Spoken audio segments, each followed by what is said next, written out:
Well, it's all good. We're all individuals here. It's all good. You know, we're not like you guys. Like, we're not like a cult with like one belief. Hey, you know what, Issa? Look at it this way. Wouldn't it be great if the people we're talking about really had our best interest at heart, like he thinks? Wouldn't that be awesome? If we could convince ourselves that that's the case. Well, again, I think that they do. I think they have our best interest in Well, hand because it keeps somebody like this at bay. He's satisfied with his world, which is Somebody like awesome. this. Yeah. Why do you think I'm not part of the people making the decision? Part of the people. I mean, like, why would I give a shit? You're allowed to be a politician and make those decisions. Why don't you do that? I don't know. Maybe I will one day. So you got to join the mafia to change the mafia. Nice. Who's talking about the mafia now? Again, you're bringing in an unrelated subject.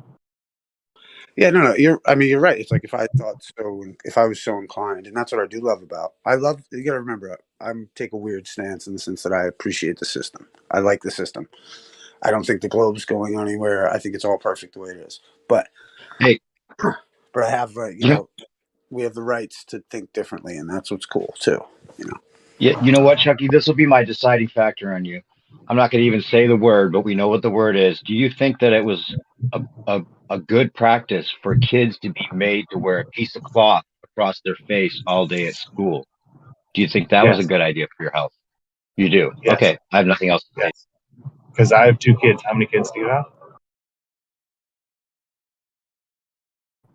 All right, run away from the question. It's just because if you do or don't have kids, you could still look at the science. It's like just because I don't have or let's say if I don't have kids, it's not wrong for me to say that kids smoking cigarettes at 10 years old is wrong. I can't. I'm not like, you know, not allowed to say that because I don't have kids. Like, you know, it's like putting a cigarette in a kid's mouth is wrong, whether I have kids or not. Right? Okay, I got to go pick up a work colleague, and she's way too smart to listen to you guys. So take care. Good morning. Damn, that dude is condescending. Jesus. He would love it over in Gems, whoever that guy is. Oh yeah. I do love it over at. You do? Yeah. Yes, I am. Yes, I am condescending when people bring up absolute unrelated nonsense. It's hilarious. But then why not just like avoid them? Why interact and engage, man? Because I have an almost hour-long drive to work, and it's boring. Because the glob offers no alternatives. What's a Welcome to glob? Flat Earth. What do you do for a living? I'm a materials coordinator. Nice. Oh, I don't have to pick up my colleague. Okay.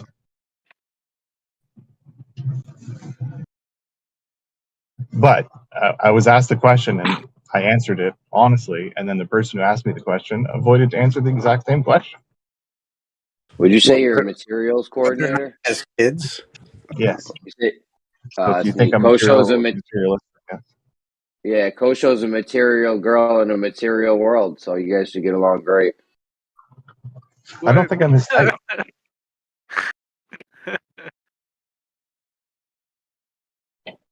Yeah, I get along with Kosho. No doubt. Who doesn't? Oh yeah, Kosho's great. I can't stand that Jew. What joke? The Jew. I can't stand him. Oh, the Jesus Christ, Nate. Tell him how you really feel. No, play, man. Kosher's cool. But yeah, I think what got us into it also, and this is a great point, is that you can see how disturbed people get when you question that moon landing collective consciousness concretization fucking process that's happened in somebody's head. You know, I think people will like. But you don't have to believe in the moon landing to know that the Earth is a sphere. I mean, I hear you, and we were talking about this yesterday, actually, like the superposition about the shape of the Earth, which I found interesting. Which is the idea that, like, you know, like to you it appears and must be a sphere. To me, it appears and must be flat and motionless, kind of, you know, in proportion to the whole. Obviously, we have topography, but the point is that like neither one of us can really out evidence the other. So I always give a little bit of credence to the globe in that regard because, you know, it's It- outside of politics and anything like we were just discussing. Like there's still the potential for the Earth to be a globe, like outside of all that political shit, you know. It's not potential. It's every geodetic surveyor who's measured it, every cartographer that has an accurate map, everybody who engages in transatlantic or transoceanic trade, every flight, transcontinental flight. Just I mean, about I get what you're saying. so Like, you many know, millions. I get what you're saying, but to me, it just sounds like you're in a cult. Like, because all those points that are used are negotiable and debatable. You know what I mean about the overall perspective. Like, we Is it find a level. negotiable that your GPS works? Yeah, it's negotiable. It's well, like how it works. The discussion of how it works, whether it be a sphere or Okay. globe, is negotiable. Yes. Is it demonstrably accurate within a few meters? Is it demonstrably incomplete? Is WSG 84 or WGS That's not the question I asked. and Is GPS accurate? did I say it wasn't? Or did I say that is the You WGS? didn't say anything. I asked if it was incomplete. You avoided the question. Is the WGS How 84 about this? complete? Okay, so well, I would say I yeah, don't know. I would guess it's complete to the extent that it's needed. right, but it, you know, it's not complete in the sense that they don't have a whole datum set of the Earth, and like they admit that. So like, yes, it works, Yeah. but how it works is negotiable.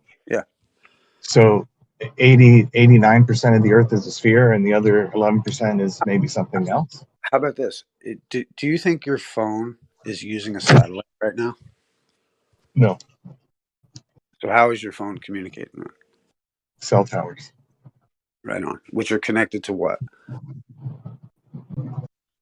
cables. Right. So like, you know, like take like a lot of people are under the impression that their phone talks to satellites somehow, but that's not true, right? Well, yeah, because I worked in the cell phone industry for 15 years. So yeah, Right on. some Right people on. don't know how cell phones work. I get Right. it.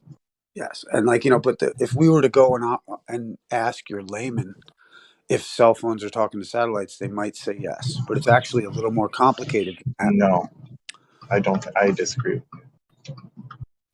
Real quick, WGS 84 is an ellipsoid. It can only be a complete spherical object. It cannot be incomplete. It's not possible. Well, how do they get datum sets in war-torn areas? It doesn't need to because it's an ellipsoid. It's a shape. Right. It takes a presumption. It presumes part. Yeah, well, if And you the have 98% presumption of the fits. data, it's Yeah, And the presumption fits all of the available land masses in various parts of the world that you can definitely go to. Doofus, all I'm saying is this: is that the fact that it's a presumption makes it negotiable. Do you know what I'm saying? That's all. Then you go ahead and measure it against the places you can go. So, for Fair. instance, everybody in Australia and everybody in the United States can do the same kind of thing and come up with the same results. Without so using. why do you think it's presumption and not a conclusion? Well, my point is, and this is let's just step one step at a time. The idea is that these ideas are negotiable. That's all I'm proposing.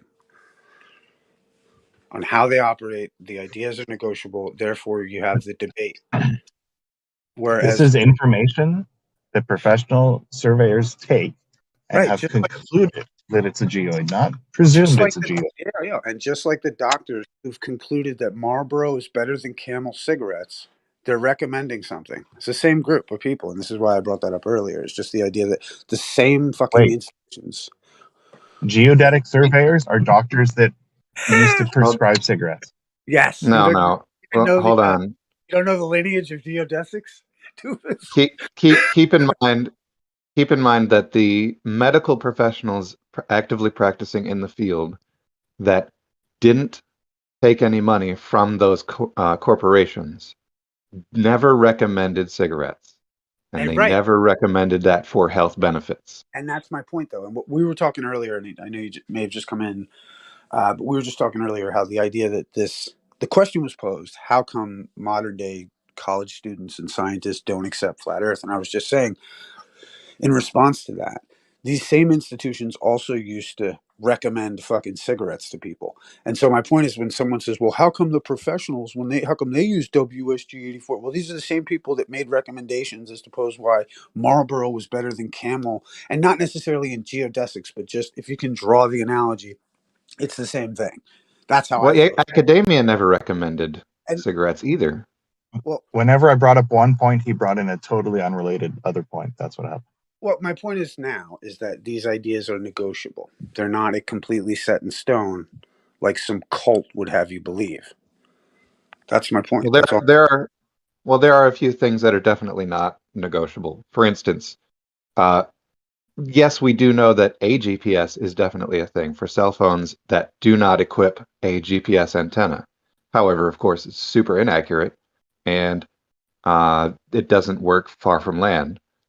However, regular old GPS antennas do exist in cell phones. In fact, my little $280 cell phone that I'm talking to you on right now has one, and definitely has the same exact technical limitations as plain old GPS. For instance, I can go to the bottom of a parking structure, have full cell service, and no GPS service because the sky is blocked.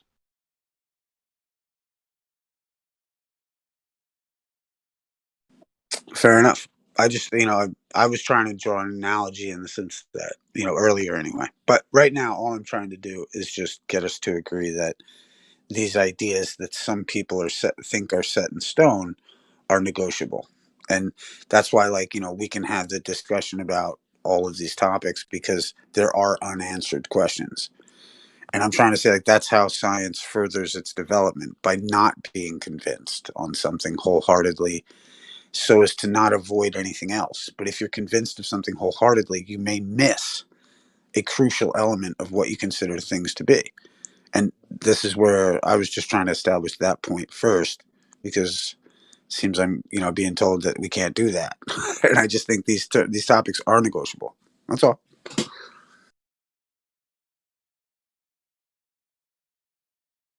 Of course, everything's negotiable with these guys because you can't prove anything.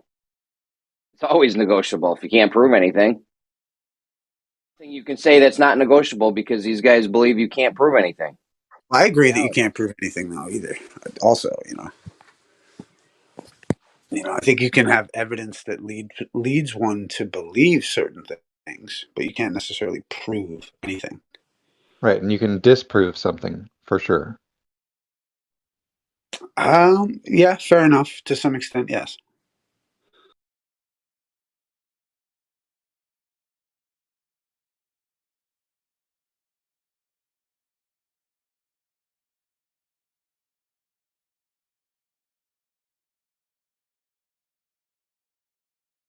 Forgive me one sec. Good talk, man. Good talk.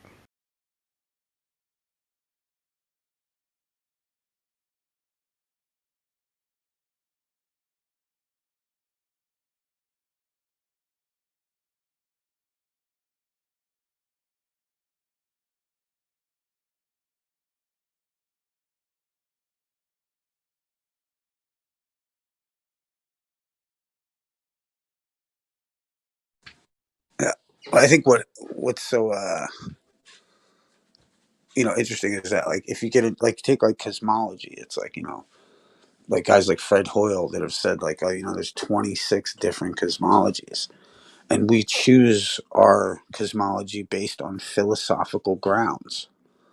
And then you've got like Edwin Hubble, who said that we don't want geocentrism, because he said, in order to avoid the horror of a fixed position. And he had data that was inconclusive. It didn't say whether it was, Earth was moving or the stars were moving, but they chose that the stars, that the Earth was moving. I mean, this is their own language. So for anyone to then come in and say, to come in convincingly and say, well, this is what it is. It's like, dude, we're going to the scientists themselves, and they're saying, it may be, it appears to be, but then, the horror of a fucking fixed position, we just can't have it. Like, you know what I mean? But most scientists, like it's my opinion that, like, scientists have said, hey, we think the weight of Polaris is this because of this, that, and this, and it appears that this, and it might be that. But then you get somebody who reads that article and they're like, we know the weight of Polaris. And so it's like, you've got like a religious cleric, and then you've got like the true believer who's like going to run across the world and spread the word that we know what the fuck everything is. And, it sounds like somebody in a cult. And that's what this whole thing is about, is getting rid of that cultish fucking bullshit on both sides. Right. HuffPo and like New Scientist, the people that publish things based off of findings of other people and give it a different spin. Of course, that kind of stuff is abhorrent and absolutely terrible. However, I don't think Hubble used the word horror. I think he just used It's a direct quote. Horror? Yeah, the horror of a fixed position. He did say horror, but Issa isn't, giving full context as to what Mr. Hubble was talking about. Well, he's talking about the Doppler effect. No, he wasn't. He was talking about the cosmological principle. Right, and and homogeneity. I don't know how you say that word. Homogeneity. Homogeneity of the universe. Right, but he was doing that using, like, if I'm not mistaken, maybe someone can correct me, but if I'm not mistaken, it was the Doppler effect of whether we were moving or whether they were moving. And there was no way to determine it. Therefore, they chose that the Earth was moving, quote unquote, in order to avoid the horror of a fixed position. Well, a preferred position, not fixed position. Like yes, sir. So right. So the issue is that if we had, if the Big Bang thing actually did truly happen, the way it would appear to us is that it would be isotropic in all directions, right? We would be seeing pretty much the same thing no matter which way we looked. That's not saying, for instance, that the Earth is stationary, because that's a different topic.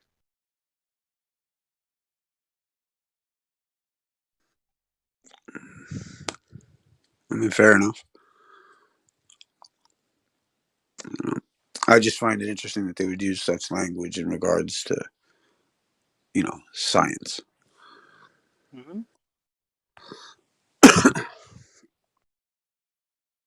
Like, why does your opinion about the horror of it all, like, water boils at 200 and what was it, 12 fucking Fahrenheit?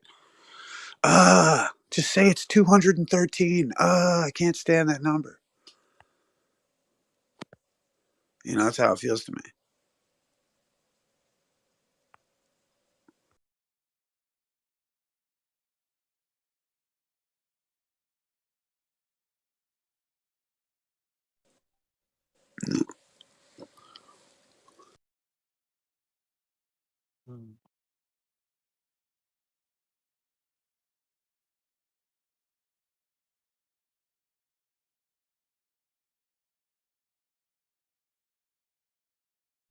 But yeah, Doofus, like, would you think, like, let's say, like, or could you agree that, like, the majority of people on Earth are kind of under some kind of indoctrination from TV and stuff?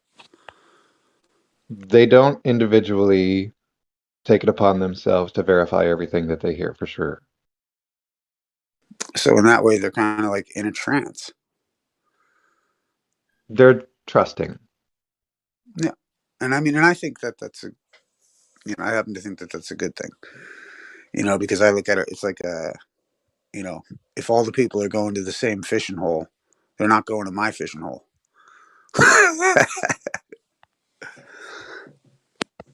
You know what I mean? Like, it's good.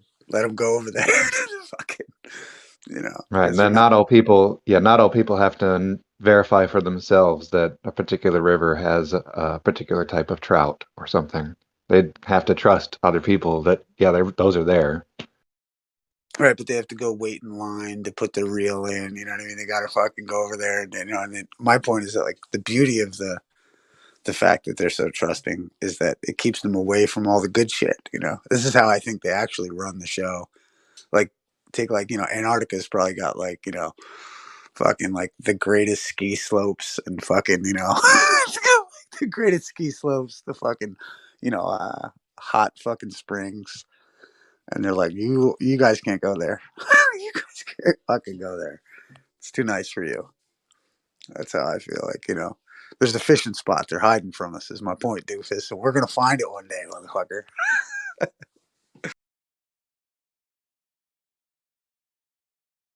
Locally sourced penguin sandwiches.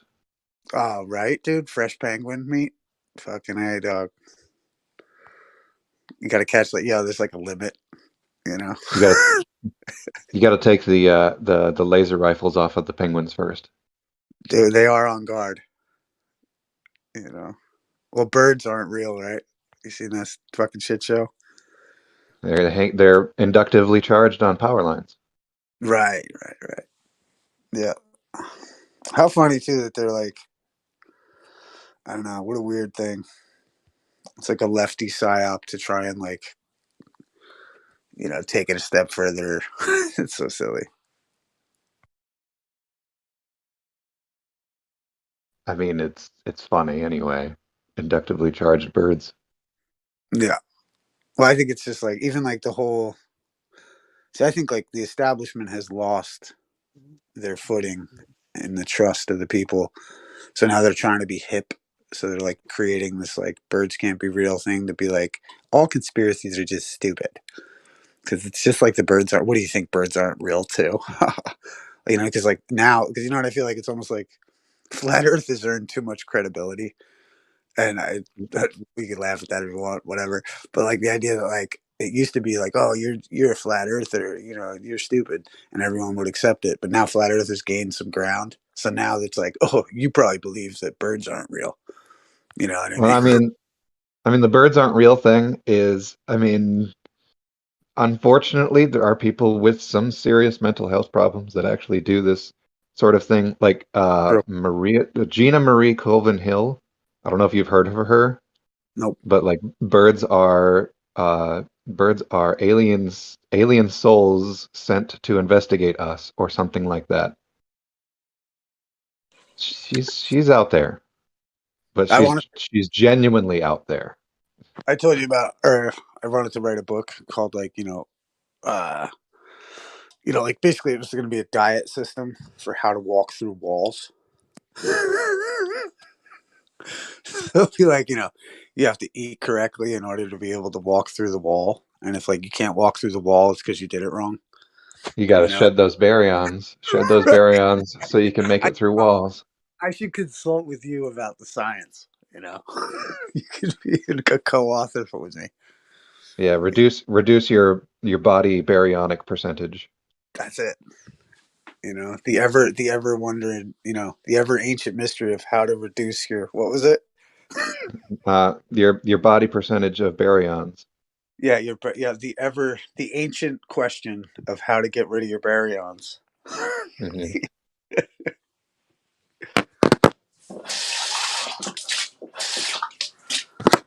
Too funny. But I was convinced, like, dude, have you seen that documentary of the guy who's the fake guru? Like, what's his name? Which one? Yeah, I know, right? There are many. Not Mark Sargent. No. What what do you call it? The fucking, like, his name's like Kashmiri Sheldon? or no, he's an Indian guru dude who like tricks a bunch of fucking rich Hollywood types into like believing he's a guru. Wasn't And it he's on got to come Netflix? out to him. Yeah, maybe it's called like K. It begins with a K. And he felt so bad because he tricked these people into thinking he was a guru, and they were starting to better their lives and do all this awesome shit. And he had to like tell them at the end of the thing, he's like, "Look, I was lying the whole time." Some of them were so pissed. It's Yeah, I don't know. let me find Doesn't ring it. a bell. I'll find the name of it. Hold on.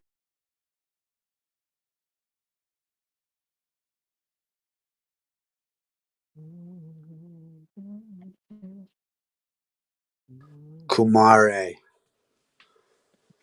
It's called Kumare. It's fucking brilliant, dude.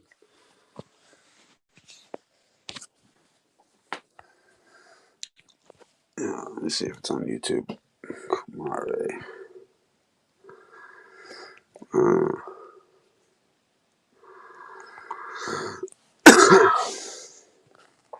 Oh, you might have to buy or rent it. But here, I'll put the trailer in.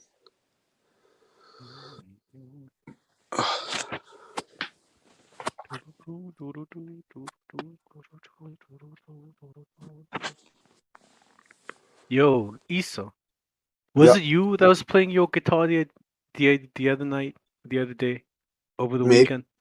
Yeah, Yeah. Yeah. that was you. You Yeah. got like any tapes or demos out? Not really, man. I just got my stuff on my YouTube channel. Send me a link. Yeah. And then 1 sec. Sounded real nice, man. Thanks, man. Yeah, I freaking yeah, I've been working on like just new sound, you know, like let me see here. Yeah, I've been trying to like I've been really into Tyler Childers. I don't know if you know who that is, but Yeah, man. fucking awesome, dude. Yeah, I'll put a link to my playlist. Thanks, man. Yeah, man, thank you. Shit.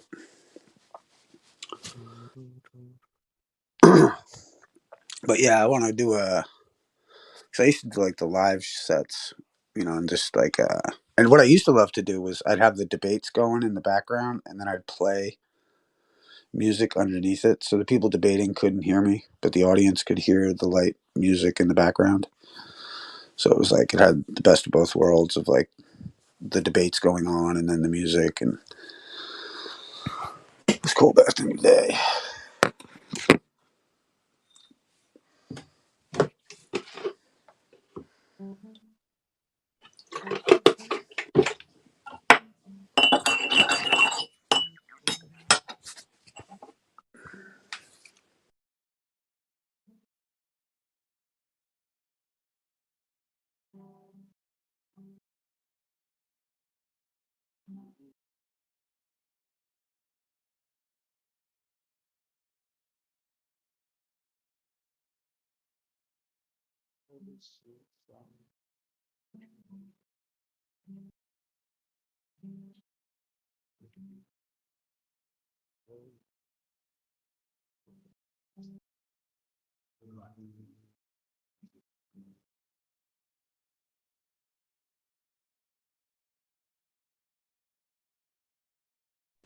I didn't realize so much of my shit was unlisted. Say what? Oh no, I was looking at that playlist and like a lot of the stuff on it is it's unlisted. So it's kind of like just on the playlist, which is interesting. Where else would you expect it to be? Public. I mean, you made the playlist, right? Yes, I made the playlist is public, but the some of the songs on there are put down as unlisted.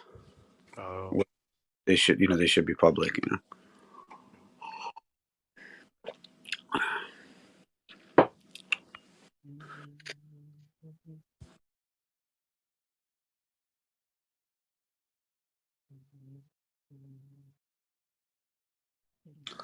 Yeah. Yeah, it's so crazy. Fucking, it's so weird. Like I've had the same amount of followers for like 3 years. I've had the same, like, you know, it's like I got demonic. You know, Google owes me like $1,200, man. Fucking from like I used to have the super chat and all that shit, and all that money's still sitting in there. Why can't you get it out? Oh, they demonetized my channel. Oh shit. So there's no way for me to get it. At least, I mean, unless I make a claim or something like that. I suppose I just never got too into it. I always kind of figured I'd save it for a rainy day. You know what I mean?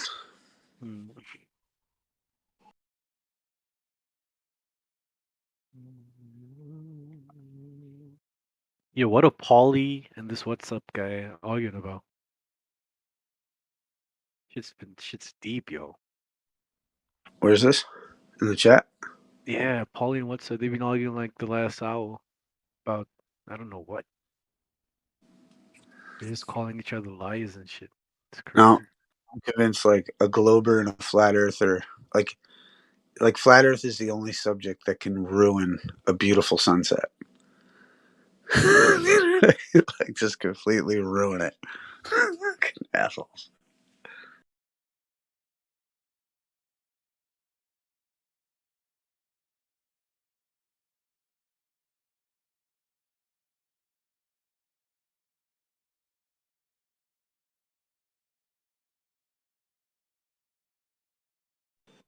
What up, Chuck? You still there? You driving weapons to the Ukrainians?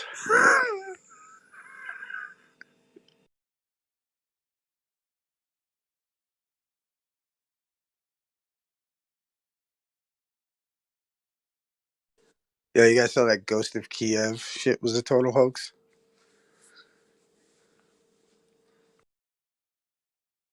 I don't know. I haven't really been following what's happening over there, man. This is like one of the most boring wars ever. Yeah, it's just they're trying to hide their money laundering.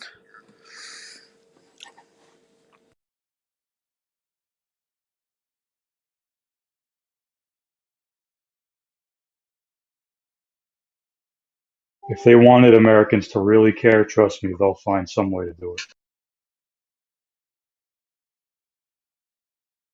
See what, Cherry? I said if they wanted Americans to really care about what's going on over there, they'll find some way to do it. You know, because you said, I don't really know what's going on over there, and that it's one of the most boring wars ever. And It is though. yeah, I agree.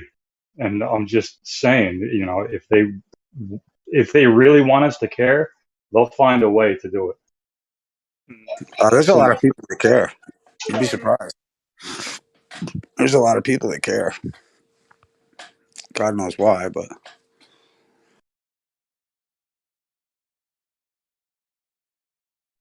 like I went and visited a friend of mine who's like a total lefty, and it's like he was like, "Well, you guys won on the abortion issue," and it's like, "What did I win? Like, what the fuck? Like, what are you talking about?"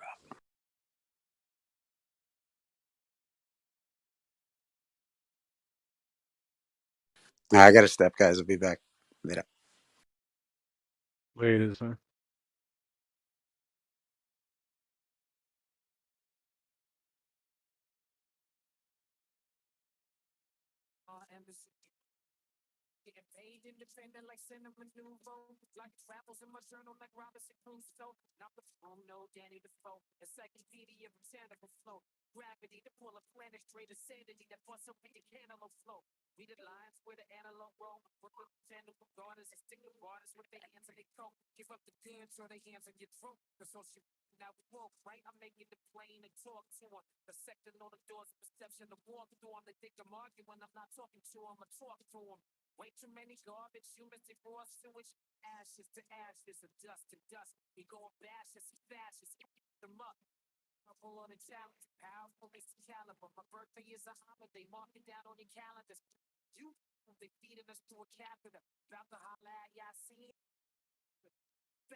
Did you kill the chat, Nate?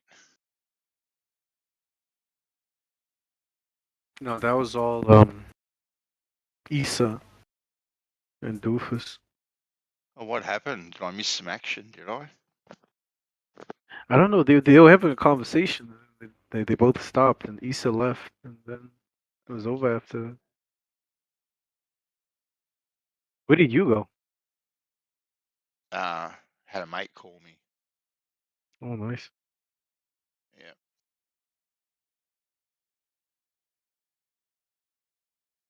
Yeah.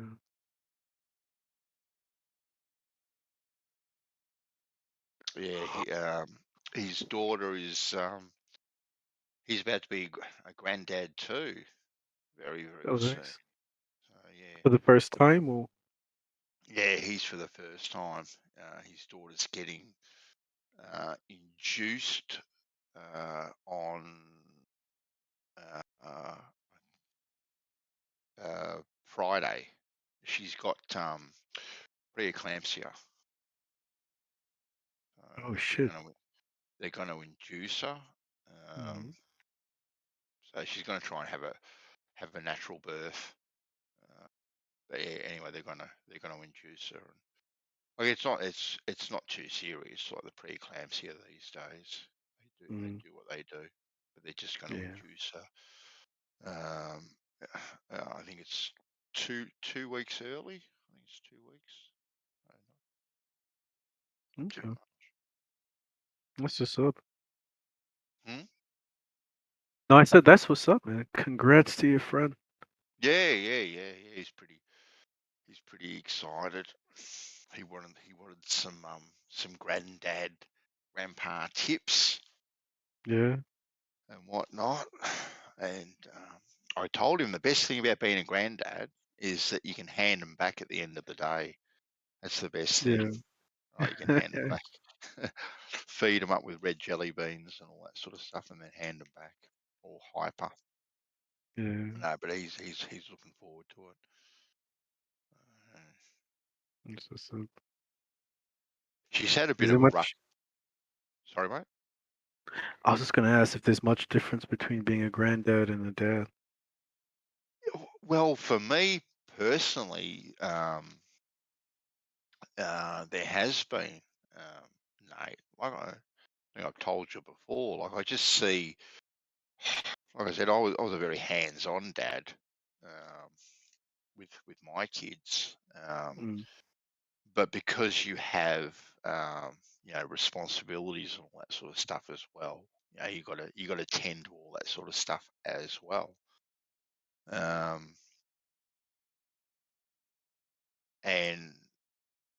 But now being a granddad, even though I've got responsibilities and stuff, spending time with the grandkids, just living in the moment, what kids do, because kids just live in the moment. No, you Your know what I kids what? mean?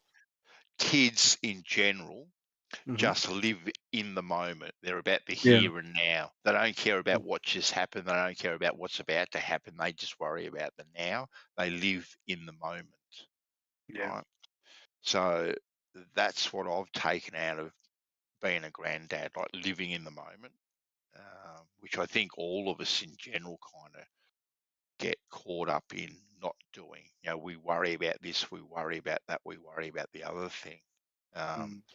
But when you live in the moment, life just doesn't get better, Nate. It really doesn't, because you are just enjoying that moment for that moment, really. So yeah, that would be the biggest thing that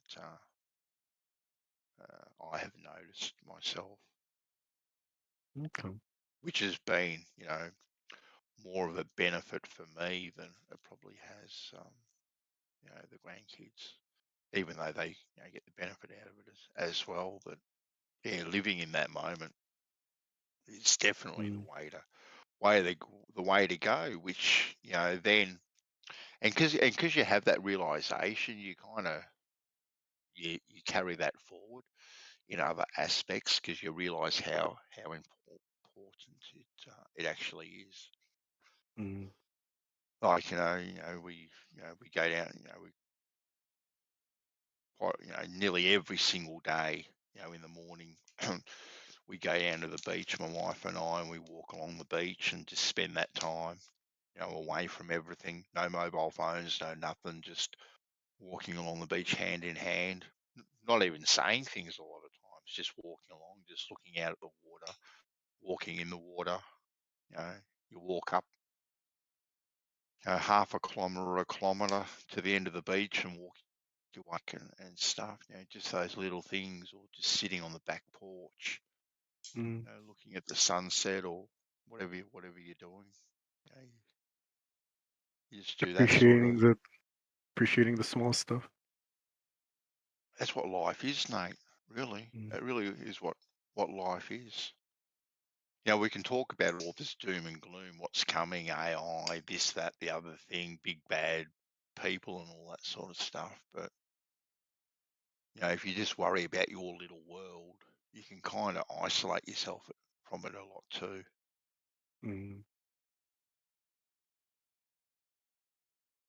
Yeah, create your own little bubble. Freedom's in the mind, Nate. I totally agree. Yeah, freedom is definitely a mindset. It's a mindset. We can say our freedoms have been taken here, they've been taken there, they've been taken wherever, and to some degree, I would tend to agree. But freedom is really a mindset, rather than what rights you do and don't have.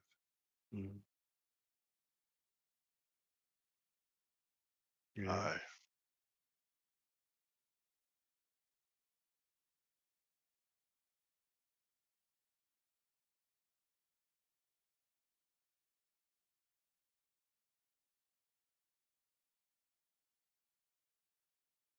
Yeah, I'm with you, man. So I don't understand why, earlier the way these guys were talking about, how the future is so doom and gloom and this, that, and the third. It's like they don't feel free or something.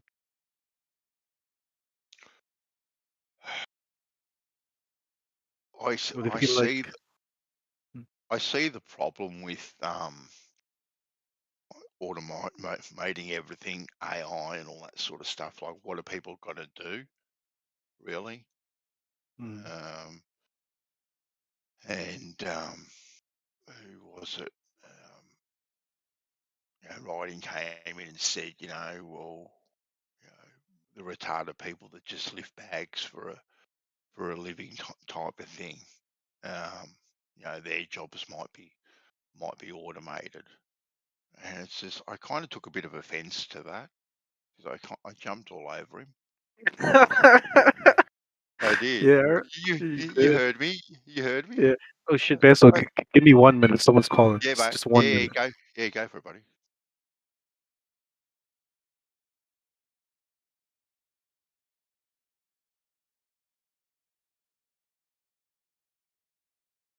What'd you say to him? What? Oh, you didn't hear, Jerry? I'll wait for No. Nate. Oh, okay. I'll wait for Nate, so I don't have to say it twice, because he's going to ask me. Yeah. Don't save me repeating myself. God forbid.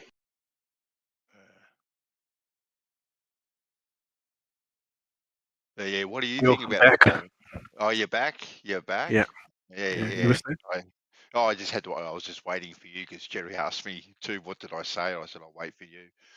No, basically, yeah, he said something along the lines of, retarded people, will, lift bags for a living, because that's pretty much all they can do, type of thing. And I kind of took offence to that.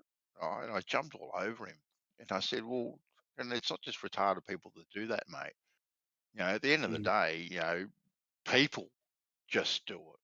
Like, if you lose your job, you've got commitments, and all you can do is lift bags for a living. Like, you do it. You've got bills to pay, you've got food to put on the table, and that's what that may be the only option you have at the time to do. To get a job lifting bags, or working in a factory on a production line, or a fast food chain, or whatever the case may be. But it's a job, it's an honest living, and no job is better than any other job, right? People are just doing it for the money. You may be a brain surgeon, right, but it doesn't mean your job is any more important than the person that lifts bags for a living, right? Exactly. Because where is that person going to get his knickknacks from, right? When he goes online and orders his knickknacks, right? So now you have the brain surgeon, which there can only be so many of those, right? But now all the bags that are going to be lifted are going to be done by AI and robots and all this sort of stuff. These jobs that are more streamlined. So now people have less hours doing their work because everything's more streamlined. Well, what are they going to do? If they're not out doing what they're doing normally, how else? What else do they do with the rest of their time? So I don't. Even though technology is a wonderful thing, I love the technology, but is streamlining our society and getting rid of a lot of these jobs going to be good? I don't know. I really do. I really do question it.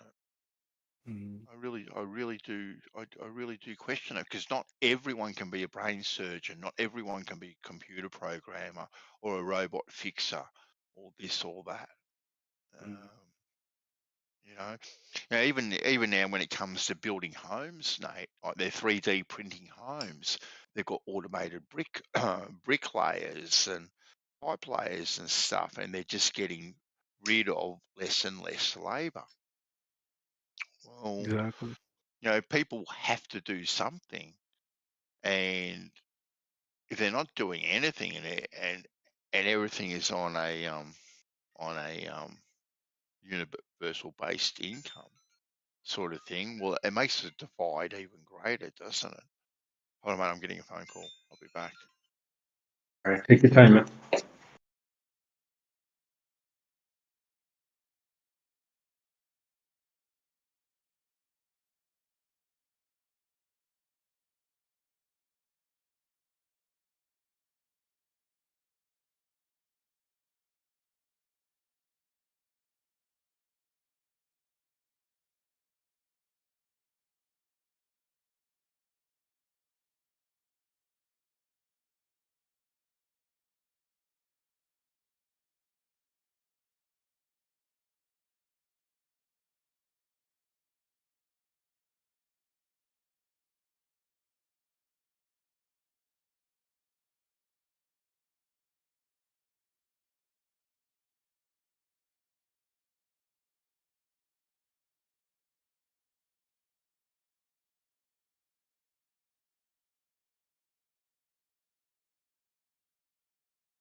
Oh yeah, man. Automation is gonna fuck us up so hard. People aren't gonna know what to do. Like, what are you gonna do when there's just no work?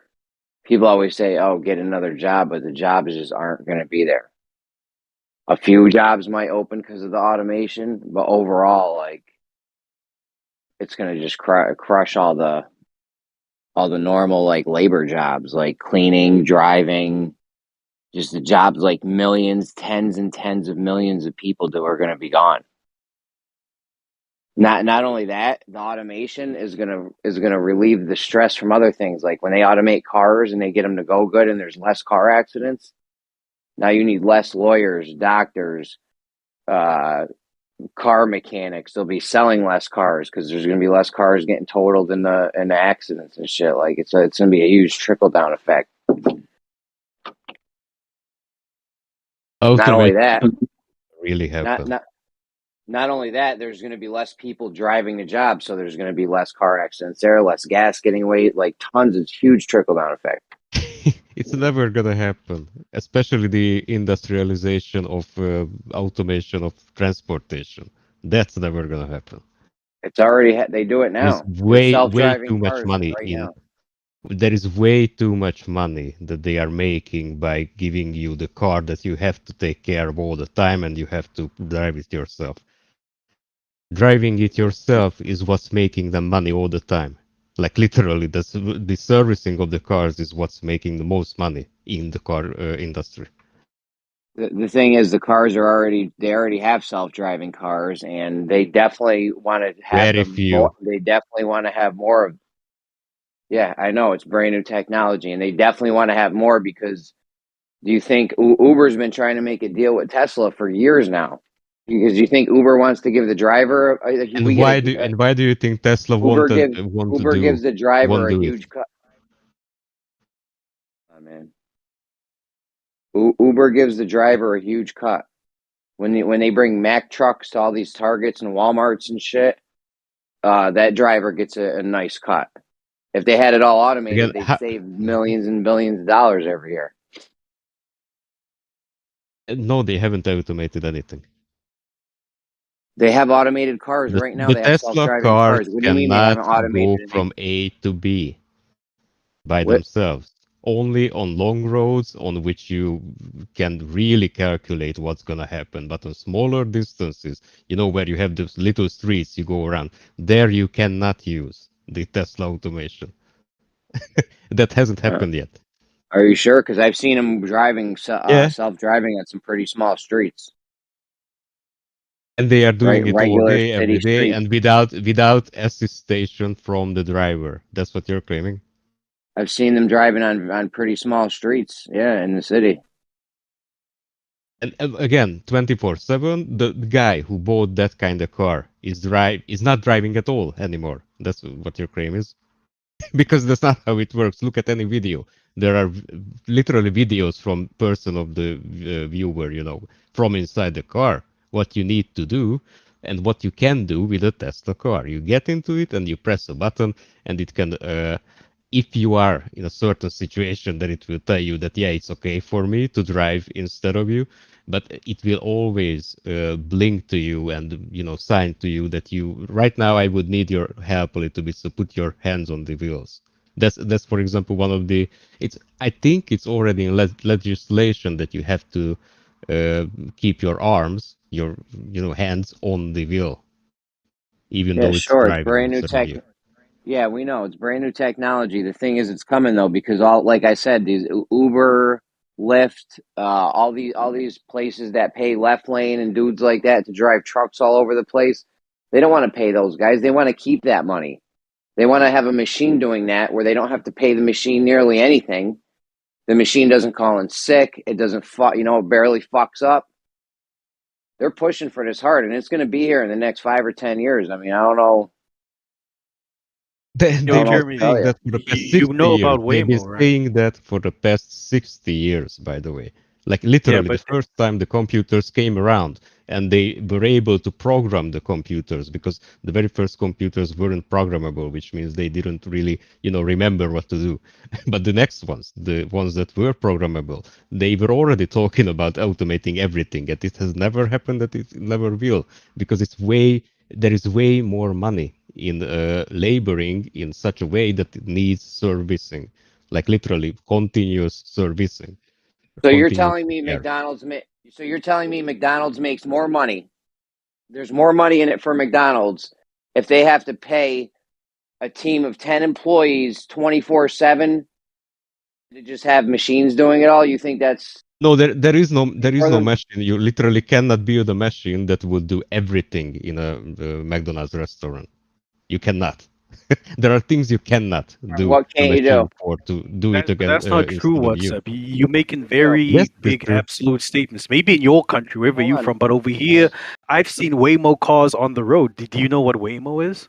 I'm sure You you've need heard of someone to Waymo, right? manage the Buddy, machine. Right, Jer? stop Yo, with I'm the still talking. demeaning. I'm still Stop talking. I'm with the still talking. demeaning I'm attitude, okay? still First of talking. all, I'm still talking. stop with the I didn't mean to demeaning be demeaning. If I attitude. came off as demeaning, I apologize. But the statements you're making are absolute and they're not true because here in my city, there are Waymo cars on the road. I don't know if you've heard of Waymo. I'm sure Jeremy has. These are basically Google self-driving cars. They already started doing the mapping of the streets. That started like towards the end of last year, where the cars were assisted by people so that they could Google map the streets the cars are going to drive. Legislation has already been passed by our mayor that allows these cars on the road now. And I think by the end of the year, you're going to start seeing them everywhere in New York. You know, it's happening right now. It's coming. And I That's know what I'm saying. We're 29 right in the. states have Buddy, already then given let me answer to legislation it for because you've been self-driving talking for cars. 10 minutes now, whilst you are I have not demeaning been me talking again, by for the way. 10 minutes, man. Come on. But I kind of cut you off there. okay, but let me reply to it, right? Because you were telling me But I wasn't something done that you talking. I think that I wasn't don't even know, done by the talking. way, which I do But I know. wasn't done I have talking. known about Yeah, the whatever, man. self-driving cars of Google Sure. for the past like 12 years, I think. But YouTube first came around and became popular. That was one of the things that was kind of popular, that Google is already making these kind of cars. Okay, so right now Google It's has been around self-driving cars. for way more So time than you have heard about them. right now Google has self-driving cars with no humans in them that are driving around. It's a Not right matter now, of for the time past before they hold on, bro. It's a matter of time before they have put that same technology into taxis, buses, trucks, all the stuff. There's 5 million Americans make their job, make a living every year from driving. buddy, And again, and it's yes, been around for 14 years at least. But that's the very least. as far as not needing a 14 human in a years. McDonald's, I agree. You probably will need a human there, but instead of having 10 people on a shift 24/7, you could get away with having probably one or two guys. You know what I mean? So obviously the companies want to have 8 less people there and have the machines dropping the fries and flipping burgers and shit. It's a no-brainer. Also, this is a fact. you wanna get Waymo down to the technical- is in full operation in the city of Phoenix. Full operation all over the whole city. Whether it's freeways, express lanes, or just roads within your local suburb. There are Waymo cars available, Google cars. And they're test driving them in San Francisco now. These cars are in operation right now without people inside them. So 5, to 10 say it's years. not here or it's never going to happen just isn't true, man. It's happening right now. 5 or 10 years, the shit's going to be everywhere and accepted, man. Emo. Right now, today, if you live in the city of Phoenix, you can call up a Waymo car, and this car will come and pick you up. No one's driving it; it's moving all by itself. It's expensive as hell, but it's available. That's what I'm saying. It's brand new technology, man. 5, 10 years, the shit's going to be all over the place. McDonald's, they don't want to pay 10 employees. How much expensive is it? Dude, it doesn't matter. Let's look it up. It doesn't matter. It's irrelevant. It's going to get cheaper with time. Yes, it fucking matters when we are talking about something that you think that will be widespread. Then you are talking about something that is very important, and the first thing to spread around something is the monetization of it, and then if people gonna buy it or not. $10.77 a minute. Well, so 1 what minute are in you the guys car even arguing? is, Like, what are you I don't disagreeing know. about here? WhatsApp feels that the automation of things is not going to happen, and automated cars isn't a thing that's ever going to happen. Those are the claims he's making. That's not what I said. Right now, That's today. not what I said. Okay, Jeremy, You're what did he lying say? again. Maybe I'm wrong. What was he saying? Are you gonna ask another guy that is in the conversation instead of me of what I said? Wow. To make Because sure. what I Jeremy, heard what from did he WhatsApp say? is not Why don't that. we let him say it? What a dishonest person you are. Yeah. Wow. No, it's fine. Why don't we just let him say it? I could have swore he said the same thing, that the automation wasn't coming. But go ahead. What's up? Yeah, I said that the full automatization of what you are talking about is not going to happen ever. And regarding the cars, I didn't say that there are no self-driving cars. I said that it's not going to take over fully at all. Yeah, so obviously everything's never going to be fully automated, right? You're still going to need a few people here and there to do stuff, but not you. The job, not me. I hope not me, but well, they do have cleaning. You said F me? A few. Oh my fuck! A few, not a few. I mean, maybe 10, F you, man. 20% of the labors that are being done now will be, done by machines, like in the next 50 years, maybe. But that's it. Yeah, I think it's going to be. Listen, I used to be like you. I used to think I used to think the automation and shit they would never let it come because they purposely need to keep us busy. But it's coming, man. McDonald's is working on a thing to automate their restaurants. The self-driving cars and vehicles and shit's coming. Like people want to automate stuff because they don't want to pay employees. Not Yeah, only that, the they're having a capital. hard time in America finding employees to even do this stuff. Yeah, the capitalistic greed will always overcome any other want. Absolutely. Absolutely. Uber's been trying to do a deal with Tesla for years now to get self-driving cars. You think Uber wants to give me 2/3 of the money that every ride gets? No, they want to keep that money. They don't want to give me that money. That shit's coming. I've seen robots. I've seen multiple different ways where they can clean a restroom without a human being Oh involved. yeah. How do They I can- timestamp a video again? I totally forgot. If you while you're on the video, you pause it at whatever time you want. Right click, and then you choose copy link with time. I don't have that in the option. actual Copy window. URL, copy embedded code. So while you're on you actually right click on the video and it'll say copy Yeah. video URL at current time. Oh, you're trying to share that I am supposedly lying about something when I was actually talking about Oh, text, is it? right? If it's a live stream, Right? you can't copy time on live stream. Oh, Is that not what lying. you're doing, man of concessions? It's the live Is that stream. what you are He's trying to do just now, man providing of evidence. concessions? He's Say, just providing evidence. Yes, WhatsApp. That's exactly what I'm trying to do. For I'm trying to what? catch you out in your I lie. was talking about Tesla first, not Trying to every catch you other out car in your there is. claim that these cars What on the fuck here is and wrong they're with not you? working on small Buddy, small this is streets. so That was pathetic your at this claim. point, but okay.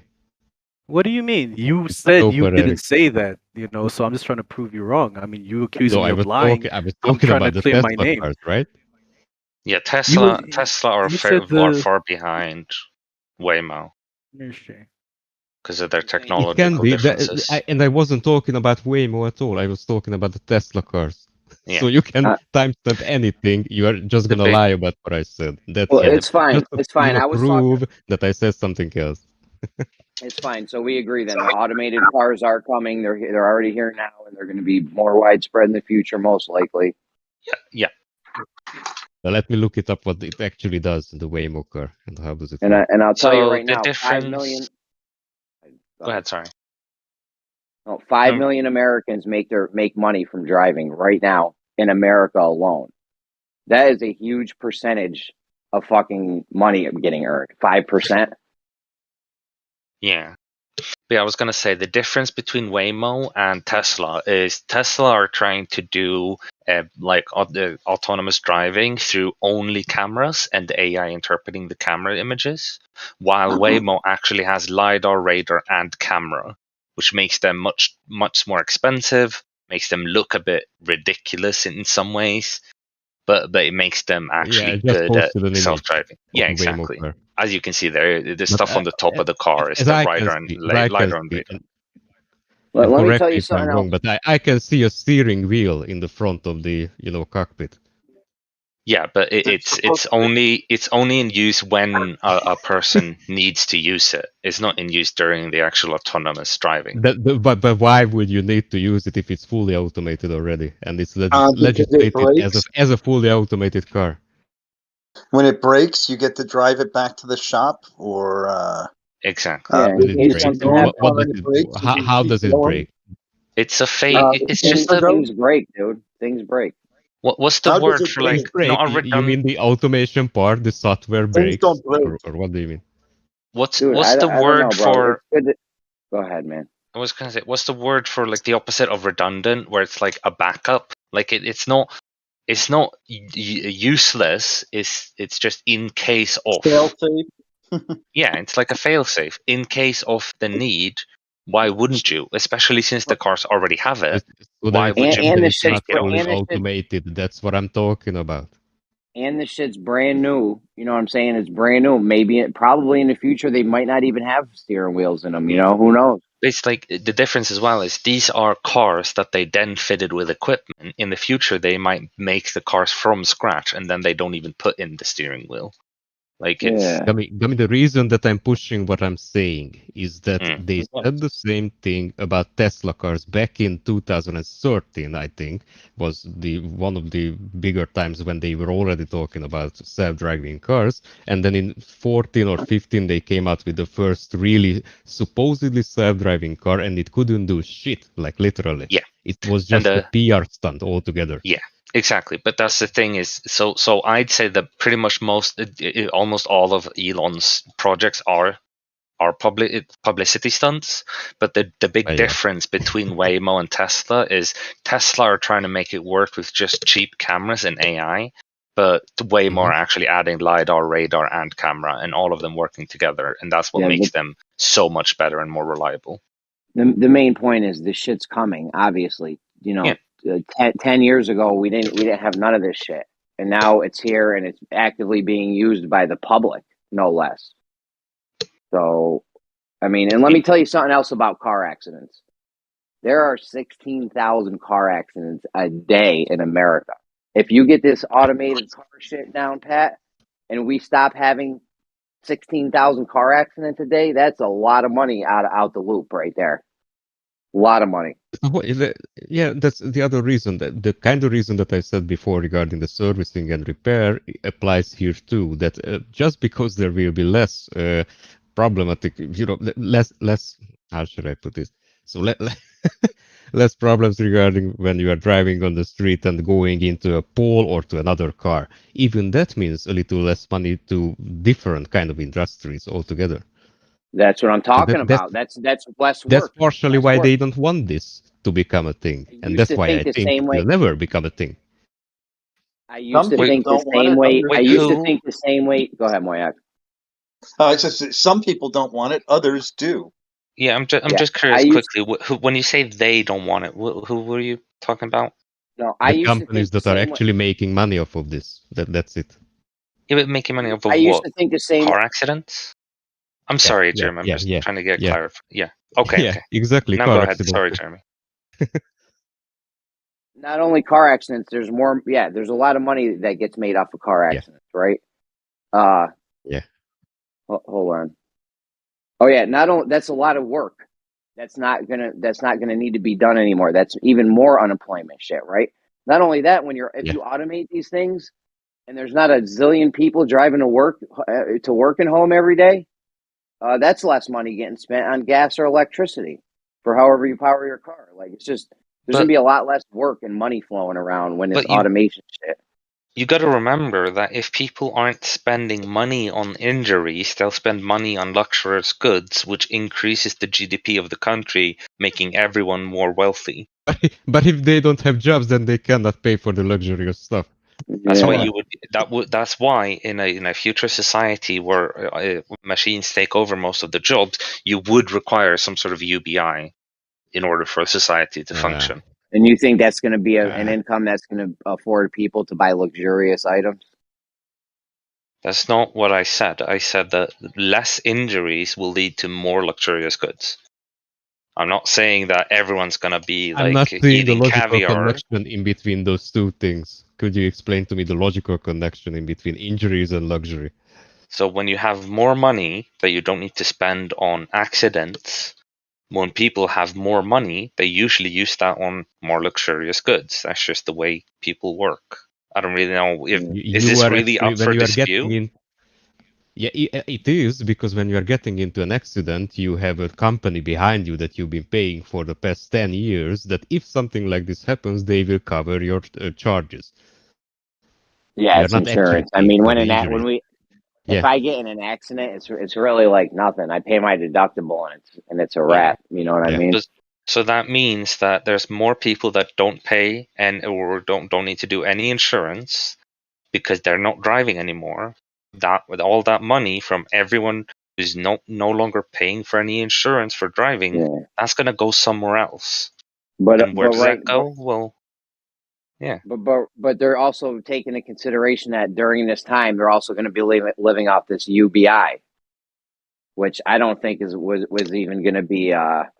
It's going to be like poverty level most likely. Yeah.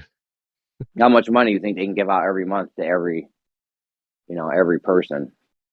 It would depend on the level of automation.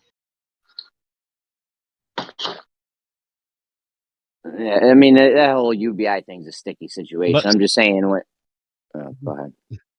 Sorry. Well, yeah, free money is always it's got drawbacks to it, but I think the drawbacks or having a society with UBI and a lot of the work being done by autonomous machines, at the end of the day will be a better, prosperous society than one that doesn't have any machines.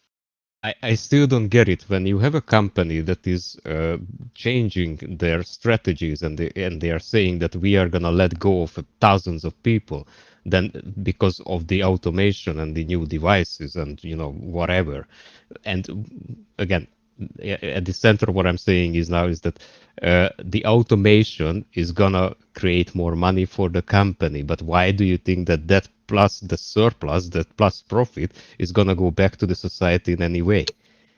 Because of the fact that society is built upon the people, and if the people start getting not what they want, for example, No, it's just the company making more money. Why would it go back to the let me finish. society? And because people are the ones that vote, if so many people are now out of a job, they will vote for the parties that vote for higher taxes for these companies. Oh my fuck! That's like you're talking about a novel. Works. Are you talking about a I mean, novel they would have that someone wrote, No. or what? That's not No, reality. this is That's how not reality that's how works. society works. That's how it's been happening over time. As things What? have been automated, on the level, for example, as car production and things like this, the taxation of companies has increased. No, They it's literally have no no. choice That's but to, especially not true. They have outsourced their factories into countries in which the taxation is way less. By the way, that's what actually happened. What are you talking about? literally have no choice but to tax the companies because there's no other place for the money to come from. Exactly. You know what I mean? You can only print out if you keep printing off money like that, the dollar would be worthless. That's what I'm saying. Is that's how society would progress necessarily. Otherwise, it would turn on into anarchy. It's already at anarchy. Haven't you seen all the protests that have been around all the fucking plane like for the past 2 years, 3 years? About what? Sorry, we are kind of in a health state of anarchy right now. There are protests all around the world. Like every month you can hear protests when you here say and there. Protests all around the world, what kind of protests and how big and about what? You want me to list every and each for every country? Give me a couple examples, because I haven't heard of this huge increase in. Read some news. Read some news, and you will see I that do read news. I haven't heard this huge increase in protests. I just haven't. Regarding the lockdowns, for example, you haven't heard that in the lockdowns, Belgium, yes, Sweden, the US, wherever, there have been a lot of protests against it. Okay. You haven't Protest heard that? against lockdown is different because that has to do with the pandemic, not with technological advance. No, it had to do with the lockdown. Exactly. Which isn't technological advance, it's about the pandemic.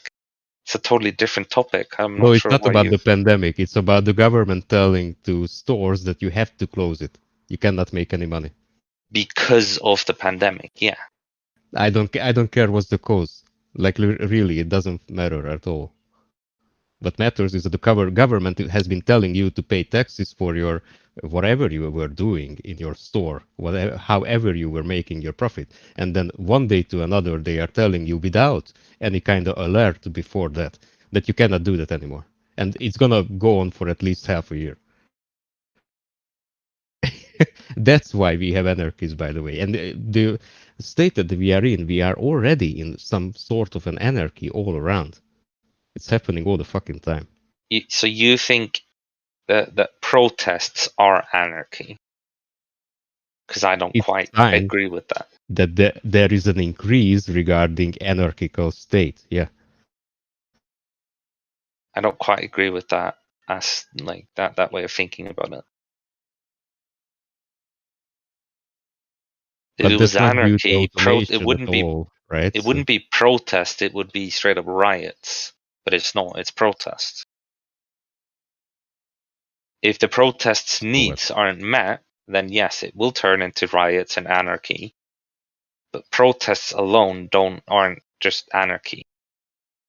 At least the way I would define anarchy, or the way I think of anarchy. Maybe you have a different definition that makes all protest anarchy, but yeah, I don't see it. You're not reading enough news, I guess, and you're not I'm looking not out to making see where you live. I'm not making a statement about how much is happening. I'm talking about whether a protest even could be considered anarchy. But that's not what I said. Is it not? So what I are you said saying? I said it's a sign of an early anarchy. Okay, Or it's a sorry, the sign other way of around. anarchy. It's an early sign. It's an early sign for an anarchical state that could emerge from these kind of protests again. That are happening again and again and again, due to different things. It's not just lockdowns, by the way. The lockdowns have created so much fucking problem. You have no idea. You haven't looked at, in my opinion, because the way you are talking about this, you haven't looked at the budget and how your government, even your government, is spending their money, and what are the differences in between the budget of your countries for 2019, 2018, and then 2020, 2021. Yeah, but I'm not making any statements that the lockdowns are good for anything, for example, or good for the GDP, or good for anything like that. Or I'm not debating either that there aren't, or I'm not saying that there aren't protests about the lockdown. All of this I agree with, but then you're making the statement that this is a sign that anarchy is coming, which I don't agree with. That's the part I don't agree with. The rest of Well, it I again, just agree look with. into the budget of your own country. I don't know where you live, but look into the budget and how the amount of not interest. What do you call it when you owe money?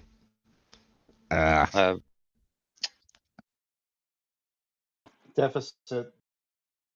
Deficit, or the loans of the country itself. You can look it up that every country's loans have gone up. I mean, the deficit has gone up over the past 2 years. It's immensely. It's horrendous.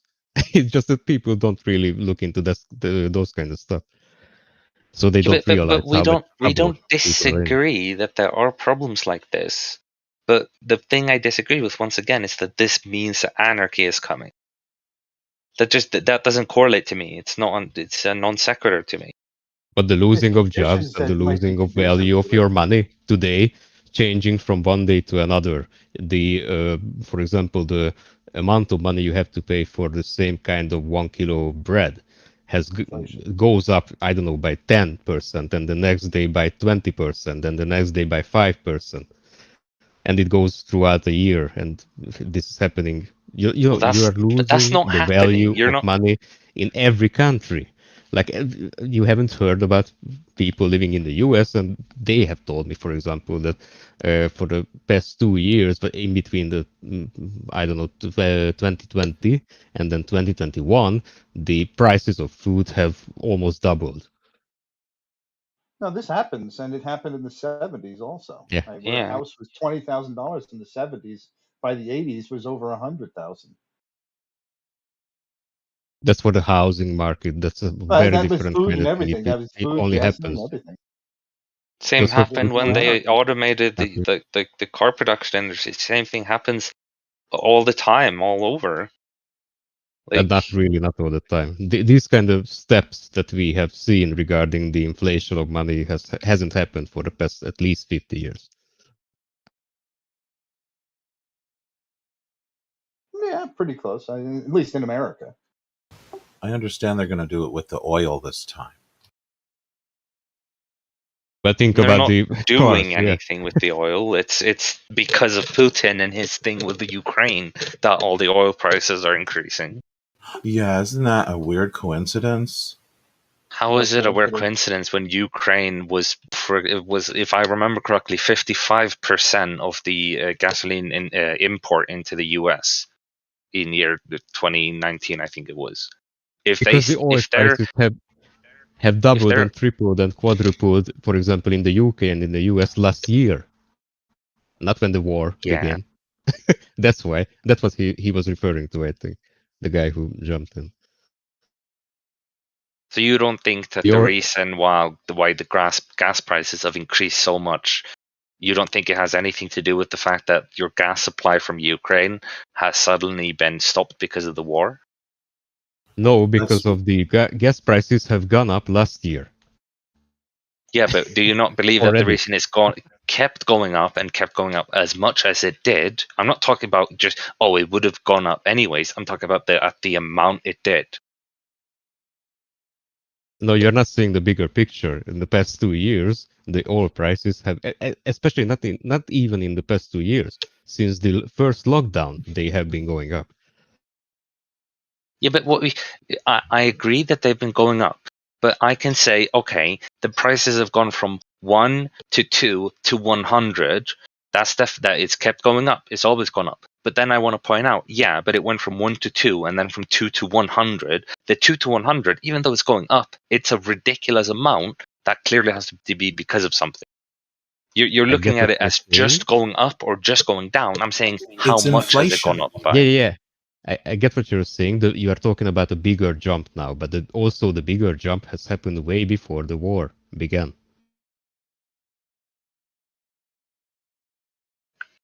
I'm telling you, you're not watching any news. That there has been news around even me, who is living very far He away thinks he from knows. the UK, and we do not. And Yeah, we do not care about the UK. We care way more about the US, by the way, for some fucked up reason. In the mainstream media, we do not hear almost anything about the UK. But even I have heard from the mainstream media when I watched it or read it that in the UK last year sometime they were talking about that there will be no oil anymore and you should stock up. And that was last year. And after that, the prices have jumped, and it was still last year. It wasn't this year, and it wasn't due to the war, obviously. So before the war, it maxed out at around $6 USD per whatever that unit is, MMB BTU, and now in May it's maxed out at 9, which is like almost double. Okay, and could you tell me the price of the gasoline right before the lockdowns? So let's say 2019 December. 2019 for gasoline. See, 2019. And then 2020. Okay, so March, 2019 April, May. December, it was 1.6 USD per gallon. How much again? 1.6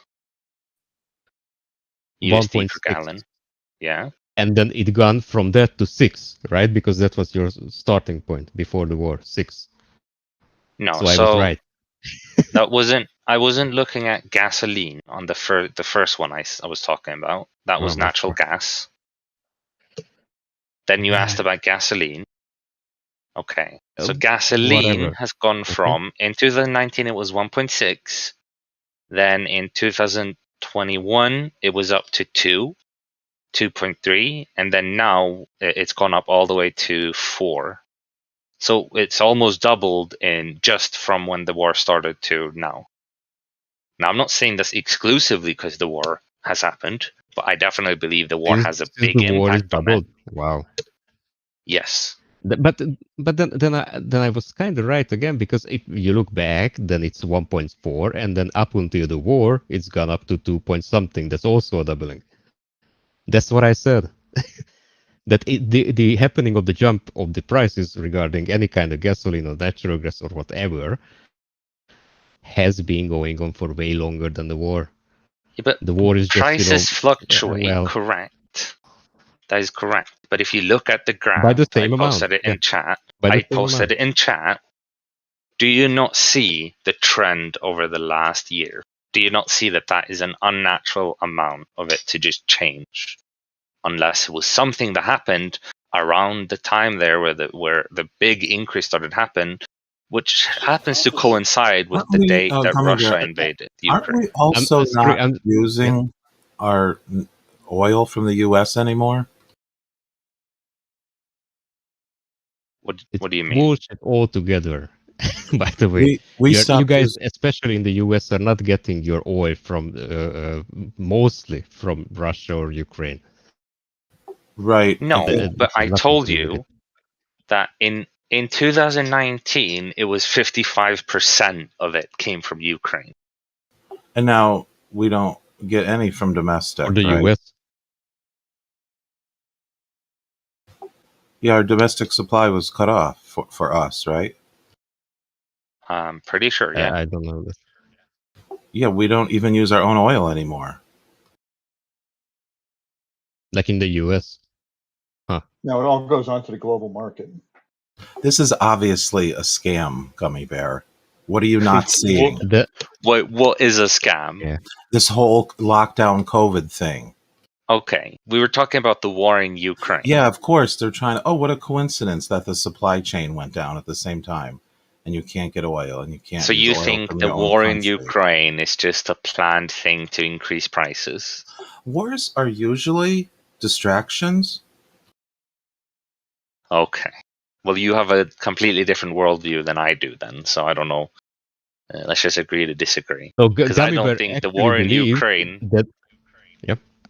Gummy actually believes that there are people in this world who would willfully die for their country for a cause that they don't even know about what the fuck does it mean at all. Yes. Really? Really? Of course there are. Okay. Of course there are. Okay. Okay. So there are so basically there are people that are easily brainwashed to do these things.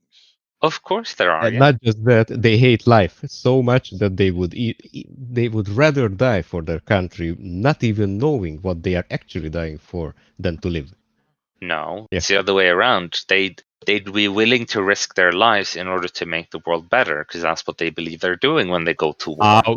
How has any war ever made the world a better I'm gonna place? say What I'm the not hell saying are you talking about? I'm not saying I'm arguing for this, but I'm saying that there are these people exist. Like, have you not talked to anyone who's become a soldier WhatsApp is ever? right. Oh, many of people. So then, okay, so if he's right, then why is there a single person who signs up for the military? Oh, well, they're brainwashed for starters to thinking that they're doing the right thing.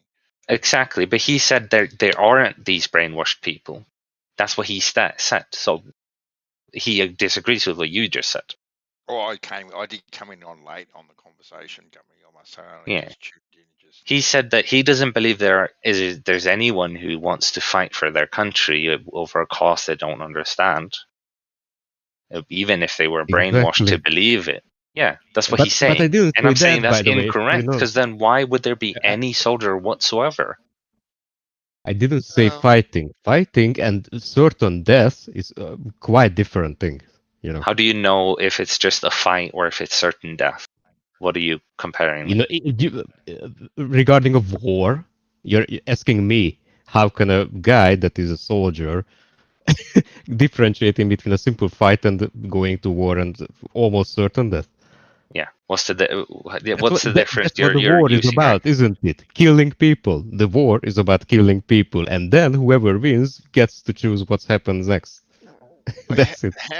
How many people signed up willingly, for argument's sake, to go fight in the wars after say 9/11, or even the Vietnam War, for argument's sake? Because I know in the First World War and the Second World War, people did volunteer to go and fight, so-called fight.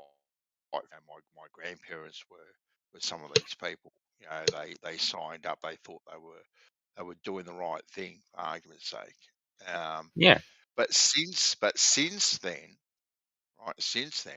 how many people have willingly, you know what? We are fighting a war over in a country at the moment that isn't ours, that we want to go and potentially get killed for. How many people have actually done that? Do you want an answer? Or okay, 70% of those in Vietnam were volunteers. And also, how many people are we talking about nominally? So we're how not much is sending. that? No one from a NATO country is going to fight in Ukraine through the military. There are some volunteers that literally fly there on their own, but there is no NATO country that is sending troops to Ukraine, because that would be an act of war. And what do you call between the NATO? volunteers, Moyoc? Like, because Volunteers that they signed up without being drafted. Well, I know a lot of people that actually join the forces with not necessarily Okay, but war at the back, not necessarily war in the back of their mind, right? Because I want to go fight a war. They go to get a trade, to get That a would have been job, me. That would have been me. to earn income, right? So these are some of the people that would be in that 70%. But I know in the Vietnam War here in Australia, we actually had conscription, right? Well, so you don't believe that there are a decent amount of nationalistic people who will proudly go and fight for their country, and they don't care about I'm the asking for the money. actual Not these number. I'm days, not no. asking for Not these You don't. days. for Okay, you the don't think that. Okay. percentage. I'm asking. No, I was asking for the actual number. We just heard a percentage of how many of the guys that are actually have gone to the war. How many percentage of that were volunteers? I'm asking for the actual number. Is it like 10 people, 10,000, or 10 million? Well, they don't usually ask people, why are you going to war? And then they answer, oh, I want to fight for my country. Or no, I just want some money. Like, that's not really something they pull and then post on the internet. That's why you Okay, but guys do are we know the actual speculating. nominal number instead of a ratio? Well, when Vietnam How many was people active, have volunteered? Yeah. I forget how many years Vietnam was active, but with the average duration of of service that's required after signing up being 2 years, I think that most of that 70% would have been people who went into the army knowing full well that they would be deployed in Vietnam. I don't know. If you look at our advertising campaign here in Australia, the way they advertise to join the forces, whichever one it is. We only have the three here: Army, Navy, and Air Force. We don't have Marines here, but it is very Hollywood. Join up, go tour the world, learn a trade. Do this and do that. They don't Yeah. advertise joining the forces by showing the bloodshed and your mates getting killed and this and that and the other thing. They glorify the Well, war. yeah, but you're only saying they do what that I'm here. saying, which is that there are people that, whether you want to call them brainwash or not, they still do go to fight the war because they think it's for the good of humanity. Well, no, That is what I'm saying. They're brainwashed into joining something, right?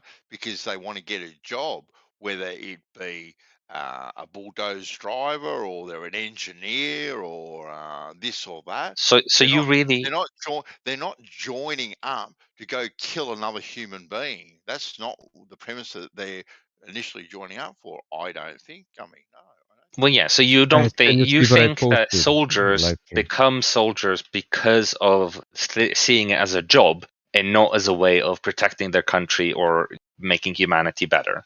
You I really think think so? Yeah, I think it's more that. Yeah. It's like I said, it's Okay, well, glorified. I fully disagree with you, and I It's think not a most functional. soldiers would disagree It's with you. not functional Okay. commercials. No, Gummy Bear, it I is got a absolutely very glorified. interesting. I got a very interesting stat for you in the live stream. Look at it, please. Yeah. There has been approximately 2.5 million soldiers who has been deported to Vietnam as soldiers for the US, but only about 60,000 have died. Yeah. You got a Do you really see good chance something of that is not wrong with dying. that kind of number? What do you mean? What is the problem? You oh wait, you mean you think it's fake because there's so few people dying? No, I'm saying that this number might be just right, which would mean, for example, it would refer to what J.3. Maybe that's how you pronounce your name. I'm sorry, I'm not sure. Do3, or how do you pronounce your name? J.3. Doherty, I think it's. Never mind. Doesn't matter. So what I wanted to say is that when they go out and they do these wars, they are not really killing each other, are they? What does that mean? He thinks how that do you he thinks the conclude wars that? are set up, Moyok. That's the whole thing that started this. Like he thinks Well, that the on the flip Ukraine side of war, that, that there was the 2 million. Ukraine, he thinks the Ukraine-Russia war was set up because of making money during the pandemic and stuff, Why wouldn't and you use a increasing gas war as a prices. distraction? Why wouldn't you use a war as a distraction? Yeah. All right. I've asked this question before, and I get flack for it, but I'll ask you. Do you think that there are not bombs going off, the cities are not being blown up, and people are not being killed? Definitely there are. Definitely, they are being killed. Oh, yeah. What I have heard, I think people are dying and bombs are going off. Definitely, Moyoc. Okay, what so what I what have do you heard from mean by it's BBC not? themselves, uh, So how would you Go. differentiate if these people are really dying? If 58,000 people from America and Vietnam died, how would one conclude that that was just some kind of show? Well, you Really? can't really, and they know that. So you don't think they're going to play that out? I don't understand the naivete. No, mhm. the question is, he But you're said going that. only 58,000 people died. What does that mean?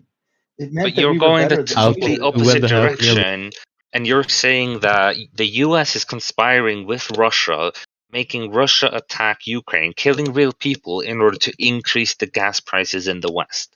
We Like, don't do know you who's not No, see? conspiring. no one Why would you said think that. you know? No one said But that, that's by what the you're way, and claiming. nobody was ever during this conversation that specific what is actually happening. We Yeah, just stop said the that straw basically manning. So what are you claiming then? Can you that clarify the what you are wars claiming? that the wars have been always just a theater for the media, for you to be afraid of something and then do something differently than you have been doing for all your lives It's to sometimes. Okay, control And but then, hold on. you. There's a yeah, difference between using the fact that a war is happening to spread a narrative and starting a war to then use that war. Which one are you claiming? That they started the war as well, or that they're just using the war? both. Okay, so you're claiming that they started the war so that they could use it to increase gas prices. Now, when you say they started the For war, who's the example, they? but it's Wouldn't not they just be about the America gas and Russia prices, buddy. colluding? It's not just a war is such a great kind of distraction that it can be used for many things, and therefore it is used for many different things. Very good. Like Always you, the multi-use with the yeah, other groups. Okay, so who did this colluding to start the war then in order to Listen, increase the Gummy gas Bear, we're prices? not going to be able to find out. You're not going to be able to find out, and we're going to be deliberately left in a gauze that we can't see out of. Do you understand? People might be lying to you. Do you understand that? Because You you're understand that people blinded might be to telling you the think. truth. Yeah, you're blinded to think that somehow there's this hidden government or hidden thing that's making Russia attack Ukraine to increase the gas prices in the West. Russia is not Wait, that's Do attacking such a you not see Ukraine. it? coincidence, They are though. all Isn't that a in the coincidence? game. Damn, that's a coincidence. Damn. Okay, hold on. You're saying Russia's not attacking Ukraine.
So how about that Coriolis?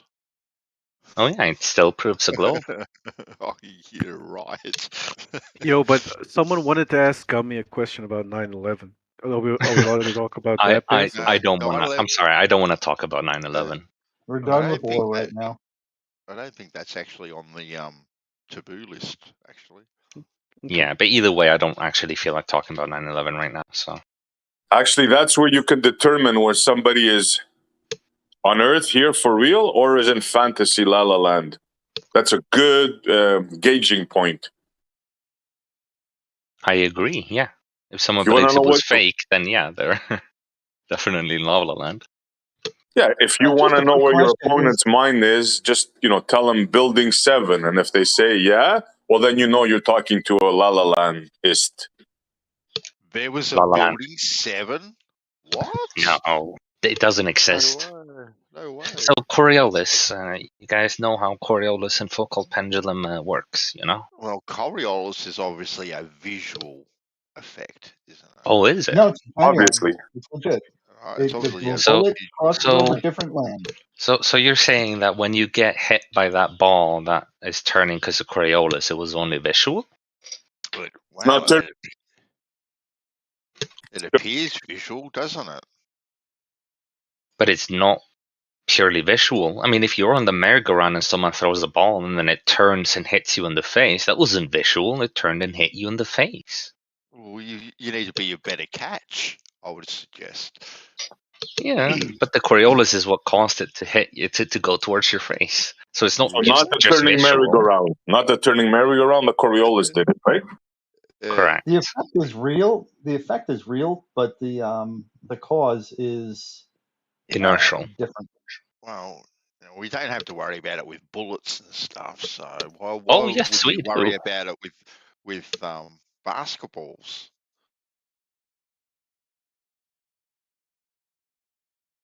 That's where. Why do some long distance snipers say that they do account for it then? Well, long distance shooters don't account for it. But so okay, you just made that claim, but why do some make the claim that they do, and how do we differentiate between your claim and their claim? Well, their claim, they. How about the ones that claim they don't? How can we differentiate between Exactly. that? How do we differentiate between them? Well, they're normal people, right? They're normal people, right? Just civilians like you and me. Yep. Are And they they? introduced 3 inches of adjustment to their long range Yep. shot, or whatever No, inches they to their don't. long range shot, in order to make it less accurate. I get it. Yeah, they might be long. Sporting shooters don't account for it at all. Do they shoot there over are- long distances? What kind of distances do they shoot over? They actually shoot longer distances than the so-called snipers do. Huh. Yes, that's true. Are they as accurate as the snipers since they don't take into account Coriolis? Is that maybe where they're called amateurs? They've actually got to be more accurate, right? Because they're aiming at a target. Huh. Right? How are So they able to be more accurate when not taking Coriolis into account?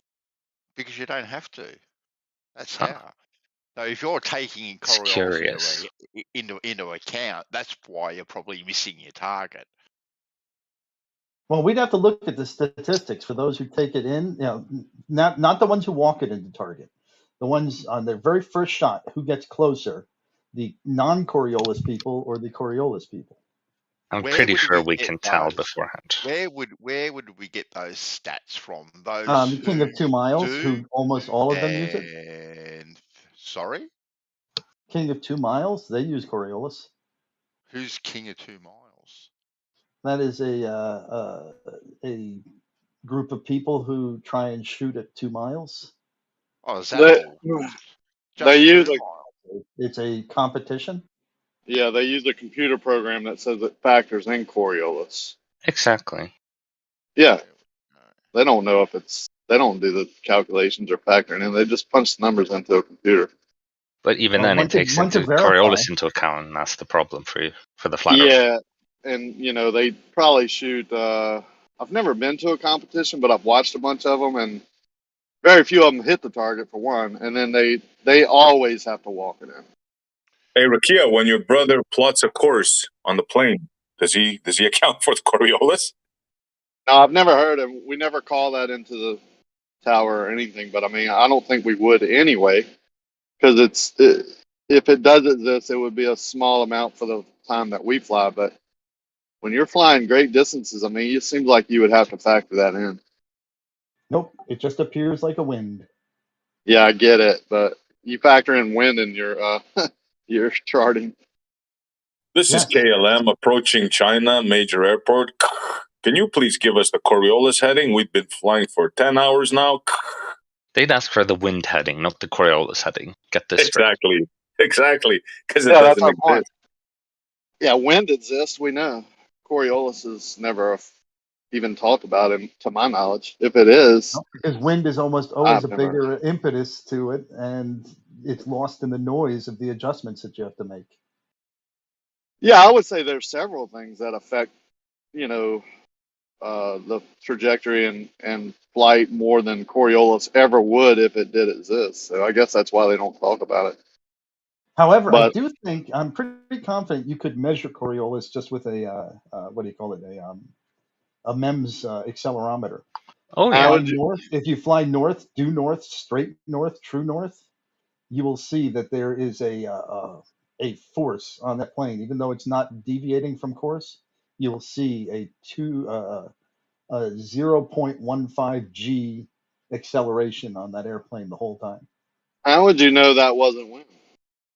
because it wouldn't be able to sense the wind. It can only sense motion, and since you're not That's, moving according to the ground, you're looking at the ground, and every 1500th of a second you're taking a sample. You could, if you can fly north for 1/1500th of a second, you'd be able to determine that you had a lateral force on you. yeah, I think that's maybe good. Looks good on paper, but I don't think that would I don't ever know. be definitive. It is a very it's down in the very noisy area of the aircraft. So I mean, I'm not. I think you would have to do it sampling over a longer period than that, but Yeah, you would see it in the averages, because when you're heading north, you would see it one direction. When you're heading south, you'd see it the other direction. It should be uniform everywhere. yeah. Just the leading edge not being freshly painted on one side or the other would That wouldn't cause overcome. acceleration. That wouldn't cause acceleration. It basically, I'm talking about, you look at your GPS, you say, I'm going due north. It doesn't matter what the wind is doing, as long as I maintain that due north track and I still see acceleration, then you've got a problem. The wind wouldn't matter. If I had a 10-mile-an-hour crosswind and I countered that, it would not appear as an acceleration inside that aircraft. Oh, I see what you're Now, saying. You're having to only the accelerate. Coriolis would show You're having to accelerate to keep up with the the Earth's Earth. spin. Yeah, the deviation. And that should follow a predictable pattern north and south. And what would that acceleration be read on? MEMS accelerometers. I found one that was well within the capability for like $200. When it's at Now, in altitude in a practice, vibrating airplane? yes, Huh. because again, you're doing averages. So like even if you had a little tiny vibrations by their nature happen in both directions. Well, So if you're I see saying that, continuous force to the west, I'm gonna have vibrations when I fly north and south. So if it follows the pattern of having the acceleration in one direction or the other, I don't care. It's well, wouldn't definitely flying indicating south into Coriolis. wouldn't flying south with like a tailwind or no wind at all be more telling, because you would have to constantly correct towards whichever direction, the left or I if don't you're know if you flying. ever see no wind at all. Yeah, but you can have a tailwind that's not pushing you left or right. So if you're saying you can fly true north, then obviously you can fly true south. And if that's possible, then the Earth would be spinning underneath you, right? There wouldn't be an acceleration. Right, but it's still going to only represent on a jet aircraft. It's only going to represent a 2 mile an hour per minute Right. acceleration. I'm That's fine what. with you saying that, but if you're saying we can measure that one, those minuscule amounts, we should be able to see that deviation flying south, and also flying east and west. If that's true, then the destination would definitely get to you quicker. If you're saying that when you're flying north, you have to accelerate.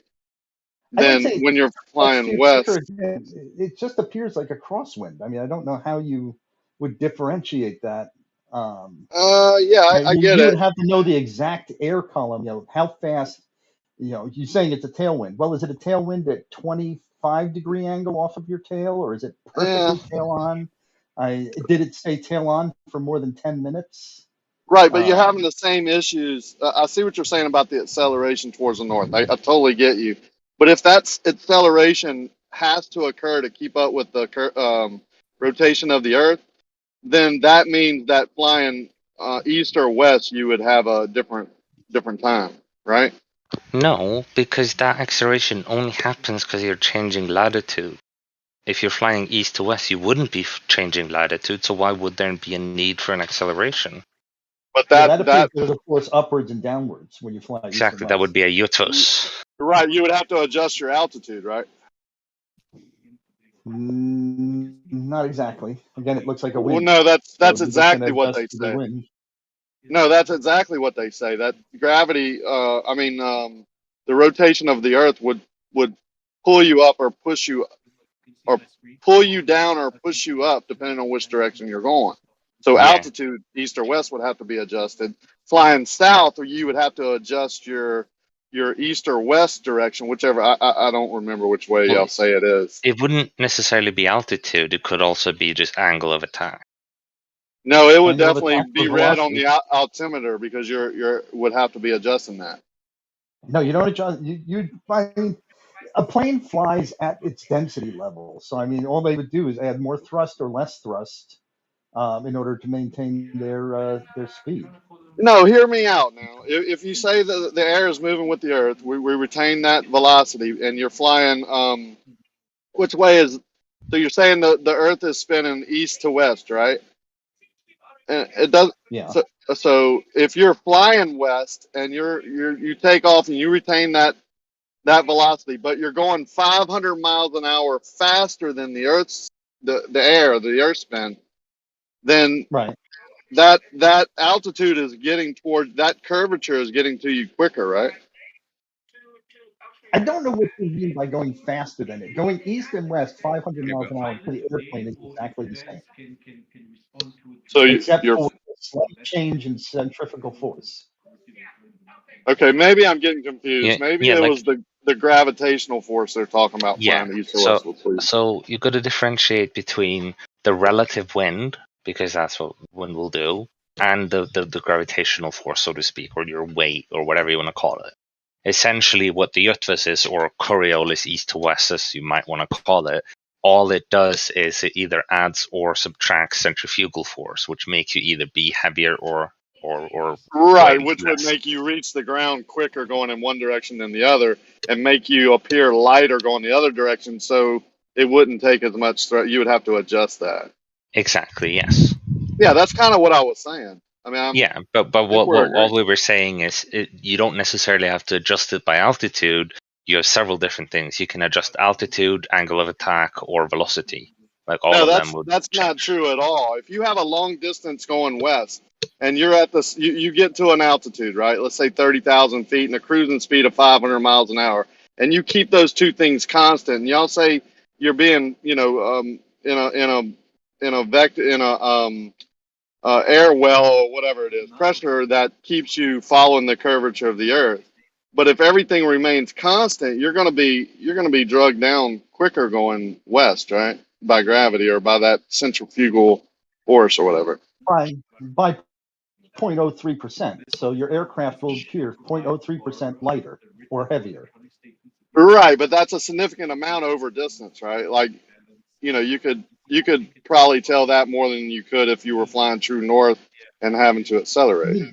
I mean, I've heard claims that they take this. I was just going to say, I've heard, I can't back this up with the claim, but I've heard the claim made that they changed the amount of fuel by taking into account whether it will take more or less fuel because of the west or east. I'd like to see that.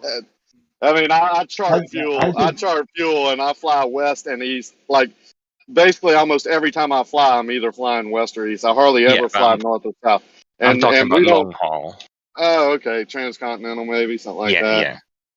Yeah. You're also talking about wind and stuff. Like, yeah, there's going to be a hell of a lot more effect that you're going to be adjusting for. I mean, Yeah. 0.03% of your fuel budget. I don't know if that's So significant you or haven't even taken calculated. account of conservation of momentum, Rukia? Come on, man. Well, no, I get but I get their point on that. But when we're doing fuel, you know, even on our longest flight, because it's relevant, right? If you hold 400 gallons of fuel and it'll get you 4 hours, and you can calculate how many miles that'll get you. You have to factor in if you're, you know, there's a percentage that you factor in for safety, for reserve, for being in a headwind, for having to deviate, divert. You know, things like that, and that's regulated, right? You have to do it. You don't have a choice, and those are very specific. And I've never seen a chart that says, you know, add, you know, 10 gallons for whatever Coriolis or, you know, you know what I'm saying. There's no Coriolis reserve tank? Come on. I've actually never heard of Coriolis until I got into this debate, and I've taken. I mean, I've done a lot of classes and studied a lot of things and never heard of it before, but I do understand. Maybe if you fly before the time where we had instruments to do this for you, then you would have had to. I doubt it. I mean, Yeah, almost every I think it's situation I can insignificant. imagine, it's such a small, you know, it's going Right. to be in your safety margins. You know, Right. that actually Exactly. that 25% more you put in there or 10% more you put in there. Yeah, I agree with him on that. You other state but that stands to reason. You know, I'll be honest with you. Pilots are like engineers. Pilots are engineers, and if you ever been around engineers, they're very precise, very particular. They want to know if a bug lands on their wing. They want to know how that affects their flight. I mean, I'm being obnoxious about it, but that's pretty much how they feel and think, right? But anyway, I got to take a call. I'll be back.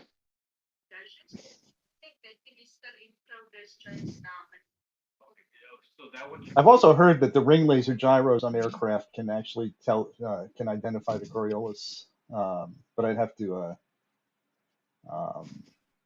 find out more about that. Isn't it funny how a sphere rotating under your feet at 1,000 miles an hour, but you cannot detect it? Isn't that weird for you guys? What do you mean cannot detect it? We detect it with gyroscopes, mechanical and optical. We detect it with a focal pendulum. We detect it by the rotation of the stars. We detect it through so many different reasons. You just don't want to see it. None of those things that you said Montreal. If you pay prove close anything. enough, if you pay close enough attention to a gyroscope, you can find out your love sign. You know, how long. You know, who's your best partner? You know what I mean? It's like, you know, there's so much knowledge. Good stuff there, I say. Yeah, I believe it, bro. That was very useful. Right. Just as useful as Find your soulmate.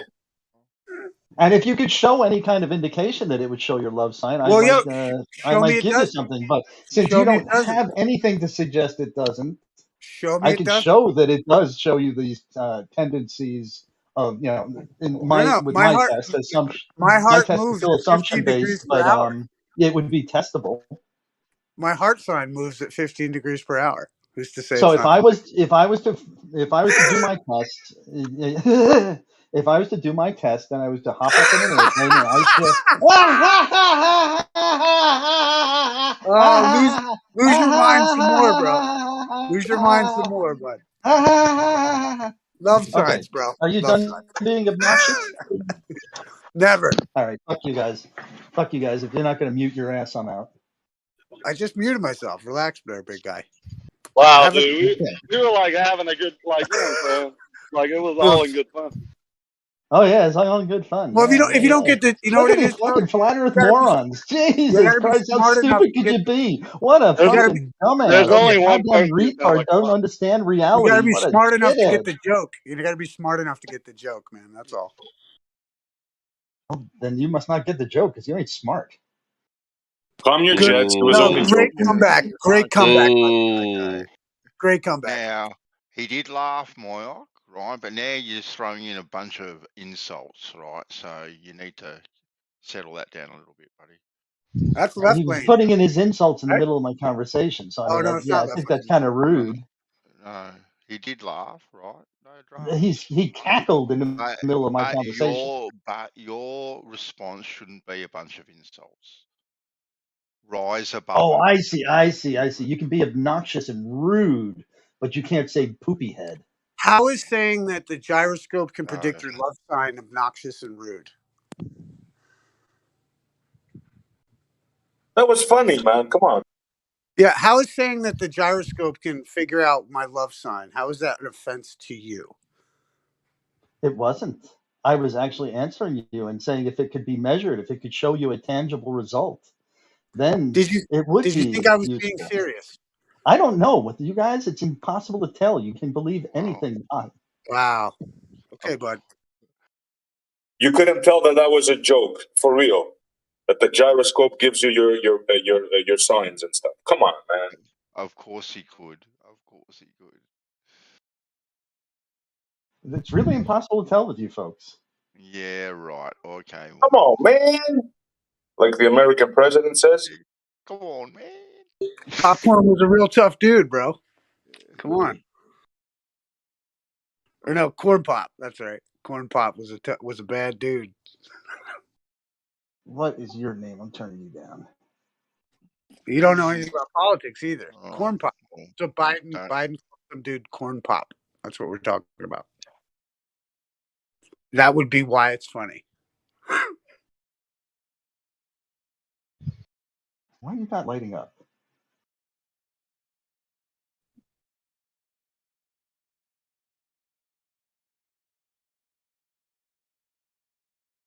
Yeah, that's fixed. I have him turned down to where I can't interact with him.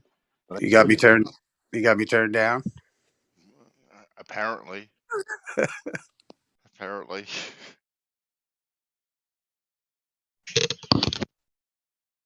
I'll just fact check him real quick and get rid of that.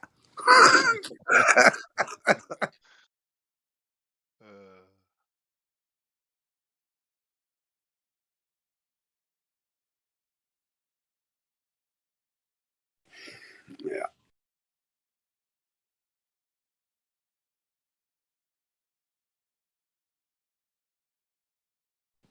You know, he's like slowly turning me back up to see if I'm talking shit.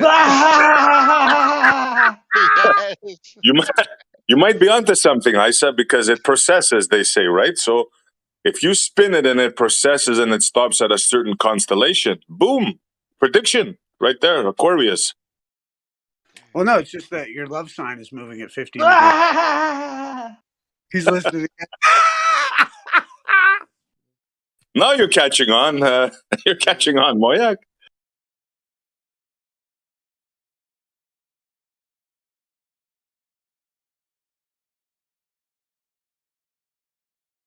I can't believe I'm going to go have my coffee outside right now. Unbelievable. The summer is here. It's there? Oh, soak Finally, it up. man. Soak it up, my friend. Wow, another thing you can't believe.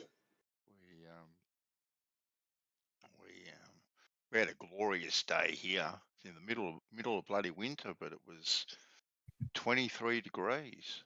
Absolutely glorious. Still in your fall? That warm?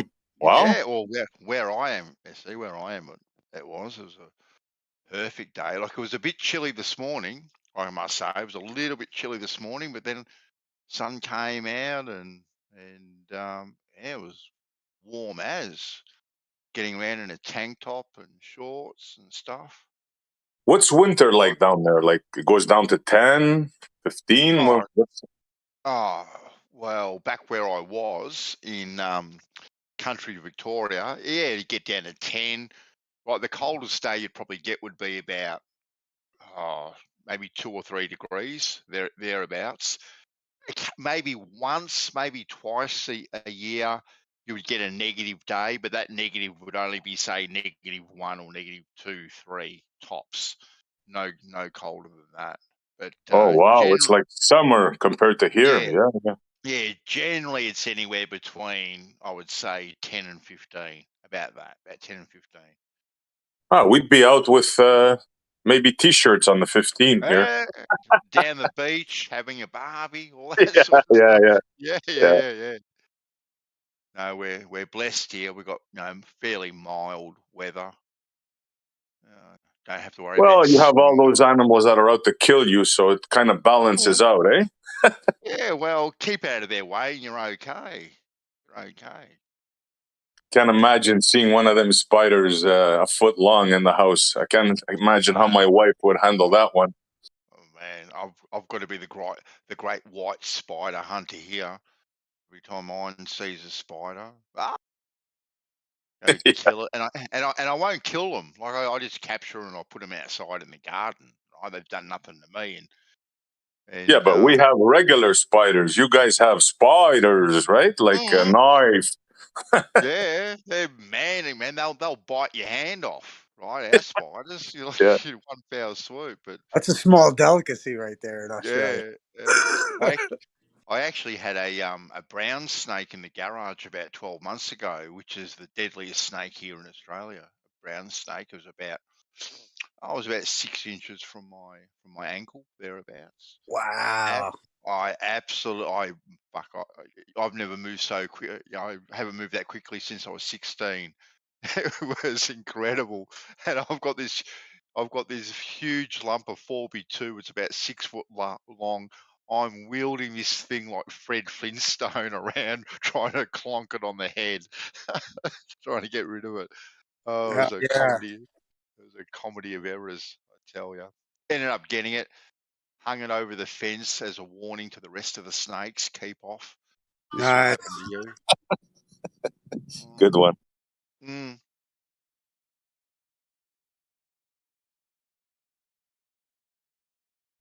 Yeah, my rule is if they're in the house, they can get it. But if they're like in the yard or on the street, that's okay. Yeah. But if they're in the house, everything gets it. That's it. Fuck that.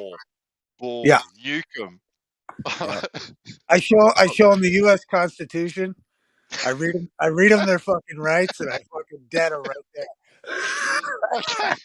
I came home. one day, Isa, and the wife says to me, "Can I get rid of a spider?" And I went, "Sure, babe, no problems. Where is it?" So she pointed to where it was. Right? Well, she had unleashed 3 cans of bloody fly spray on this thing. It was a mountain of white foam caked in this spider. The poor thing drowned. It drowned. I swear to Sounds God. like my wife. Oh God, I laughed. I said to her, "Babe, you think it's dead? You think it's dead?" God. But when I capture it, Awesome. when I just catch the things, I put them out in the garden, right? And she knows I do. I won't kill the bloody things. I'll just be sitting on the couch, and then all of a sudden, like she'll walk behind me, I just get this huge clip across my ears. I go, "What the hell was that for?" Not killing the spider. I go,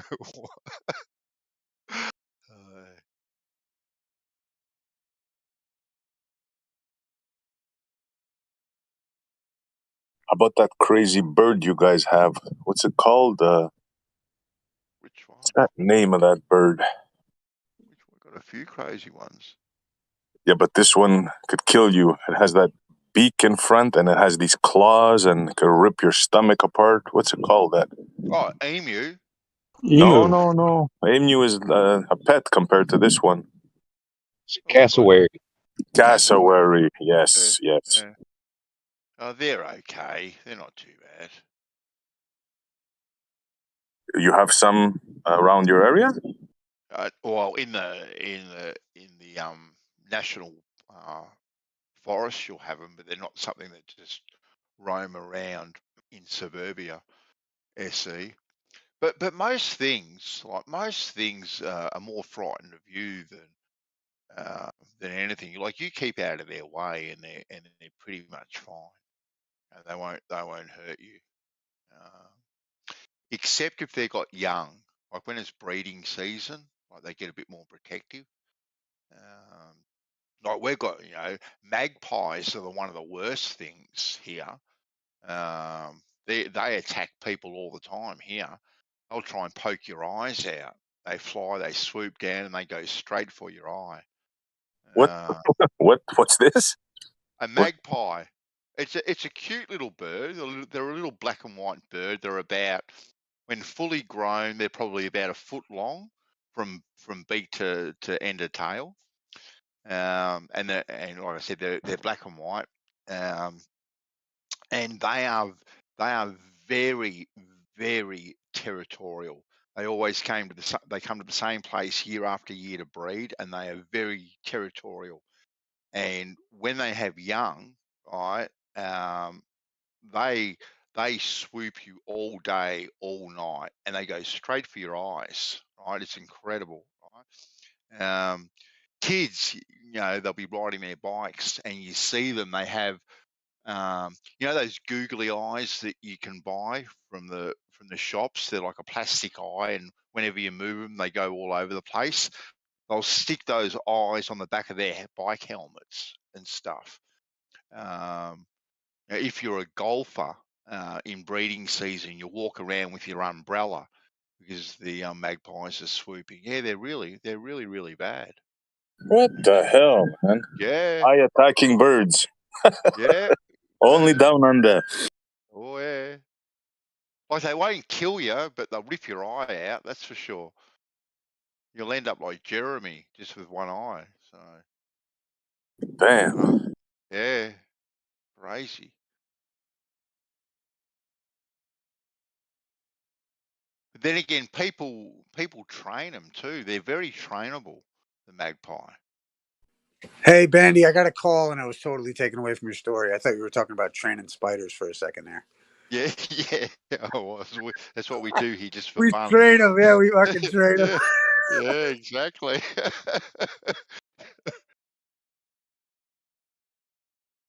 Yo, instead of like birds aren't real, you should do like spiders aren't real. Spiders aren't real. Yeah, have you Yeah. seen it? There's some dumb faux conspiracy about birds aren't real. Oh God. And then what do you call it? I was thinking in Australia you could do the side. Spiders aren't real. Spiders aren't real. God. Like he says, bird. Like they say like they're all government agent like machines. Yeah. Yeah. Little drones flying around. Right. Yeah. That's it. Yeah, that's the one. We've got bird-eating spiders here. They're huge, the bird-eating spiders. You got those there, SE? The bird-eating spiders? I don't know. Describe them. They're about 3 foot in diameter. They're a big hairy thing, and they eat birds. That's their delicacy. What the hell? No, we don't have those here, bro. They are massive. A 3 foot wide spider? Are you serious? Yeah, no, they're not 3 foot wide. They're probably they'd be as big as your hand, spread wide easily. These things. And they eat birds. Yep, they eat birds. Yep. What the hell? Yeah, man.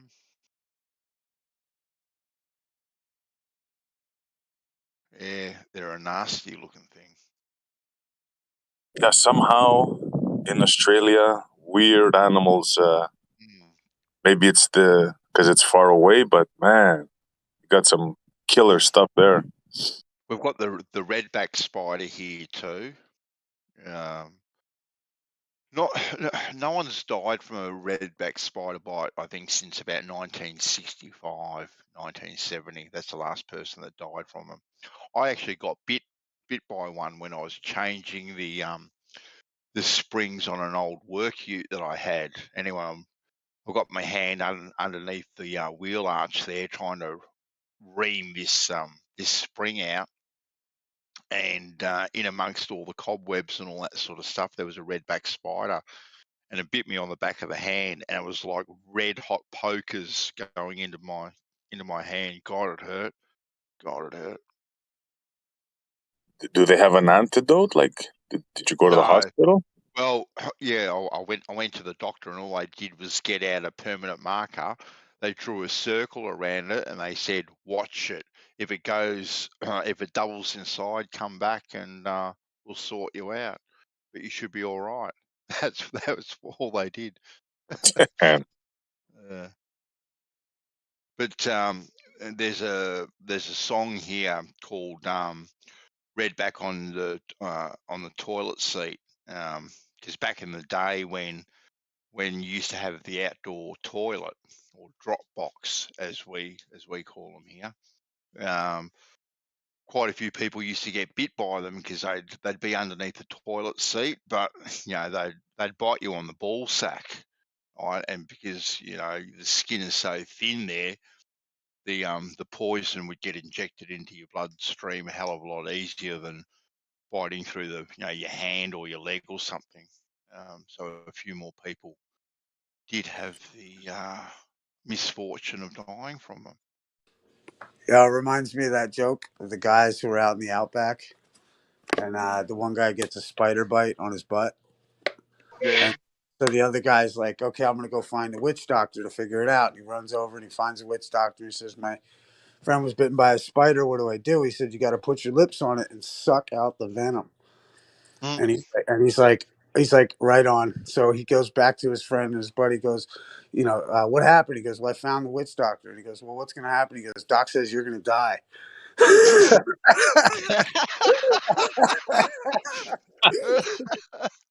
Oh God.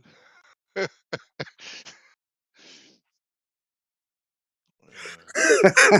love that.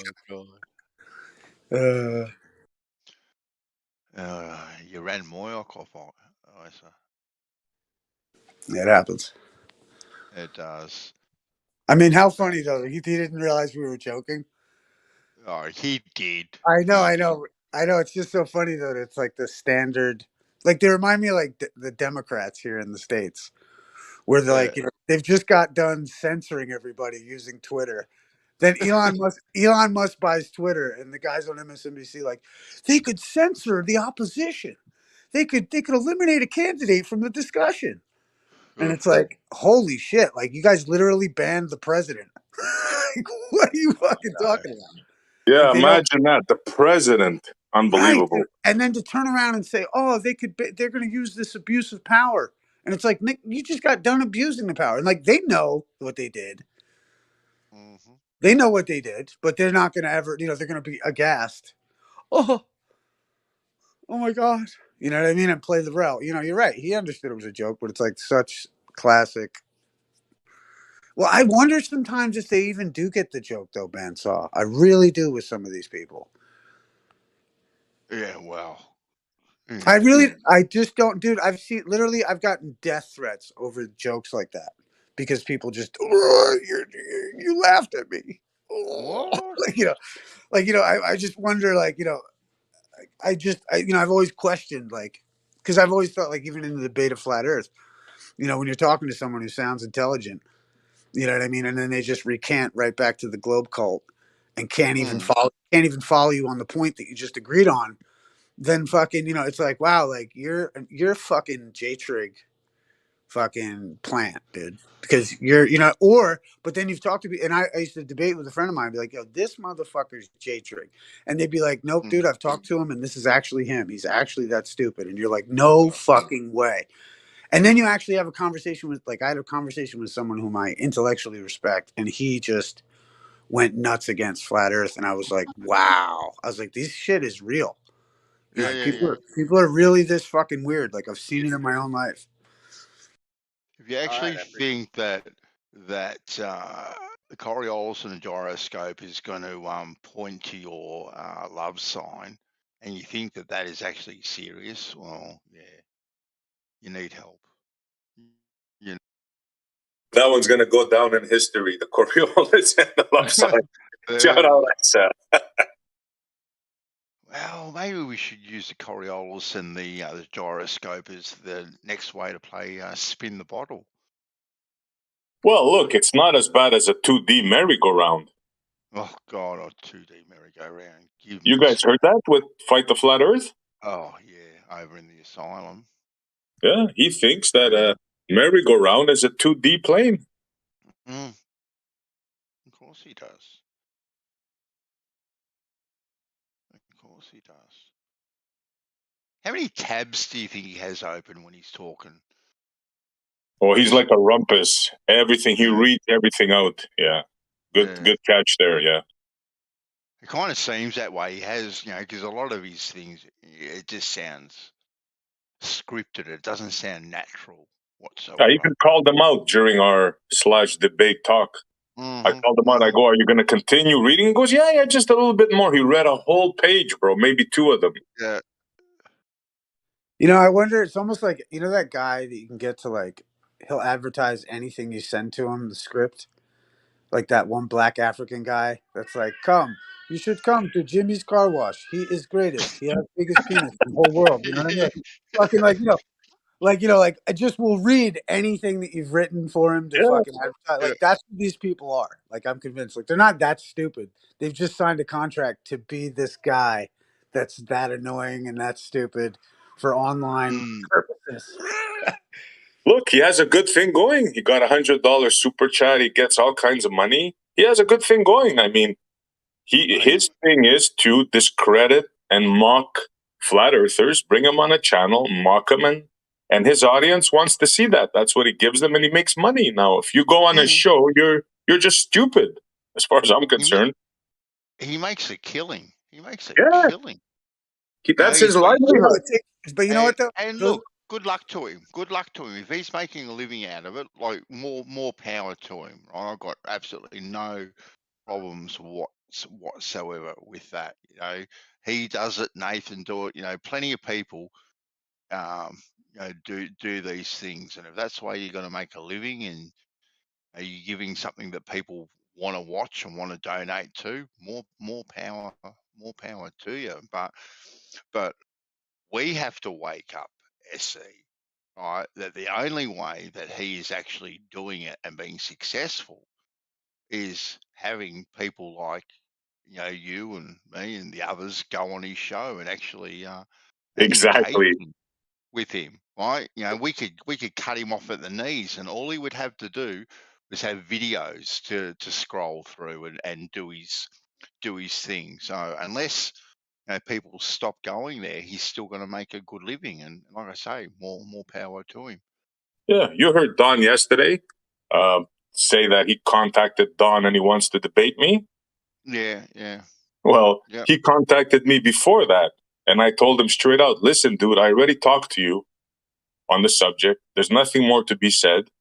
And by the way, you think I'm going to come over to your channel so you can make fun of me? You think I don't know your game? Sorry, ain't going to happen." Oh, you got your favorite character in the chat again, SC. Who's that? Mr. Moon Gazing. Babs. Oh, my buddy Booby. Yeah. Yeah, he's a character, all right. Oh, someone. Oh, did you take care of that, Isa? Oh no, he must. No, nope. I don't. Nope. What is he upset about today? I don't know.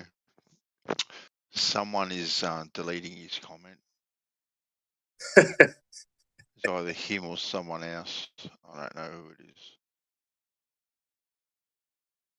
Well, now he's directing me. Hold on. Let's see what's up. Oh, he's after Isa. I recently said that flat earthers are smarter. Okay, you recently said that flat earthers are smarter than general public because flat earthers know certain facts about the globe. Even though this isn't true, because no flat earther actually understands how the globe model works. But do you really think that intelligence is rated whether on people know facts about the globe model? I don't think it directly is, but I think it can be in regards to like anyone who would come discuss a subject that they don't have any don't have any knowledge in. I mean, I've seen it from both sides. You know what I mean? Like, nobody deleted his comment either. But yeah, I've seen that ignorance from both sides. He must have, because it went down a couple of times. He must have done it himself. Yeah. But yeah, we kind of worked that out. Didn't really need to be told.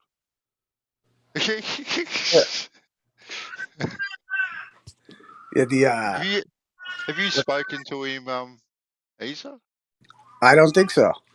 Oh, maybe I don't know. maybe you should welcome him in for a chat, a one-on-one. Is he listening or is he in the? Oh, he's obviously listening on Oh, YouTube. YouTube. Right. Oh yeah, Yeah, come on. Yeah, come on in, brother. Yeah, I mean, we were talking about how, like, and I think it was to Witset's point. I was just trying to make the clarification that it's like, I think even Eggs has brought up that society back in the day, when you got the instruction manuals for a vehicle, it told you how to like adjust the cams, adjust valves and do all kinds of stuff to your engine. yeah. And now it says, don't drink the motor oil.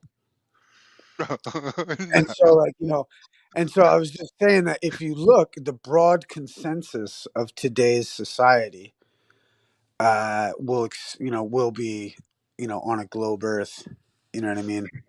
And Yeah. and that it seems to be that the like I would say majority of flat earthers, but I don't know because I know there's wild motherfuckers out there. But like the idea is that flat earthers tend to know a lot more about this subject matter and being more inquisitive and not likely to drink the motor oil. You know what I mean? Like, and more interested in the camshafts. And I think Yeah. I think the fact is that the consensus lies with the globe, but the consensus needs to be told not to drink motor oil. Mm-hmm. So, if everybody knows X, Y, and Z, does that make it valid in a world where everybody needs to be told not to drink motor oil? Yeah. So, society's obviously come a different way. And granted, I think to a certain extent, you've got a movement of flat earthers that want to burn down everything, want to take down. Like, they want they won't be told that they can't drink the motor oil. Yeah. You know what I mean? Like they won't have some scientist tell them they can't drink the motor oil. Like I'm going to find out for myself. You know what I mean? Apparently. Granted, they're out there, but I'm just saying the majority of Yeah. flat earthers I've met are more interested in adjusting their camshafts and fucking in the nuts and bolts of things. And it just happens to be that globers are more likely to have to be told they can't drink the motor oil. Yeah. Yeah. You know what I mean? So they've got to read the warning label just to make sure. Right. They don't know. in 16 different languages. Well, also too, it's like they don't care. No. Yeah, they don't care, and that's the difference. Is that flat earthers seem to care more than the globers. Apparently, if you want to have a chat with him, you've got to go to Jose's or Gems because the mods aren't biased over there. Apparently. Well, check it out. Tell him if I go to Gems, I'm gonna have Gem mod me anyway, so I'll be a mod over there too. Just so you know.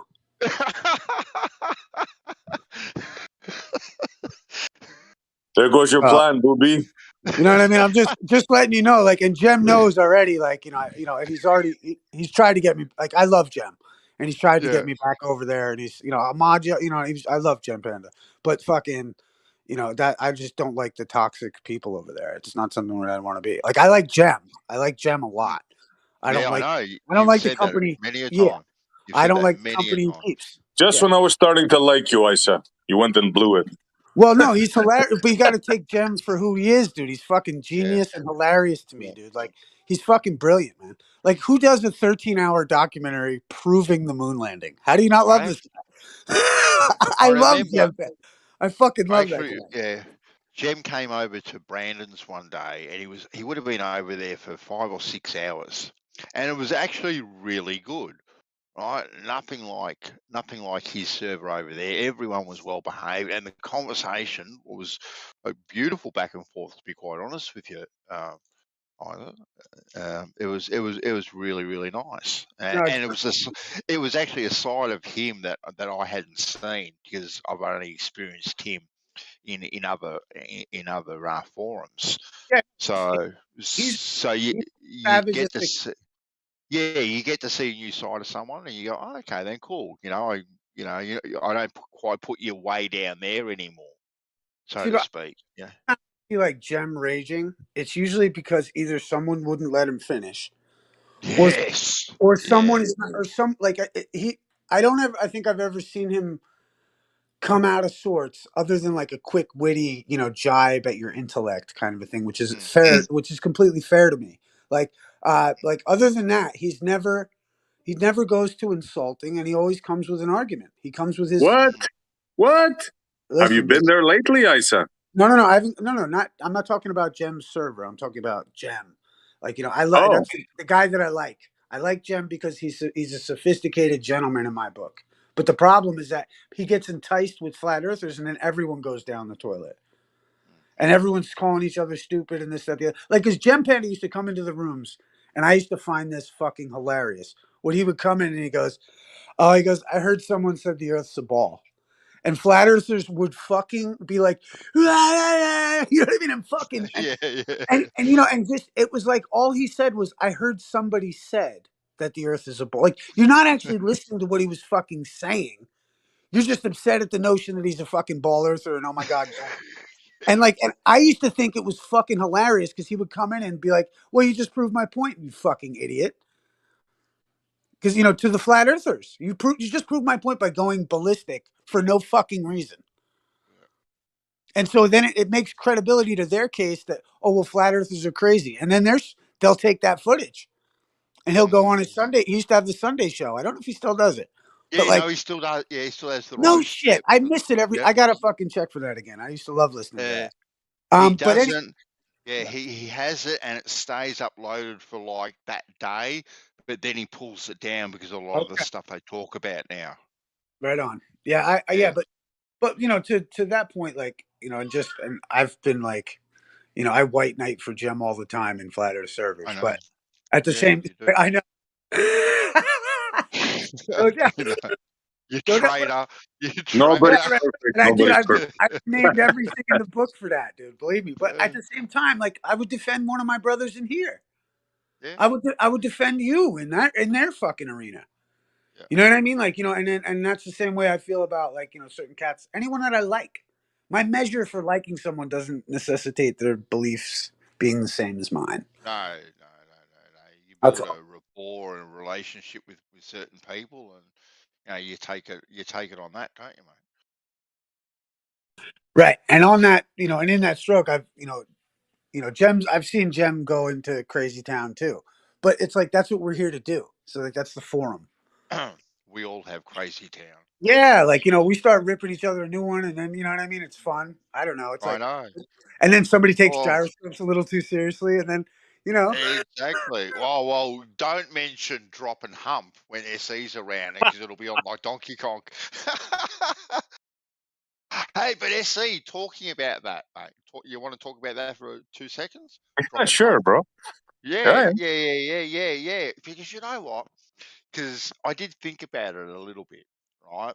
Because I get the whole, um, I was trying to get on your wavelength with it. All right, I've got to try and see it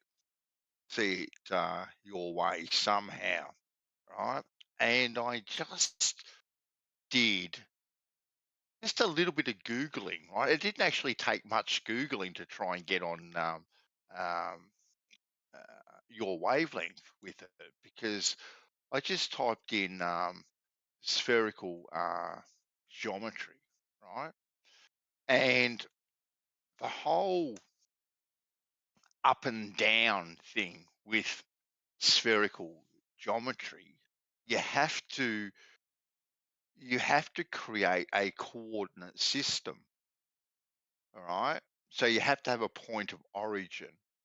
Right? You can't have everything as a point of origin. So if you're talking about spherical geometry, you don't have your point of origin being everywhere.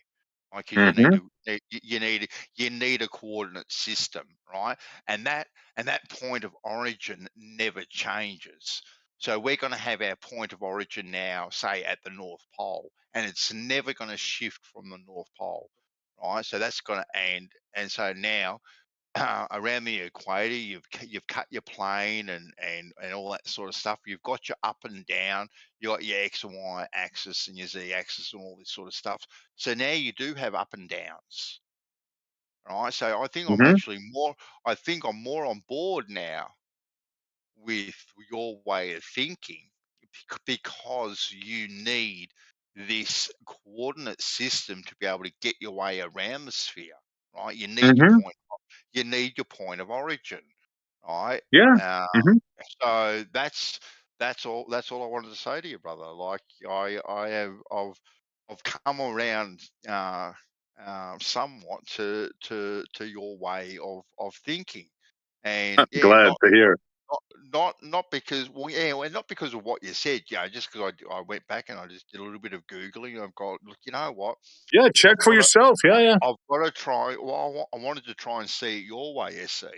Right? I think because I wasn't model afflicted, so to speak, because I wasn't on their model at all. But I kind of understood the whole horizontal thing and their drop and blah blah blah blah. I kind of was understanding it, right? But now, when you're trying to get around it, like with a coordinate system, and you have that point of origin, like well you can't have drop everywhere. Like you can only have it one way. It can't be in every single direction at all. Thank you. That's my whole When point, Bandy. Yes, sir. Yes. when you've got a coordinate system. So I actually do think I'm more on board with you now, pal. So I did give you a bit of pushback on it, but there was no ill feeling there whatsoever, as you know. No, of course. Are you kidding, bro? You're one of my favorite people, bro. You know that. From way Yeah. back, we never had any problems ever. No, exactly right. But not everyone's going to see eye to eye. But Hey, I'm right here, SC. So there you go. There it is. So now you think we can work with Jeremy? What do you say? Because he's got a blockers on. Yo, is Man of Concessions muted? Yeah, well, he was hot micing. I've just Okay, yeah. just unmuted you. Yo, mate. my bad. I'm so sorry, man. No, I thought I you're was right, muted. buddy. No, you're right, buddy. Right. You're right. All good in that. Bandy, do you think we can make any progress with Geo and Jeremy? Well, maybe. The way I just explained it to you, right? With the whole coordinate system, and you need a point of origin. Maybe go down that track, because I haven't heard you kind of saying that at all. It was just kind of the whole hump and drop, and you can't have both. And like I'm seeing in a way now with this spherical geometry, the only way you can have this spherical geometry in the first place is by having a point of origin, right? And you need that starting point. Does that make sense what I'm saying? Absolutely, and I wish I would have thought of that. That's why we do what we do in groups, right? Because you can't think of everything, man. Yeah, that's ingenious. I like that, Bandy. Yeah. Cool, man. Cool. No drama. So I think I'm gonna add that to my repertoire. Yeah. you're more than welcome to steal it, my friend. You're more than welcome to steal it. Thank you, Bandy. What is this point of origin? Oh, you wouldn't understand, Nate. It's over your head. Okay. Hump Very and drop. funny. You can't have both on your globe. You can't have both hump and drop. You know this. That's my main point, Bandy, and you got it dead on, bro. You can't have drop from both boats. You heard me say that many times, right? Yeah. But I was just That's the main point. Yeah. I was just thinking about it differently. That's all. I was just thinking about it differently. Yeah, because we're all model afflicted, and I don't say that to down anybody, but it's just a fact. We grew up with spheres on our spheres on our desks when we were kids. We're all model afflicted, including me. Yeah, it's hard to think about just in your mind. You have to kind of draw it out and put two observers near the top, right? Because near the top is the key. Yeah, that's where they get you, right? So put them near the top and just looking at each other, and out in front of one observer it's dropping, and in front of the other one it's dropping, but where those 2 points meet is supposedly a hump. Tough one. Yeah. did you understand what I was saying, Rucky, about the whole point of origin thing? Yeah, I don't listen to anything you say, man. Sorry. Yeah, fair enough. Fair enough. That means yes. Yeah, I get it. I mean, you know, it's just a mind twist, but Yeah. it doesn't it's just another thing to kind of think about. Water, it doesn't matter. Water doesn't do that anyway. I mean, you know, you really have to get back to the basics of, you know, a known physics, like reality of how water works. And if you can't replicate it, you really have trouble selling it until you get into the theoretical. And that's where they've moved into. That's why everybody is out in space. And every time you hold a conversation, it immediately goes towards the sun, moon, or stars because they don't like the reality that they have here on Earth. I don't know what's wrong with it. They would just look around. It's unbelievable.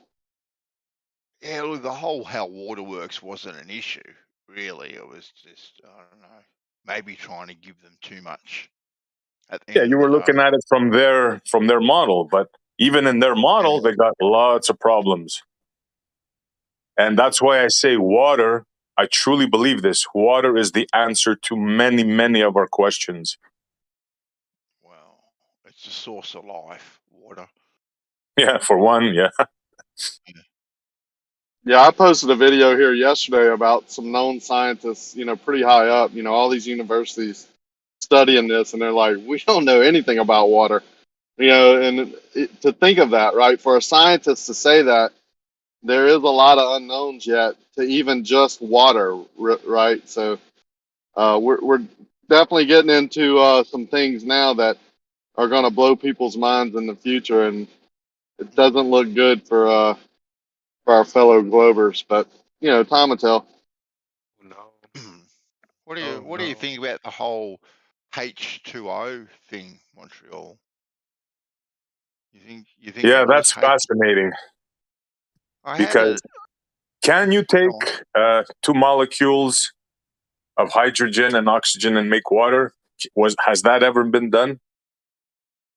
Well, they say that they have. They say that they've demonstrated it. And I think it was yesterday or the day before, we were talking about, I think Nate and I were actually talking about it, and someone else, I think Doofus piped in, with the atomic weights and all that sort of stuff. Because I basically said, can we get like 2 kilograms of hydrogen and 1 kilogram of oxygen, mix them together and get 3 kilograms of water, Yeah. right? Well, it doesn't quite work like that because of the atomic weight, right? And I went, okay. Then he goes, the ratios would be all out. I go, well, what are the ratios? He goes, well, you'd need like 16 kilograms of hydrogen and 2 kilograms of oxygen to get 18 kilograms of water. And I go, okay, then so has anyone done that? And then he goes, well, do you know how much 16 kilograms of hydrogen is? And I go, 16 kilograms sort of thing. Well, it's just way too big. And I said, well, don't worry about, what about 16 grams of Yeah, hydrogen scale and it down. Yeah. and 2 grams of oxygen, and can we get 18 grams of water? Has that ever been done to say, oh, well, then you've got the whole process of it, because then you're going to lose some through the process. Okay, cool. Have we done 16 grams of hydrogen, 2 grams of oxygen, and say got 17 grams of water, like something pretty close to what it should be? Like, is there a demonstration to actually show that this theory is actually reality? And we can't attribute it to anything else because we get pretty close to what we think it's going to be, but we're yet to see a practical demonstration really of this happening. They'll do some experiments where I think stuff can be put down to, say, condensation on the inside of a beaker. Okay, not necessarily, the same sort of ratios Yeah, or that's anything. different. Yeah. It comes out of Yeah, the atmosphere. Yeah. exactly right. But apparently, it's all top secret. It's not out there, and the worst the worst two words Globers hate, SE, it's show me. Show me. Yeah, Right? yeah. You know, you say it, and it's just like they run for the hills. They run for the hills when you say show me. Yeah. But now to that subject, on the other way around, when you have water, I'm pretty much convinced that they can get hydrogen out of it from what I've seen. I haven't done it personally, but I think that is possible. So I Well, don't know. I don't know.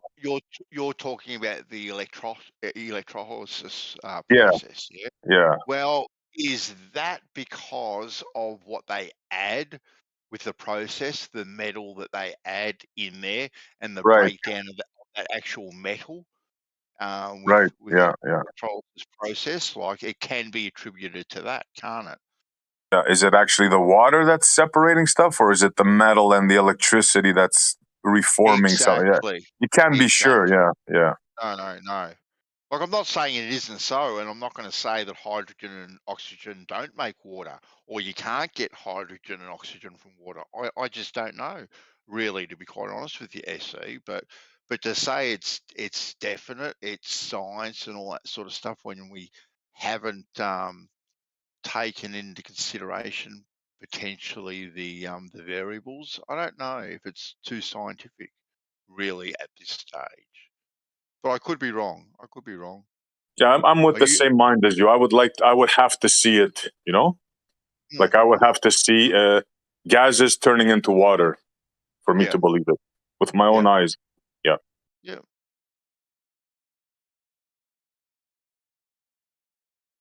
But I've got my people working on it. I've got Nate and Doofus working on it feverishly behind the scenes. Oh yeah. Good to Yeah, know. Good to know. apparently they know people. Apparently they know people. What are you talking Yeah. about, Benzo?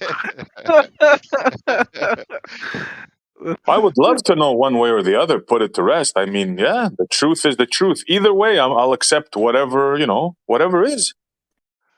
Well, apparently this demonstration you won't find on YouTube. Or for whatever reason, you won't find it Demonstration on of what? of mixing hydrogen and oxygen and making water. But I showed you yesterday, Benzo. No, we didn't No, see. No, we would no. like 16 grams of hydrogen, 2 grams of Oh, oxygen, and we get 17.3 grams of water. that very specific one that you requested for. Well, Yeah, look, I will I grant don't know. you, I will grant you the process. There will be some loss, but we shouldn't get like it shouldn't be next to nothing water. Right? We should get, if the ratios are right and it says 2 parts to 1, right, and we get 3 parts, right, which is basically what the equation is, 2 to 1. We should get close to that ratio when we mix them together. We all agreed on Okay. that.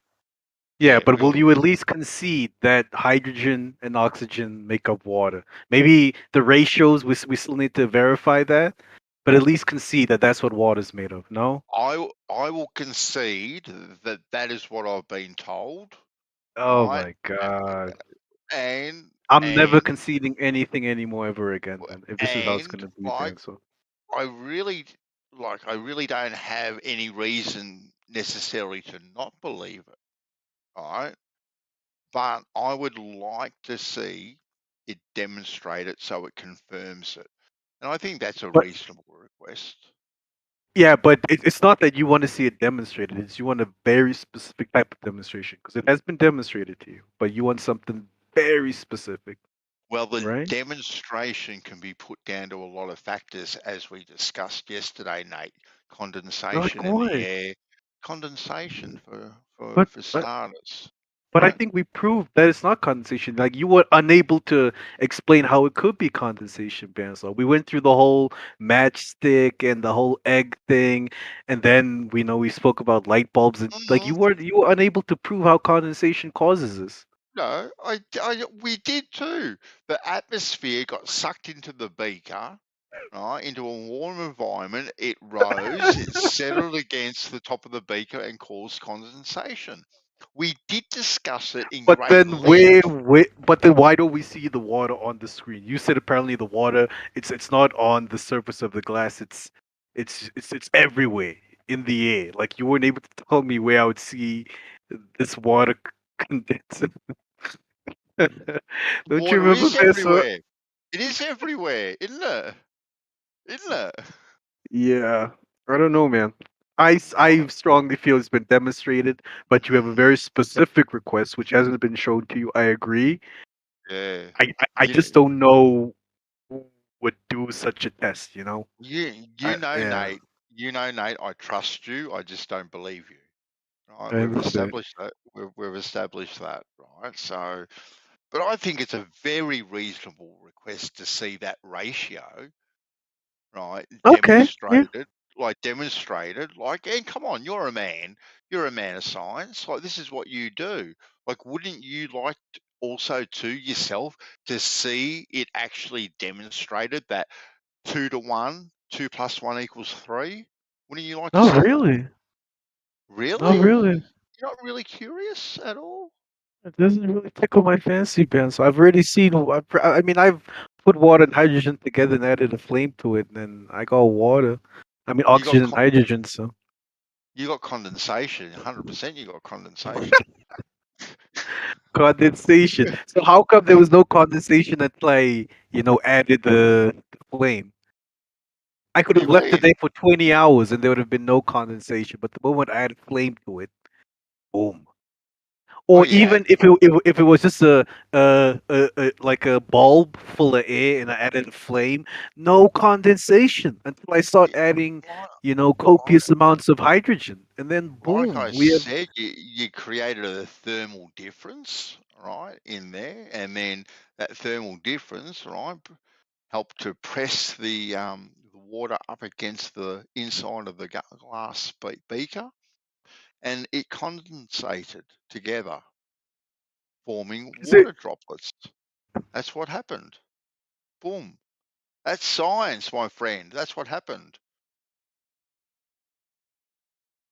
Mhm. You know, deep down, you know this is what happened deep down. No, Ben. So I actually feel this one is a bit silly. I I think it's don't been think. proven beyond a reasonable doubt that water is made of hydrogen and oxygen. It's basic chemistry. To say this is wrong, then all chemistry and medicine, it's all wrong. I don't know. I don't And this has know. nothing to do with the shape of the earth. It's nothing to do with physics of that nature. It's chemistry. Well, do you always want to talk about the shape of the Earth? Do you? Is that what you No, always we want to no, talk we don't have to. We about? can talk There about we go. chemistry, Yeah, but exactly, then exactly. let's talk about the more complex areas of chemistry to Oh, argue oh, about whether or not water is made of hydrogen and oxygen. I don't think that's worth our time, Bianso. I okay. think there are more pressing What's matters we could what sort of discuss. okay? What sort of arguments should we get into then, if it I, ain't? I don't know. You guys bring up the you guys have the questions that start the arguments. We just provide the answers that you Oh, don't like. So maybe ask a more complex question as oh opposed well, to instead of okay, what is water made okay. out of. Maybe I Yeah. should do Yeah, complex yeah, chemistry like questions. have you ever heard has anyone ever told you how many states of matter they are? Maybe we could discuss that. The How different many states of states? matter. What are Yeah. there? Three or four? I was taught that there's 7 states of matter, but I Oh, hear there we people go. saying there's more than that. Oh, So we could really? discuss something like that, yeah. Okay, go. What are they? What are the Well, 7? so you obviously have your three common one: liquids, solids, and gases. Then Uh-huh. you have your plasmas, Okay. right? Like you know what a plasma is, right? Yeah, yeah, yeah. Yeah.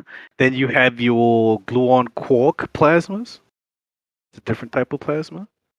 Then you Okay. have your Einstein boson condensate, and then you have your I think it's what is it called? Bosons and fermionic condensate. So those are the 7 types of matter I know about. you know. But I hear some people say there's 11. You know, I hear people throw out wild numbers. Like, how many states of matter are you aware of? I don't know. Well, me of matter, I'd say 3: solid, liquid, and gas. Myself. Now the rest of them sounds a bit. And I can give you maybe plasma, right? That's energy. That's energy. All right. I'll give you those 3, but the rest of them sound a bit pseudo-y when you were talking gluons and all this sort of stuff. Yeah. There's another one that Rakia keeps bringing up, superfluid, but I don't know if I'll consider that a state of matter. I don't know. Was that a state of matter? Isn't that just how hydrogen condenses through pressure and temperature? Yeah, but some people say it's a state of matter. Apparently, it's what they call "quote unquote" an exotic state of matter. But wouldn't it by definition be a fluid? Yeah, it's a fluid. Okay, then, so it's already under the fluid state of matter. It's not a different one. It's already got its one there, But it's a fluid. superfluid now. It doesn't act like normal fluids. It doesn't act like normal liquids and gases. You know, there's no viscosity or friction, and things traveling through it don't lose their momentum or energy. Apparently, some of them even speed up as they travel through the superfluid. I don't know. Well, it's still a fluid, though. It's still a fluid now because it doesn't have as much resistance as another sort of fluid, whether that's water or milk or whatever the case may be. It's still just a different form of fluid, frictionless. So I don't. They may put it in have its own state, but me myself, I don't know. I'd keep it in fluid myself, but who am I to argue with the Yeah, but experts? I mean, fluids on. We don't really classify fluids as state of matter. Fluids is more a property shown by states of matter.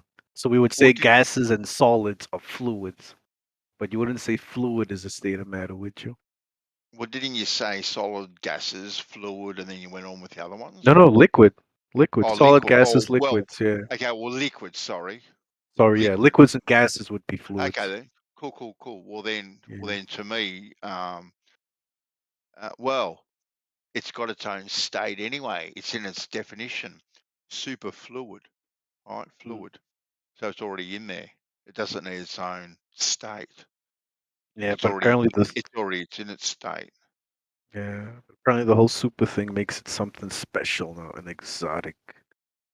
Yeah, I mean, I just feel chemistry is something really hard to argue about because chemistry you can prove beyond a shadow of a doubt at home. You know, you don't need to go space to prove these things. You know, you could, No. I'm happy yeah, to like talk. when you light a fire, you creating a plasma.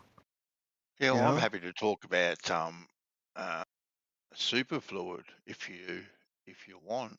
Um, yeah, it's just, I mean, I don't know if we're going to be able to have an argument about it. You know, I'm not going to argue about it. I know nothing about it to argue. I will argue so. about it, knowing nothing about it, as you know.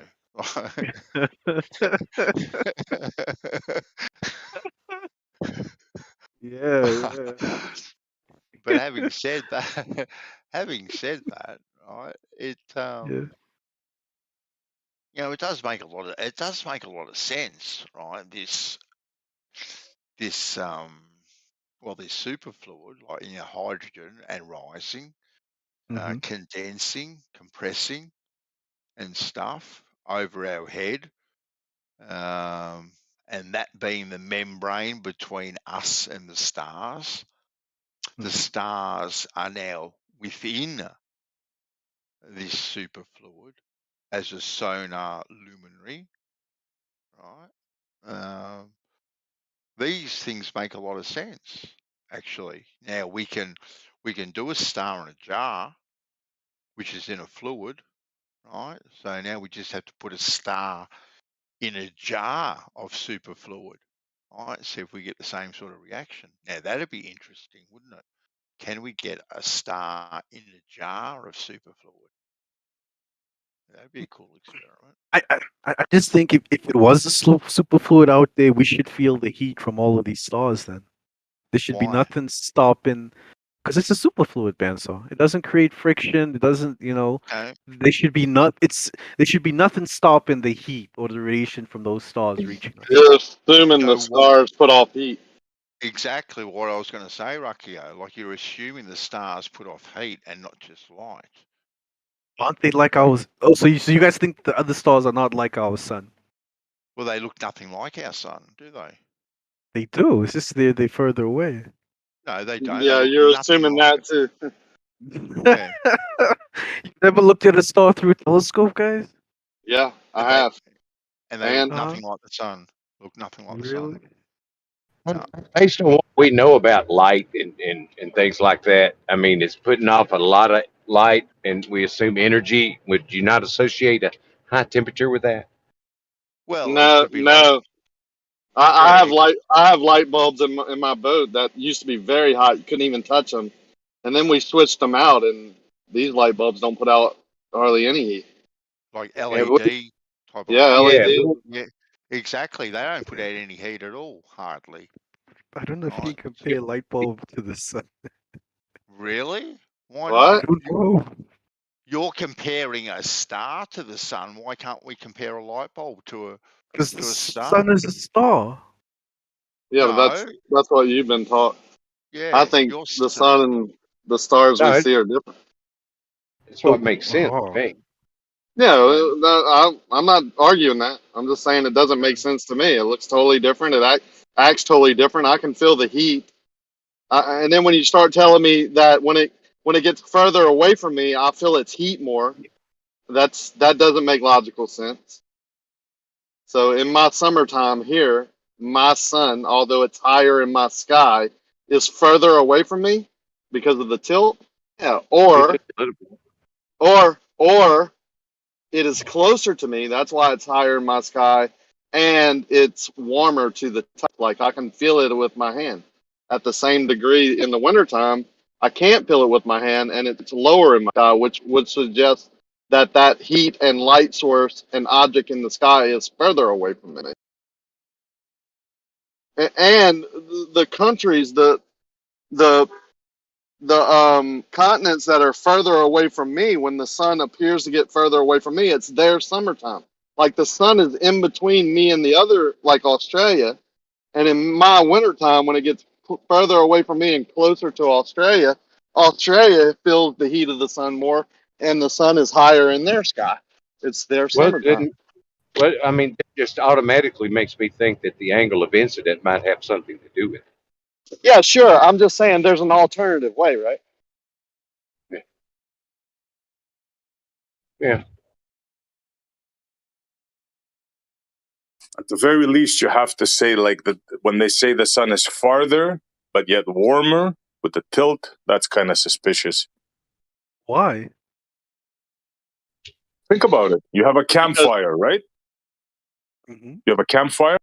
You move away from it, it gets harder because you're tilting. Does that make sense to you? I have a camp. Shit, just saying, oh, someone's calling me. So sorry, guys.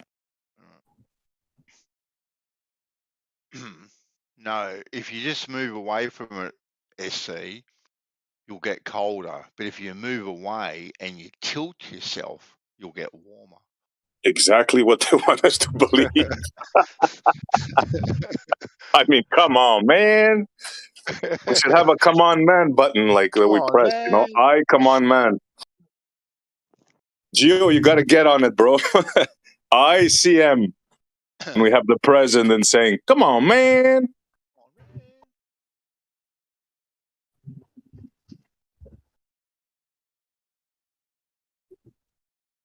It's like against all logic, you know? It just makes common sense.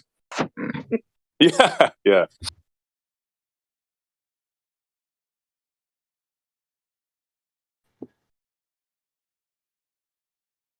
Yeah, Bandy, on your next meeting, bring up to Gio, we need Explanation point CM. So when we hit it, it says, "Come on, man! Come on, man! Come on, man!" Yeah. I'm so sorry, Essie. Do you mind repeating that campfire example?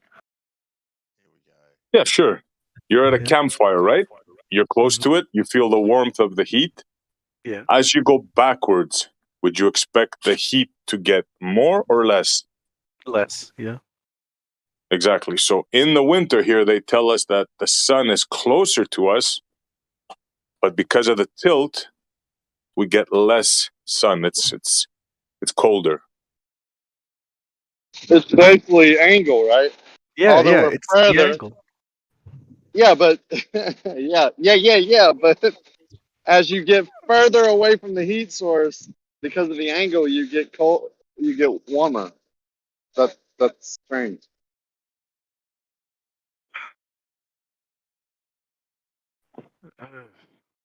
Yeah, that makes no sense and no reality. Why does it not make sense? I don't see what part is you guys are struggling with. Because I mean, We're not struggling with anything. We can see it both ways, but one of them makes more logical sense than the other. In nowhere, shape, or form can you take a heat source in reality, put it further away from you, and you get warmer. Right. That's more. basically what I was going to say. Is one can be demonstrated, the other one literally cannot be demonstrated, or like you can't do it.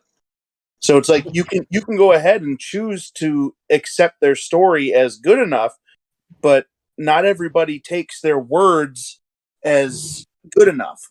Like Bantal brought up earlier, show me that happening. Demonstrate a heat source being moved away and somehow getting hotter, and you can choose whatever angle you want. If you say it's the angle that matters, then you take your heat source, put it at any angle you want, and move it away and demonstrate it getting warmer. I just don't get it though. You know, when it moves, when the sun's further away from us, it's further away from everybody. But because of the tilt, it creates an angle where its heat is more like, let's say it's winter for us, right? So winter for us, the North Pole would be tilted away from the sun, and the South Pole is tilted towards the sun. But the sun is equidistant from everything on Earth. But now the sun rays, as they hit the northern hemisphere, because the North Pole is tilted away, they hit a larger surface area. It's a larger angle of incident. So we get the explanation. We get it. Well, yeah. So I don't understand then. But I'll explain you why. All we're asking I is, want to say something to what he just said about the tilt. The like a huge problem with what you just said is that literally, according to them, every single day we experience a further move toward and away from the sun by the Earth rotating from, and the person who was on the side facing the sun is now facing away from the sun, and that's an even bigger shift in distance to or from the sun. And it doesn't cause the seasons. But you're saying a slight tilt now suddenly has the power to cause seasons? Well, dude, it's just like you think about it being cooler in the morning than it is at noon, which is noon is cooler than it is in the evening. That's all to do with your angle of incident to the sun. Yeah, I don't see what the issue But it is. doesn't start freezing every morning and evening in the summer, does it? And it should if that distance makes that much of a difference. I addressed what I said, though. I am. I'm literally addressing what you said. You said there's a temperature difference in the morning and the evening, but it's not so great that it literally starts freezing things, is it? And it should if the distance matters that much. No, the distance you're talking about 93 million miles versus 6,000 or 3,000. Okay, exactly. There you go. So it shouldn't matter, right? Yes. Exactly. So when it shifts a minuscule amount, like you said, a very minuscule amount, even less than a day's travel, when it shifts that amount, it certainly shouldn't cause a whole shift in the weather because it's so minuscule. Exactly. Yeah, well, that's what I'm saying. The distance doesn't matter so much as the angle of incident. That's the whole argument. And I mean, have you looked at what the difference in distance on the is? shift of the tilt? How is that more of an angle difference than literally going to the other side of the Earth. I don't understand what you're saying. Yeah, I really don't understand. You guys all Okay, making sense. think about what you're saying about the angle of incidence. You're saying that changes, that's the part that's significant for causing the season change. The angle of incidence would also change as the Earth rotates and somebody moves along that rotation. The angle would also change from the sun. It would have to, because it's rotating. So you would have literally every single possible angle happening every single day because the Earth is rotating. What? Real Bob, I just came from the Russian flat Earth server. Let's just say I This understand should not what be you were complicated saying. for you. What is the point I can you were explain getting it to Real Bob. I came from the Russian flat Earth server, and a guy gave me the example of tank armor. What you said, Real Bob, Russian is flat Earth precisely server? true. Yes, there is. Can There you are post two a link Russian to flat that? Earth servers I'm a part of. Anyway, Real Bob, you're familiar with the concept of tank armor, right? What you said just now is exactly true if we were on the moon with no atmosphere. Tank armor is slanted. So if you view the atmosphere of the Earth, right, as like tank armor, when the angle, like what you said, right, you're right. But if there's an atmosphere, the sun needs to travel through the atmosphere longer to reach. For example, let's say you're in Norway, right? And the angle is tilted like that. It has to travel through more quote unquote armor in order to reach Norway. And by the time the sunlight hits Norway, it's already traveled, for example, through Europe's atmosphere, through England's atmosphere, all the way until it hits Norway. And that's why the sun, although you see the light, the heat is much less because photons aren't affected by that. That's what the Russian guy Until the told me Earth on the rotates flat Earth. around and it doesn't have to travel that far, right? Like it does every single day, because that's what they say causes day and night. Hang on, let me go back to the Russian flat Earth server. I will grab the diagram he posted. Give me a second. Can you post the link to that, please? Yeah, To the can you get Russian. a link, please? That is Yeah, pretty sure. cool. Post a link, yeah. Happy But it, days. guys, it's Happy a days just for that. it's a totally Russian language server. I speak Russian myself. That's why I'm a member of it. Oh, it's only Russian. Oh, damn. Oh no, that'll Yeah. be fun. That'll be fun to listen in on. I would love to get their perspective, man. That's pretty cool. Yeah. No, I must say they are far behind all of you guys here, in the sense that they normally copy.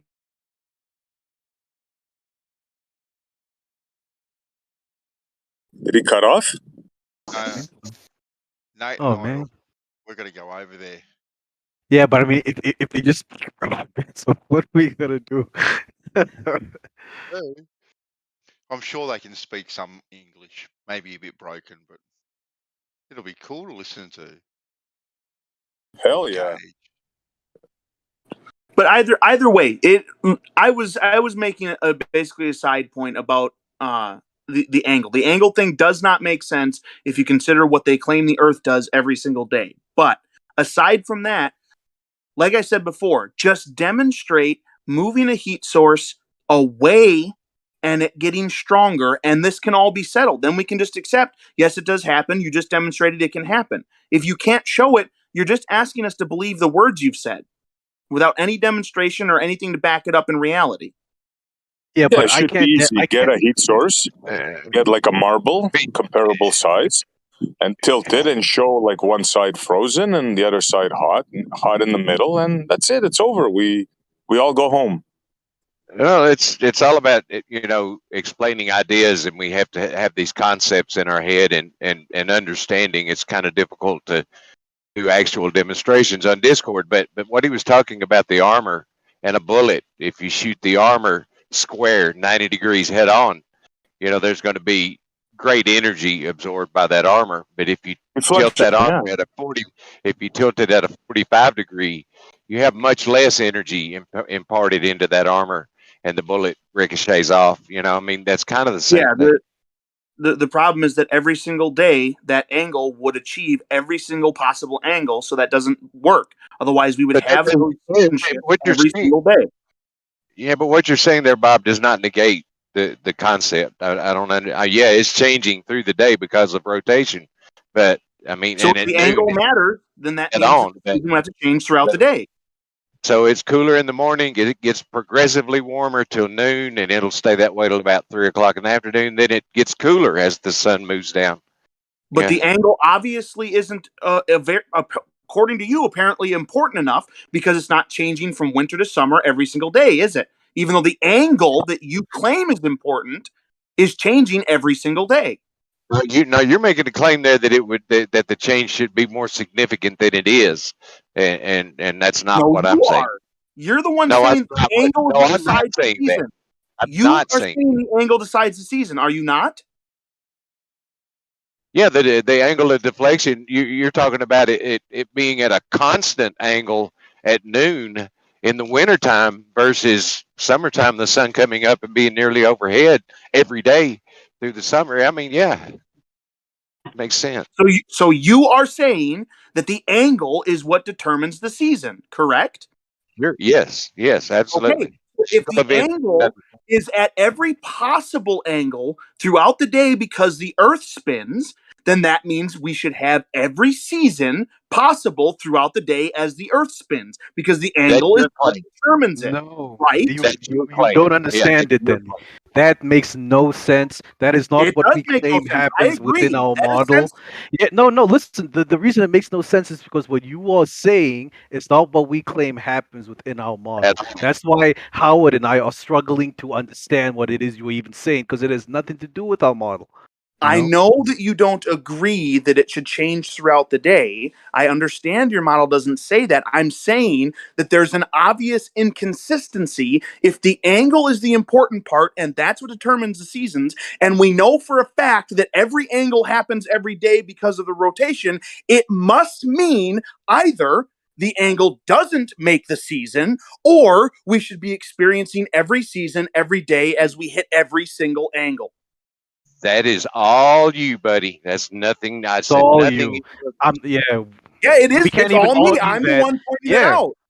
Yeah, the but we angle can't even argue obviously that because that's cannot coming from determine your the head, season. Bob. You're arguing from Clearly. a position we don't take. Yeah, like Okay, look, maybe we should try it this way. What angle determines winter? what? What angle does the sunlight have to hit the Earth for it to be winter time? Let's just use high noon on a daily basis as the High reference. noon isn't an angle. High noon is the reference point that we're going to use. In the wintertime, at noon, the sun is consistently at a lower elevation in the sky. Thereby, the angle of incident is constantly being deflected and dispersed over a greater surface area than in the summertime, in which the sun is nearly overhead on a daily basis and is consistently bombarding the Earth nearly directly with its rays. So there's summertime, and in the wintertime, it's consistently deflected. That was lovely, Howard. It seems like you're specifically avoiding answering my question with any sort of detail or specificity. What angle does the light from the sun need to hit the Earth to make winter instead of the other seasons? 23.5 degrees. 23.5 degrees. Does sunlight hit the Earth at 23.5 degrees at any time during the day? I guess so. Yeah, well, it was just that the Earth is tilted, but I guess that would be subtracted from 90, would actually be the angle.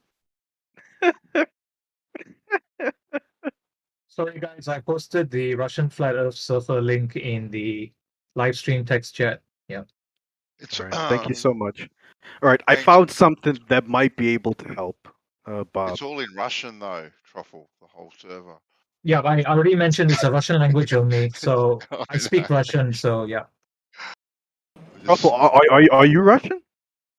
No, I'm British. Okay, that's what's up. All right, I'm gonna post a bunch of pictures, and I don't know. Tell me which picture you want us to. Okay, walk it you through, seems Bob. like he maybe you don't know the angle. Well, all right. So you want to know what the angle would be if it was winter in the north or the south? Yeah, what angle does the sunlight have to hit the Earth for it to be winter and not a different season? So if you wanted this specific angle, you'd have to give a specific latitude, and then where are we? figure all that out. Yeah. That's why I just shot a number out, because there's more information needed. If it's the angle that's determining what the season is, and that's the important part, it should be the same angle for every part of Earth, shouldn't it? No, in the summertime, on the summer solstice, the sun is directly above what, the 23 or 24th parallel, something like that. The sun would be at 90 degrees at noon, solar noon. Guys, if the degree is what's determining what the season is, that's the thing that would need to change for the season to change, right? And it does. Okay, so that means that for a specific season to happen, you have to have a specific degree or set of degrees, right? Sure. Okay, that would be the same because it's the degree that's important, right? Okay. I don't know if it would be the same. I wouldn't say that just because. How could it not be the same if the degree is what's determining the season? Let me speak, right? So you got to remember that half of the face of the Earth is receiving sunlight at the same time, right? And because of the tilt, like the part above the equator might receive more or less sunlight than the part below the equator. I don't know if you maybe look at the first picture I posted, where you have your summer solstice on June 21st, right? So us above the equator, we're gonna, our days are gonna be longer. It's gonna be harder for us because of the angle of incidence of the sun. But this angle won't be the same for everyone above the equator. The further away you go from the equator, the longer your days are gonna be, and the more acute the angle. So if you are at the North Pole, you're gonna have 24 hours sunlight, and it's gonna be warm for you, compared to someone at the South Pole where they're not going to have any sunlight. It just depends where you are. So you have to give us a location. You can't just say think about this, okay? If you have two different places on the Earth and they both have winter and there's two different angles for the sunlight, that must of necessity mean it's not the angle determining winter, because both places have winter with two different angles. But it is the angle causing it. It can't be. It's two different places with two different angles, both having winter. Therefore, it can't be the angle determining winter. Whoa. Why do you have it in your head that there has to be one angle? No, we never said that. That it's one angle for every because place you're saying that has that's the winter determining right now. factor. The angle is the determining factor, but the angle is not unless a specific you're going to have a number. group of angles. That angle changes depending on your location. That's why we need you to give us a location. It's not to say there's one angle. Then it's not the angle determining winter. It is the angle. It's something else. You just don't understand, Bob, and this is getting like I it's understand annoying perfectly. now. No, winters in Texas are much milder than winters in Minnesota. That's because Minnesota has How more did you determine it's deflection winter because- then? Huh? How did you determine it was winter? Man, you're getting so deeply pedantic. No, that was a simple question. To talk to you. That was a simple question. How do you It determine seems like a winter simple on your question, model? but How do you determine winter? Yeah, in those two places you mentioned, one's milder than the other. How is that determined in your model? Is it the angle? They're both going through winter, though. It's winter for both of them. How Like if do it's you winter in determine Minnesota, if it's winter in Minnesota, it's winter in New York. Like I don't understand, guys. Yeah, one's more severe than the other, though, right? He was saying. Gave you an example. Definitely. Yeah, now why? the severity. Why? Oh, that's now. There's a lot of different other factors there now. So it's not the it angle could be- determining it, is it? No, There's it other is the angle. factors. Hang on. Why Let are you him, shouting? Can you calm let him down? say the other What the fuck? factors. Let him say the other factors. Calm down. Yeah. Go on mute. Yeah, let calm him down, say the Bob. other factors. So Because number you- one, Guys, I'm not number angry. one. That was me being goofy. Okay, calm down. Okay, so calm down. Number one, if it's winter in Minnesota, it's winter in New York. So all places in the northern hemisphere have winter at the same time. That's what we mean by it is the angle of incidence that matters. That That's not the determines whether question. I know it's not the question. I'm going to get to the question, but I just want to clarify something. So that's how we know it's summer in the north and winter in the southern hemisphere, or vice versa. Now, just because the whole northern hemisphere is going through the season we call quote unquote winter, doesn't mean they're all going to experience winter the same. You know? You know why that is? Yes, we know. That's why we asked you the question, why not? And you said there were several other factors. And I asked you Okay, to so these state those several other factors. factors are location. Are you located next to water? Are you not located next to water? Is there is there like a forest of vegetation next to you? Is there a desert next to you? You know, what is the environment around you that is going to affect your local temperature? And those Yeah. things affect the local temperature and the weather you experience, right? Okay. Yep. Well, the further Right? the further north you go, the more deflection you Can we have. just get a quick answer? Because the Right? Earth is curved, because the Earth is curved, and that's why you have more severe weather in the north than you do south. So let's go back to what he just said. And those things affect the weather you feel and the temperature you feel, right? Okay. Okay. So it's not an angle that determines it. It is, you could say, an angle plus a whole bunch of other factors that determine it, right? But it can't just be the angle, right? If you want specificity to your local area and surroundings, yes, it's the angle and a few other things. But we're speaking in general. So, We're all right, saying so we're partway if there. you're Now we've above gotten partway. if you're above the equator, it's only the angle of incident that matters. If I'm below the equator, I'm not going to have winter. It's going to be summer for me. Now, below the equator, there's going to be different types of summers because of local conditions. Fine. But that's not what we were talking about, Bob. That's why we couldn't understand you, because now it's clear we were having two different combos. Like, you know. No, not really. No, You're you saying guys it was are angle. refusing to accept that it must be more than just the angle that determines, or not the angle at all that determines. It cannot be just the angle that makes that happen. It can't be, according to your model. It is. According to our model, the angle of incident will tell us if there's winter in the south or in the northern hemisphere. That's what the angle of incident will tell us. Now, if you want to know what is the difference between winter in New York and Minnesota, now there's other factors you got to look into, definitely. But if we're just talking about, you know, which part of the earth is going to have what season at what time of the year, it's the angle of incident that Okay, matters. all right. I think I made my point pretty clear. Yeah, you made your point. Very good. So would the angle change to the sun if it's moving closer and further away? No, why would that change the angle? What do you mean? As something gets closer and further or further away from you that's above you, the angle changes, right? No. No. What? Yes. Well, why does the angle change, Rocky? Because it's getting further away from you. Uh-huh. Or closer to you. So the angle, if the sun is directly above you, it's at your 90 degrees. Once it starts moving away from you, it's less Is than it not 90 still degrees, right?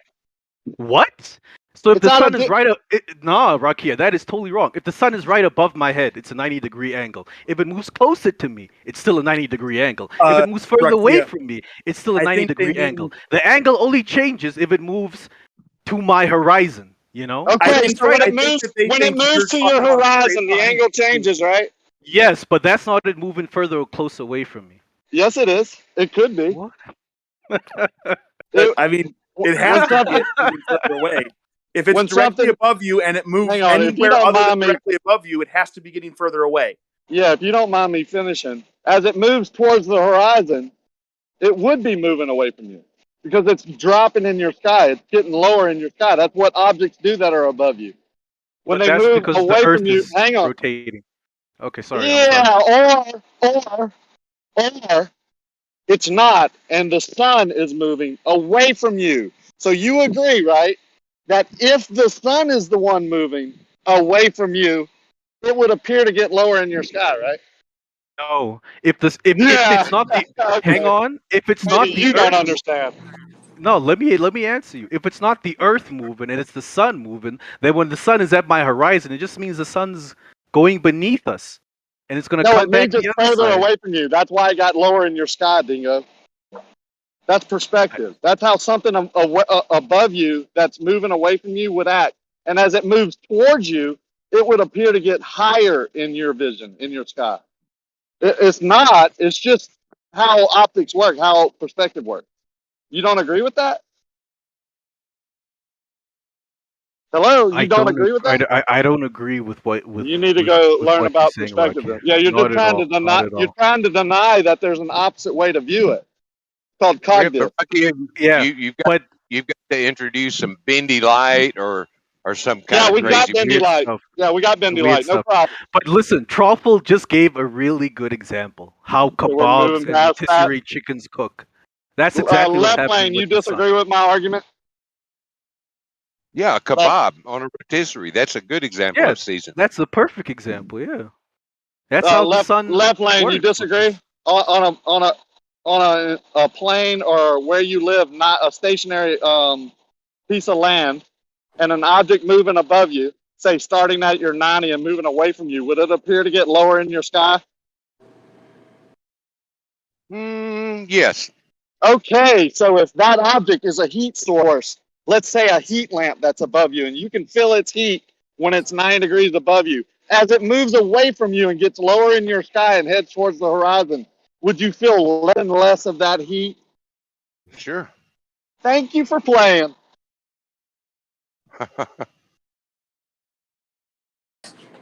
I don't get the point.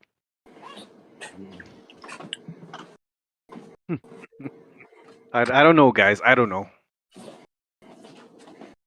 I think our model explains itself clearly, and it sounds more like you guys don't understand it as opposed to there being a problem with it. Dude, you don't understand it. You just didn't understand a very simple explanation of how something above you moving away would get lower in your sky. You don't even understand that. And you're going to tell me that you're going to teach us about another model? Right. Even in your model, you have things getting further away from you that gets lower in your sky. How do you not know this? No, I know that. Yeah, that's what you guys claim is perspective and how the sun disappears. We don't claim that. Over the horizon, what? But I mean, that stuff doesn't make No, sense into to me, the Rocky. horizon. No one says over the horizon. All right, Into into the horizon, whatever. Yeah, that which stuff don't make sense to me. Sure it does. When it gets lower in your sky, I'll explain it. He says it doesn't make sense. I'll explain it perfectly. You're a 6 foot tall man. You have houses and trees in your distance and buildings and mountains that are taller than you. And the sun is going beyond those things. As it goes beyond those things and appears to get lower in your sky by angle, by perspective, it gets obstructed by those things that are much closer to you, that are taller than you. Bottom up obstruction. Make any sense now? Yeah, I know exactly how perspective works, Rocky. So you know that would work then. So you agree with me? No.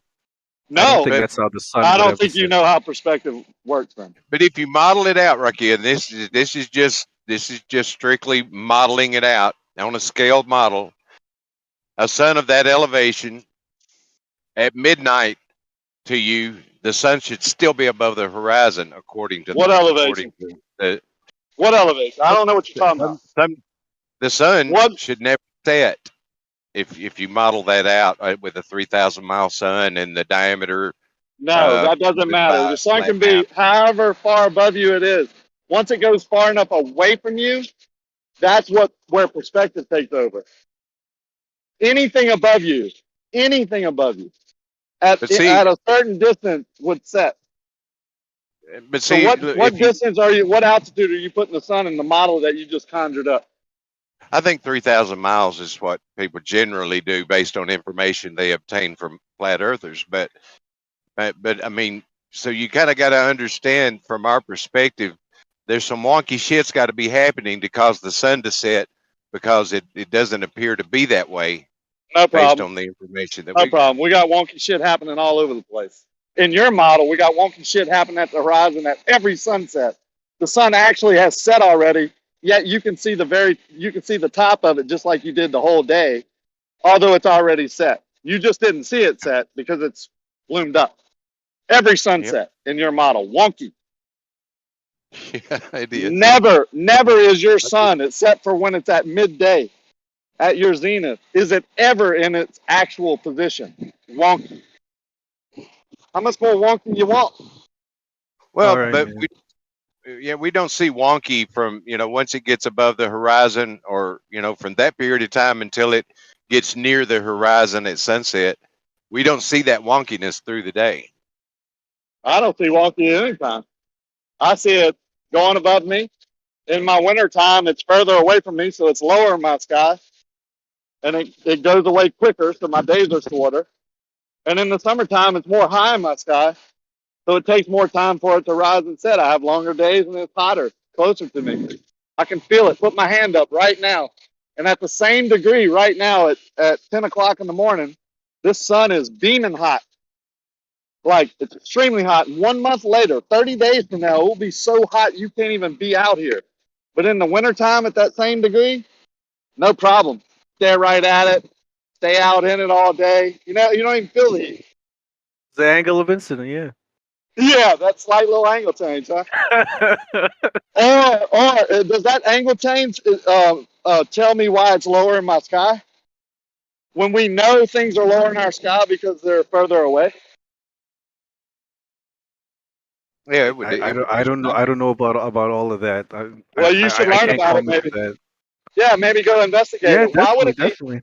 Yeah, why would it be lower in our sky, in my sky, when it's wintertime, right?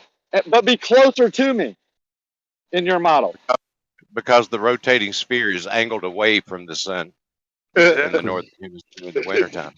No, I'm talking about when the sun gets up in the sky at a 40-degree angle at each season. Howard just said why. Yeah, but Howard just said why. It's not more distance, though. Yeah, it's because the Earth's axis of rotation is tilted away. Yeah, but I'm still got it right here in my sky, 40 degrees. During the wintertime, it's closer to me, but I can't feel the heat at 40 degrees. And in the summertime, at that same degree, when it's up 40 degrees in my sky, and in the summertime, it's much further away, supposedly, I can Not much further away. It's not that big of a difference. Well, All it's right, a what do you guys think?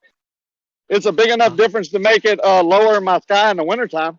It's a lot lower. But it's okay. I think this is where we differ. You feel it's low in the sky during the winter because it's further away. We think it's low in the sky because Earth's axis is tilted away. That so we angle just change differ there.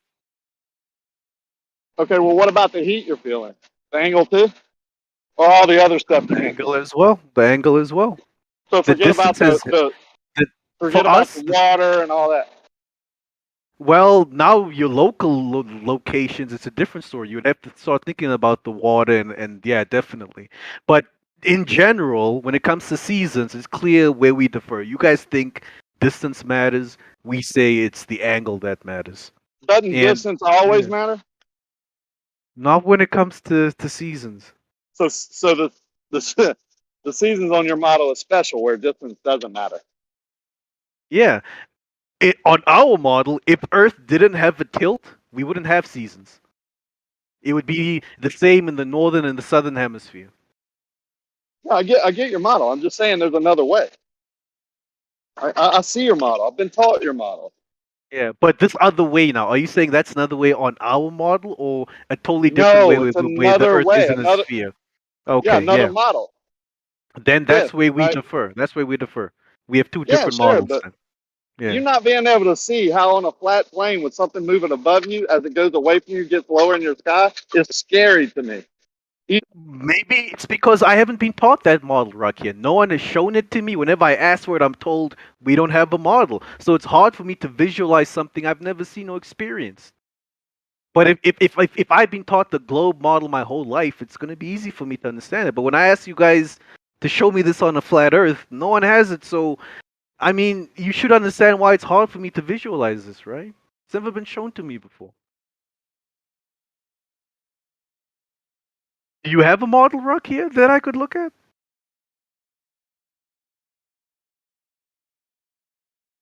If you're talking specifically about the thing he's saying in the sky, you could just watch a plane for a while. Flying. Bob, do you have a flat Earth model further away from that you, shows it how the gets seasons smaller. work? It's pretty simple. I hear you, but do you have a flat Earth model that shows how the seasons work that I could look at and understand so that we're on the same page? No, I don't have a cartoon for you, if that's what you're requesting. Yeah, that is what I'm... Well, what do you have to help me understand? I mean, what else am I... then I'm never gonna understand what you're saying, bro. You know, There's just nothing say further to explain. Like it's okay. like if we're both standing in the yard and we're looking at a rock and I point to it and I say rock and you point to it and you say tree, it doesn't change the observation. We're both looking at the exact same thing. I don't have a further explanation for you about what I'm pointing at. I'm saying rock and you're saying tree, and that's it. I don't have Yeah, some but to show but this that with that the rock. isn't what's but that's not what's in contention, Bob. The Well, it issue is. is we both see the sun low in our sky during winter, but we are disagreeing on what causes it to be low in the sky. You guys are saying it's because it's further away from us. We're saying it's because of the angle that the Earth is tilted at. Now we can provide you with diagrams explaining how we feel the tilt of the angle causes this. But you can't provide us with diagrams or a model showing how the sun being further away on a flat Earth would cause winter. So I'm never gonna understand We're both your looking at the explanation. same observation of the sun in the sky. You're calling it one thing. We're You're calling it calling it another thing. another. Just Yeah, because but you have a I don't source, understand why solar you call source it the does other not thing. change the weight of it. That's all it is. You have You have cartoons and stories to go along with your explanation. I do not have cartoons and stories to go along with mine. Mine is just look at it and it seems to be what it is. That's it. I don't have a story for you. So if you want a bedtime story to go along with the observation, you'll definitely get that from the globe side for sure. I don't have that for you.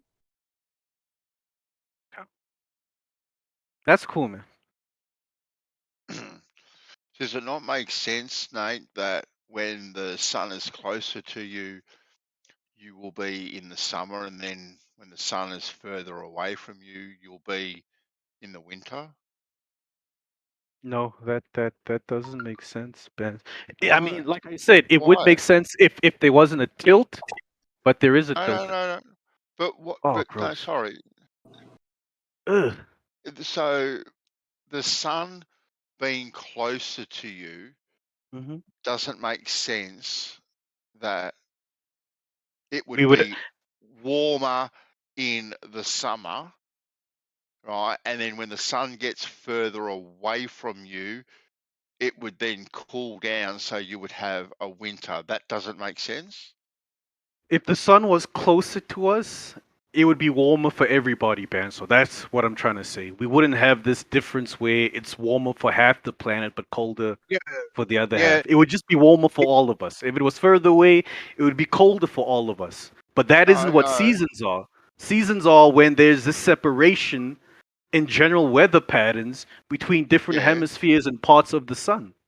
yeah, Well, if exactly. you use this on a scale, Bobby, let me give you a scale example. If you were, say, you had a good hot burning campfire, and you were 10 feet away from it, you know you feel that, and like the equivalent to the Earth's distance from the sun at its closest and its furthest point, you're only going to move like a sixth of an inch closer to that fire. So you're 9 feet and 5/6 closer to that fire. Are you going to be able to tell the difference in that sixth of an inch? What model are you talking about? Yeah. Did you Well, post something, Howard? well, no, I'm driving. Oh, okay. But Yeah, but but this sixth of an inch, Howard? What model are you putting that to? well, 6 million miles out of 93 million miles. Yeah, yeah. No, I'm not. Yeah, Yeah, no, you know. I'm not talking about that. I'm talking on a planar model. You can't see how when the sun would be closer to you, it would be warmer, and then when the sun is further away, it would be colder. You guys can't get that, Nate? I agree with you, Bensaw, that if the sun was closer to us, the whole side of the earth facing the sun would all experience winter. The days would be longer for all of us. It would be the same for everybody. But that isn't what you call a season. The seasons are caused by the tilt. That means that even if the In sun is your closer, model, in your model, It's like you moved okay, right past his question. in our Not model, answering. yes, That's in right. our I'm not model, talking. You said to Bob and to Rakia, give me a model so I can understand, right? yeah, And I'm trying to explain to you, right? okay. Can you not understand that in the summer when the sun is closer to you, it'll be warmer, and as the sun gets further away from you, it'll be colder. Yeah, I understand that, I, Benson. okay then. So now you have the model. Explain. But that model doesn't match up with reality. Because if that was the flat Earth model, as I said, Bandsaw, it should be summer for everybody at the same time, whether you're above or below the equator. If I'm so when I have summer here in New York, No, someone in that's Brazil only if like you put Bacon ball has inside winter. our model. But according Man. to, I'm not done talking about, please, man, please. So if I have summer in New York, all right, Bob, go ahead. That's only if you put the ball into our model. If you stick your ball in our model, then what you're saying would be correct because the sun would be hitting the whole Earth just like you guys say it is. And so it would be the same for everybody, right? Because the angle wouldn't matter in that case. We're talking about a model that doesn't include your ball. Do you not Yeah, understand keep your that? balls in your pants. I understand that. So, Bandsaw, in your model now, the sun, you are saying it's the same distance away from Earth's surface everywhere, right? Because there's no No, curvature. I'm not saying that. You're not. No, I'm not saying that at all. What? All right. Then you guys That need to would be explain to impossible. me how seasons work in your model or on a flat Earth. How do the seasons work on a flat Earth? I'm not saying that the sun stays at a constant altitude or whatever. What I'm saying is, right, that obviously in the summer, right, Mm-hmm. the Summer for sun, who? well, for you, all right, well, for Okay. you, all right, we just talk, Okay. okay. So your days are longer, and it seems warmer.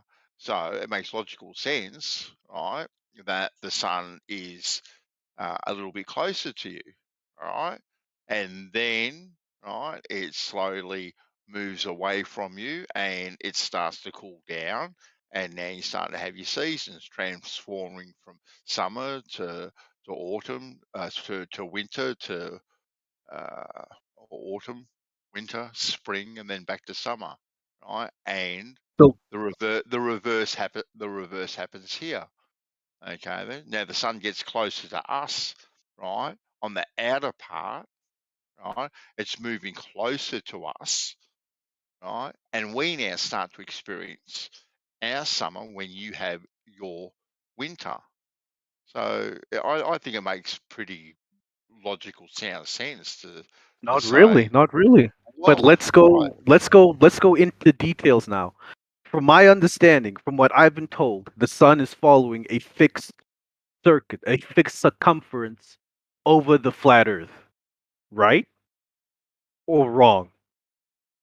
what do you mean? A fixed, Because like one it's circular path? one circular path. Yeah. Now, does No, that circular? Well, that's wrong. no, That's wrong. 100% wrong. Okay. Yeah. Okay. no, Okay. yeah, no, because you obviously have Cancer, the Equator, and Capricorn, and we can trace the sun taking this circuit.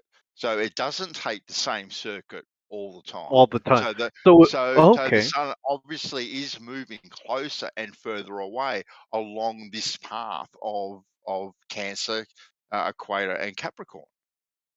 Okay. It. So if it was summer for me in the northern hemisphere above the equator, the sun would be in a small circuit um Around, is it within Cancer or yeah, Capricorn? the Yeah, Tropic of Cancer. So it would be around Cancer. the Tropic of Cancer Exactly. inside the equator. And then when it's summer for you, it's the Tropic On of Capricorn. Capricorn outside the equator. So Exactly. the Exactly. Oh. Okay, now it Make makes more it makes sense? it makes a Make more lot more sense? sense. Thank you, There Benson. you That go. makes sense You're because now I welcome. can visualize that in my head. Thank you. And then you Okay, can come that you makes can come sense. to you can come to Louisiana, and in the summertime you can watch the sunrise and sunset. And I'll just give you the sunset. The sunset's more towards the north in the summer. It's on a tighter circuit. It's closer to us, and it's higher in our sky. In the wintertime, it sets more towards the west, and it's lower in our sky during the day. So it seems to be further away because it's lower in our sky and we can't feel its heat. And then where it sets in the summertime, it seems to be closer, on the north side of the equator, tropics. So it's higher in our sky and we can feel the heat more and it sets in a more northerly pattern, in my view, like at my position. But the tropics are called the tropics because the sun spends a lot of time near the equator, moving north of the equator to go towards the summertime in the north, and south of the equator going towards the summertime in the south. But it's always pretty close to the equator, so the tropics are pretty much warm all the time. That's why Hawaii doesn't have a huge winter, and other places. No, it makes sense now. But you guys could have posted like a diagram explaining that. I don't know what would have been so bad about doing that, you know. Oh, I But don't have a I see it diagram. now. Okay. I posted one yesterday while you were here. There you go. Did you? I must have Cool. not seen it. My bad. Okay, but I understand now. I understand. Cool. Interesting. Happy days. We can move Hmm. on. That is B-Ball's been interesting. posting them for years. This Yeah, cartoon. now I gotta try and find what's wrong with it. Well, the first clue gets big for me. Well, The just think sun, about it. how does the sun stay in the sky even? And then it's got to slow down on its northern circuit, and it's got to really- speed up on its southern What circuit. do you And mean, Hannah? You're What do you really not mean, asking that how? because in your It's a model good it's worse. question, Howard. That is a good question because Yeah. Bansal, if the sun is revolving within the Tropic of Cancer, it's going around. It's a smaller circle, a smaller distance it needs to travel, but it's doing it at the same time because we don't see the sun speed up and slow down in the sky, do we? Well, you're only You see what I'm saying? That Howard, thank you. That is gold. I've Thank you, Howard. how is that gold? Because in y'all's model it's worse. It's being held in How? positions and orbits. What do you mean how? But You it can just say matches up gravity, with right? reality. But it matches up with with reality. reality. What Yeah. reality are you in where the heat source is further away from you and it's so extremely less warm that it freezes over in your area? I don't know, but what reality are you in where the sun speeds up and slows down in the sky? I've The sun never can do seen that rough here. I never said Never. The question I never said remains. it did. You're saying it has to. I'm not sure it does. I'm just saying the sun does whatever it does. But if it is the heat source and the light source, then I see it further up in my sky at a different angle in the summer and winter. I feel its heat being different in my summer and winter, and I can see and collect data on where it sets in the summer and winter. So it seems like it's on different circuits above me. And I can also go to the biblical text and tell you that it's set in its circuit above me. Just to add that on top, just a little cherry on top. So I've seen some models where when it's summer in the northern hemisphere, it's higher up in its circuit, and then for the winter, it's lower, but it's farther away. So it kind of like coils up higher. I've seen some things where it has to make that figure 8 over the course of the years, and it's showing that the sun is kind of slightly going up and down, as it makes its circuit or whatever. I don't fully understand, or claim to know how the creator did it.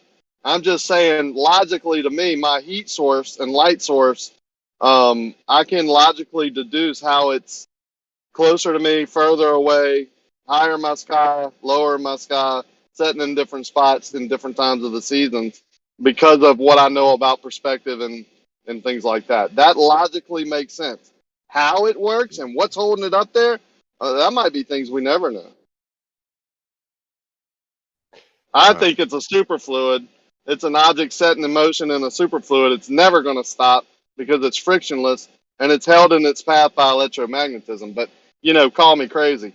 Although scientists are doing that now in the lab.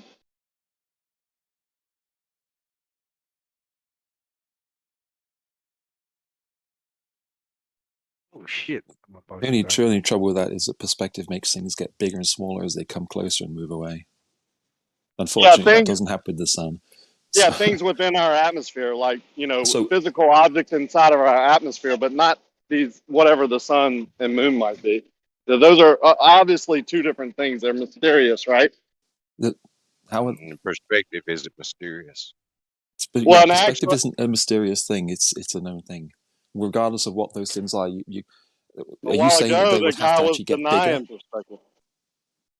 How would that work from two different perspectives, from two different viewpoints? When it's getting towards sunset for one person and noon for another person, and the sun is the same size, how does that work with this mysterious Yeah, like object? I said, there are definitely mysterious things that go on in both models. I agree. All right, no, so it's two different sizes according, or a million different sizes because a million different people will look at it. That is mysterious. Yeah, I do think we see things in a personal view. Yeah, absolutely, 100%. A what? Sorry. I think some people call it like a personal dome type thing, and Doofus even says that we see in a circle.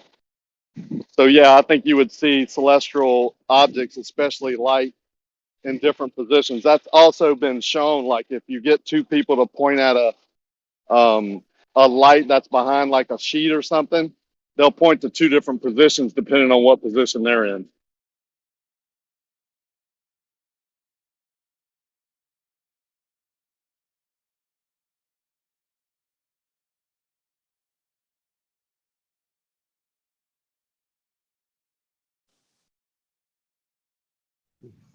How can you scientifically reconcile a personal dome idea? Where do you go with that?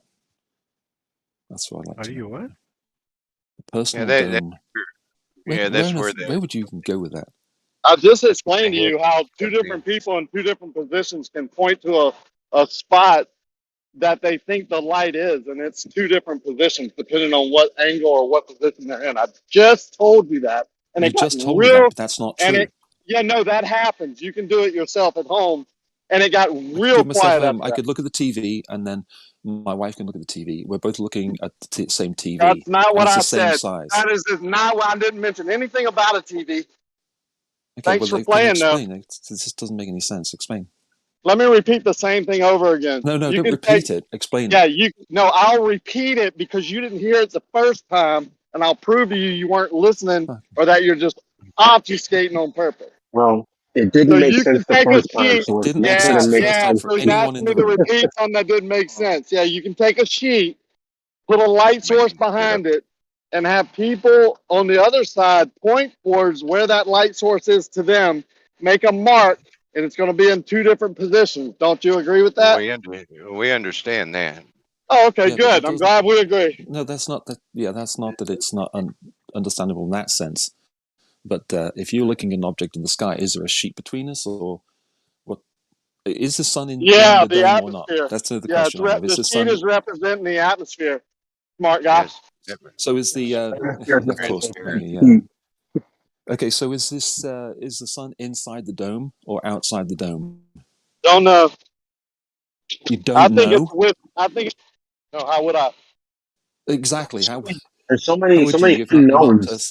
You've not researched it. How would you know? So many unknowns. What do you mean not researched? So many unknowns. I don't know. So many unknowns. Okay, y'all go have a powwow and maybe jerk each other off. Yeah, thanks, Ricky. Yeah, see your little thing. Wait, at the extent of your argument, you guys, you don't know some stuff, so you must be wrong. That's like really weak. You know the model, the heliocentric model, literally has a label for all of the crap they don't know. We know what? That's how much they don't know. We know we orbit the sun. We know what the sun is. We know we orbit the sun. We know how the planets orbit the sun. We know how moons orbit planets. We know what the moon is. We've taken samples of what the moon is. We know its path, its composition, its size. Yeah, none of it matters. None of it matters according to you. According to you, if you don't know everything about everything, then the things you do know don't matter, right? So what is it we don't know? But tell us what hole that you're talking about. Whatever dark matter and dark energy is, you guys not don't to do know. with the solar system. That's not the heliocentric model. Yeah, and that's nothing to do with the solar system. Now, it does. Nothing to do with the Earth, Moon, and Sun system. For all the stuff they don't know. Tell us the things you know about the sun or the moon. It's there. That's literally all you know. There it is. I need to know. It works. There it is. That's what you know. Yes. So are you going to answer my question? Is that the extent of your argument? The extent of my argument is that we know what the sun is. We No, know you don't. its distance. No. We know its our path around it. We know you don't know what the far, moon is. okay? We know its Okay, distance. you don't know We know that. its composition. Nope, you We don't know that. So all you can do is say, no, you don't know. Because you don't know. Right, you because don't. flat You don't earthers know. don't know. So You make the are you claim that gonna we don't know either. know something, or are you just going to listen That's to your things you argument. don't know? Yeah, Right. that's my argument. You don't know those things. Well, that Weak, Bob. unfortunately So, for wait. you, we do know. You don't know. Let's ask them what they know about Okay, the flat well, Earth here, you model. can prove They it don't then. know They anything don't know about the it. distance. They Bring don't know the it distance to to the sun. car so I can They don't know the distance to the moon. Come on. Let's just pair You it can't back do it, and can have you? a I didn't think conversation. so. Enough of the trolley comments and stuff. If you want to have a conversation, have a conversation. If you've just come in here to argue and take the piss, well, you're better off going somewhere else. Okay. So either have a conversation, right, or take it somewhere else, right? Okay. Yeah, the extent of your argument is you don't have all the answers, so none of your answers count. Then you should probably just leave because that's not a useful conversation to have. Okay, well, pointing out the differences between the two models and between the two understandings of the two ideas. That's all I'm doing. I'm not intending to mock. I'm just contrasting between the two ideas. Okay, let's break this down. You said you know what the sun is. You said you know what the sun is, correct? Don't critique our understanding. What we want to know is what your understanding is. My understanding is I have no clue what the sun is. Thank you. Now, your understanding is that you know, correct? Your quote unquote understanding is not actually understanding. It's just a lie. You don't actually know. That's your claim. Yeah, we are that going isn't to a scientific argument just to say that my understanding is a lie. It is an argument. You don't actually know. You can't prove it. You just say it. It's a poor argument then. It's not a poor argument. You can't prove it, therefore you don't actually know. Well, you can't. Okay, let me try this. You know, you have proof of the sun? All right, you can't call it a lie. Not specifically for him, no, but for people who claim to know and don't actually know and say it anyway, that is a lie. That's just denialism, though. Well, that's all it is. The difference is some people research what the sun is, and others choose not to and claim they don't know. No, incorrect. We all claim that it research. can't be known. That's the biggest thing. Right. You claim that it can't be known. It's a mystery. Really? Who claimed that? Not by you. Who claimed it that? cannot be known. Rakia yes, just that's did the claim. that. Pay attention now. And so did I. It cannot be known by you what the sun is. Is that clear? Except we sent probes to the sun. No, you didn't send no such thing. Yes, you did. believe the story. Right. You believe the story. Of course. It's denial. We just deny it. It's not denial. It's sheer belief. You built probes and you sent them to the sun. The difference is you it have a has to be scientific position. Somebody have claimed denial. to do that and you believe their claim. You didn't do that. Okay, all you have is blind denial. You just say, no, you Not didn't. blind No, denial. you don't know. I No, see no, reality. no, no, no. You're That's saying all you something have. different than reality. It's not blind denial. It's blind your denial. claim You doesn't don't have any reality, science to back up therefore what it's you're not saying. true. You don't have any science at all to back up what you're saying. You're I just have little denying the science. science that we do know. can literally We do observe have. the Earth not So being are what you say. saying science proves what the sun is? Is that your claim? Science has proved what the sun is? I don't think anybody said that. I said we have very strong evidence of what the sun is. So you have no proof of what the sun is, correct? Evidence is weak. Very weak. Don't So blame let's it. get this It's very straight. weak to You have simply no deny So proof. we have the evidence, and you have. But the difference is we have nothing. the evidence, and you guys have nothing. That's the difference. Yeah, but you guys are making the claim, and you your have evidence belief. is lacking. It's You not have lacking. nothing. You You just have deny nothing. it. And you won't even look into it. It's been 7 You have years. no You're still evidence. not even look. No, you have. You guys have colors, and you say they're gases. Yeah, colors and gases, right? So that's spectroscopy, and you're just going to say, "Oh, it's just colors and gases." It's just colors and gases because you guys don't have the links for them. You don't have the sample, which confirms sadly, we do. Like spectroscopy in real life. Yeah, there's terrestrial spectroscopy, the real stuff. And you see, hold on, let me finish. That's one. That's the real one. That's the one we believe in. And then you have astral spectroscopy, which is a joke. non-controlled environment. Just denial. It's just That's the truth. No facts. I'm giving you that's not facts. facts. That's you just denying spectroscopy. Yo, straight exists facts. No, Nailed it. no. I outside the explained atmosphere. you real spectroscopy with terrestrial pseudoscience spectroscopy. Denying bullcrap One is in is a a controlled legitimate environment, and one is not. It's an empty argument, and it doesn't. And not basically, the other empty. problem is it doesn't lead anywhere. It doesn't Stop get you talking anywhere. about fake stuff, and then it won't be a problem. You can I'm not stay in talking the hole. about fake stuff. Stop You are denying literally everything talking you about see. fake How about stuff. learn about something that we claimed? I don't need Why to are learn no about flat fake earthers stuff. I studying don't what we need your claim? bedtime stories. I don't need them. I don't need your stories. No one's Let's just telling you talk about stories. reality. I can play Yeah. within Sound their like a stories. child. Do you know what emission radiation is and absorption radiation is? Do you know what that is? Emission, absorption. Do you know anything about that? Uh-oh. Uh-oh. Scooby-Doo moment. Spectrometry, emission spectra. See, you're a child. Spectral like we lines. have Come on, checked man. into a few things, huh? Well, to be fair, We SE can make just the exact same did show that he argument. knows more about spectrometry than this guy. Somebody could come in here and say, "You I guys." didn't say. I'm just asking him if he knows about it. Absorption And then there was emission silence. spectrums are like basic parts of spectrometry. Well, if that guy wasn't acting so smug and talking down to us, he might not get it as good as he's getting it. But if he wants to sound like he does, and like his whole worldview is going to fall apart if something's not right, or absolutely not. flat earthers are right about Nobody's it, world is gonna fall apart. Rakia, I can It quite sounds like sure y'all think you're in that. no danger of making my worldview fall apart. You sound If he real Googled something anxious, and wants dude. to You ask just questions sound about so it. excited. Like, Come on, guys. so, Being it's a so little bit. important to you to be right. Let's Come not on. get personal, man. Rakia. Let's all calm down. Let's Yeah, all well, calm down, guys. yeah, I can calm down, but I'm not going to let someone talk down to me. And what have you done? You have nothing. And when we come up with stuff, he goes, "Oh, well, that's nonsense. That has nothing to do with the argument." Come up with something that makes sense or can be tested. Yeah, I just did, and you had no clue. There was Something can be silence in the tested. air. It I makes just did. sense How that about you do that? That'd be great. It makes sense that a light source, when it gets closer to you, gets warmer. I can prove it to you. Go up to any light that's putting off heat and go closer to it and put your hand on that light bulb. It's probably going to burn you, but as you get further away, it's That's not true, going to Ricky. burn you. And Yeah, guess what else it'll do? what I just said. Yep, guess what else it'll do? It'll get bigger. Yeah, because So it's let's do right some there. science there. The sun doesn't get Q. bigger, dude. The sun does How appear did to you get know? bigger and smaller depending on the conditions of the day.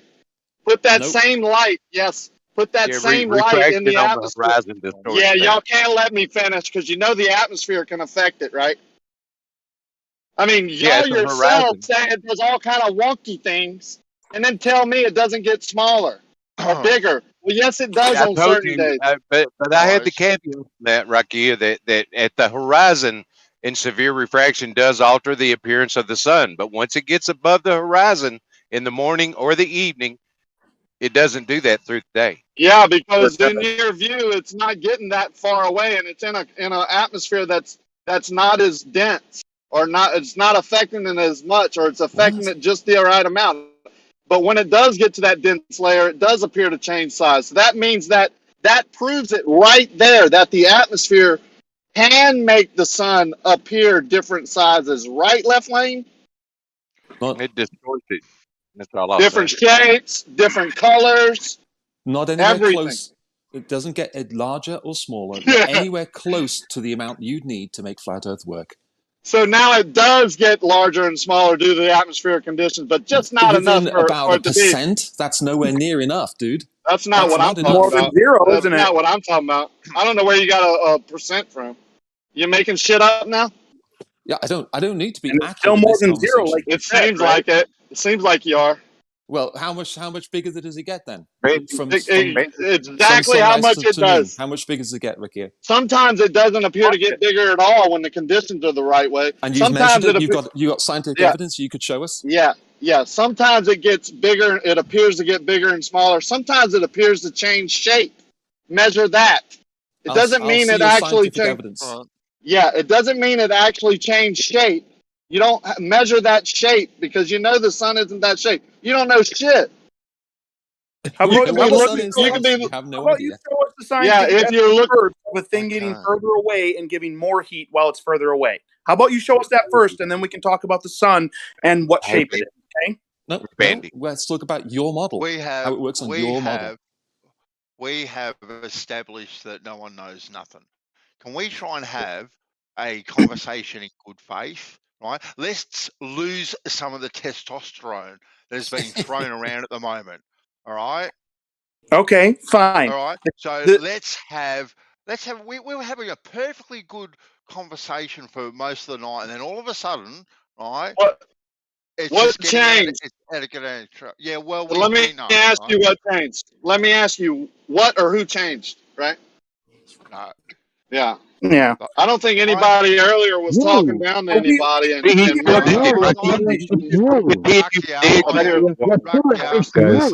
Guys, Bansaw's still talking. Can we all try?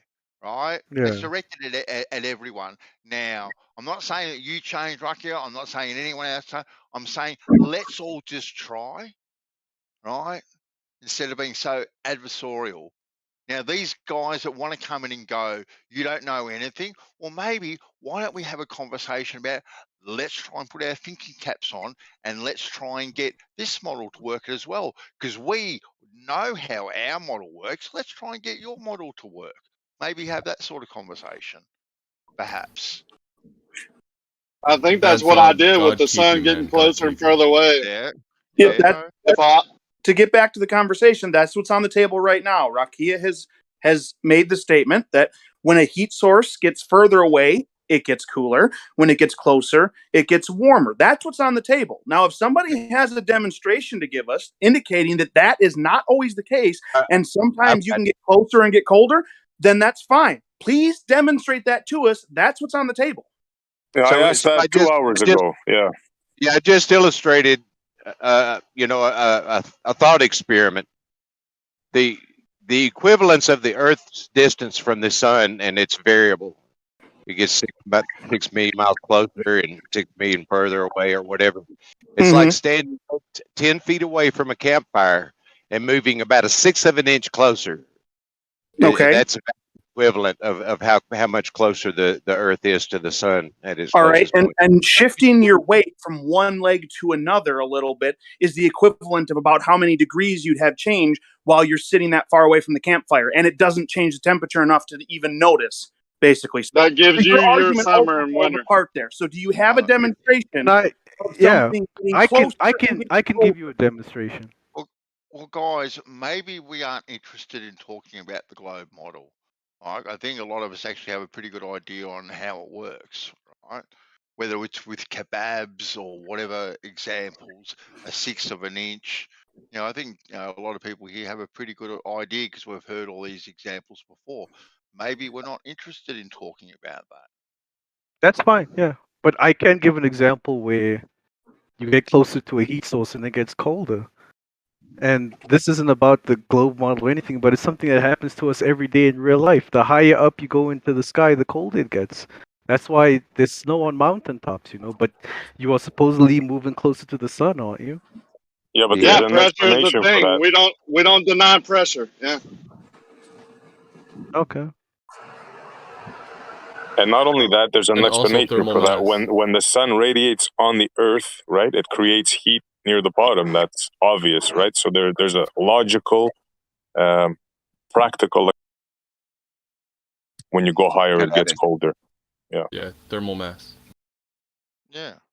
Yeah, but that's just, I mean, it's still an example of me getting closer to a light source and it gets colder. Now, the other reasons why it gets colder, I'm not done, Bob. Please, man. Let it Please. Bob.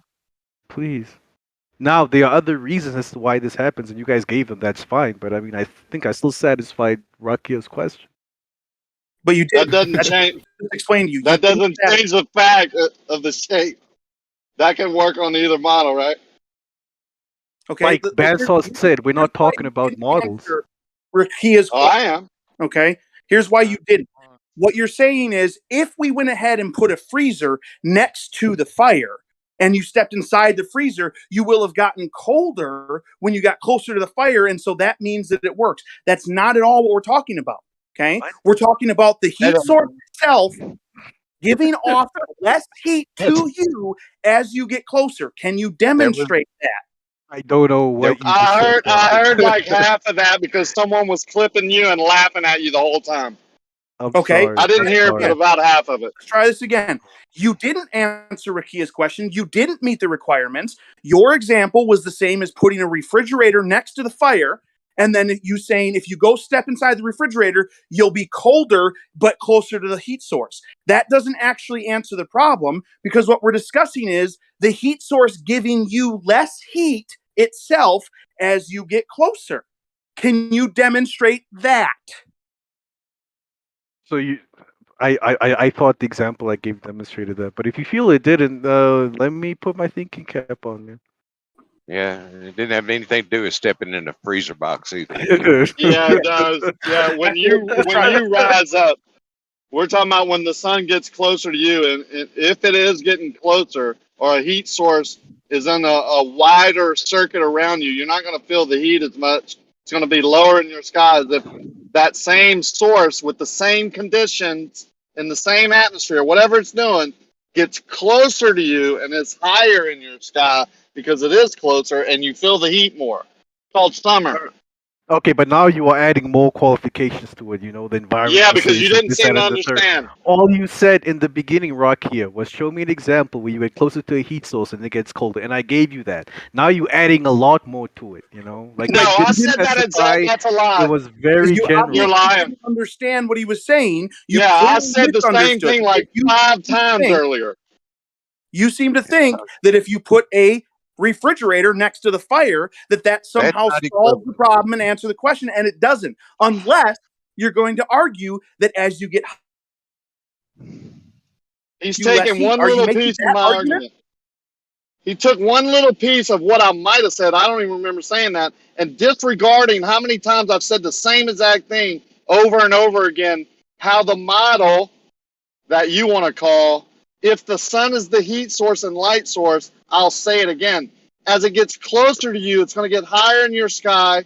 It's going to get warmer because the heat source is closer to you. And the position that it sets and rises is going to be in a tighter circuit, which I observe all 3 of those. That's like the 6th time I said it. Did you get it that time? That's what you're saying. That isn't what you asked for, though. Oh my God! Yeah, he hasn't changed what he asked for. You just want to argue. But listen, if my question wasn't the correct answer, it's fine. I accept that. I'll think of a different scenario. So why not address what I just said? Earlier you said it wouldn't happen. Earlier you said that an object in the sky that is moving above you and getting further away wouldn't get lower in your vision. That's what you said. You want to address that now? Did I say that? What I said is yes, I don't understand what you were saying, Rakia. That's what I said. You 100% said that. Clarified everything for us. Go listen to the tape. I never said that's not possible. What I said is I have no idea what you were talking about. And Bandsaw clarified everything up for me. And I understood everything then. So now you understand, as the sun in the summertime is closer to you on a tighter circuit to you, so it's closer and higher in your sky. As it goes away from you, it would appear to go towards your horizon, correct? You understand that part? Yeah, I understand. I don't agree with it, but I understand what it is you were saying now. I'm fine with that. So as it does appear to approach the horizon, and you're a 6 foot tall man standing by the ocean, and there's things in the distance in between you and that sun that's appearing to get closer to the horizon and lower in your view because it's going further away from you. The objects that are closer to you and taller than you are going to obstruct that sun. Do you agree with that?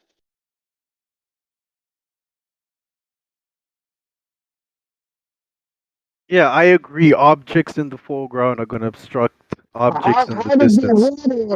Welcome to the sunset. How does the water obstruct the sun? I can't hear you properly. Wow, he's triggered. Someone's mic. Your mic is really bad, people. He repeated something like 3 times. He's a little triggered. It must have really, some truth must have really creeped in there. Because I agree that on a curved Earth that's rotating away from the light source, you would get the physical obstruction of Earth and trees and mountains just like you would on a flat plane if the sun was moving away from you. There's no difference. There's no difference except for the curvature of that water. So then you go look for the curvature of the water, and the only places you can find it are with these optical long distance views that B-Ball posts and Soundly. You can't measure it, well, except for Jesse. How does the water obstruct the sun? What do you mean how the water it doesn't? It just appears to. But there's things in the distance between you and that sun. Oh. Yeah, left lane pipes up. So you don't think as the angle decreases that the sun, as it goes further away from you and appears to appears to get lower and lower, that it wouldn't merge with the water or the land on the other side? Not if the sun is 3,000 to 5,000 miles above the surface of the Earth. Well, absolutely you need to go research that. Well, hey, do we have a definitive distance for the sun now? Nope. Okay. But it's a few thousand miles above the Earth, right? You don't know roughly. that.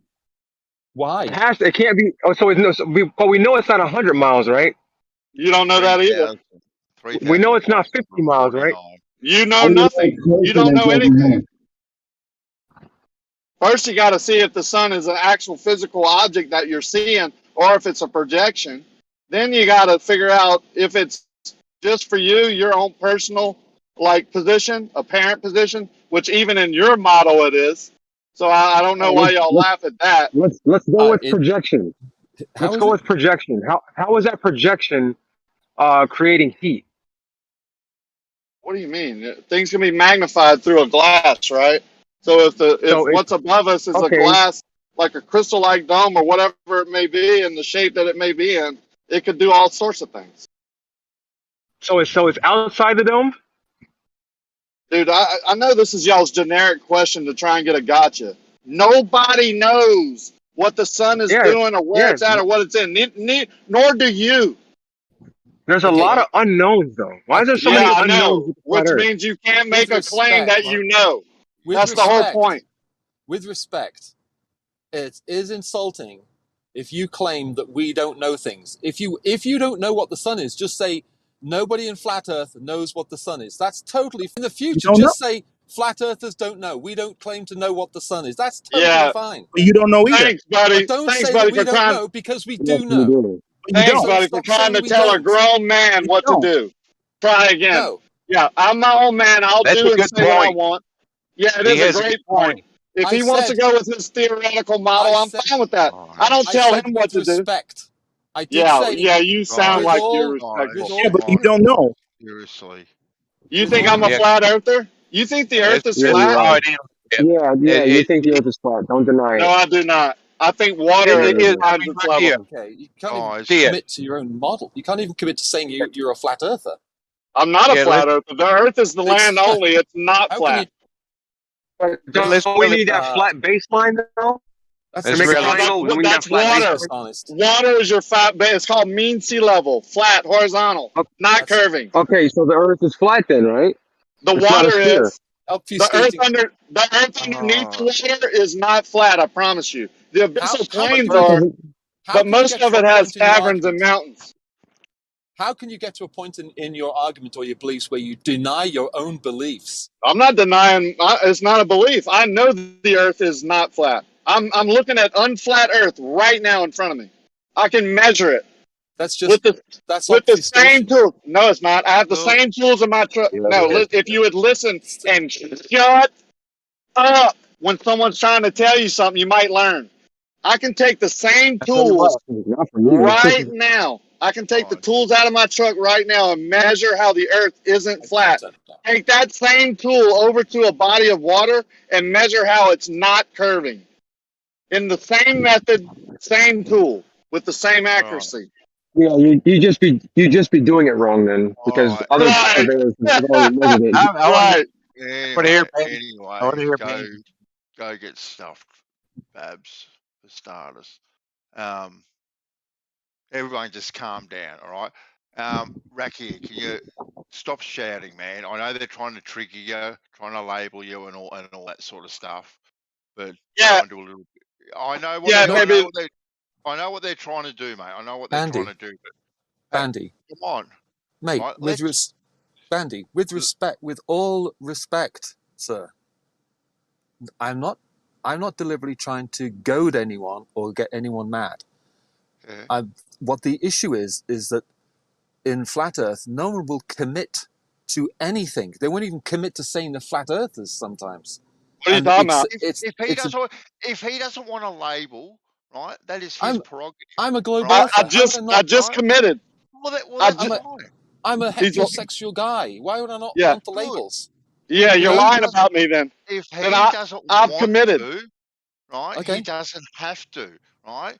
No, I'm committed. What are you talking about? I just told you about the sun. I just told you about the earth. I've committed more than you have. What are you talking about? Quit lying about me. I'm more committed than anybody here. Of flat earther, that is his prerogative. All right, it is his prerogative. But he stands by a lot of things that he says, that he talks about, right? How he perceives them. That's all right. Totally cool. So Well, don't then why say are you saying that I don't? So Why are you everyone trying to put me in a group that I don't even say I'm a part of? It makes you sound stupid. Anyway, Actually, enough. that makes you sound stupid. Yeah, it does, because you're talking to me. Calling people stupid makes you sound stupid. I didn't call you. I didn't call you stupid. I didn't call you stupid. Seriously, I'll mute you all, right? And you can go somewhere else. I'm asking you. Yeah, guys. Yeah. Yeah. Anywho, what is it we are talking about? Me and Rakia were like two pieces of rock that just bash against each other and create. Yeah, not really. Don't try and make light of it. Here's the thing is, I had a really like this sort of conversation yesterday with Jin, and I don't know if it was in the conversation with on Jose's, and it turns out that Jin and I were both motorcycle couriers in London in the late 80s. That's just bizarre. And he told me his biking stories, and I told him my biking stories, and we got along like a house on fire. So maybe you and Rakia got like a lot in common. I don't know. Yes. Yeah. So maybe get to know each Rakia- other. But before, Jin and I were just at it like like siblings. So maybe Rakia and I have stuff in common. That could be what it is.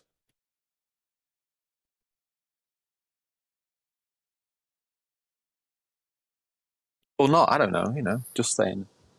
You see, I think I know where the, not the problem, but where the disconnect arises. You, Hugh, you think that you know what the sun is, right? Now, I can assure you 100%, nobody alive until this day knows what the sun is. So when we hear you say that, it just rings a chord. You get what I'm trying to say? But see, you're challenging the knowledge base of people that do know what the sun is, based on their investigations and their you've been convinced, right? You've been convinced that they know what it is. Yes. Well, I mean, yeah, because I don't have a spectrometer. I don't have these instruments and tools, but I do have faith in humanity and our ability to know things and the scientific community and things like that. So I put faith in those people to convey to me the information, that it makes sense that the sun is a fusion reactor fusing hydrogen into helium and blah blah blah. All that stuff, it makes sense to me. And the other thing we can do is we can actually learn more about, let's say, for example, the sun, but something closer, the moon or whatever it is. We can learn about those things, right? And we can find out for ourselves why we know what we know. That's what you do in science class. You don't just sit and just learn things rote. You actually do scientific experiments to confirm things. Like okay, what was the science? Fair enough. What was the scientific experiment done to determine what the sun is? No. This is not. I'm sorry. What do you mean I'm no? sorry. What do you mean no? This isn't a science class. You can look this stuff up and find out this stuff for yourself. You think I haven't? Hold on. This is where the condescending part comes in, and you piss people off like Rakia and me. What do you mean? You think I haven't looked into it? Are you assuming that I haven't looked into it? If you're asking me, yeah, I can assume that you haven't looked into it. You see, this is the arrogant part. Well, this is the arrogant part where. You know what? Hang on though. Essie, wouldn't that be a legitimate assumption to make? If someone asks me a question, I'm gonna assume they don't know what the answer is. That's why they're asking me. If you ask him, how do we know what the sun is made of? He is within all perfect bounds of reason to assume you don't know the answer. That's why you ask him. So why do you ask someone a question when you know the answer? Yeah, why ask? And then because we're talking, we're having a conversation about the sun, and you're saying that you know. That's not the whole thing. It's not the whole thing. You just ask a question that you've asked other people before and been told the answer. You act as if you've never been told the answer. Plus, then what you do is deny the answer. That's where the arrogance comes in, right there. What you just said. Let me finish my sentence, please. Let me finish my sentence. We already asked the question. We started with. Can I finish my sentence, please? You didn't like the fact. Hold on, Bob, please, man. Don't cut in. This is a crucial part. This is what pisses us off. When you tell me that I've been told the answer, you're claiming that you know the answer. That is the height of arrogance, sir. And also, you mentioned that you know what it is, and then you say it's not my job to search and to tell you. And so you said it was science. He asked you what the scientific experiment was. I'm not going to do your homework for you. That's all shifting the burden of proof. You made the claim that scientific experiment, evidence that supports it. You have to substantiate that. If you don't want to, don't make an appeal to emotion and try to gaslight him into shifting your burden of proof. So if I make the statement, here's what I understand the sun to be, then that puts me in the position that I'm going to have to go dig up a bunch of damn spectrometry and post a bunch of shit just to back up the statement that I understand what the sun is. If you want someone else to No, there's a difference in wording. If you say I think the sun is this because that's how it's been explained to me or whatever, that's fine. You're not making a truth claim. But he says the sun is this and there's scientific evidence to support it or whatever. That's a truth claim. You have to substantiate your evidence, your claim. I can qualify it for lack of any better evidence. That's what we believe the sun to be, okay, or the moon to be, or the shape of the earth to be, for lack of any evidence to the contrary. And if but you said that there's scientific evidence. So far you haven't presented it. There's zero evidence on either side. It is not anyone's job in a conversation like this to come in here and then just start citing references to everything, because all of that stuff is available. If you say it's science, he's damn well within his right to ask for the scientific evidence. Why don't you do this? How about you go and look up the scientific evidence and then tell us why it's wrong. Shifting the burden of proof. Once you put down, hold on. I must say though, if you come into this realm, right, to have this conversation and say we know, right, I know because we know these things, and we're gonna throw it in your face that we know, and then when we ask for this evidence and you go, well, it's not my job to do it, but I've come into this realm. Yeah, you go do it. Things, right? You go do it. I'm terribly sorry. The onus is on you to bring something to the party, not just to come in here and say, we know. Why would we go look up? Wait. You want to come in because you want to come in because Bandy, I'm gonna have to mute you, Bandy. Because you come into these realms to have the argument and throw it in our face that we know, and yet you bring nothing to the party to back up what we know. All you go is, we're not going to do anything. You go look into it. Now, we look into things. Right. Like, for example, what water is, H2O, right? And that hydrogen and oxygen actually make water in that proportion. Right, 2 of hydrogen, 1 of water. 2 + 1 = 3. Yes. So you show me where 2 grams or 6 grams of hydrogen, because of the atomic weight and whatever the ratio is, compared to 1 gram of oxygen mixes together to give me 3 grams of water. Right? You can't show that at all. You can't actually show this experiment being done to prove and demonstrate, right, that this is actually so. And yet you say it's out there, but when you actually go and look for the scientific evidence to back it up, there is zero, there is nada. All there are words on papers, right, demonstrations of beakers with condensation on the inside of them, and that's it. Nothing to actually back up that this proportion is actually what it is. So when water we is not ask for H2O? stuff, you come with nothing. Water is not So, H2O. but Bansal, why ask for the evidence if when the evidence is brought, you're just gonna hand wave it and deny it anyway? No. Well, I've looked for the evidence myself with H2O to see whether or not 2 to 1 = 3, and you can't actually get it. You can get no scientific demonstration of this actually being done, right? But how do you know if you've never actually like studied these things? You're just What do you mean? looking at it from What do you mean studied?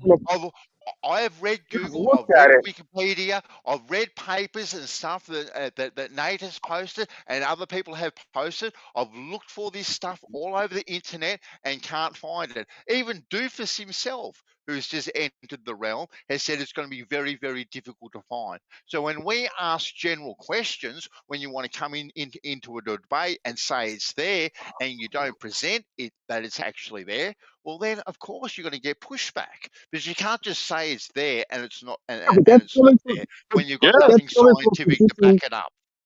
But that's coming from a position of incredulity, though. But No, it's I don't not. understand it. There you go again. You assumed the B-ball that he didn't Hold on. research it. You started the Yeah, but conversation you can assuming research that something, right, Bansaw and did not not really have understand not it. looked into it. Again, But an you can, arrogant place to but you start. can research something and not really understand it, and then by you not understanding, you're like, oh, this is all just bullshit.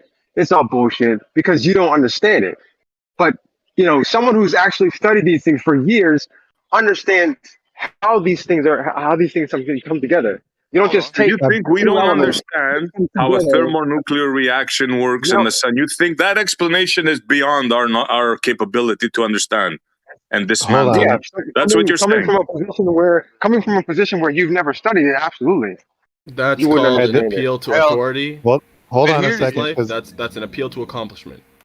God but did here's that the in thing. man. Yeah. I mean, oh all my you goodness, with making water, you just you get hydrogen gas and oxygen gas, and you put them together, and you bring them up to their activation energy, and they'll produce condensation or water. I don't.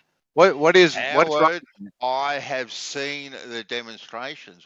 What I haven't seen is 2 to 1 = 3. That's what I Right. haven't seen. Since my name was mentioned a bit ago, I want to try and jump in real quick. There Keep you in go, mind, Doofus. I yeah, know keep the in mind, atomic weight. right? Keep in mind that the oxygen and nitrogen in their diatomic states are gaseous, and that the end result that you're looking for is water, which is a liquid. Gaseous oxygen and gaseous hydrogen forming a liquid will very clearly produce something at a much lesser volume. The liquid will take up way less space than the gases did. Yeah, that makes So sense. your 3 to 1s, or your 1 and 2 making 3 doesn't really, it's not directly equivalent. Well, we had basically this conversation yesterday, Doofus, so I don't really want to rehash this. I'm happy to talk about it again some other time with you. That wasn't why I brought it up, to be quite honest with you. Back to the sun, though. This is the issue. You claim that you know what something is 93 million miles away without ever having a sample of it to put in a controlled environment, spectroscopy, and you just point something in the sky without knowing what's in between, right? Anything could have happened: absorption, radiation, emission radiation, clouds, dark cloud, all kinds of stuff we can talk about. But you guys just believe it. Like 93 million miles away, you think you know what it is. What if Yeah, the we medium? do. The absorption Yeah, observed with the sun, the absorption observed with the sun at different angles in the sky could help you determine how much of the atmosphere is at play with the sun. Then you can determine how the sun would look without the atmosphere by subtracting out the effect of the atmosphere. You filter it. So What if you the sun think is being that well, I'm not projected in? talking about the atmosphere. That you can figure out. I'm talking about what's between the atmosphere, and the sun. The thing we So, call space. That. so are you claiming there's something there, Essie? I'm claiming that you don't know what the medium is. Therefore, We would just say there's nothing there. no, but you'd But be that's a way wrong to. because in your But model, there's dust there, there's clouds there, there's rocks there, there's all kinds of things there. So even with your Yeah, own model, I mean, space there's is basically, as far as you can.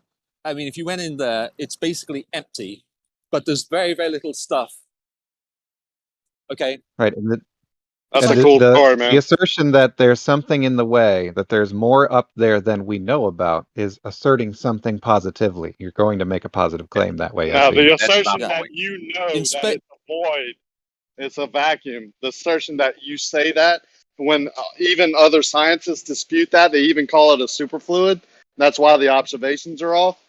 The assertion that Right. you say you know it's a vacuum, a void of anything, that's the problem. the problem is that when people send up There's no space, scientist right now that claims that there's a superfluid between the Earth and the Sun. Yeah, I've never heard that. well, I'd have like you to see heard of that. 0-point energy Is so in a vacuum? Have you heard of here's that? the thing about space. It would be like saying how many Belgians there are in the United States. Let's say there are 12 Belgians in the United States. You're never going to run into one. Okay, you're never going to see one. It's so unlikely. But there are some Belgians in the United States, and it's the same thing with the stuff in space. There is stuff in space, but there's so little of it that you ostensibly can consider it to be empty. Bro, my neighbor's Right, Belgian. cool story, bro. Your eldest Belgian. Damn. Well, okay, then you're the Blew outlier. that out of the water. You screwed up my See how analogy, easy dude. that was? I can say the Curse same you, thing to you. curse You just you. don't know. You have to research it, bro. You haven't done enough research. About how many Belgians in the United States? Yeah, how about when you were looking at the sun, there was a Belgian in the way that day, that particular moment? Just a Belgian just happened to be walking in front of you. Obscured by Belgians. Those Belgians. Exactly. They get everywhere. Well, you could potentially get some noise or an odd tick on the spectrograph, but that would be the outlier or the abnormal. Do you think, Howard, though, that the more of this little stuff that the light has to travel through, even because you're saying it's only a very, very little, but the more of that little bit it has to travel through along that very, very, very long journey, right? Yeah. It's going to pick up a little bit here, a little bit there, a little bit over in the other place, which accumulates all the way along the way. So to say that space has like only 12 Belgians in it, right? Well, the chances are you might hit maybe one or two of them along the way, and you're going to pick them up on the way. Okay, so that is going to come into that'll come into your reading. So just because space has very little in it, because it's actually traveling such a vast distance, it's got greater time to pick up little bits and pieces of this all the way along its journey before it gets to the spectrometer. Whether that spectrometer is here on ground or it's on top of a plane or a satellite or wherever these things are. Before it gets there, it's got a greater chance of picking up little bits and pieces along the way, which are going to corrupt the information when it gets there, when it's been read. Yeah. You would agree with that? I would agree. I would agree with that. If I knew much more about it, I would even more agree with it, but I don't. But in any case, there's very, very little stuff in space. So the thing is that if human beings decide we want to see what's up there and send up a rocket. And we send up a rocket, and it turns out there's nothing up there. There's no air or anything. We come back and we say, hey, you know what? There's nothing up there. And then, but the reply from Flat Earth would be, that's just, you're just making that up. At what point can we get positive information to refute these, or to say we sent something up and that's not what we found. We found the opposite, or whatever. We found there was stuff there, or there was superfluid there, or something there. Or what that's the thing. It's just, and I don't want to again get argumentative and stuff, but it does sound like naysaying. It's just when we say, okay, we have satellites. No, you don't. And we have rockets in space. No, you don't. Hold on. We do know there's plenty out. We know there's plenty out there, Hugh. We know there's lots out there. We know there's lots of gas out there, right? Just from Earth itself, because Earth is leaking all these gases all the time, right? In monstrous proportions, right? And that's the way here. And this has been happening for billions of years, apparently, right? So we have a lot of stuff out there, not just a little bit of stuff, a lot of stuff out there. I don't know about the billions of years or however long, but yeah, I mean, that's what they say, is that the stuff is leaking into space. I don't know how much is leaking, or I'll have to look at it. But yeah. Oh, by the way, Sean G in the house. Mm-hmm. Sean G will tell you there's no such thing as a hump. What's up, bro? Is he on? He's not. He's not listening.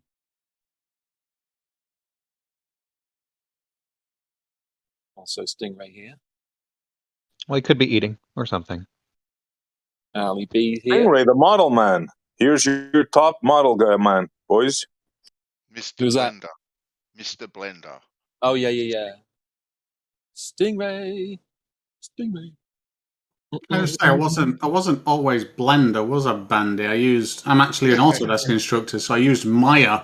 I now use Blender so that I can give my files away to people and they don't have to spend money to open them. Maya was awesome. No soft image. No soft image, not for a long time, no, but once upon a time, yes. Yeah, you gave me those models and I still don't know how to fucking use them. Yeah, you can't blame me for that, people. You really can.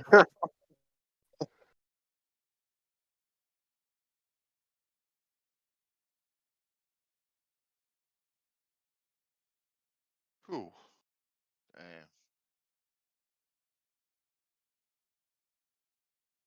I'm still waiting for a flat earther to help me invalidate the globe model that I did build.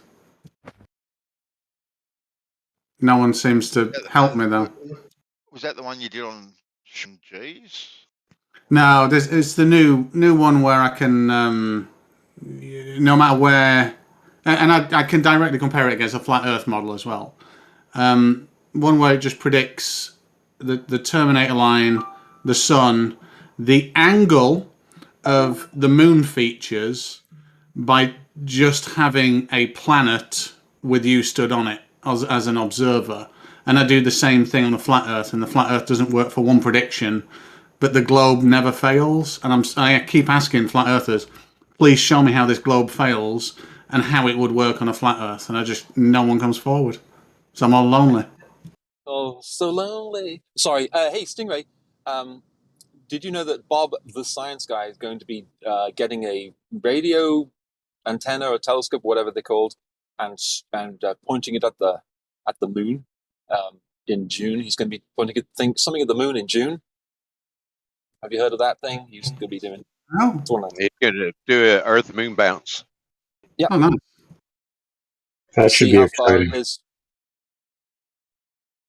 going to be interesting. I think he's waiting on his ham license or something. That's it. Yep, he's waiting on his license. Wait a minute, you need to use ham radio, you have to be licensed. I think so, yeah. If you're going to use a big video, you have to get a license. Yeah.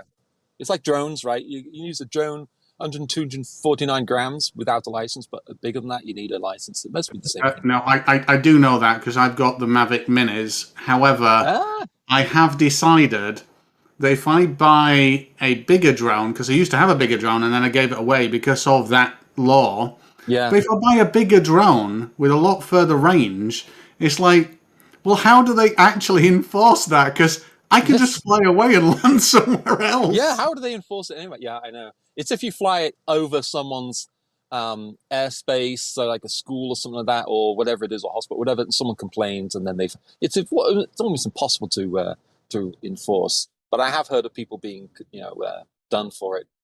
But yeah, the 249 gram one is the Mini 3 allegedly is coming out.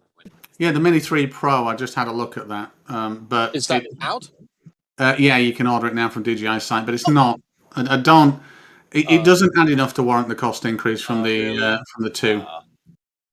Oh, that's a shame. I was hoping. I thought, it's going to have more features, more range, bigger battery, but still, oh no, it does. It does, but just it's going to be more money. Yeah. Oh, a lot more. 700 quid versus 499. Yeah. So, does it have the Fly More packet? Is it? How far can it go? I'll look it up. So the Fly More will cost you 120 quid more. It's meant to have 30 minutes flight time, so you're looking at about 20. So you're going from 10 to about 20 minutes for 250 quid. Ain't worth it to me. Yeah. Is the Fly More just comes with an extra battery, right? Yeah, three batteries, a gang charger, some extra blades, a carry case. It's a few things. So, how about the camera? Is the camera better? That's what? Honestly, if it was a better camera with HDR or something like that, or better dynamic range of some way, that would be an improvement. Well, it does. It has the better camera. It has 4K 30 frames at HDR, and it can do 4K 60 non-HDR. So it is a good camera. Is that the one? Okay. Is that the one with the Hasselblad camera? No, just a little tiny thing. The Mini is a little thing. The Pro has the Pro is the one with the Hasselblad, right?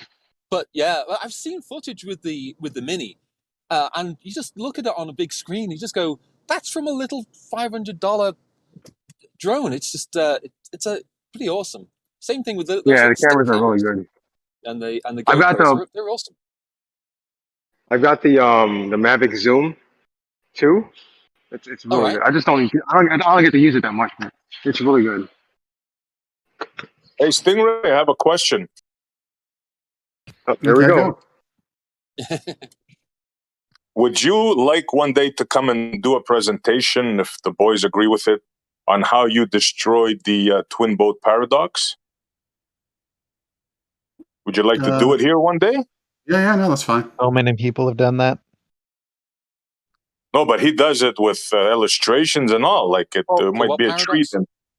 Well, there's actually a video. I mean, I'll post the video if you want to check it out. Yeah, you've posted it many times, people. I know, but I wonder how many people have watched it. And it might be. Of course, you watched it? Yeah. And did it explain it to you, or no? Are you still confused? Absolutely not. No. No. Oh, so you're not confused. So you won't make that argument anymore, right? How the conversation has changed when it was just all hunky-dory friends talking about drones. Now, SE asked one question. Yeah, we're back to Three or four people jump in. Not Stingray interrupting and talking down to him. Don't you understand it? That's the that's how it is. I mean, I did this, like I said, Becky, I did this with Jen yesterday. We were arguing like like this, and then suddenly, a few people left. The live stream had ended, and so then we started. And suddenly, you got on a motorcycle or something like that, and then I used to ride. Well, what did you ride? Oh, I rode this. And then we're talking. Literally, I talked until my headphone batteries and my phone batteries were down to 1%, and my headphones were saying beep-de-doop, beep-de-doop, So this is being live streamed all the time. Yeah, it's possible, Ricky. It's possible to bitterly disagree with someone and still, have a human conversation and connection as well. It is possible to do that. And Dan thought he was referring to Jose's. Yeah, I make it that my goal. So, Ricky, we can argue like toss, right? Argue like, but I still won't. I won't, or try to not disrespect you or think less of you as a human being and whatever. You know what I mean? That's the goal, and I think I'm actually old enough now where I finally matured to the point where I can do that. A few years ago, Sean G would attest, I was just an annoying jackass most of the time. You still are. I'll second that. I walked right into that. Bandy, you're awesome. Don't change. But that would be awesome. Stingray, Blue could join in. Sean G, do a nice presentation, and we'll discuss the drop in the hump. I would love that. Yeah, that's cool. It's not called a hump, but okay. It will be. Yeah, we'll save it for we'll save the fireworks for then. If by hump you mean that a cue ball is made of many continuous concentric humps, then I suppose you can call it a hump. Uh-huh. Yeah, that's why I ended up putting it in quotes in my illustration. Okay, I'm in the car, so I can't look up concentric. Concentric. Oh, concentric. Okay. I thought you said concentric. I was like, okay, what's that? I will try and hide my Yorkshire accent more for you, Hugh. Put it all, lad. Well, I'll go to the foot of our stairs. Go fetch whip it out at call out. Let's get down to races. Bloody hell. Put your Yorkshire accent away as good as I put Yorkshire puddings away. Yorkshire's weird. The Yorkshire language is it's like stuck in the 1600s. Wait a minute, it's not a language, it's an accent. We speak English. There is no Yorkshire language. It's an accent. But wouldn't all? What do you say, Blue? You're interested? You mean Stingray? Huh? Yeah, Stingray devastates the twin boat paradox live.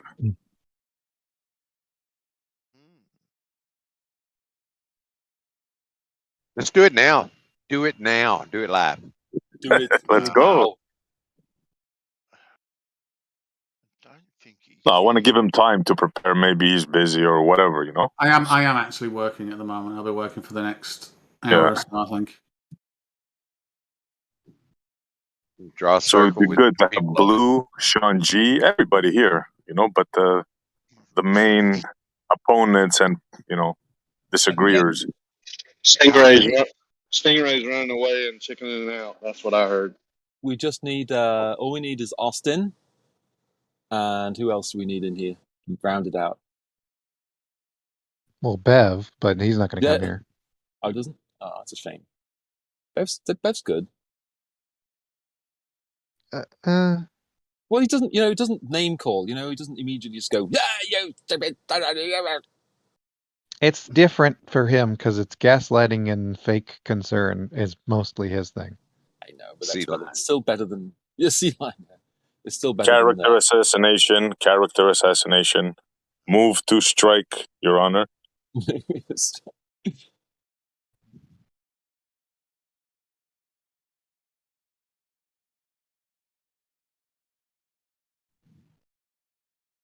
Yeah, Blue is on the move. Yeah, that's it. Bring all this stuff. Yeah. People are going to be excited to see this stuff.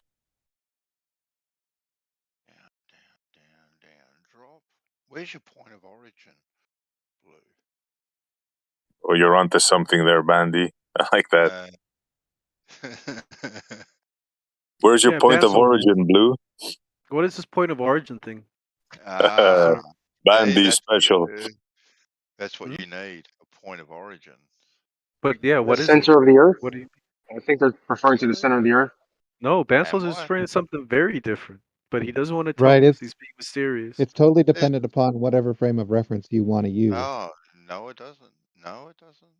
Well, yeah, what are you talking about? Bansels? Every possible coordinate system, its point of origin depends on how you define that coordinate system. That's not up for debate.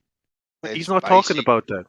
It's basic spherical geometry and coordinate systems. You need a coordinate system, and you need a point of origin. Oh, that is what you're talking about. Okay. I agree with Bandy. You need a point of origin for a coordinate system, otherwise the numbers are meaningless. However, that origin can be anywhere you want, and that's called a coordinate transform. you can't have two origin points at the same time. This isn't Yeah, he superpositioning. can. It's not superpositioning.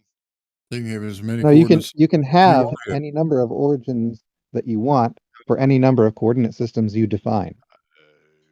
Blue Marble Science speaks, and he says, No, not at all, Blue. But I said that's you all can right, have. Blue. You're confused. That's all right, Blue. You'll get it. Okay. I see that. There we go. Witsit's here. Rakia's here. We can do this as soon as I summoned. Stingray. I summoned. Did I summon? About to get on, yo. Yeah, you I did. think You you called him summoned him. Austin and he got mad. I did. Austin I hasn't think been I've. here all day to say his name, and suddenly pops in. He's been listening quietly, haven't you, Austin? Oh, you said my. Probably You YouTube on YouTube, said, right?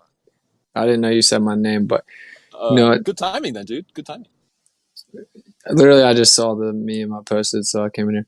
But I think I figured it out. The reason that the Globers can't let go of the globe theory and they cling onto it so much is because it's the only time that they hear the phrase, it's just too big. What? You mean they never heard that phrase before? No. Said what he meant. It was a well-formed joke. It just wasn't a very good joke. No, Fair enough. Well, the ones that got it, it was. It's contrary to my personal experience. Yeah. I'm proud of you, man. I'm not gonna. That's not. But you see the meme. Though. It was funny though. I think I would be willing to bet that's another baseless claim he can't back up with video evidence.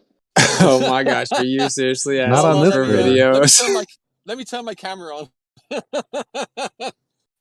Ouch. Can't prove the molten core. It's just too big. Can't prove the center of gravity. It's too big. Can't prove the curvature of the Earth. It's too big. Can't prove spinning motion. Too big. None of those things, Austin. None of those things are true. You're just saying you can't. But can't prove a globe. We can. Can't prove full globe pics from space. It's just too big. Can and we have.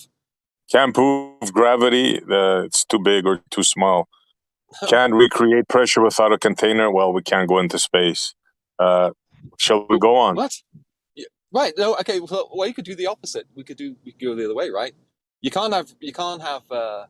The Earth is flat because space doesn't exist, and you know that space doesn't exist because you can't go into space.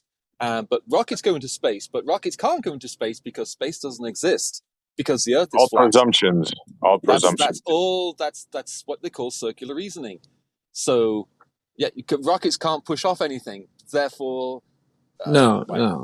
There's just no actual evidence that can be independently verified of going to a vacuum of space where you float around and you're effectively a superhuman going 18,000 miles per hour, but you can just chill like you're just completely still. There's no evidence other than the government claiming they're the only ones that have done it. Other than all of the evidence, there is no evidence.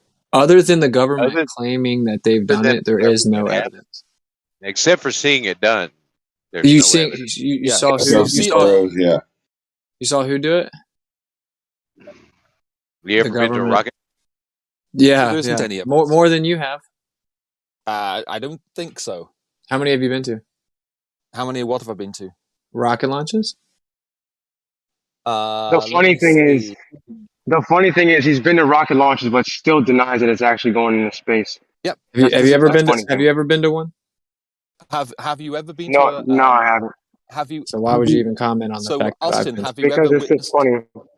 How would you know it's funny though if you've never been? I've been to one.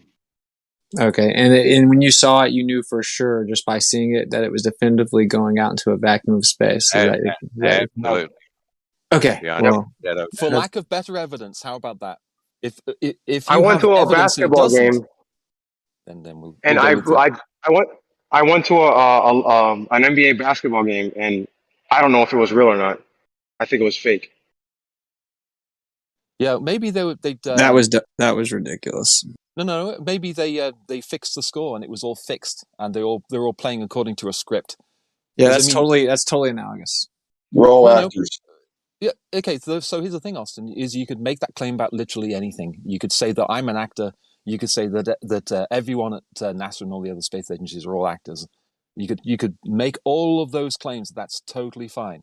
But there are two problems. One, it doesn't get you anywhere, and the second problem is I don't really think that you're prepared to get the evidence to actually show anyone that it's actually fake, rather than just saying it's all fake. Think about how terrible your analogy is. Like, I went to an NBA game, and the NBA game was fake. Like, what, bro? You can go touch the rim. You can go touch the court. You can go play basketball. You can take a tour of the launch facility.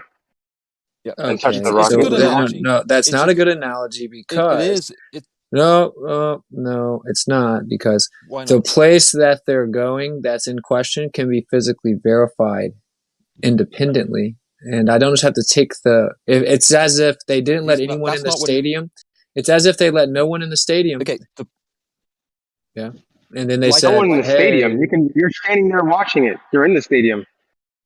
No, because the stadium extends all the way to outer space. You're standing there watching the rocket go into space.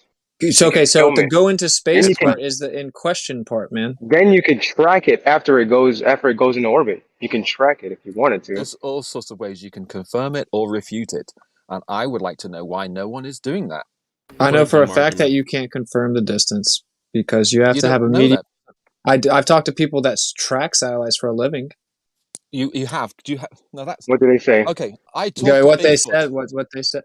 Okay, cool story. Yeah, I mean, well, really, come on, Austin, you just talking about, I talked to a guy and he said this. No, I didn't say I talked to a guy or Bigfoot. I said when I talk to people that actually do that, and I ask them the specifics of how they verify the distance, they admit that it requires just depending upon the accuracy of the data, and it's about an assumption of a vacuum. Okay, so you talked to a guy and he apparently said something according to what you're saying now, but there's no you can't verify that. Or are you saying that what he said is true? Are you saying that isn't true? I'm saying that you can't verify it, and so because I'm going by your standard of evidence, and your standard of evidence is you haven't been to space, therefore you can't go into space. And so if I apply the same standard of evidence, then you'd never had any conversation with anybody. You're just making that up. It's the same sort of standard of evidence. It's not an insult, but it's applying the same standard of evidence to you that you apply to us. If we do that, flat Earth is nowhere, honestly. Hugh, it's simple. You talk to a guy. We agree that the rocket goes into the sky. We agree it's in air. But you guys make claims as to the pressure of air that it gets to, the height that it gets to. And the burden of proof is on that claim. And that claim has never been substantiated with actual evidence. Having never done that experiment yourself, you're claiming that everyone that has done the experiment I'm contending the has claim. been up there. I'm not claiming anything. I'm contending. I get that. I'm doubting it. But you're just doubting it, so it's just basically denial. That's what it is. No, it's skepticism. Okay, if that's an alien concept to you, then that's on you. But the point is, when you claim something to be true, you need evidence for it, or else people aren't going to believe you. I don't believe you. I'm a very skeptical person. That's why I don't believe in flat Earth. I don't think you are.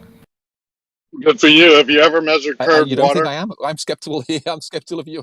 I'm skeptical of you claiming that you're skeptical. Yes. Be skeptical. I believe him. Have you ever measured curved water?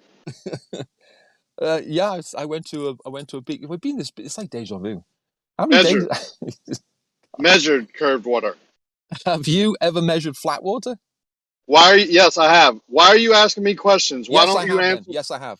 Okay, how did you measure it? Before we move on to curved water, so real quick, that means that there's... You went to a beach and looked. Deja vu, Rakia, deja vu. So you didn't measure. A day ago, yesterday or the day before, we went to... Yeah, I'm going to point out how ridiculous your measurement is. It's not ridiculous. You observed something.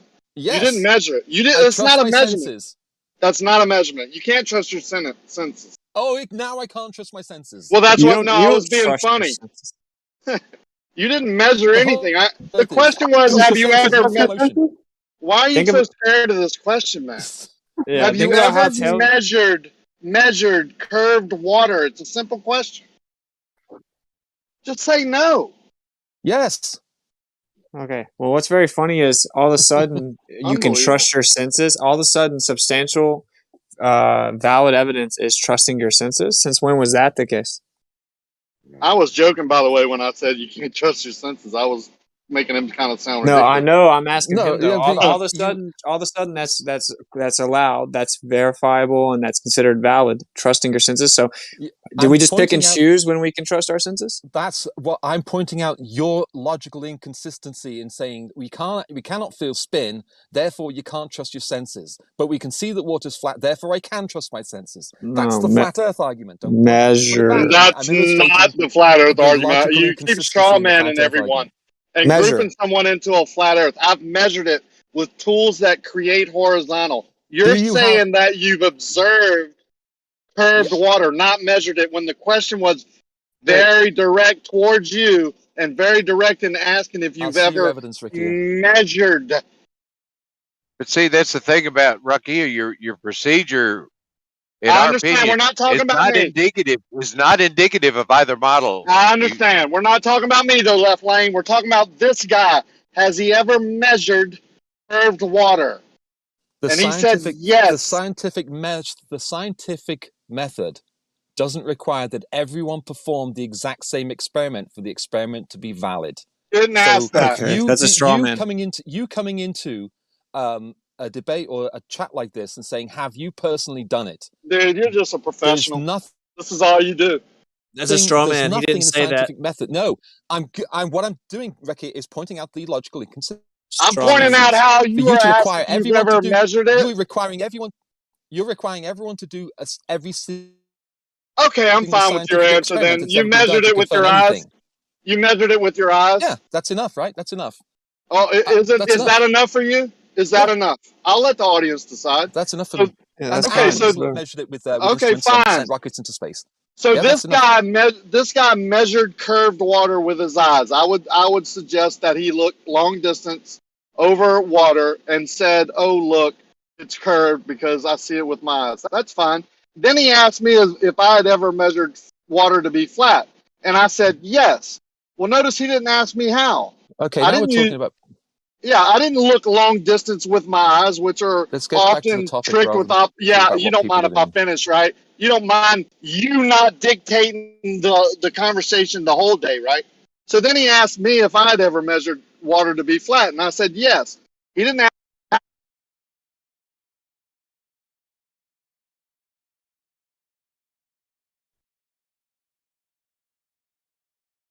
What happened?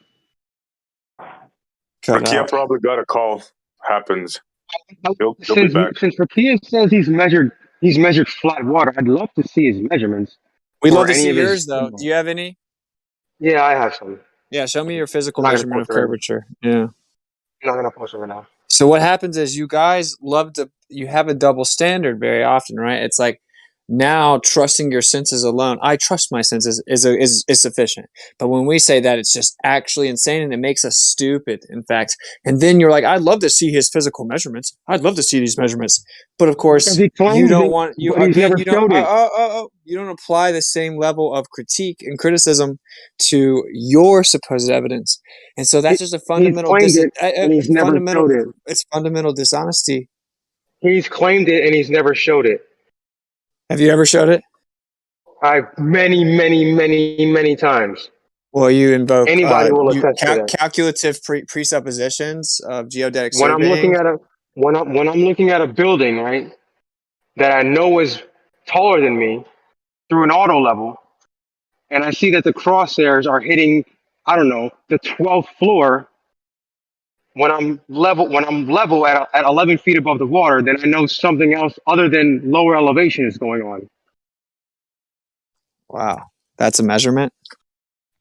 Yes, it is a measurement. How tall the building is and what floors. Okay. Essentially, your building becomes your ruler. It's much like I say, yeah, and then whenever that water goes all the way down, and I can see. No, it never goes all the way down. It never. Well, yeah, water's never going to go all the way down because it's water and it swells up because it's water. Yeah, but water is supposed to be flat and level, right? Well, water's always trying to find its level. Yeah, in the oceans, it swells up. It's in the process of finding its level, which is why we have waves. So it's not flat and level, right? Well, yeah, water is always finding its level. That's why we call it sea level. That doesn't mean that it doesn't move at all in the process of finding its level or attaining level. That would be a very stupid straw man. So when the water is obstructing a building from, I don't know, around the 8th floor, what's going on? Well, since it's the water's going up and down optically throughout the day, it's just the conditions causing that to happen. Provably, if it was just an actual location, it would just sit where it is and block that much of the buildings forever. Yeah, that's kind of what happens. It blocks that much of buildings forever. No, it doesn't. Yes, it does. Yeah, No, And I've so shown it that. blocks all the way up to the 8th floor every day. Not the, no. Between Oh, the so eight, I you're would wrong say again. between the 8th and the 10th floor, but it'll never get down to the 1st floor. Well, it's not expected to. Are you saying that if the Earth was flat, it would go all the way down to the 1st floor? That's the there's the nothing in the claim, water. right? So you just don't That's the understand. claim, You right? don't understand how water works. Oh, so water's not flat and level. Well, So okay, there is I'll some sort try of again curve. for you, buddy. Okay, there's something called fluid statics, and that's water being level, right, at rest. Well, there's also something called fluid dynamics, which is the process of it seeking its level, right? Go ahead. Go on. Oh, I'll wait till okay. you're done. So there's motion in the water. It's trying to find its level. It's not completely at rest, i.e., static, right? It's Go on. bulged up and it's in the way. Okay, and so then the conditions of the air above the water are going to cause the water to go up and down optically. Now the ocean's not breathing in and out, though, is it? We know that. So it's just an apparent location, provably, because it constantly moves. Yeah, but it doesn't constantly move to the level that you would need it to move in order for the Earth to be You don't flat. get to determine what I need whenever you say things like you'd be able to see across the whole Earth, the sun would light up the whole Earth, and we'd be No, able to I see didn't all say the way. that. You do say that, I though. didn't say that. No, Do I you? said So if I'm you disagree looking with both of those things? if I'm looking 15 miles, I should be able to see the bottom of the building. Even if I can see the top of the building, I should be able to see the bottom. If you go high enough, you will be able to see the bottom of the building. Yeah, that's exactly how a curved surface works. That's exactly how a flat surface works, too. No, nothing will be Yes. obstructed. The water is moving. It swells up the further out you look. Also, things optically rise in the distance due to perspective, water's just not like flat, then. just like And then street lights, right? things start to drop down after a certain point. So It the appears to street lights, rise. the bottom of the street lights look like they're rising up in the distance, but then they drop down. No. Exactly. So the No. water is So the street prospectively lights are not like rising. the street lights is not analogous to the ocean. Okay. Why not? Because the water's in the way. Because the The water is is in the the way. water is the street light, buddy. Try to keep up. Yeah, with a street light. The water is the So street light. again, so the water. Okay, let's say the street lights were attached to the water, right? On a pole. No. The water is the street light. Now, hold on. Now, as we look down the street, which is the water, at a certain point, those lights will start to drop down. Hey, not man. not in a straight line. They'll start to curve down. Yeah. Did you know that I'm talking about the water, having the same effective perspective as the streetlights? Do you understand that? Yeah, I understand that. Okay, so when you look at the streetlights down the street, it looks like the bottom of the streetlights are coming up, correct? Yes. Okay, but they're not, right? They're all at the same place. They're all the same height. It's just an effective perspective. Now, beyond that point where you can't see any more of the streetlights, there's a building that we can only see the top half of it. What's going on there? Well, just like the streetlights, as you get further and further away in the distance, optically, whatever you're looking at changes. And the point is that the water is like the bottom of the streetlights. So when you say that it shouldn't rise at all, it's you denying fundamental aspects of perspective that are objective. But shouldn't the streetlights go all the way to the bottom of the building? No, because when you look Why down not? the street at the streetlights, it looks like the bottom of the streetlights are coming up. But then, How do you the not bottom of understand? the building, if the lights are all along the water, right? Why are they not going all along the water to the bottom of the building? Why are they stopping halfway up the building? Again, because like when you look down the street at the street lights, it looks like the bottom of those lights are rising. That's what the water's doing as an Yes. aspect of perspective. If you're claiming not that what that's not happening, you're literally claiming the opposite of what is objective.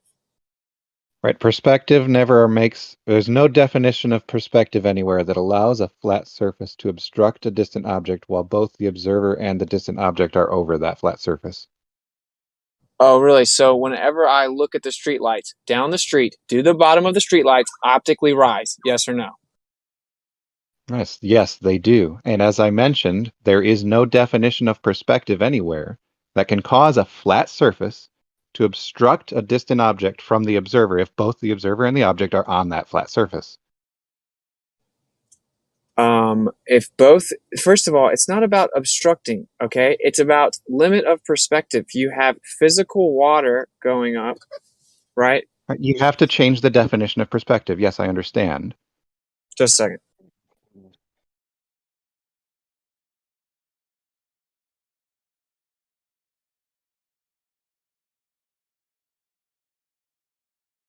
All right. So there's street lights all along the water in the picture I posted. Why are they not touching the? Why would they not touch the bottom of the building?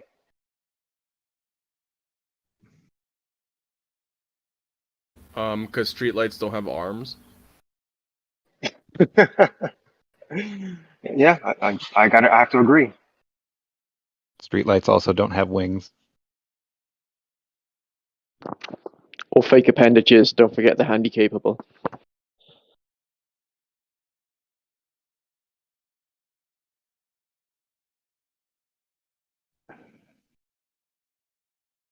There's a whole bunch of building missing.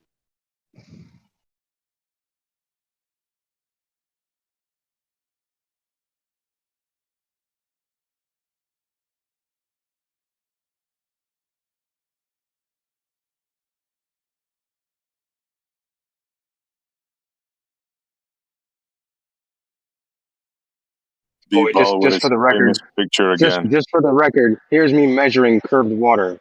Oh, come on, man! You gotta be kidding, bro. See where the water's hitting? Yeah, we see it. You see where the crosshairs are hitting? Uh-huh. You've never optically measured curved water in your life. There it is, right there. Right there.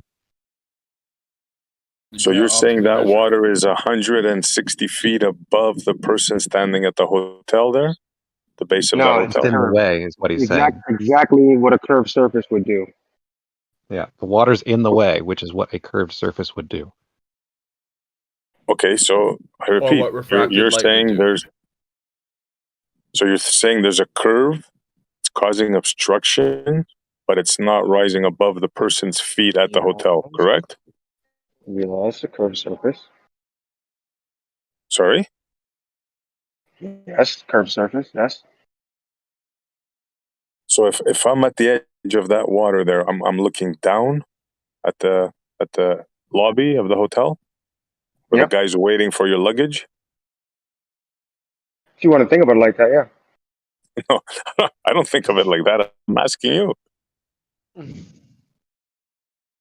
See how ridiculous that is, bro? No, it's not. I mean, you're seeing it. You're seeing it. Here's what a curved surface would do. Let me show you. A little quick demonstration. I'm sorry, I had to talk to someone.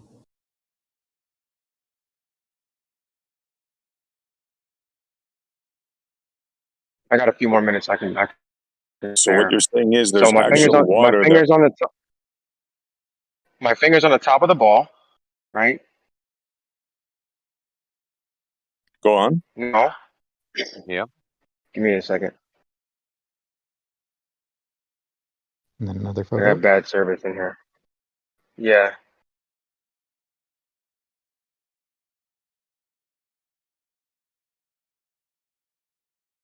Come on. Yeah. Now my finger's obstructed by the ball. By an actual surface, right? Mm-hmm. just like the water. Okay, now let me ask you something. If you were to stand where that obstruction is, would you be looking No, there down wouldn't at, be your, a at the wall tip of of your water. finger? Let me finish. Why did you interrupt me in the middle of my sentence? They can't help Go it. ahead. Sorry. I Go know ahead. they can't. If I was standing at that point of obstruction where the ball is a solid surface and I was looking down there, right, at your fingertip, would I be looking down to see your fingertip? I mean, you can think of it like that, sure. Yes, you'd be looking down. But Yeah, so, but again, so this goes back to your understanding of which way down is on the globe model. Right. like you just For said every it yourself. observer on a surface of a sphere, everything that's on that surface is down compared to where you are. So back to the water then, to be reality. Back to the question I asked them. If you're at the edge there of where the water obstructs your vision, right? You'd have to be looking down to see the lobby where the Yes, porter is waiting to yeah, grab your luggage, right? yeah, yes. How many times are you gonna ask the same question? Okay, so if I was Your to your put a down is surfboard, your hold down on. is different. Your Second down is question. different than other person's down. Well, his Second is question. real. If I was to put a skateboard there, right where that down is, would you surf all the way No, you down wouldn't. to the porter? No, again, Still give him a high five? again, misunderstanding. Again, He did it. misunderstanding which way down is on the globe model. Welcome to the Come surfboard on, paradox. come No, on. it's not a That's only a paradox. I paradox in see. your head, man. That's your paradox. Hey, you just described it on a ball, right? Look at the picture Dupas posted. Yeah. Our Yeah, model is skateboard's not the not rolling all the model way down on the that right. ball. I know you. Oh, you think I don't know that? I'm just Right, there's pointing no out reason for the absurdity. skateboard to roll anywhere on a perfect sphere like that. Yeah, No, I'm put a pointing. skateboard where his finger is and let go and see what happens. Yeah, exactly. Yeah, there's no reason for it to roll anywhere. As I've mentioned several times, there's no reason for it to roll anywhere. Only on your model is it not Hey, like is that building leaning back away from where you're standing? Say that building's By 20 miles away, then it would be leaning less than 1/3 of a degree away from you. So you're saying it is leaning back? Yes. Less than 1/3 of a degree, yes. So how much is the mountain tilt back if it's 273 miles away? I mean, at that distance, you're only going to see the vague outline of it, and at, let's see, if I do math real quick, just under 4 degrees. 4 degrees. Oh, 4 degrees, yeah. You can barely Yeah, just see it, under 4 right? degrees. You can see it, but you can't really see it. Yeah, got it. and at some That's not what I point said. and at one point one building would be vertical and another building 5,000, 6,000, 7,000 away from that building in any direction would be what to it? Yeah, that's how we understand it. He said what? Yeah, what to it? What to that perpendicular? Perpendicular? So one building will be perpendicular to another building's vertical. What about directly underneath? Both the bottoms of the foundations are pointing towards each other. Antipodal. Yeah, that's how it is on the globe. Yeah, no, I get it. I'm just making it out loud because some people have never really thought about this and heard of it. When I talk to people in real life and tell them these things, they're like, no way. Most people even fight about water curving. Like they know they live on a sphere, but they don't think water curves. The thing is, you're projecting your incredulity on other people. If Not you really. said, I'm just if letting you them said, decide. if you said that the That's an Earth ad is hom. spherical, so necessarily somebody antipodal would be having their feet pointing toward your feet. That follows from, logically, if the Earth is spherical. If you don't mention the fact that the Earth is spherical, then it sounds silly, right? Well, it sounds silly either way to me, but I'm just saying that a lot of people never think about it. When you point it out to them, they think it's ridiculous. But they Right, that's you understand. projecting your incredulity on other No, people. I'm just telling them that's how it is. I'm not projecting and telling them that's what they have to believe. I'm saying this is your model that you tell me you live. As soon as you tell me you live on a sphere, there's certain parameters that I can tell you you're living on. Like the water's curving, these buildings are upside down, one's perpendicular to another one's vertical, and let them decide if that sounds logical to them or not. Because most That's people what don't would know. happen on a sphere. That's Right, I what happens understand. on a sphere with I agree. gravity. Yeah, I agree. Well, Okay. what's the problem? I do agree with So that. why make this? So why make this strawman argument? I'm not straw As manning if, anything. as if, Hey, a, so as if just it's to No, he clarify, okay. truthful. He's on a globe, not we can doing a never. straw man argument. What he's doing is he's trying to state what is what logically follows from a spherical Earth, as though that is some sort of argument against it. No, I'm not. I'm not creating an argument anywhere. I'm just stating facts of that model and letting the person that I'm talking to deduce if it's logical to them or not. Not to me, or I'm not imposing my logic to them. I'm just saying, look, do you believe, does water seek and find its level or does it curve? No, it seeks and finds its level. It doesn't curve. Well, wait a minute. You think you live on a sphere? Yes. Well, then water would need to curve around the sphere, right? You get that?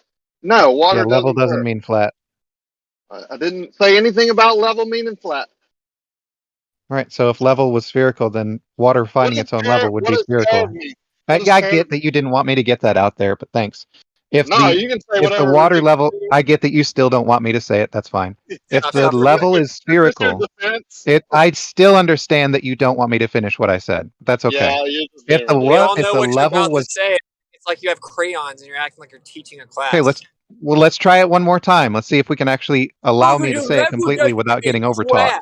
Level doesn't mean flat. It means It, curve. it might be possible for me to get it out there without being overtalked. It might be. Okay, it If might the necessarily. level itself is a spherical surface, then the water finding its level would find the shape of a sphere. But Very that's That's not it. what they're profound. thinking. That's not what the people I'm talking to are thinking.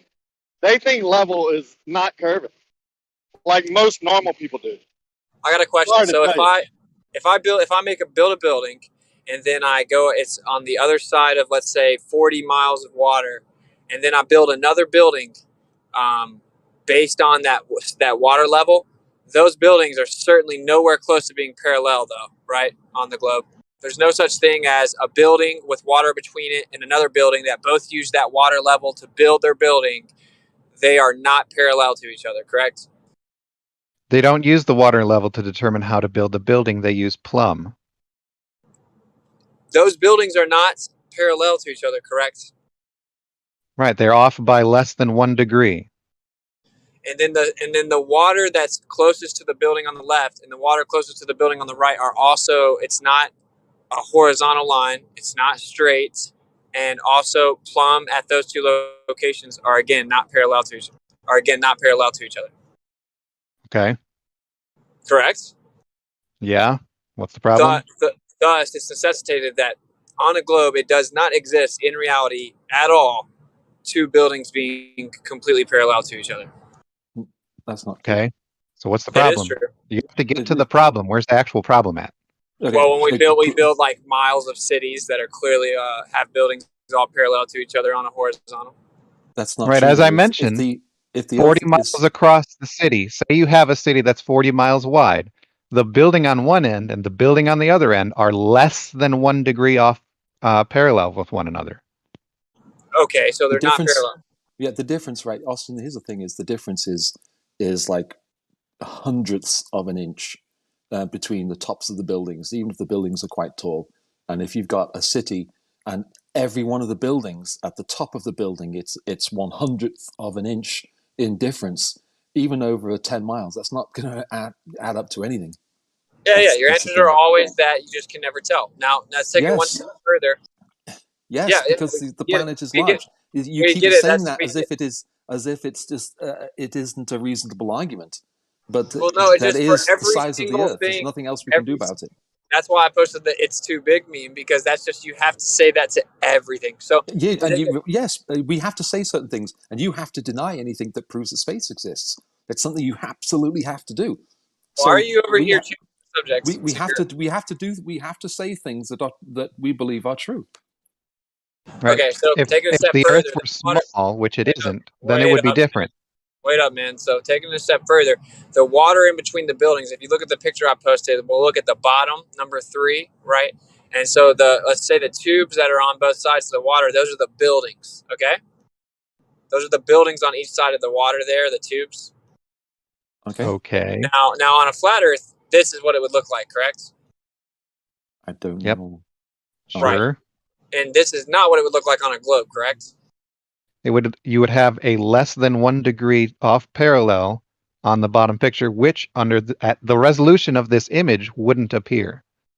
Really, what if I extended it 500 miles? 500 miles. If you extended a water level that you can't build for 500 miles, yeah, you might be able to find out that the two ends of the water level are a certain distance above the sea level that are the same, but it doesn't tell you the shape of level at that point. Okay, so to clarify, for every elevation measurement we have in existence, we have to use this diagram down here, number 3, but it's just because it's close enough and it doesn't really matter. Correct. Even if you did have a water level that you could stretch 500 miles, you would confirm that water is a certain distance above water, which doesn't really tell you anything. So you can get an accurate measurement of elevation assuming that the Earth is flat. You don't have to make any assumption about the shape of the Earth, given how hydrostatic equilibrium actually works. So flat's not a shape. So I asked a very pointed question. So you can get elevation measurements assuming the Earth is flat, correct? That's incorrect for the reason I explained. You disliked the answer, so that's why you wanted to change it. You have to utilize a horizontal. That's how you measure above it. That's also how we get sea depth. We measure a distance below the horizontal. No, below the surface. No, yeah, which the only way you can measure from it is a horizontal. No. No. Yes. No. You just go ways down. No. Like when the abyssal plains say you have like hundreds of miles that are just flat with less than a meter change, right? In elevation. Up and down, but effectively completely flat. You're measuring the distance from that horizontal line of the water down to the horizontal of the surface. And then when you have a slope in the ocean, you measure a diagonal to the horizontal on the surface. That's not true. The abyssal plains, all of those figures are in reference to mean sea level, which is on any datum not flat. Right. And that's also why the arms of LIGO are horizontal but not level. You don't utilize mean sea level. Dude, you use a horizontal. Like whenever I'm measuring a slope, when I'm measuring a slope of the ocean floor, I measure a diagonal to a horizontal. I do not curve the line and measure a diagonal. That is not how it works. That's not how we get our data. That's not how we get the surface level data, the oceanographic data, and that's also not how we get the elevation data. So what your position is objectively what the globe Earth position is that because it's so big, you can utilize the water as if it's horizontal. You can get horizontal datum, but in fact, it's curving. It's just so minute over the small areas that we're using to measure that it doesn't matter. We can just pretend it's flat. No, so we're usually doing things like that over very short distances. We can, at that moment, not factor in curvature because it's such a small factor at such a small distance. But when we take things to larger distances, like you mentioned with mountains, we can take the planar surveying data from up close and try and do that same method from far away. The mountain has dropped more than what the trigonometry allows. So we have to switch to geodetic surveying, which accounts for that curvature. Okay, so you have to assume the globe and then use calculations to try to map it out over vast distances by compiling the data that we got in smaller, shorter distances, assuming horizontal. Let me make it very clear because you seem to have missed it, and I think it was intentional. The geodetic method was only needed to be employed because planar surveying methods from that distance have drop on them. The stuff is dropping away from them, dropping from horizontal. Really? So how do you make these long distance observations where it drops away from horizontal? By having a horizontal measurement. What do you mean? You're doing vertical angles against horizontal. Oh, right. So where's the curve? The fact that things are dropping from horizontal as you get away from them. At what distance? What's the methodology of the measurement, and at what distance is it dropping? Depends on the conditions if you're super close to the surface. However, if you get above the surface, like 20 feet or more, it's pretty regular. What you observe is about, I want to say around 6.4 inches per mile squared. Okay, so we take the horizontal measurements, and then you stitch the horizontal datum together, and then you invoke geodetic surveying, and you take the sphere radius, and then you calculate a mean sea level. That's just objectively what you do, dude. You can go to NOAA.gov, and you can go read it, and that's how we do it. Okay, that's what mean sea level is. It comes from horizontal datum points, objectively. Right. Now, Ignore all the things I said and say the thing that you said. Sure. Also, that it's because it's so big, the Earth is such a big sphere, that when you make these measurements. What? Go ahead. When you make these measurements, you don't have to count for it. You compile it together, and then you factor in via calculations a sphere radius. No. You observe a 6.4 inch mile per mile squared drop due to distance on average from a good elevation, 20 feet or above. That's what you observe. Really? And it stays the same? It's consistent. Yeah, if you're doing it over land, it's very consistent. No, it doesn't stay the same. Yeah, over land, pretty much. You got to do it pretty 20 much. feet above the surface, and it remains consistent. Yeah, pretty much. Does it change? No, not really. Not to a degree from your precision of your instruments, 20 feet or above. Oh, the precision of your instruments. What instruments? Total station, theodolite, whatever. Oh, the theodolite. So how far away is this observation that we're talking about? I mean, if you want to observe that drop, you'd want to do it from multiple distances, not just one. Oh, let's just get some.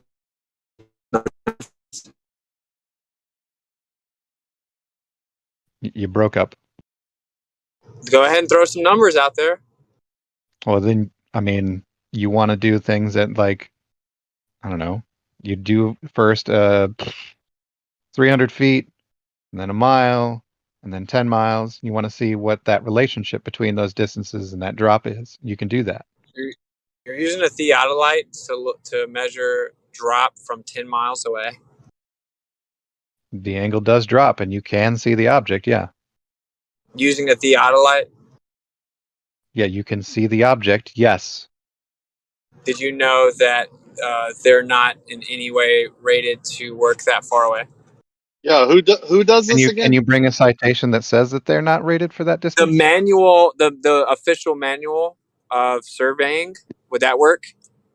You're talking about Right, can you give me a citation where it says the theodolite optics are not usable past a certain distance? Yeah, they're not reliable. That's, dude, the manufacturer's manual of any of the top line theodolites. Hey, what Now, did what drop you might have caught there as I was speaking that I might have already done this kind of research. The theodolites that have laser rangefinders, the theodolites that have laser rangefinders. Thanks. The theodolites that have laser rangefinders on them, typically call them a total station because they got all that stuff together. Those manuals reference the maximum distance of the laser rangefinder. Can you repeat the drop you said you've seen? That's consistent. 6 point something per mile. Yeah, about 6.4 inches per mile squared of things dropping away due to distance. So that's what you're saying. Okay, let me tell you something, man. I don't know. I want you to take this to heart, man. Take this to heart. I'm not just saying. I joined just to tell you this. The ground goes up and down. Land doesn't drop or right. It goes all over the place, man. If you're driving into like say Tennessee or into Kentucky, you know, you be going up for a long ways, and then you'll hit like 5 points, and you'll start going down. there's no drop on the land. It undulates up and down, up and down. I don't know where you're getting this BS from, bro. All right, let me make it very clear one more time. What I was being very specific about was that at 20 feet AGL or above, you're going to get very consistent measurements. If you take the thing that you measured from up close, this is the part that you missed, and then also measure it from further away and then further away, then you see the consistent drop. Oh, do you account for angular size change? You Do you don't hear this need shit, to. Rocky? Yeah, I heard that. It made sense. It made perfect sense, man. I don't know how you're setting up your equipment. Are you taking an angle measurement or a drop from horizontal? Because there's a huge difference there, brother.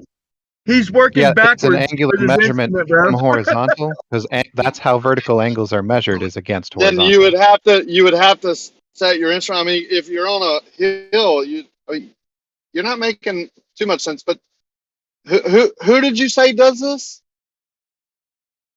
What do you mean I'm not making too much sense? If you're setting up your instrument, Yeah, no one works backwards. If you're setting up the instrument, it has a bubble on it, then internally it also has a pendulum to make sure that what you're getting from your horizontal reference is what you're actually getting. What's that to do with What's funny is he's telling people with these instruments how it works and what's in it and shit. He has no clue, bro. Okay, what exactly am I wrong about, Brian? Specifically in the construction of the instrument, what part am I incorrect about? When Rocky said you weren't making much sense, he was giving you credit because you ain't making no sense, man. They don't. I've asked the same. Yeah, hang on, left lane. Nice one, brother. Well, the thing is, nothing that Doofus has said. Anyway. Oh, really? So has he answered the question? Who's doing this? Any geodetic surveyor. We'll go ahead and we'll just say that for now. But if you're going to tell me that my description of the instruments themselves is incorrect in some way, you should be able to tell me what I was wrong about. Yeah, I can't tell you what was right about it. Okay, thank you for your opinion, Rakia. Yeah, we set up we do go by horizontal, like drop from horizontal, but what you're describing is not that. When you're doing it over land, the vertical angle decreases as you get away from something. The angle, right? Yep, and it's dropping from horizontal. As you increase your distance. Uh-huh. In either direction? In any direction. Yeah, I could see. Yeah, that doesn't make sense. Even on a ball, as you increase your distance, you're taking topography off, right? Your vertical angle to that object decreases faster than say it's above your altitude, then it would decrease faster than the rate that you would get from trigonometry alone. Brian even tried to overtalk me and failed in that regard. Yeah, robot and Brian. Yeah, you're calculated in. You're a robot and Brian, but you're semi-describing how you would measure the surface of a sphere, but that's not at all what we do over land. Okay, so you're saying there's no drop then? Well, I'm saying there's different elevation changes, yeah, but you're describing drop because you moved away from something. Yeah, at a rate that is different than, say, a flat surface. Oh, what? Why? How so? How much different? How would you know? Like, wait, how much different? How much? About 6.4 inches per mile squared.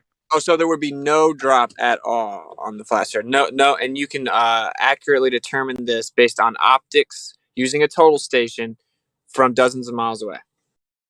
Yes, you can determine this because if you're on a flat surface, everything that is at your altitude should be at your eye level, no matter how far away it is. Things change with angular distance, right? Like the angular size is going to change, correct? Yep, angular size does change with distance, obviously.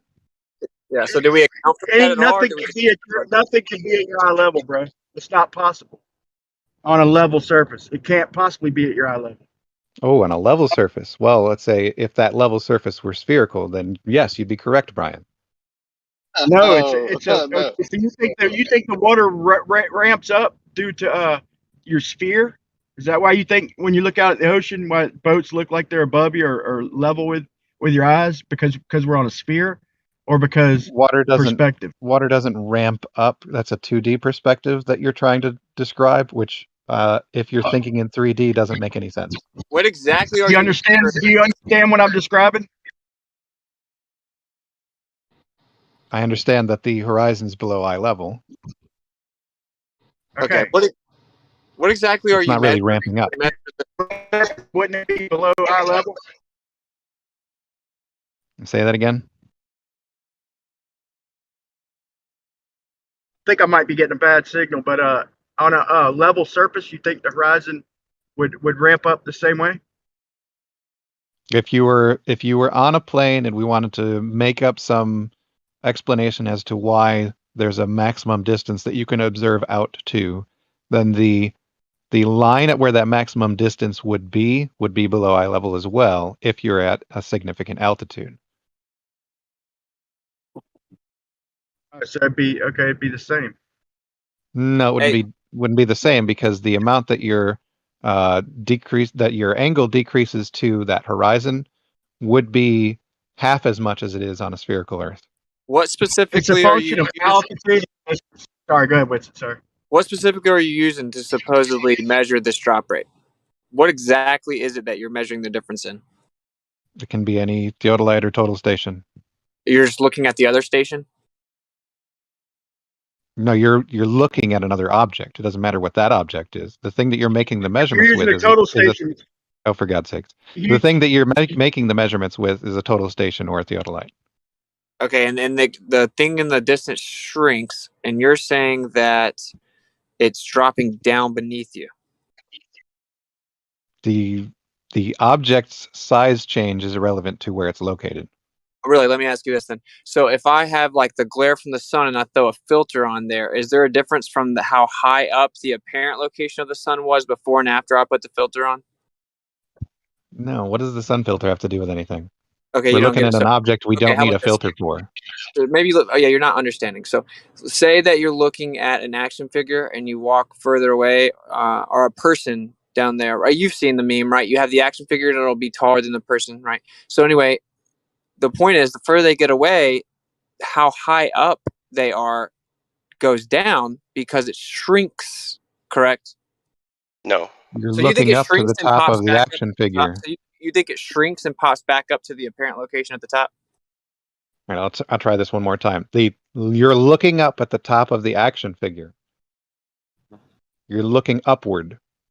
Have a look in That's why live the chat. person isn't Street. there. Do you realize there's a Earth curve function on your on a total station?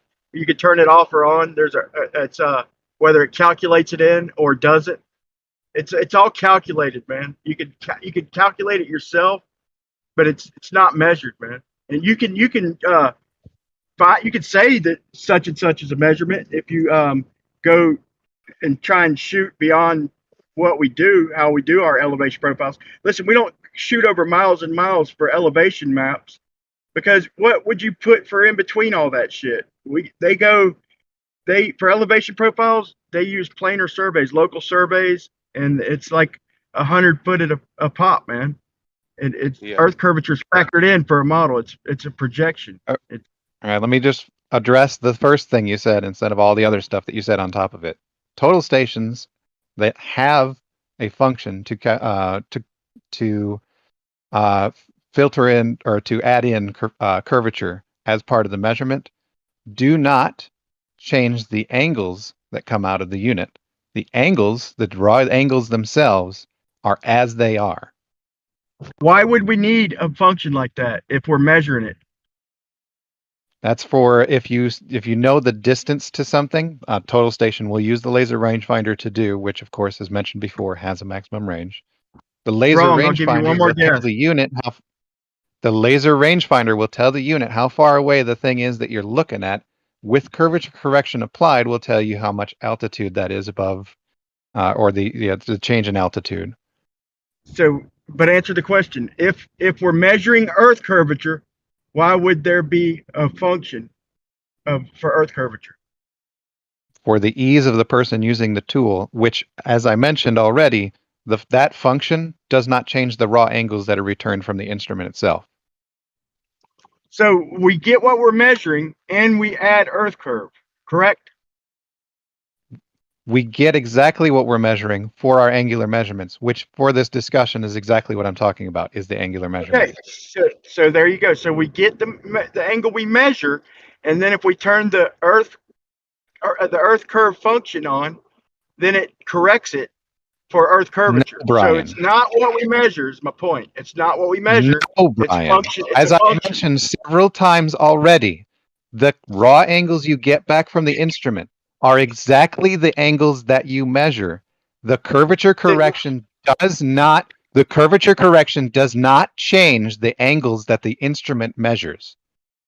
Bro, listen, when we're out measuring, we go positive from 0, or if our benchmark is 0 or 4, we go positive 0 or 4 and negative 0 or 4, okay? There's no Earth curvature measured. You can factor it in. You can hit a button. You can hit a function. But all we do is positive and negative from the horizontal. That's how we determine elevation out in the field. Right, and From those experience. are angular measurements, which on total stations that include curvature correction do not, and I'll say it a third time, do not change the angles that come back from the instrument. Right, because you need to add the Earth curvature in to get it right for a curved Earth, because I'll say it 3 times. We do not measure for Earth curve. It is functioned in. It is added in. It is a curvature correction.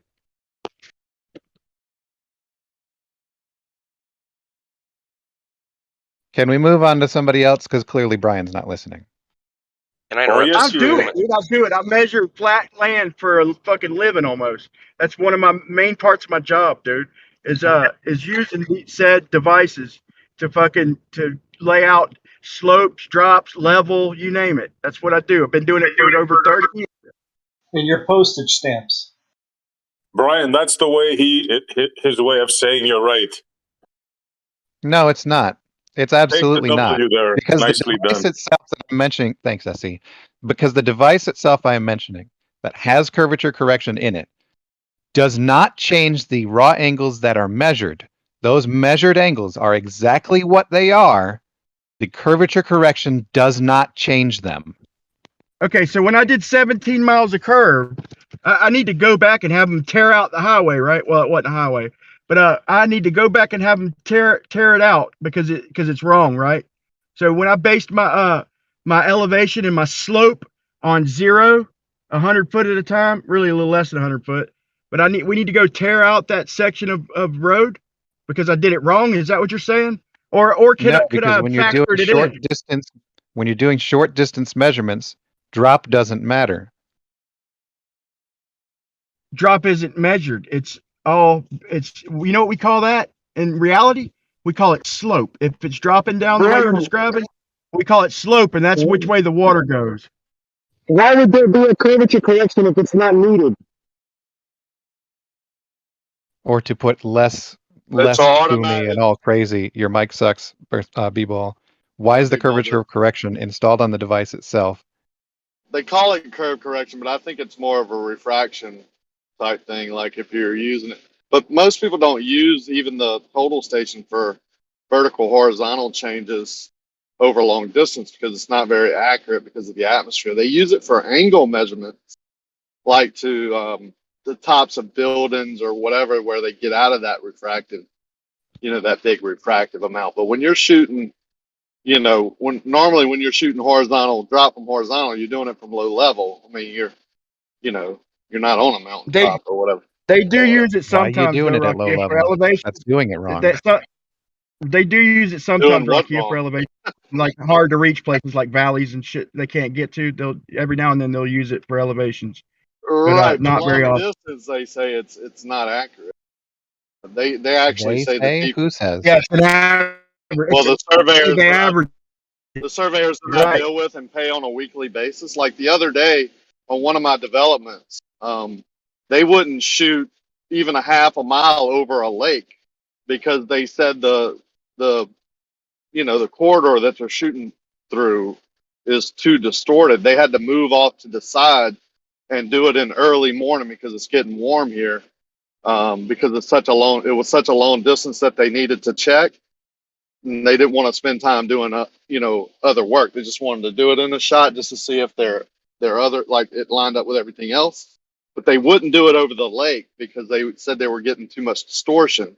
So we moved off to the side where they could get the same measurement. They had to make 2 measurements actually when they did that. Cool. But the When it's real hot, the earlier example sometimes that I it's real brought was hot. not over a body of water. Right, but even like they even wanted to do it early in the morning because the land does the same thing when it gets warm enough. It lets off moisture. There's moisture in concrete and dirt or whatever, but you don't get it unless it's, midday or whatever, or, during the hotter part of the days over land as much as you do over water. As soon as that water starts heating up the surface, it creates a distortion right above it where they don't want to be measuring in, especially long distance. It's not about the moisture because water vapor, even at 100% relative humidity for STP air, is a very small portion of the air itself. Yeah, well, they said turbulence. I don't know. I call it moisture, like evaporation, not moisture. whatever turbulence. Yeah, it's is not about being the moisture. caused. Yeah, so is turbulence a better word for you? No, it has No, nothing to do with temperature gradient moisture. would be a good one. Turbulent air, more thermal air. I don't know what they said turbulent. Yeah, And I temperature use it. gradient.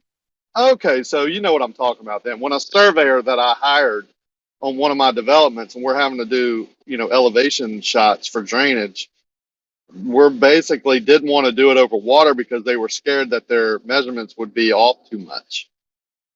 I mean, that's The drier the air, the further we can how see else through it to too. say it. That just happened 2 weeks ago. And these are people I hire. Jack all to do with it. These aren't people that work for me. These are people that I hire, independent, surveyors. We get it, Ricky. And Moyak, you're definitely worried about the humidity in the air. That's one of the measurements you need for refraction. Yeah, what's the correction factor for the water in the air? How much does it affect? It could be What's the adjustment for water? It could be compared to it could be 0.1. It could Brian, be you got an 0.1, echo but button, over distance. Brian. Okay, so, all right. It does build I up don't know. over It's unscrewy with your mic. Compared to temperature, what does water's effect have on the calculations? Yeah, but when you add them all up, we're not. No. And what is the effect? The temperature has the most effect. You're out of line. And temperature has the most effect, and water has less. Much less. Far less. So okay, I agree with you. But then you add them all together, and you got a pretty big effect that you have to account.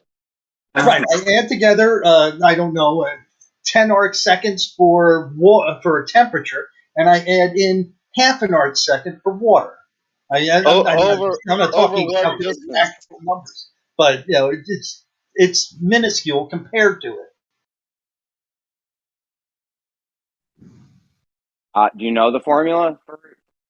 Did I say I did? I said I did. Humidity. Hold on a second, bro. You know how much percentage it takes? It's worth. I will let the authority on it speak.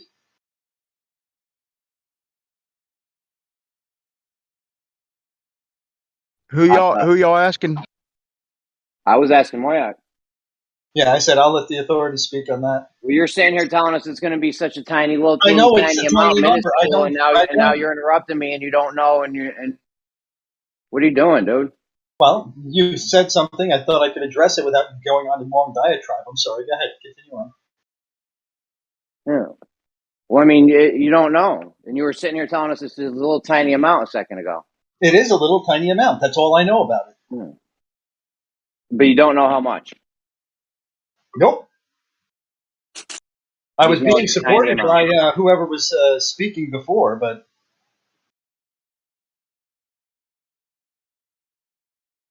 the other Globey.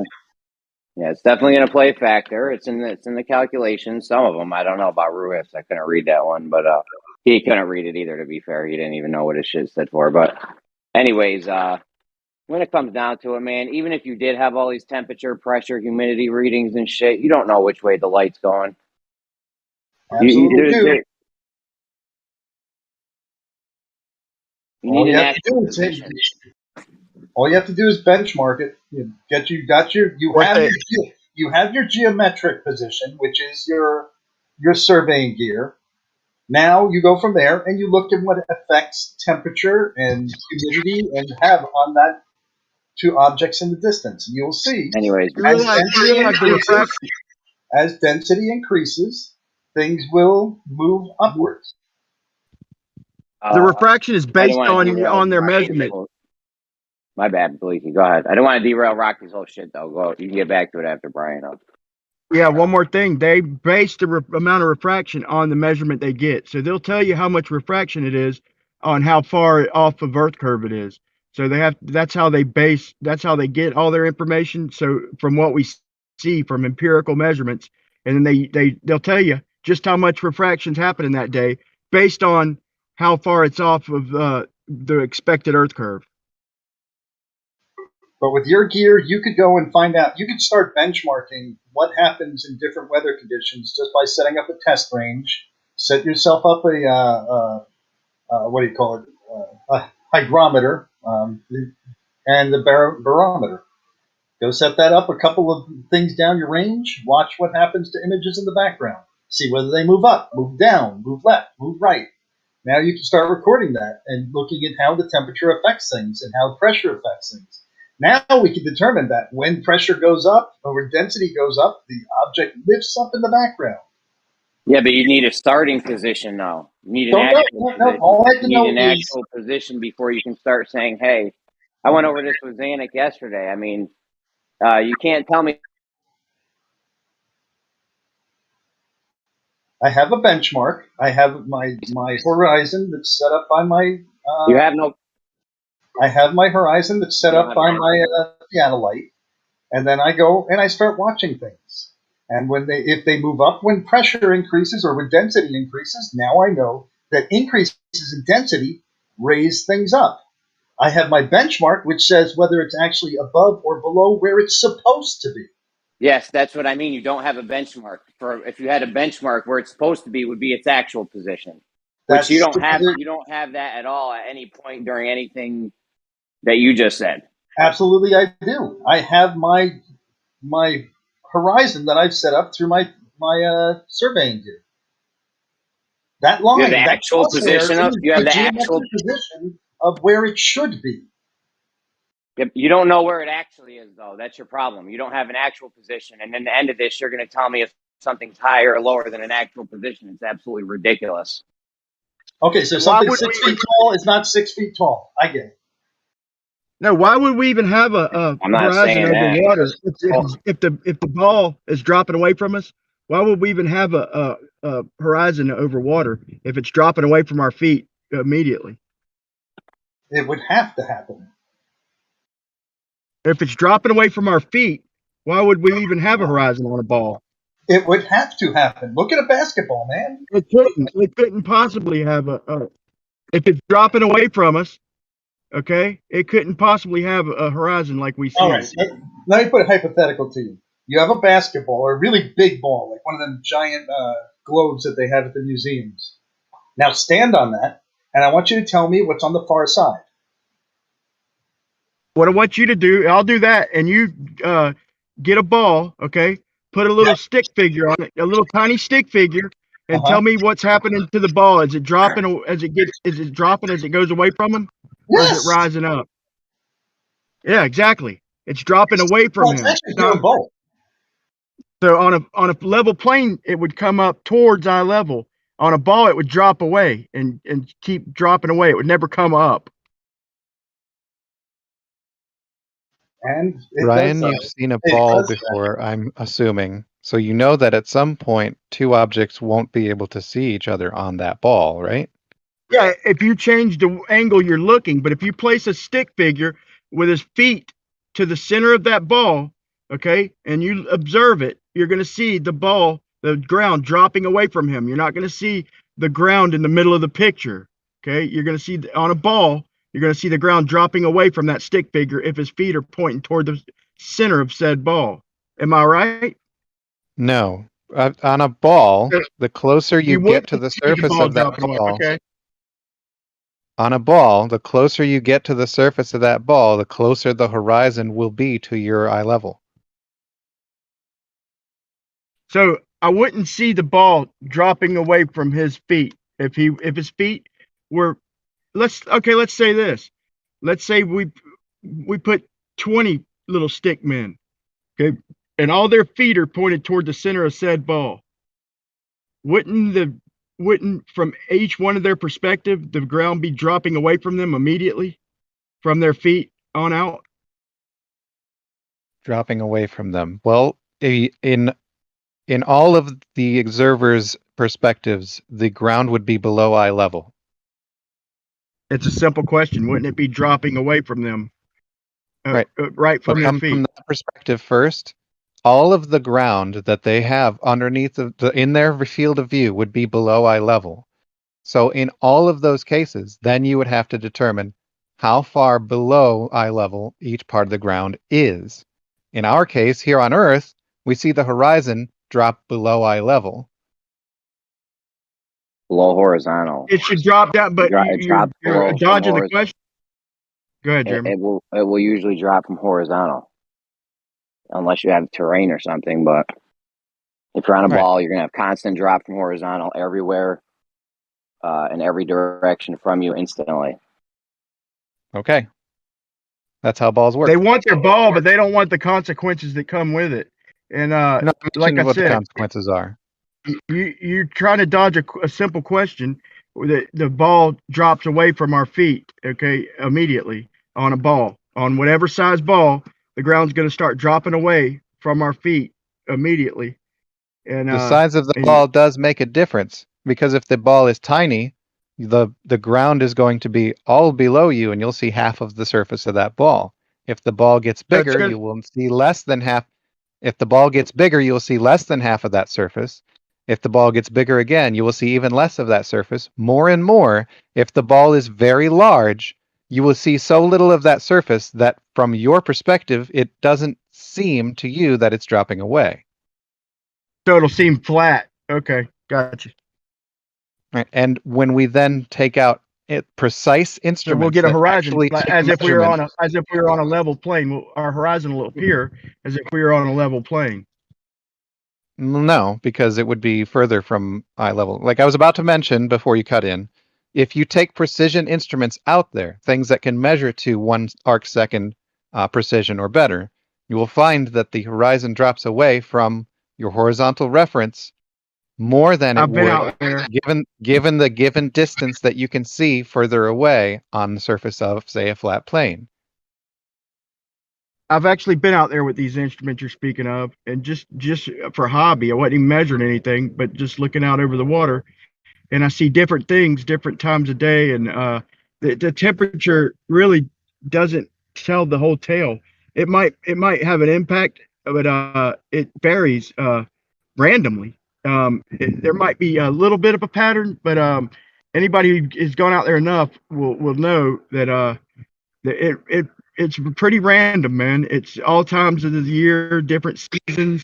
We see different shit, man, on the horizon. Usually there's an inferior mirage. That's usually what I see on the horizon.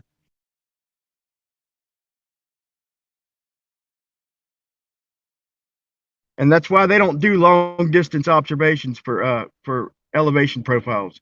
It'd be whack, because 9 out of 10, you go out there, you're going to get an inferior mirage. You don't do long distance elevation data, accurate. Doing it close to the surface and get away from the surface. I'm sorry, I have a curving object. I'm only curving it on one axis. It's a terrible video or a terrible image. But what I see is that it's coming up more to eye level. My camera's sitting right on it, about maybe 2-3 millimeters. Like it would on a. Yeah, so you got it real close, then, kind of like it's like you're on a plane almost. Right, and Yep, even on a curved surface, the horizon could come up to eye level depending on your scale involved.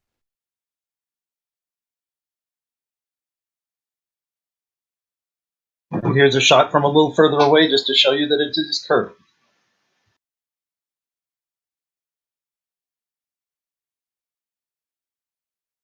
Shoes for cruise. I would expect to see over 3 miles. I would expect to see. Your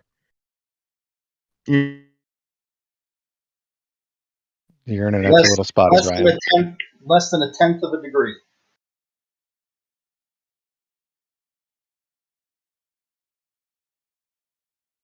Hell, less than a 20th of a degree. Yeah, I brain farted for some reason. I mean, you were right. Phil was right. It is definitely less than a tenth. No. What I was saying is, if I set up my device, my instrument, at 10 foot above sea level, and I'm looking out, I would expect to see 16 foot benchmark in my crosshairs due to the Earth curve, and plus the 10 foot itself, and you'll never see that over 3 miles. Over 3 miles, you're gonna see less than 6 foot of drop. Yeah, about 6 You'd feet. see, yeah. Over 3 Plus miles, you would see less 10 than 8 inches of drop due to standard diffraction. If you're set up level 10 foot above sea level, then your crosshairs will mark 10 foot off the distance. But usually it'll mark like about 13, 14 feet. The 10 foot plus the refraction. I'm supposed to mark, let's say if there was no atmosphere on your model, I would mark at 16 foot, because 6 feet, because of the 3 miles, the Earth curve over 3 miles, and then the 10 foot that I am above the sea level. So I would mark 16 foot, but I've never seen over 3 miles, 16 foot. It's never that much. Maybe Right, rarely. as I mentioned before, you're looking for about 6.4 inches per mile squared in very stable conditions. If you're close to the surface, or if you're in an area where something's a little bit different than usual, you're going to get different results. That's my old refraction model was 6 inches per mile squared. That's my old refraction model. Right, but that's based on the idea that you have that light is bending upward in our atmosphere in the vastly common case. Yeah, well, that's based over long distances, and I was doing some research and looking in the stratosphere, and in the stratosphere, the pressure and the temperature is inverted, so it gets hotter the higher you get, up to about, I think it's up to about 100,000 feet or so, just somewhere in that ballpark, and it gets hotter, and the temperature and the pressure go up, so that whole range is inverted. There's no the problem with pressure that never goes up. Huh? The pressure is not inverted. Yeah, as Moyak was mentioning, the temperature goes up, but in that region, we don't live up there. Below 13 or 14 miles up, we don't have to worry about that. How high does a cloud look when you're 20 miles away from it? How high does it look? It's 8,000 to 20,000 feet, probably on average. Let me tell you what I observed. When I measured, I filmed it, but it was such a long, boring ass film, and it took me longer because of traffic. But I filmed a cloud way off in the distance, and I was going to see, it was just over the trees. I wanted to see how far away it was. And so I started recording. I drove there, and it wound up being like on this particular day, it was about 11 He drove there. about 11 miles. It didn't move the whole time you were driving? Yeah, well, dude, I'd never even posted it because the road curved a little bit, but in the most part, the cloud was like right by this mall when I got up under it. It was like at the end of a straightaway, but it wasn't completely straight, so I lost sight of the cloud. I mean, I could see it, but I couldn't film it because I was driving and trying to film. So I never did post it. But you could do this yourself, man. And the clouds that are on the trees are going to be close to what I observed, I would imagine, unless it was some random crazy shit. But the clouds that are above your tree line locally are about 10, 15 miles away. Yeah, B-Ball posts an image that he took over the water of some cumulonimbus clouds that you couldn't see the bottom of. They were obstructed. That was interesting. I'd like to see that. It's on his channel? Yeah, I think I've got it here. I'm actually pulling in if you'll stop so I can post it. Yeah, there's this other thing here, Brian, if you're curious. Let me post it and then tag you because I forgot to tag you before I posted it. If you like observations of clouds in the distance, this is a good one. There. Man, I gotta run for a minute, but I'll be listening. Y'all keep it honest.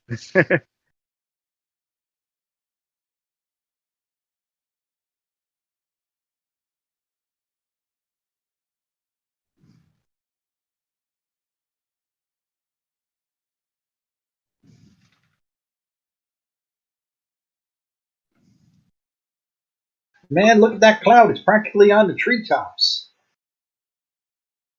It's a Jerry Bruckheimer sort of outro thing or whatever.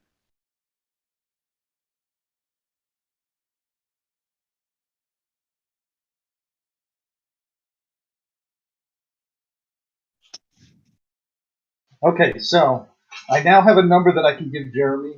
0.03 to 0.4% of the total variance is due to humidity.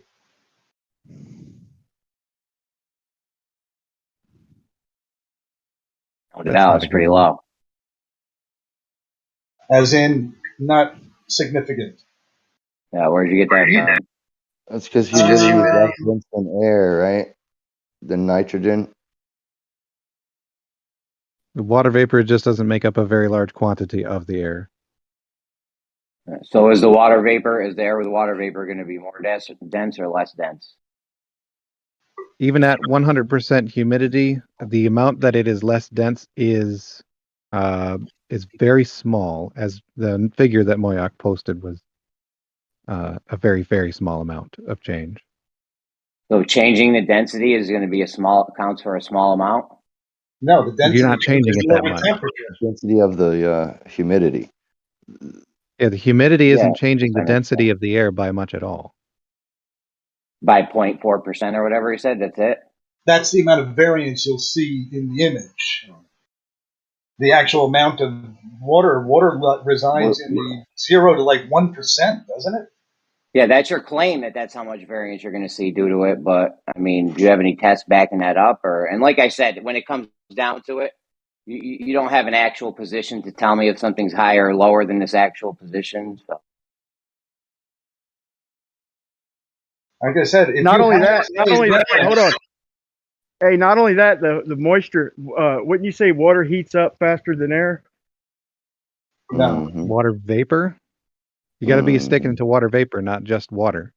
Yeah, water vapor. I think that's what we're still talking about. Yeah, that's a good point. Yeah, that's a good point. Subject. Oh, I just assumed he was still on topic. My bad.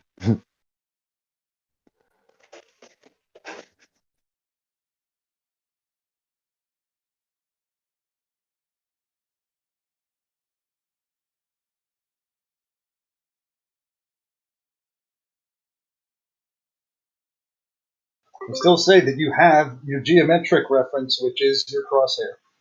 Now you have to figure out what's happening to objects behind them. We know that something 6 feet off the water is 6 feet off the water, and if my optics are at 6 feet off the water, and my crosshair is above that, then we've got to now decide whether that's curving or humidity causing that. But we know which way it moved. Just humidity could be all of refraction. Could be all of refraction causing it. And you don't just because your crosshair hits something. Just because your crosshair hits something doesn't mean that that's its actual position.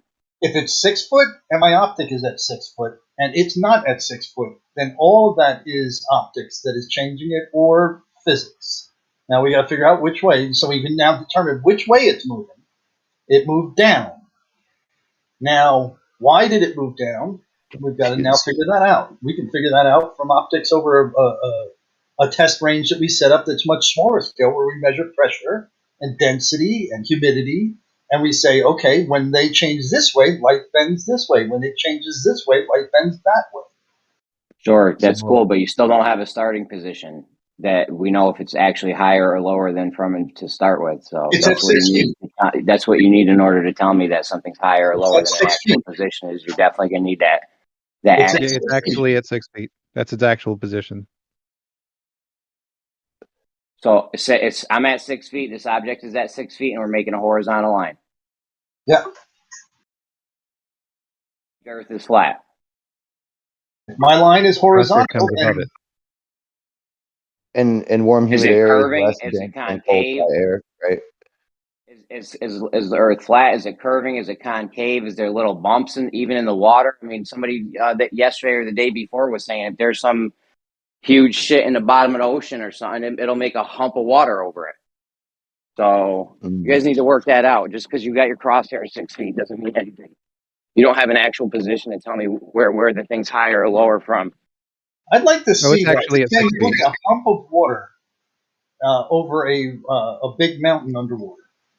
Yeah, The only reason I like can think if there was about a that jet would be a stream or something gravitational going over anomaly it. or moving water. So are we talking Yeah, about moving water or current? That's what I would, accept. If the water was moving across the top of it, then it would obviously have less, resistance upward. It would bulge. But I mean, we can all put a rock. You put a couple rocks in a glass of water, you don't see a bump in the middle of the water, right? I mean, Oh no, yeah, I do. yeah, I got rocks in the bottom of my water. yeah. In fact, that's when I'm out in my boat. I don't need a depth finder. I just go and I look where the water is all humped up, and I don't go there. Yeah, that's how I do my fishing.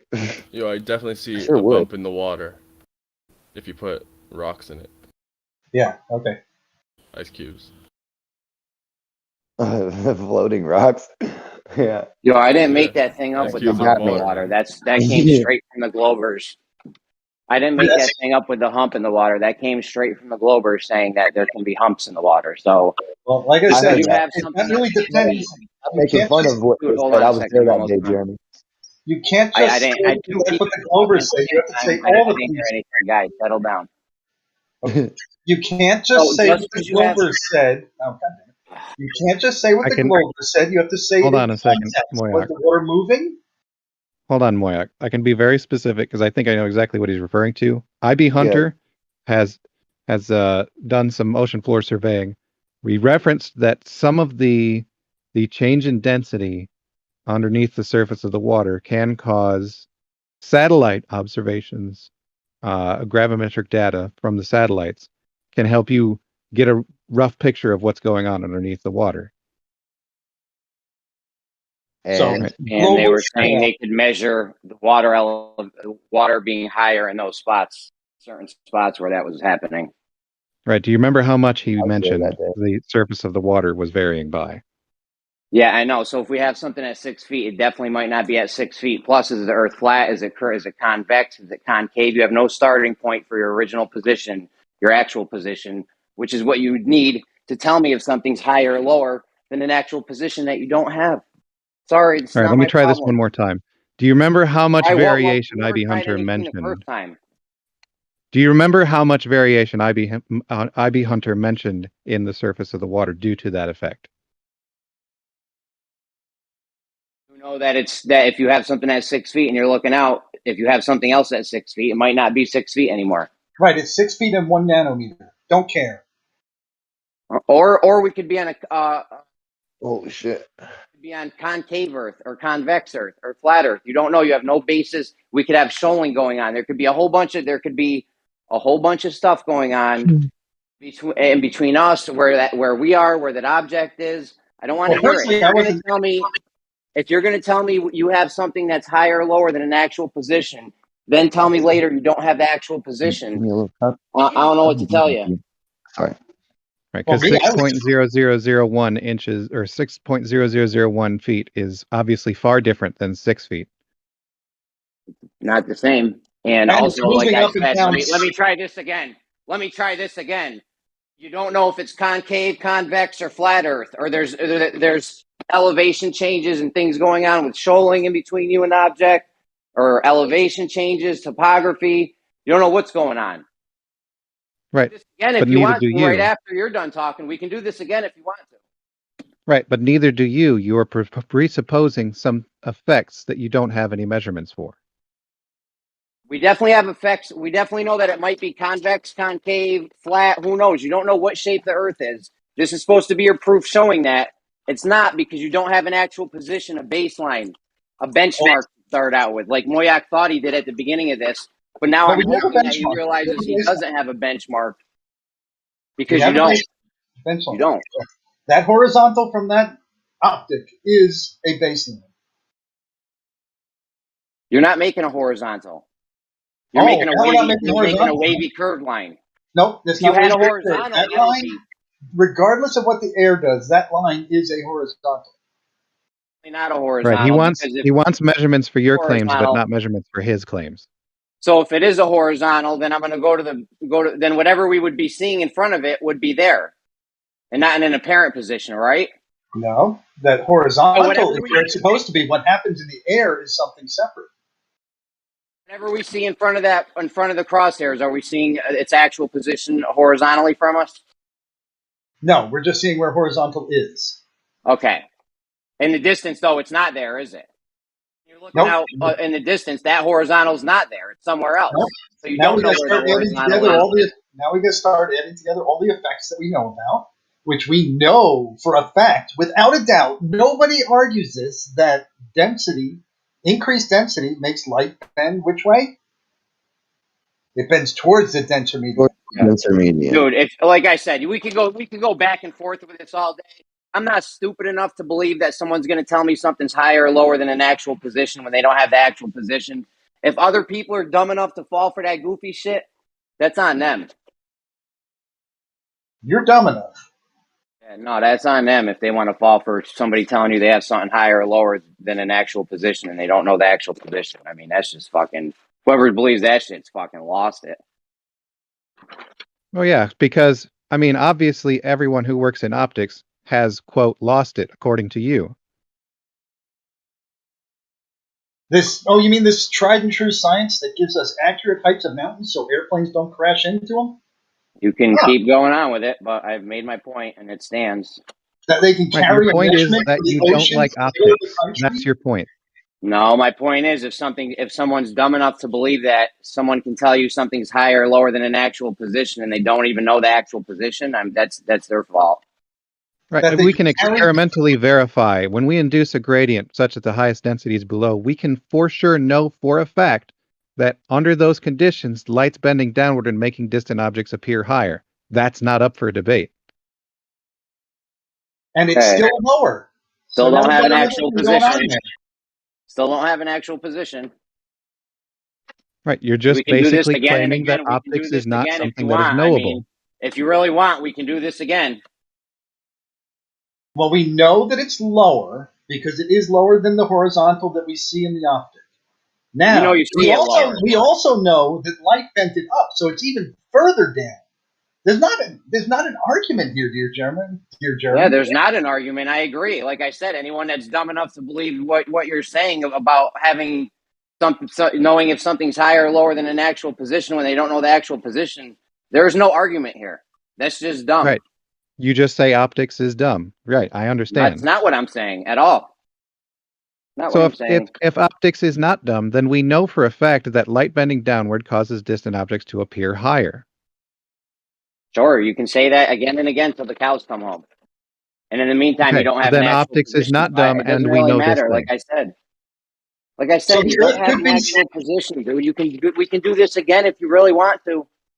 Well, we can. When we know that it bends light or makes things appear higher, and they do appear lower, that gives us a hint that it is lower, and that both options are taken care of by that. We know that it's lower. Now we just have to decide how big it is. Lower than when you looked at it. Lower than when you looked at it before. You don't have a benchmark, a starting. Remember that benchmark starting position thing you mentioned at the beginning of this? Got my you horizontal. Still don't have that. Got my horizontal. Yeah, you still don't It's have that. always lower than that. You never knew its actual position. You have no benchmark. It's always lower than that, and we know light bends upward, or things appear higher. Therefore, what? Still don't have an actual position, a baseline, a benchmark, nothing. Earth could be smaller. You can say all the words you want. Like I said, we can do this again and again all day if you want, but I'm not going to be. I'm not dumb enough to fall for some goofy shit where somebody says, "I know something's higher or lower than an actual position," and they don't have that actual position. That's whoever falls for that shit deserves it. I think. I don't know. If I know that my bullet is going to drop, because bullets drop when you shoot them, and I don't have an exact amount of I don't know, headwind coming on, I can know that I can shoot if I aim right at that target that it's going to hit lower. Right? Did you get an actual position yet? Or they're shooting bullets at Lower, the yes. now? My actual position it's a drop. We're shooting bullets? My actual position when I'm looking through an optic is that there is a drop in all directions everywhere on Earth.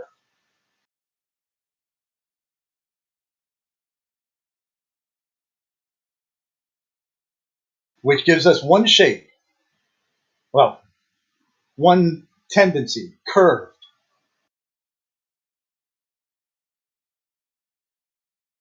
Do you need to have the last word? Because I'll give it to you if that's what you want. You one of those guys?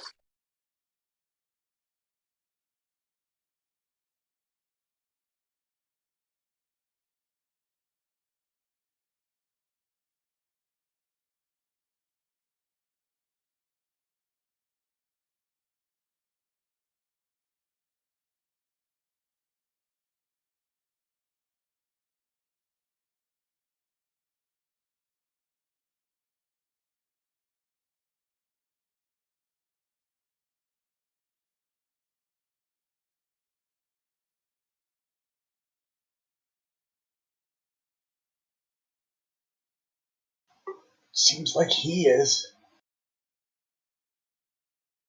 What's up? What he said. Gotta have the last word. Oh yeah, did you jump in to say, you gotta have the last word. I was just fucking with you. That shit makes me hot though, because it's like, dude, I don't know. That's just crazy shit. And I can hear it when we're having the conversation. You're trying so hard to not say original or actual position and shit. Well, it's because you're trying to lay traps. It's not a trap. You're not trying to use logic or reason, because I mean we have logic or reason. Logic says that if we know that light bends towards a denser medium, we know. I mean, there's no argument, Jeremy, that light does not bend towards a denser medium. There's no argument that air is typically denser at the bottom of the column. Typically. So in most situations, that would make things appear higher. I mean, that goes without saying. I don't understand Unless you have some sort. I don't want to start bringing up my reasons, but there are other reasons that can make light bend, and it can make it bend down so much that up so where it's getting magnified, and now the things look way lower. Give me a mechanism by which that works, and you can now start going with that. The common knowledge, common understanding is what we go with in life. You don't have any mechanism, any reason for this magnification to happen. Eba showed it's happening, dude. It could be happening. I gotta go. I'd like to disagree with that whole common understanding thing. No, actually, I don't think you can. I think there's a lot of instances where there's a so-called expert class. Give it engineer, doctor, lawyer, etc. These people, for lack of a better, I guess, explanation, are not using common language yet. Their whole life is predicated on using, I guess, these hyper-specific terms and things like that. Right. So I'm not sure. I think we in a debate when two people are basically talking past each other and don't have the same meaning for two words. I think that whole common definition doesn't, I guess, meet the requirement for the debate at hand, right? You need to firmly establish your definition, and both parties need to agree on it before they can move forward and discuss the merit of either side's claim. Okay, And if I were to specifically, say, where did we get so hyper technical in what I was speaking about? I wasn't speaking in hyper technical terms at all.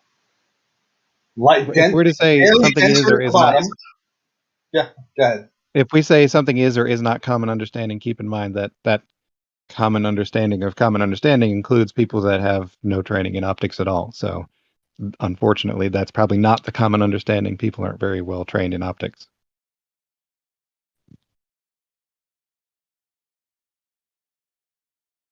Yeah, I don't know about this particular case. I'm just saying in general, like, I don't think, I think if both of you are talking past each other, yeah, I'm just going to restate in a different way the point I'm trying to make is both of you are talking past each other.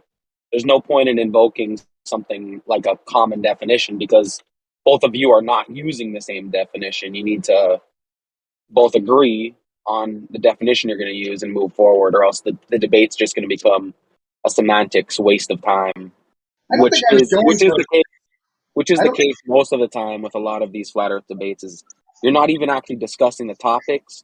People are just talking past each other and using different meanings for different words or the same word. I'd like to see you apply that to the conversation we were having. Where do you think this breakdown was happening? Because I was talking very simplistic terms, because that's all I can talk in. I'm not a surveyor. I don't have the lingo. I was talking about things that we do know, which is density. We do know that air gets denser at the bottom. It's just the nature of things, and it's observed by pretty much all of us who, within reason. So where is the question? Where is the argument? Light, now we got a question, does light bend downward towards a denser medium? Well, experimentally it seems to. Well, hold on. The problem, the breakdown is Jeremy saying the actual position not being known invalidates which direction we should observe the object in the distance at. So the way to address that, ideally, is to point out that it's completely irrelevant what the actual position is of an object in the distance. The light is always going to be bending downward, and the distant object will always be appearing higher through that gradient. But I don't think he's going to agree to that.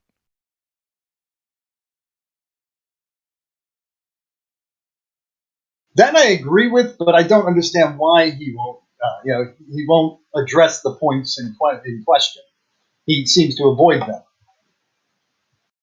Yeah, I actually think that this point you guys are making is pretty logically sound. I don't see where the leap exactly is. You look at the horizon, and the apparent horizon is below, I guess, your level. I'm not sure what the instrument is on the plane and what it's called, but you look at the apparent horizon, it's below level, and then you realize that light is always bending downwards, so the actual horizon should be below the apparent horizon. Yeah, I don't see the gap in your guys' logic. Actually, I think this is a good statement or a good point, and I think the way he's arguing it is not actually a good way to argue it. I think you could maybe argue then, well, why does the actual position or whatever?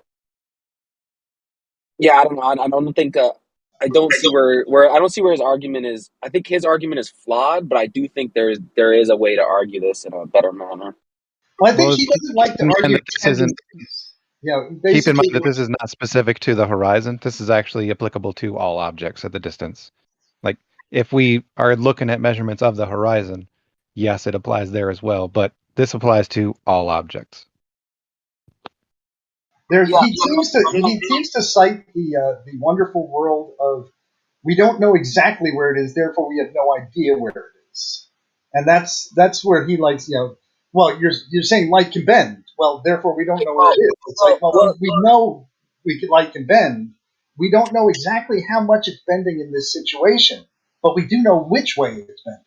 Yeah, well, it's kind of like you guys don't have a position, but you have an upper bound. So you do have something that actually restricts where it can actually be. It's not like you have no information at all that you're presenting.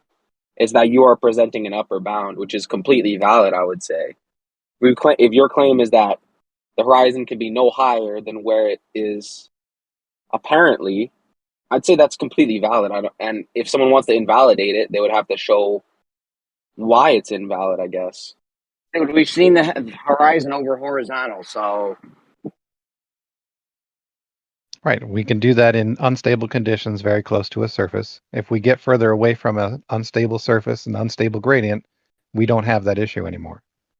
We also know what causes I thought we were talking about when you're in a plane and you're looking out that level instrument with the line, and then the horizon is that below it. anything? Is that what we're specifically talking about? applies- That's the impression that I'm under right now.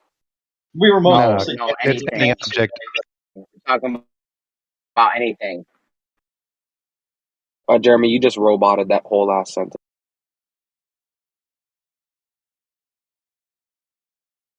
Right. No, it's any object through the air. Anything we look at through the air.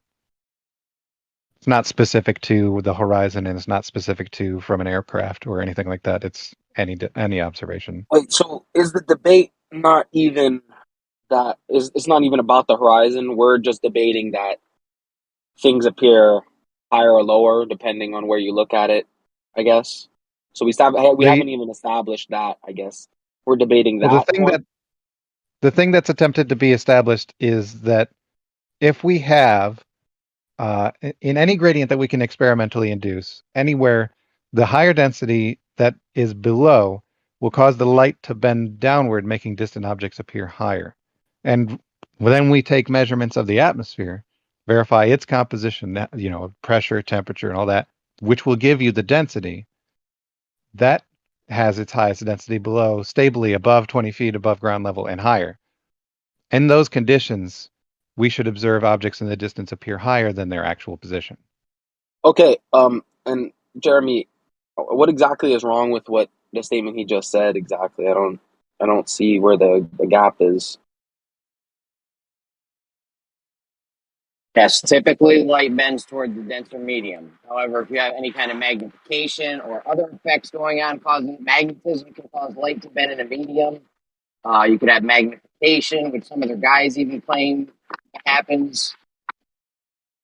Right? There's other things that could happen. I don't need to start making shit up of what could happen. If you're telling me you have an object that's higher or lower than its actual position, you better fucking know its actual position. Can you cite the magnetism bending light? I don't think I've seen that. We already went through this. This is about ferrocells. The electromagnetism can affect the direction that light takes through a ferrocell, but that's because the medium is changing orientation with response to the electromagnetism. Yeah, that's not light bending in the magnetic field. Doofus, can I ask you a question? So the light is only bending within a ferrocell, or what exactly is the ferrocell? I'm not sure I understand. Well, let me go get a video real quick because it's easier to see this when you see it in a picture. If it's only bending in a ferrocell, couldn't the argument be made that the atmosphere is not a ferrocell and therefore shouldn't bend that way? You could say it that way, yes. Hold on one second. Let me just post this because I'm concentrating on that rather than the conversation. The atmosphere is not full of ferromagnetic fluid. Right. The material that is being used here is full of little bits of iron. That's why they call it a ferrocell, because ferro and iron. This is changing its alignment based on the magnetic field that is induced in it, and that changes the path the light takes through it. Then, right. So then if the ferrocell is, the atmosphere is not a ferrocell, you should not observe this effect. Right. It's if you had a magnet stronger than any magnet we have here on Earth, you could make it so that oxygen sticks to that magnet in the air, which would then cause a change. Yeah, But of course, that requires magnetism stronger than anything we've ever measured here on Earth. So if that was the case, when you go to this area, your spoons and shit and phones will be flying around, which we don't I think all the observe. spoons from at least a few mile radius would be attracted to this thing and stick to it, yeah. Right, so we don't observe that. Therefore, it can't be a ferrocell that's causing this, or a magnet, I guess, that's causing this, because the... Right. Yeah, Plus, okay. that would be a random.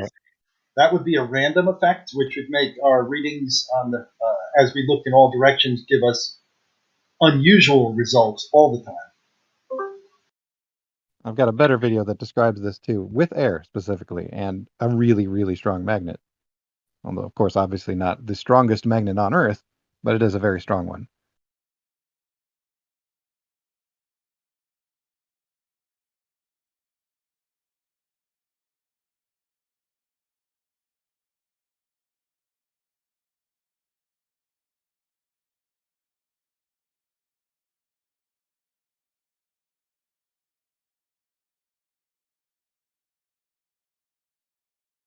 Oh, and one of the explanations brought forward was we could have magnification in our atmosphere.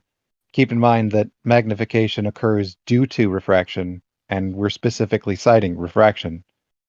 If you say magnification, what you're actually talking about is the refraction effects in our atmosphere, which is what we're talking about too. Cool. So there could be magnification, which we've seen Rob Skiba demonstrate that things appearing lower than they actually are. He So if we're talking about he posited that things in the distance appear lower than they actually are due to magnification, and used a Fresnel lens in order to back up his hypothesis. But we don't have a Fresnel lens in our atmosphere. And no mechanism by which to assert it. Thought things could be magnified. He thought things could be magnified. Then he used magnification to show it happening. Yes, we know. Thank you for his Right, actual demonstration. that's begging the question in that case. Not He's using really. Yes, he's using a lens to justify his position that the atmosphere is a lens. Cool, but the atmosphere, we can measure that, the quantities that are present in the atmosphere, and optically there's nothing there that can do that. Yeah, so you think things can be loomed up but not, which would make them appear higher than their actual position, but can't be in a lower position, apparent position? Not in the stable gradient at 20 feet above ground level or higher. That's your claim, right? Right, that's Well, from measurements of the atmosphere itself. Stable gradient. You mean when you're 20 feet looking out over 20 feet, or 20 feet looking down into the unstable air? It was 20 feet and above. Yeah, okay, so do you think things in the distance can appear lower than what their actual position is, no matter what? Rarely. No matter what? Well, no, it requires a specific set of conditions. So that they can only be appear higher. Typically. In the stable conditions, yeah, they can only appear higher than they actually are. But can they ever appear lower?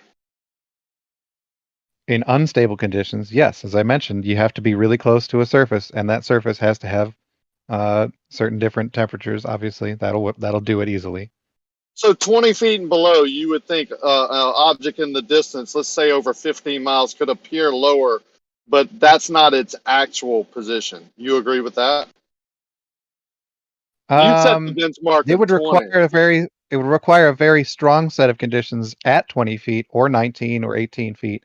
Those conditions would have to be, in fact, so strong as to be the opposite of the pressure gradient that exists everywhere, which it'd be very no problem. What about 1 foot? Right, at 1 foot, that's really easy to do because you're super close to a surface. I'm agreeing with you. So what about 1 foot? Could things appear lower than he was answering you? Right, I'm in the middle of answering that things exact appear question. lower than what they actually are? If the conditions, the next to a surface, yes, it is possible for things to appear lower than their actual position at 1 foot. Have you ever seen it? I mean, you kind of see it with the black swan. In the case of the where they're at 1 foot of elevation, there's actually a dude in the distance. Okay, let me finish. In the black swan observation, there's actually a dude in the distance, in the water, but you can see over his head a little bit is the horizon. So either the camera's not at 1 foot above the sea, or the distant sea is loomed up. Okay. Yeah, I am describing it backwards. Yeah, not really. Maybe the foreground is loomed up, like due to the perspective, like it's ramped up, and the background appears lower because of you're so close to the surface that sometimes objects in the distance, the background, maybe 9, 10, 15 miles, appear lower, right? You wouldn't expect. I mean, get your thoughts together since you said it backwards. You're gonna let Take your time on it. Right. You wouldn't. Yeah, I would get it together. Okay, here we go. You wouldn't expect a single body of water to cause both looming and sinking. That's not possible. What do you mean? It's different distances, so you can have different effects happening. Because you Not for the you same definitely body of have the water. ramp. Yeah, I'm almost done now. Yeah, same observation. You would have a foreground and a background. You agree? In the same observation, there is a foreground and there is a background. Now, what I actually said was on the same body of water, you wouldn't expect both sinking and looming.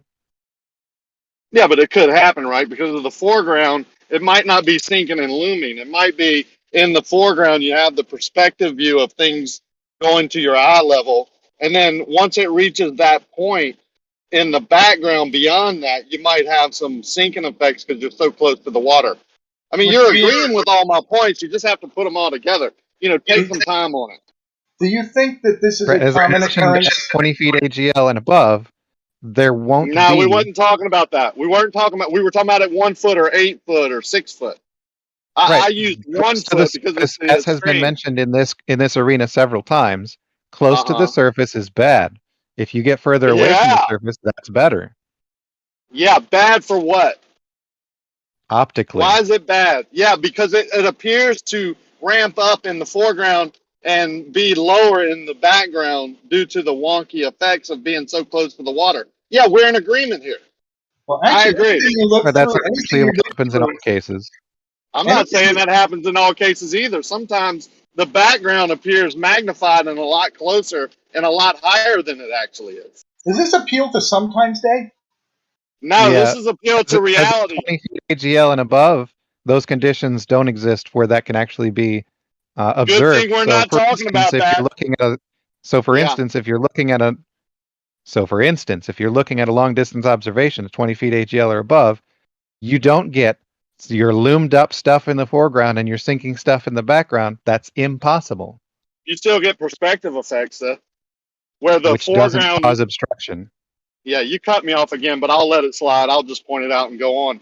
You do, yeah, I never said it causes obstruction. That's just your script. Your auto response when everyone says perspective. Anytime someone you deem to be dumber than you mentions perspective, your auto response is, yeah, but that doesn't obstruct anything, which I never said it did. But when you have in the foreground, when you're 20 foot or higher, you have the perspective of your foreground being ramped up and the background appearing to drop in the distance because that's what objects do, then you get this arcing effect, right? No, not due to perspective. It's not?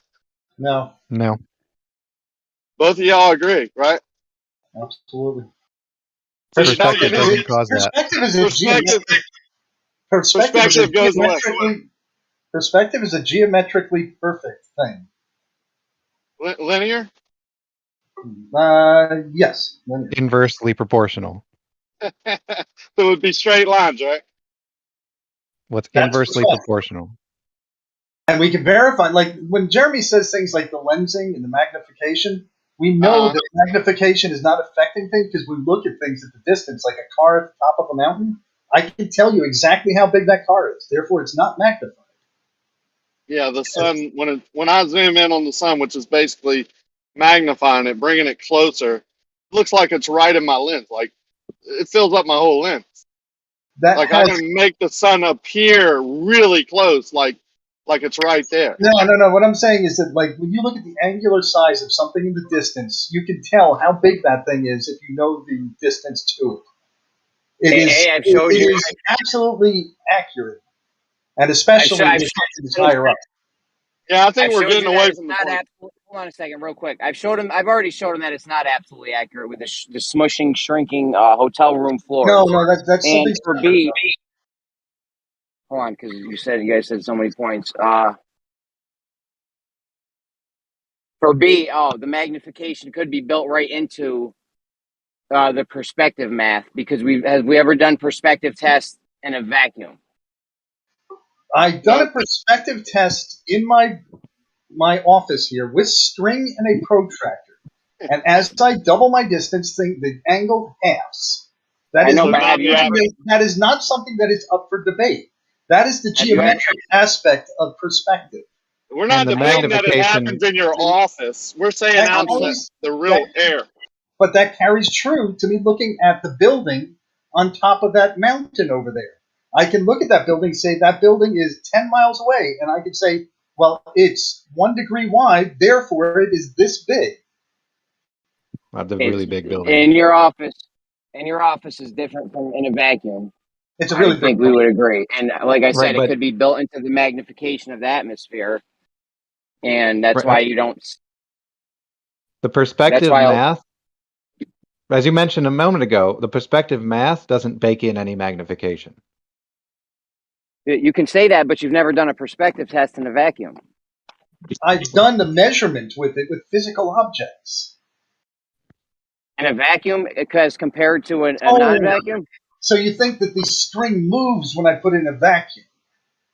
It's a physical measurement. The lines I'm just telling you, guys are making absolute at 1 degree. You guys are making absolute claims about what happens, and you've never actually checked it. It's a physical measurement. What's the check? What do you think will happen in a vacuum to a string that is connected to a protractor?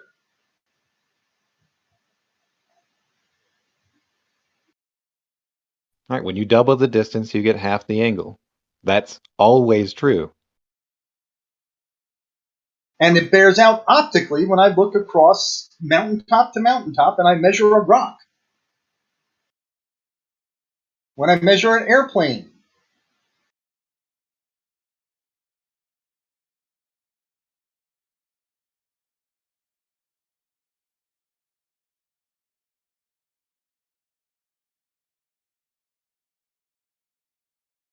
So anyway, like in B-Ball's example of 8 feet above turbulent water shooting 15 miles, you think the foreground is ramping up maybe and the background buildings are being squished and are further down in their apparent position?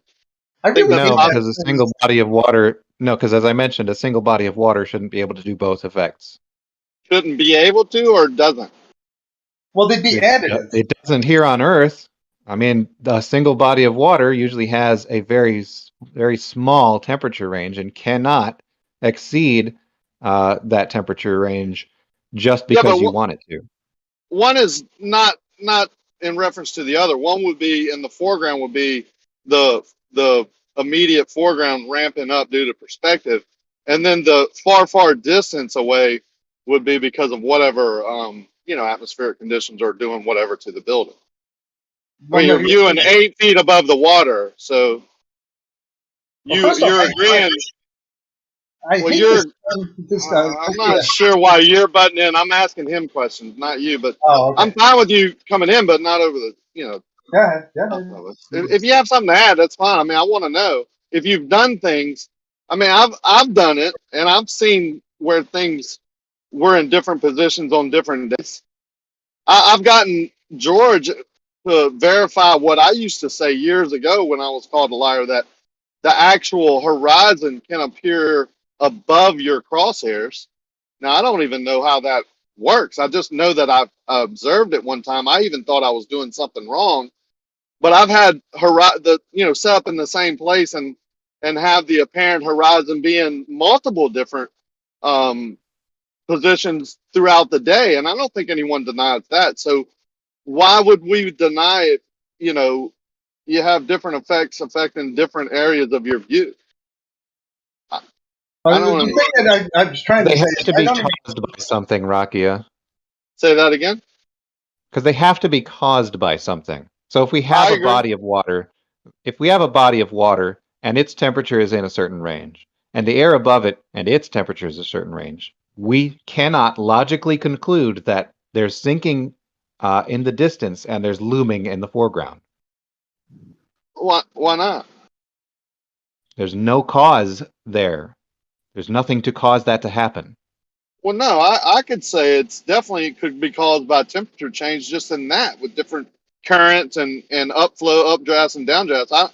I don't say that's exactly what's happening. I say it's more of a perspective view and whatever conditions are affecting, the long distance.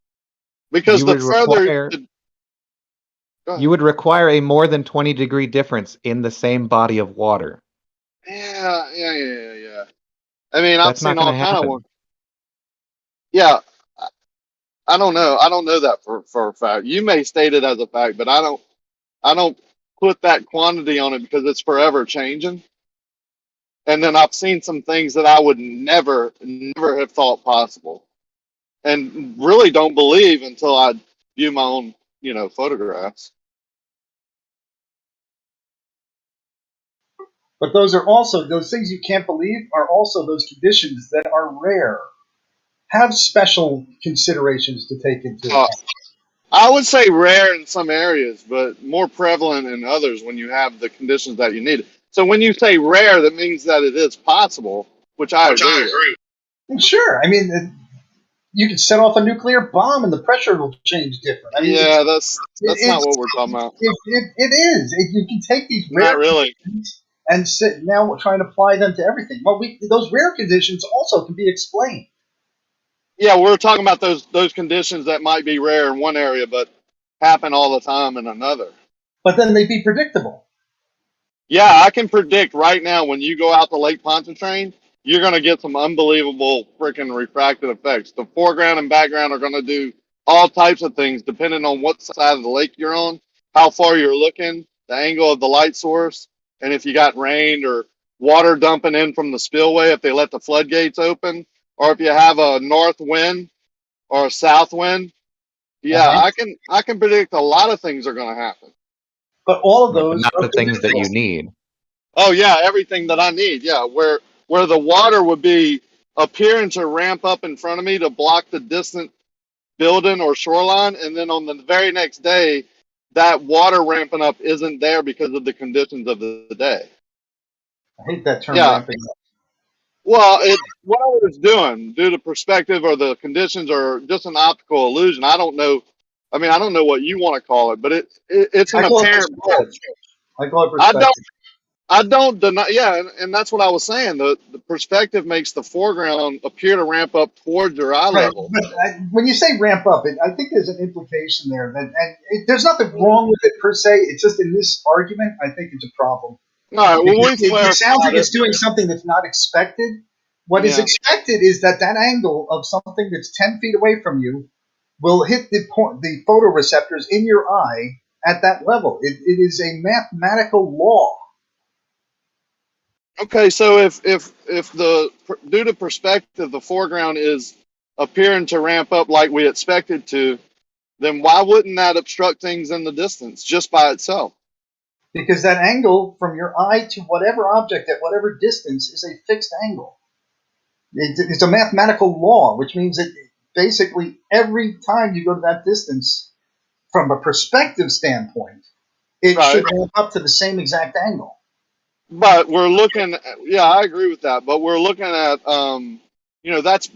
we're describing an optical illusion. Wouldn't you agree? No. No, absolutely not. No, if we're going to talk about perspective, say this thing that I most recently posted. If we have nothing but flat surfaces to go on, then the thing in the distance isn't going to be obscured by anything to do with perspective. It has nothing to do with it.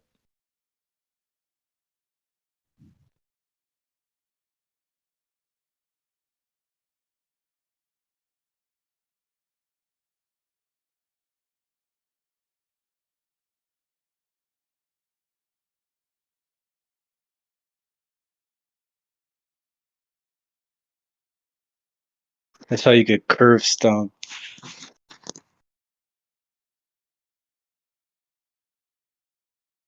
Is that like curve smacking?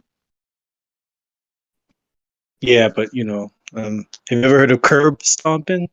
Yeah. So like that. You just curve stomp them. Or I'm a bus driver and I hit the curb. That's a curve check. Exactly, curved. That's a nice one.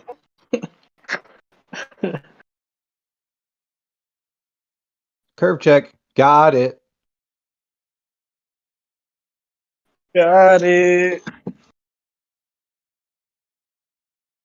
Wonder how long it's gonna take for him to retort. Let's see. Yeah, I like putting things in practical sense. Pulling strings to things and stuff. It might help you understand some of these things. But the angle to the floor is absolutely expected that it will rise because that's the angle from your head to that object.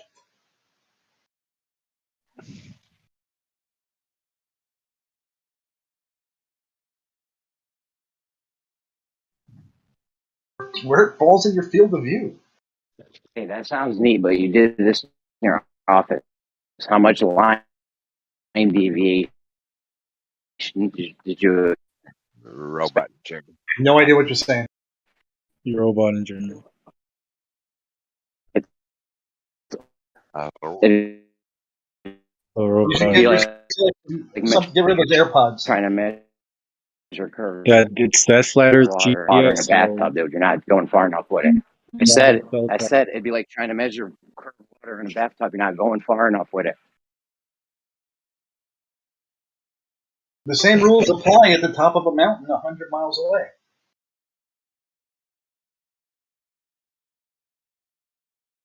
Barring some freak condition, I can look at something at a great distance and I can tell you how big it is. All right, if I have a relationship that I can verify over 100 feet to be true, it's really odd to say that relationship suddenly isn't true when the distance is longer. I can pick out my theodolite and I can measure a building 20, 30 miles away. If you have a relationship with a girl, she's 100 feet away.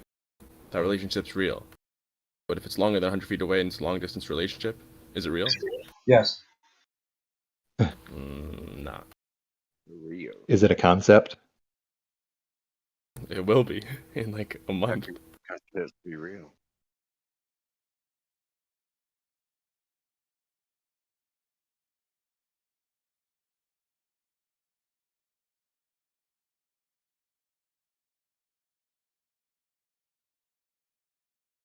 Conceptually smash that. There's blue.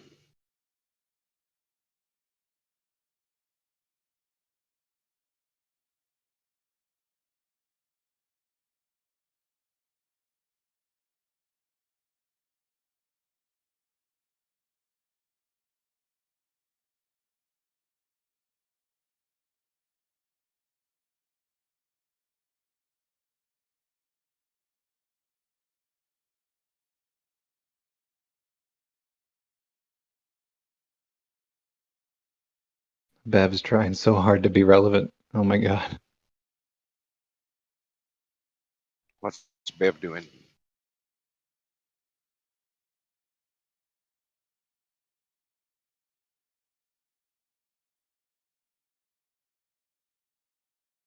Hey, has Rumpus gotten off his ass yet to start his project up again?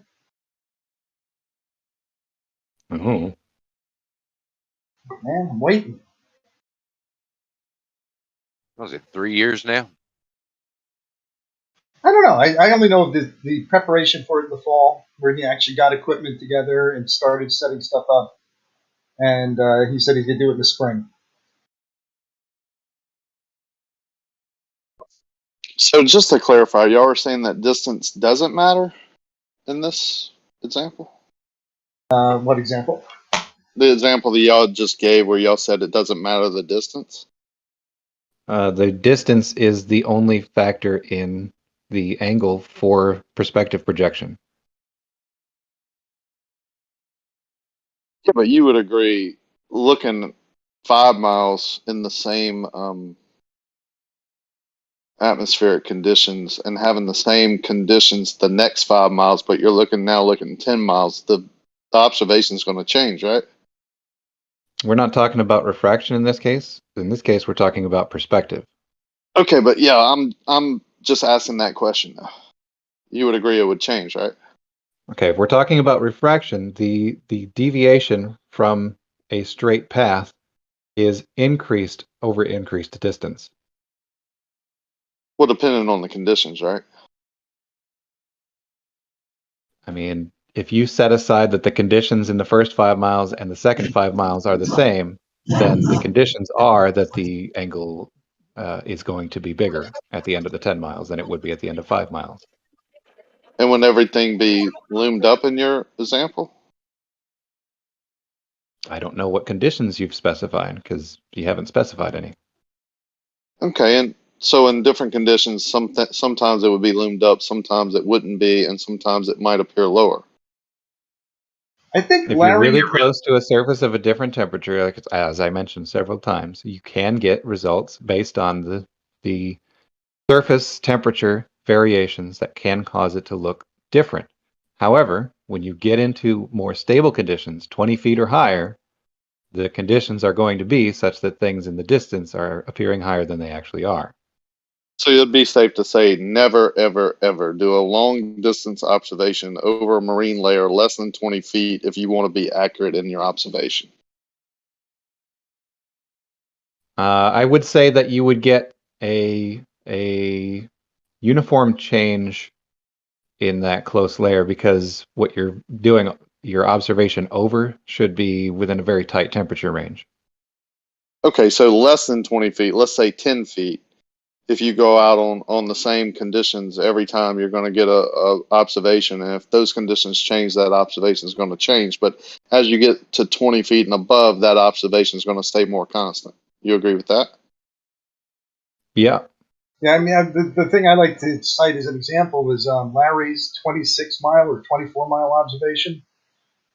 He came with an accuracy of 1 foot, and I think that he said there was as much as, for season, was as much as a 3-foot change from the worst case scenario to the best case scenario. Yeah, I lost. Right, and that's 24 miles away. 3 feet at 24 miles is amazing. Yeah, that would be crazy. I lost all respect for Larry when he said over 2,500 feet, he measured a concrete slab to follow the Earth curve of 2 inches. So I don't really put a lot of oomph into what he says anymore. But that's only 2 inches. I don't think that was Larry. I thought that was Kozlowski. No, I think that was Larry. I have a video. I paid $100 from Jose to get the video because Jose wouldn't produce the video, and neither would Larry. Well, Larry wouldn't have it. He doesn't record anything. Yeah, he recorded. It just took a team of people digging, and it took them about a day to find it. It was buried in lots of live streams. Right, and it was and if we're talking about the amount of drop from horizontal at the end of 2,500 feet, that's just under 2 inches. Yeah, that's what he. Wouldn't that's it what be he in showed. the middle? Right? No, he wouldn't be looking at the middle. He'd be doing it from end to end. The building wasn't 2,500 feet. He was just 2,500 feet away from the end.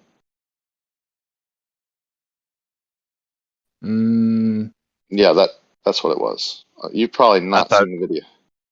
I thought he was like at one end of it, shooting the other end of it.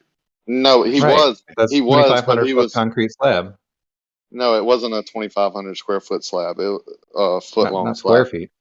Yeah, not foot long. Not linear feet long. He was away from the slab, like either 1,000 or 1,500 feet. His total shot was 2,500. Well, that could help. That could exaggerate the curve by getting further away. Yeah, it was exaggerated, but it came out perfect, right? Come on, man. Well, no, exaggerating mean that it would be more noticeable. Yeah, okay. Well, he said it was 2 inches.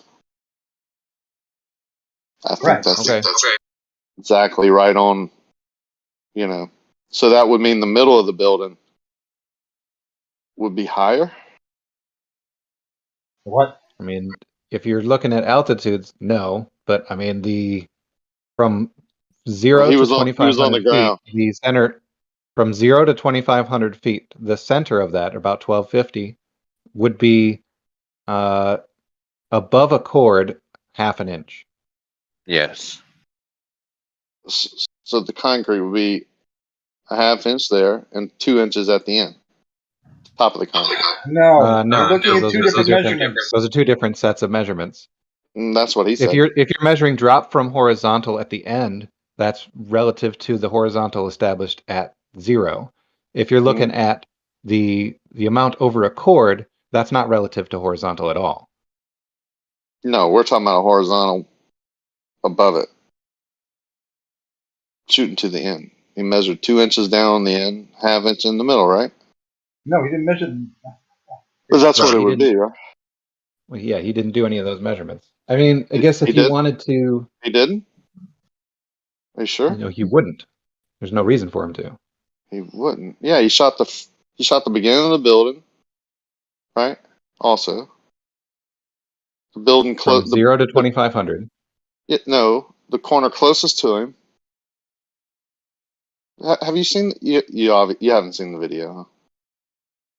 Just admit it. I don't know if I have or haven't. I know Doofus had now about what he's saying, but that's all right. He's just trying to explain something he hasn't seen. Yeah, I don't From think I 0 have to seen 2,500, it would be a 2-inch geometric perfectly. If it was just geometric, it'd be 2 inches. I'm pretty sure he would have ended up with something slightly less than 2 inches. Only slightly less, though. However, he could have corrected that. Right. Yeah, to be like 1.89 or somewhere really close to 2 inches. Wonder why this concrete is following the curve of the Earth. Why wouldn't it? Well, if you're not shooting it from 1,000 feet away, let's say you're shooting it from the center and you're just shooting from end to end, 500 feet or so, you think you would still get that much drop? No, because that's not how drop is measured. I agree. If you're doing it over a 500-foot span, you're going to get less than 1/8 of an inch anyway.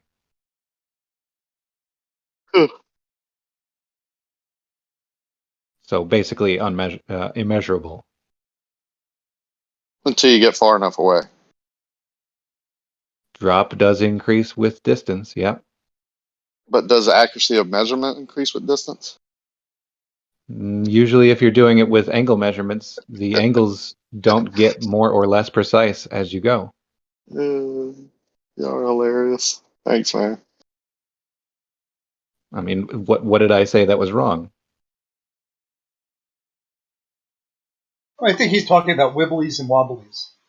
And the fact that your lines become, the angular size of your lines becomes significant, of your cross section. Well, I'm kind of talking not about... any more significant if you're just using the angular measurements. The size of the crosshair is always the same angular size. Yeah, and it's real close to you. And I'm pretty sure Larry wasn't 20 feet up and shooting the top of a slab that's 20 feet out of the, turbulent air that you just described earlier. And over a grassy surface is usually the best surface. I agree. Less reflection, right? Absorbs all the turbulent air. Or even heating. It's like a filter too. It calms the temperature down. It's like a radiator, and it filters the light. It softens the light, right? I don't think the light has anything to do with it. No, it doesn't soften the light. It doesn't? So you can see a tree that's 20 feet wide just as far as you can see a 20 feet wide piece of white glass? I doubt that. Glass. That's got nothing to do What does it with do to the air, Rakia? Yeah, because grass is less reflective than like glass would be. So you wouldn't see it as far. What does that have to do with the air, Rakia?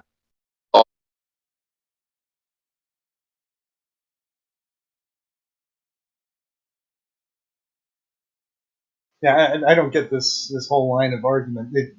I often hear like, it depends on where the sun is or how bright it is. It's like, oh, within a certain amount, I have to be able to see the object I'm looking at. But reflected light, light from the sky, I don't see things move around because of the orientation of the light or the source of the light.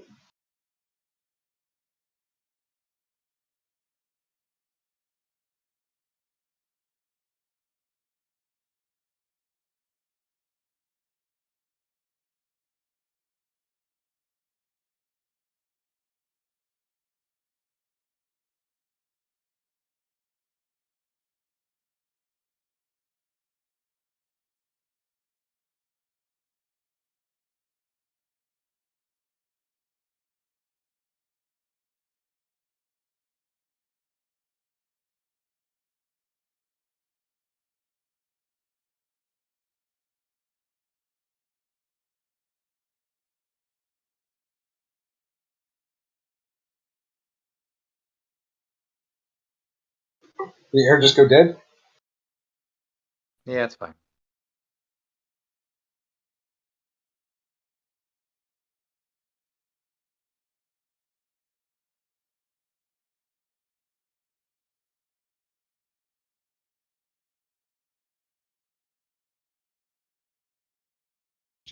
I think the reason that the lights. Go ahead. No, I'm sorry. I just want to say I'm listening to Dev ramble on right now. I was trying to think why the angle of the light doesn't matter, like the sun and whether it's reflected light or not, is because it's the angle of incident of the ray that's hitting your eye, not the ray that hit the object. Oh, you talking about Globe Derp's thing from earlier? I don't know. It's just something I kind of got from what Maria was saying about reflected light. Have you never seen that picture? They have it in 24/7 a lot, where they got a bunch of straight objects, and then they have the light glaring on them, and then they compress it, and the straight objects appear. They look like they're curving. Oh, if you have glare going, that's good. That's more of an Right. If you overexpose something, it looks different. Yes. Well, I mean, I don't know if it was overexposed or not. Someone define. Could you see the picture? You could can you tell see me, but details? Could you see look like a details in the regular center of the picture. overexposed section?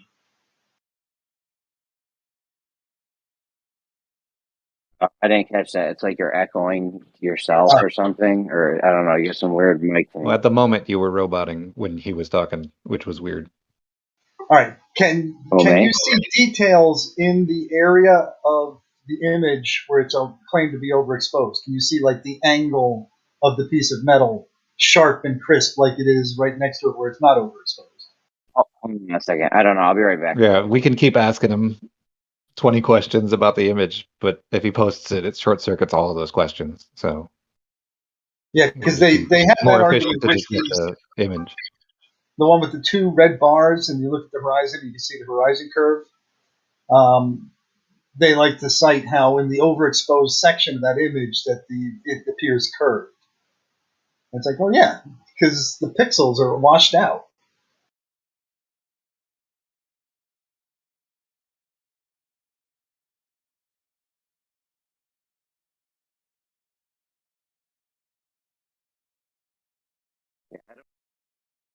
Picture.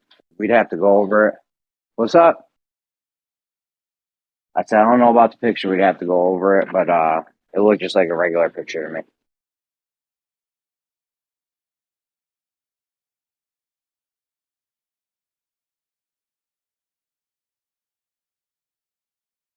It's kind of that thing that's going on. That red and black bar they set up in front of the horizon. In front of the horizon, yeah, and then they compress it. I know you remember that one. We went over that a bunch of times. Right, but you can see that's I think it's the same kind of thing. Right, but that's the same kind of thing. That one was overexposed. You can see like where the light is reflecting is where you're seeing this curve. What do you mean overexposed? Like the exposure on the camera was too long, or? No, what happens is when you're looking at an object, you can see like where the hot spot is from the light, where it's reflecting, and there's just an intense light area of it. The camera can't show you details of that section, so it becomes washed out and thicker. Right. This is one of the photos that could be possibly referred to in this way. Right. So the glare on the right side of the, what do they call it? The horizon-o-matic or whatever this thing is. The glare on the top of the bottom section on the right side, that red piece that has the glare on it, does make it look like it's a little bit odd right where the glare is. But the horizon is not, doesn't have any glare on it. The horizon, is this that red and black bar one you're looking at? Yeah. I posted it for quick visual reference. Yeah, in that one, you've got the horizon. It's humped up way more on the right, I think, than the left, or vice versa. Like it doesn't even look like evenly humping. Right, it would be if the camera was tilted slightly.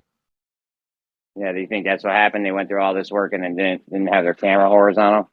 Well, look at it. Well, it would have to be horizontal to within 1 degree, which, I mean, that's really hard to do. I mean, you just say, I don't know. Put a big circle next to that. Draw a circle that's radius is coincident to that and see if it deviates from it. I'm just saying it looks like it's humping different on one side versus the other. That's all. Right. I already did this once on my computer. I'll have to go find it. If you go into, say, Paint, for instance, on on a computer, if you get a chance, you could draw a circle on that.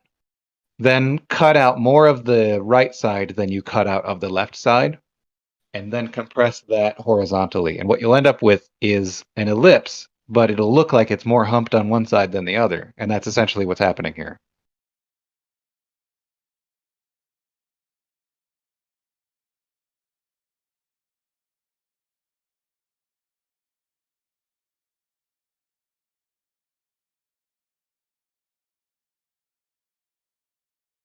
Actually, I gotta go anyway. Cheers. Hasta lobotomy.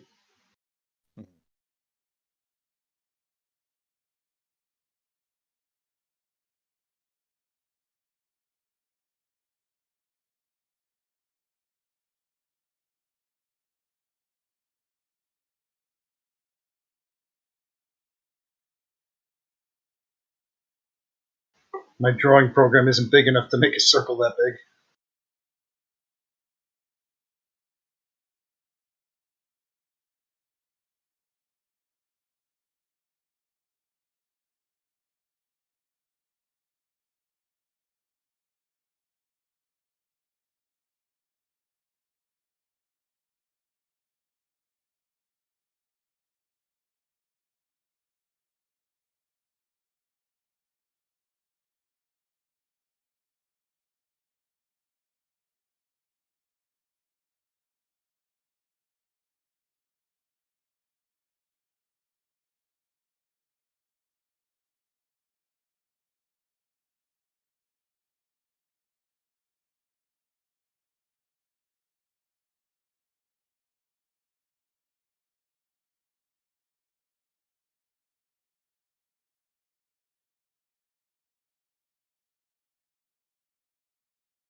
Jeremy, here's a perfect circle drawn on that image.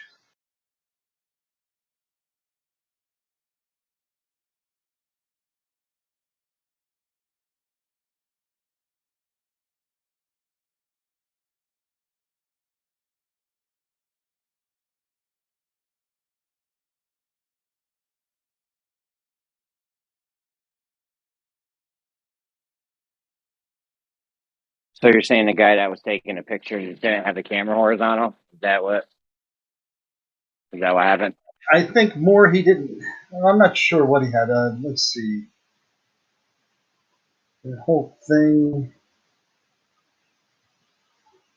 I'm not sure if he didn't have it horizontal or whether the angle he took of the metal things was slightly askew. But that something was off. Oh yeah, something's definitely off with that. Yeah. But it is a circle. It represents a circle. In the case of this, 14.6 inches around. Well, how much would it be if it was? Say it was pumping a little bit or something. How much would it be off by? Plus, is there a crisp line where you could draw the horizon on that?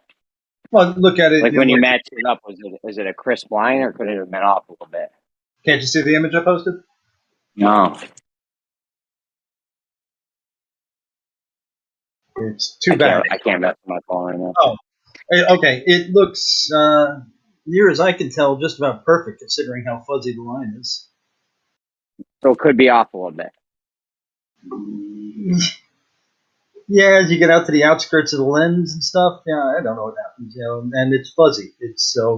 I matched the line as closely as I could, and it seems to be a 1-for-1 match. Maybe. It's definitely not askew. I mean, it's askew, but it's definitely not outside of like deviations from the middle to the edges. Yeah, so the thing's not horizontal. The guy didn't have the camera horizontal. Yeah, something's wonky. Something's wrong. I mean, that should be something that that should be repeatable right there. You could set that little table up. I mean, I don't know. The table itself is curving. Have you ever seen the picture with the table in it? Oh yeah, with the table in it, that's as you started to get out to the edges of the camera, things are getting definitely wonky. It's bending a lot, bro. Yeah, but that's what do you call it? Not pin cushion, the other one, barrel. You got some heavy barrel distortion right there.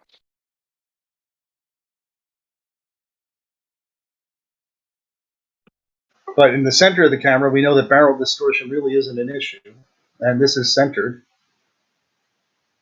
Was it a wide angle lens? Really wouldn't matter much if it's centered. But it's not centered. It's not even horizontal. It's general. The closer you get to the center, the more true the representation of straight lines is.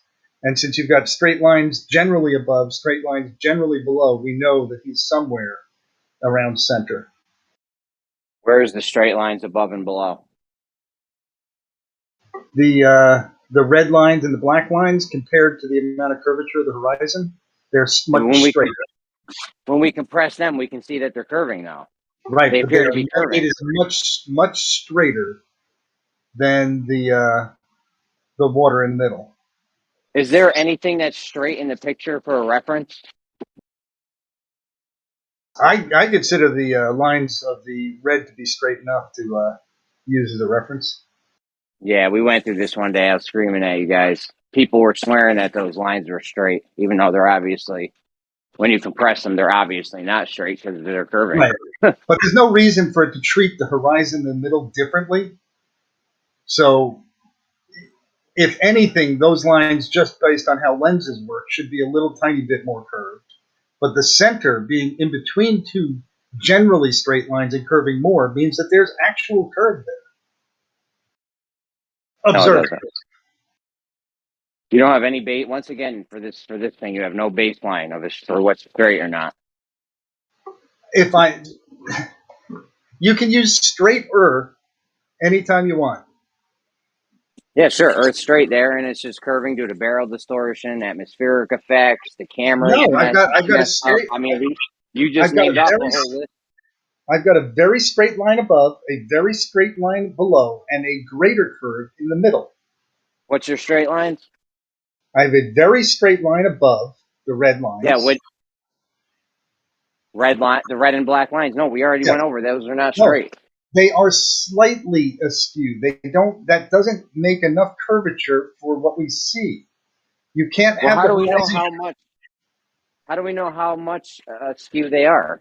You have no baseline. Once again, we have a baseline. It's a baseline of a straight enough line. No benchmark, nothing for a straight line. You guys never have enough. What's wrong with straight enough? Can I go and get a my square in the garage isn't machinist square. Could I use that to determine something is good enough? Depends. Have you had it hanging on your shelf, or has it been stepped on, stomped all over? Did you run it over with the car? Straight enough still to use. Moyak, if someone said your sexual orientation is straight enough, is that good enough for you? Yes. Yeah. Yes, I only like hairy ass once in a while.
Yo, yo, yo. What up, Nate, dog? You ready to catch this hook? Yo, what's up, Jeremy? I heard you getting curb stomped by Doofus in the mail. What happened? Dude, that wasn't curve stomping. I don't know what you think happened there. Oh. What happened? What happened? What happened was they tried to pull a fast one on me and tell me they know that something's higher, lower than an actual position when they don't know the actual position. I mean, did you fall for that goofy stuff? Why don't they know its actual position?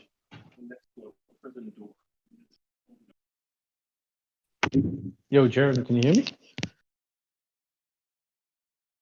Hold on a second. All right. Oh, you want some daddy daycares here? Are you at work? Yeah. Oh, word. Oh, yeah, yeah. But bro, school's out. Like, what time you go home? Dude, I clean the school. You think I can clean it when the kids are? I don't know. I guess I just kind of assume janitors go home when the kids go home. I don't know, bro. I've never thought about it. I've only done like cleaning in a hospital, you know. I've never done cleaning in a school before.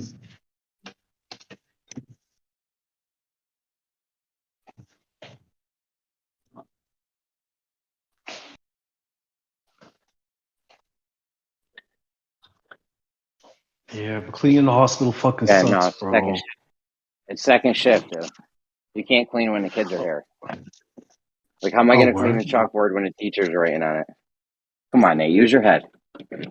Yeah, but I mean, you could still like, clean like the bathrooms and stuff. I've seen janitors working during school hours. They have daytime janitors, a couple. Most of them, though, are nights because you can't clean when the kids are in the cooking room. Yeah, those are puke cleaners. Those are what? Puke cleaners. Yeah, some kid pukes in the hallway. You gotta have a janitor there to take care of some messes right away. Yeah. But most of them are nighttime. That'll all change though when Yeah. the automation hits. There won't be many. You might have one janitor in at nighttime instead of 10. How do you automate a whole cleaning process? Like, are robots gonna pop out of the walls and start like sweeping the floors and shit? Or how would you do that? We've already automated. We have Roombas. We have automatic floor moppers. There's all kinds of floor cleaning machines that are automated. Some Walmarts use it right now. To be a robot in Walmart, Okay. and if you go near it, it'll just stop. And what keeps the And little wait. brats? What keeps the little brats from wiping down the white blackboard themselves? That's what I'm saying, man. I spend like 45 minutes a night cleaning whiteboards. Give him a damn wet rag. Breaking up. Okay, Johnny, it's your day to clean the whiteboard. And we used to have to clap erasers. It used to be a treat. You were the teacher's pet if you got to clean the whiteboard. Yeah. Go outside and make that cloud of smoke with the erasers. Yeah, it's like my dad and brother going, let's see how fast you can go get the newspaper, son. Like, now I know it was a freaking gimmick to make me go get the newspaper. I'm going to time you. I'll time you.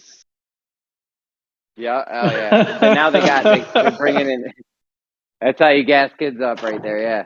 But now they're putting all screens in, right? So eventually there's not going to even be any whiteboards left to clean. You can use the the robots to clean the floor. They already have a robot that'll go in and clean the whole bathroom, go back, recharge, fill its fluids up. I mean, you might need a person in here. How does it clean the toilet seats and whatnot? How does it clean the toilet seats, refill the toilet paper thingies? How does it do all that? Yeah. I don't know, bro. I'm not a robotics engineer or whatever. Yeah, it's crazy, man. Like fill up the soap and whatnot. That's wow. Yeah. Dude, we got cars can drive themselves now. You think cleaning the restrooms? We think more difficult. What job takes you cleaning a longest? restroom? Think a restroom thing's more difficult?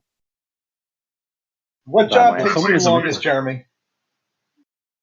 The longest is probably cleaning the floors. Right. So you take care of the longest jobs, and you leave the custodian to go and clean the toilet seats. So you only need one custodian. It's not even really bad. I could clean all my bathrooms and not counting the floors. If you have the robots doing the floors in there too, I could clean all my bathrooms in probably half an hour. I mean, one janitor could do all the bathrooms in the whole school probably in a night. You don't need to do all that though. You can get automatic sprayers and stuff. Like there's all kinds of stuff you can do to automate it. Because one of them, there's two ways you can automatically clean a restroom right now. One of them is with a robot that goes in and does all the stuff. And then the other one is like sprayers come out, the toilet seat flips on the other side of the wall. There's really two toilets. And when somebody uses one, like right after somebody uses one, it flips around in the wall, sprays it, cleans it, and then it's ready to be flipped around for the next time somebody uses the clean one. Ooh. Yeah. I doubt your school got all of that though. What's up? I doubt your school has all of that though. It's a public school, right? Yeah. Well, no, I'm just saying this is where it's headed. It's headed there, right? It's not all going to happen overnight, but within 5 or 10 years, I'm guessing governments will be the last ones to automate stuff. I actually had a friend who worked for the Court of Appeals, and he's like one of the head programmers there. He's a senior programmer, and he automated this thing. And it did like 3 people's jobs, this program. And his boss went to him. His boss went, "Why would you ever automate something a human could do?" Because they're in the business of trying to keep people employed. They got budgets they want to spend every year.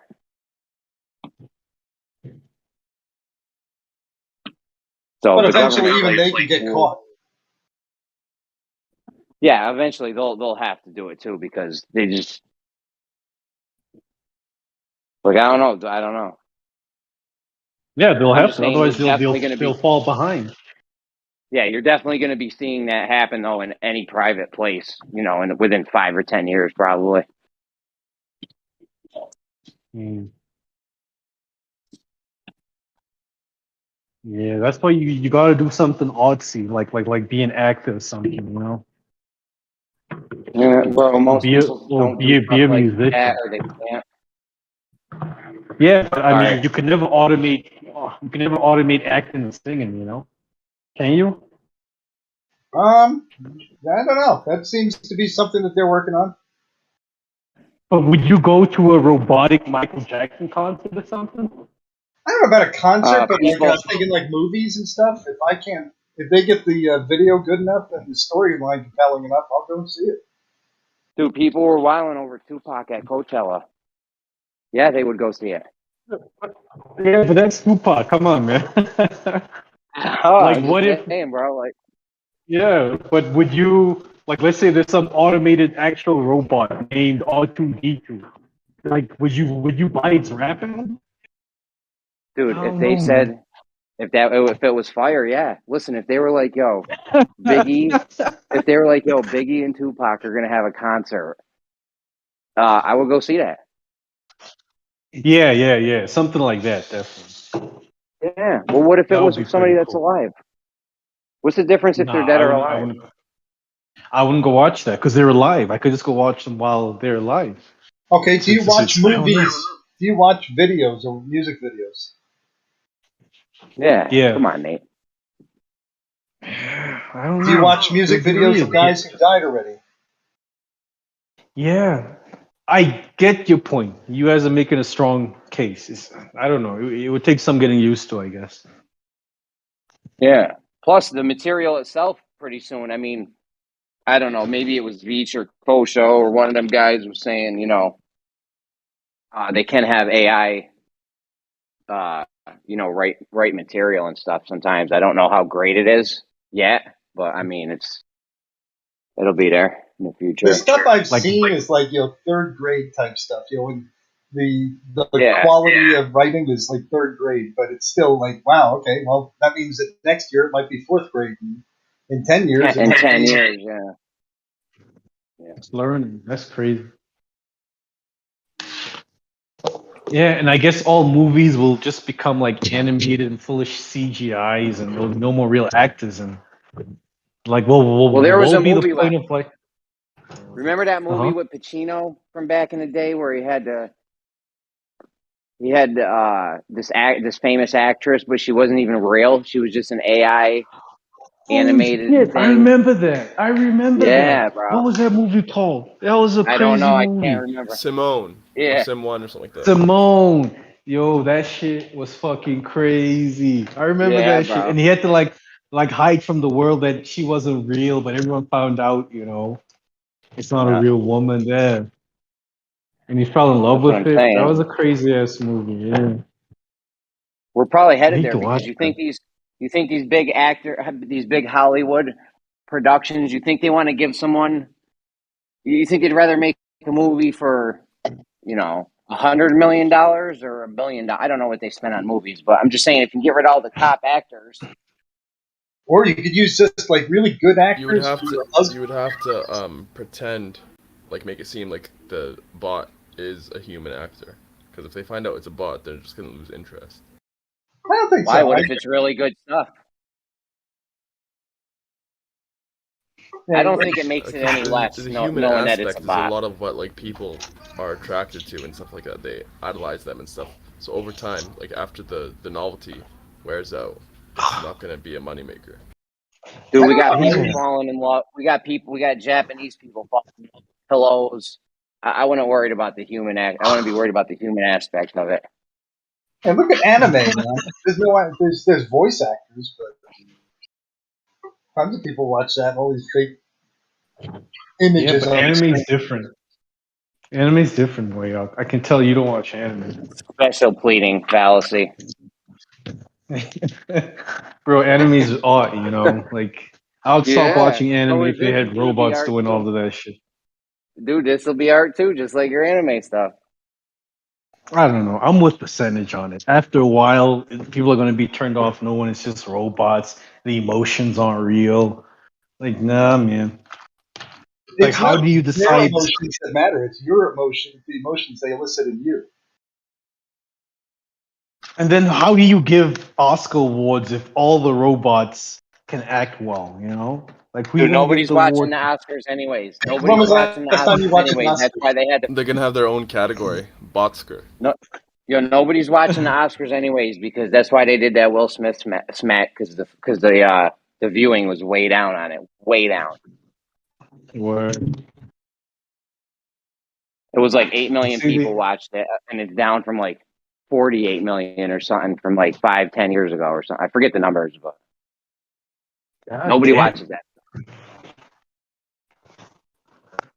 I know it's that bad.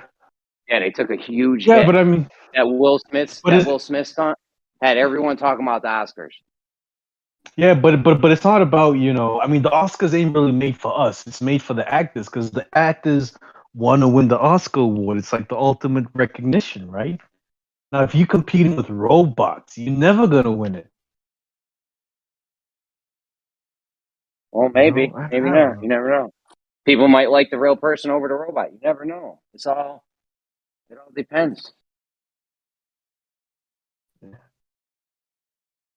It's weird, man. It's weird. Anyways, there ain't gonna be no jobs left, dude. Not even those, dude. Paintings. You seen the paintings people do now? They draw a line on a sheet of paper, and it sells for $5 million. That's only among the snooty. That's straight up. That's like something to do with insurance. Like somebody will make a painting, and then a rich person will buy it for $1 million. Somebody will value it at $5 million. They'll donate it, and then they'll get like a $5 million tax break or something. That's part of being the in crowd. It's like it's not because they like the art. It's they want to be like the other person who likes the really out there art. And I think it's completely fabricated because I mean they've done I think some tests where they showed like a kid doing a drip drawing and like people are like, oh, that's a genuine Picasso. Oh man, I want that. It's like looks like shit. It was done by a monkey. You can see the monkey asshole right there. He sat in the paint and then sat on the canvas.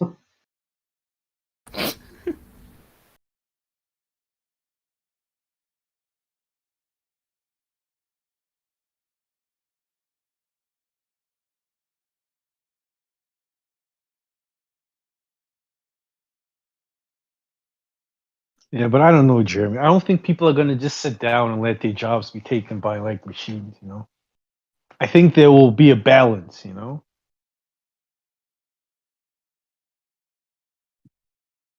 I don't think people just sit down. If let's say I own a bowling alley, and it takes 10 people to run that bowling alley, and one day they come up with automatic kiosk to sell the tickets, to sell the shoes and stuff, and it just dispenses your shoes for you, and you drop them off when you're done. Okay, well I got rid of one person. What are they going to do? Do you think that's what I mean? They have no say. People are going to sit down and take it because they have no say in if Walmart hires people or not. This is capitalism, baby. I don't know, man. I mean, ain't like Walmart workers union? Oh yeah, they're not. It doesn't matter if they're unionized or not. There ain't going to be no union because there's not going to be the jobs. Walmart's just going to a union can't make you hire people you don't need. That's not what unions do. They can protect jobs for a while. Like they can say you can't buy that robot for a little while, but it doesn't last forever. I don't even see him being able to do that. Like, yo, your job's not there anymore. You'll get your unemployment. You're getting laid off.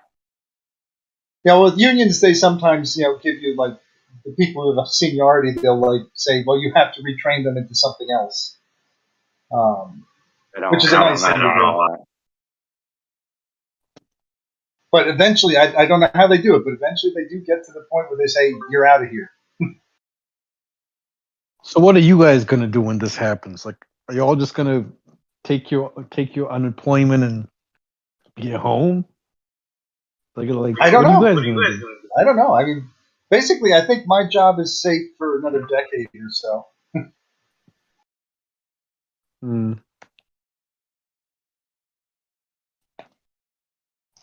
I don't know, man. Oh yeah, I'm just gonna take the unemployment And then? and then figure something else out. I got all kinds of schemes going. I got the All cell the phone. I jobs. got crypto.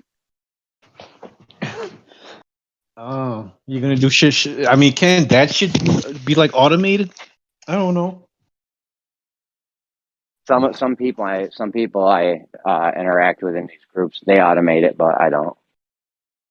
Yeah, but then why would I come to Jeremy if like the shit is automated? I would just go to the bot and get my crypto phones there, right?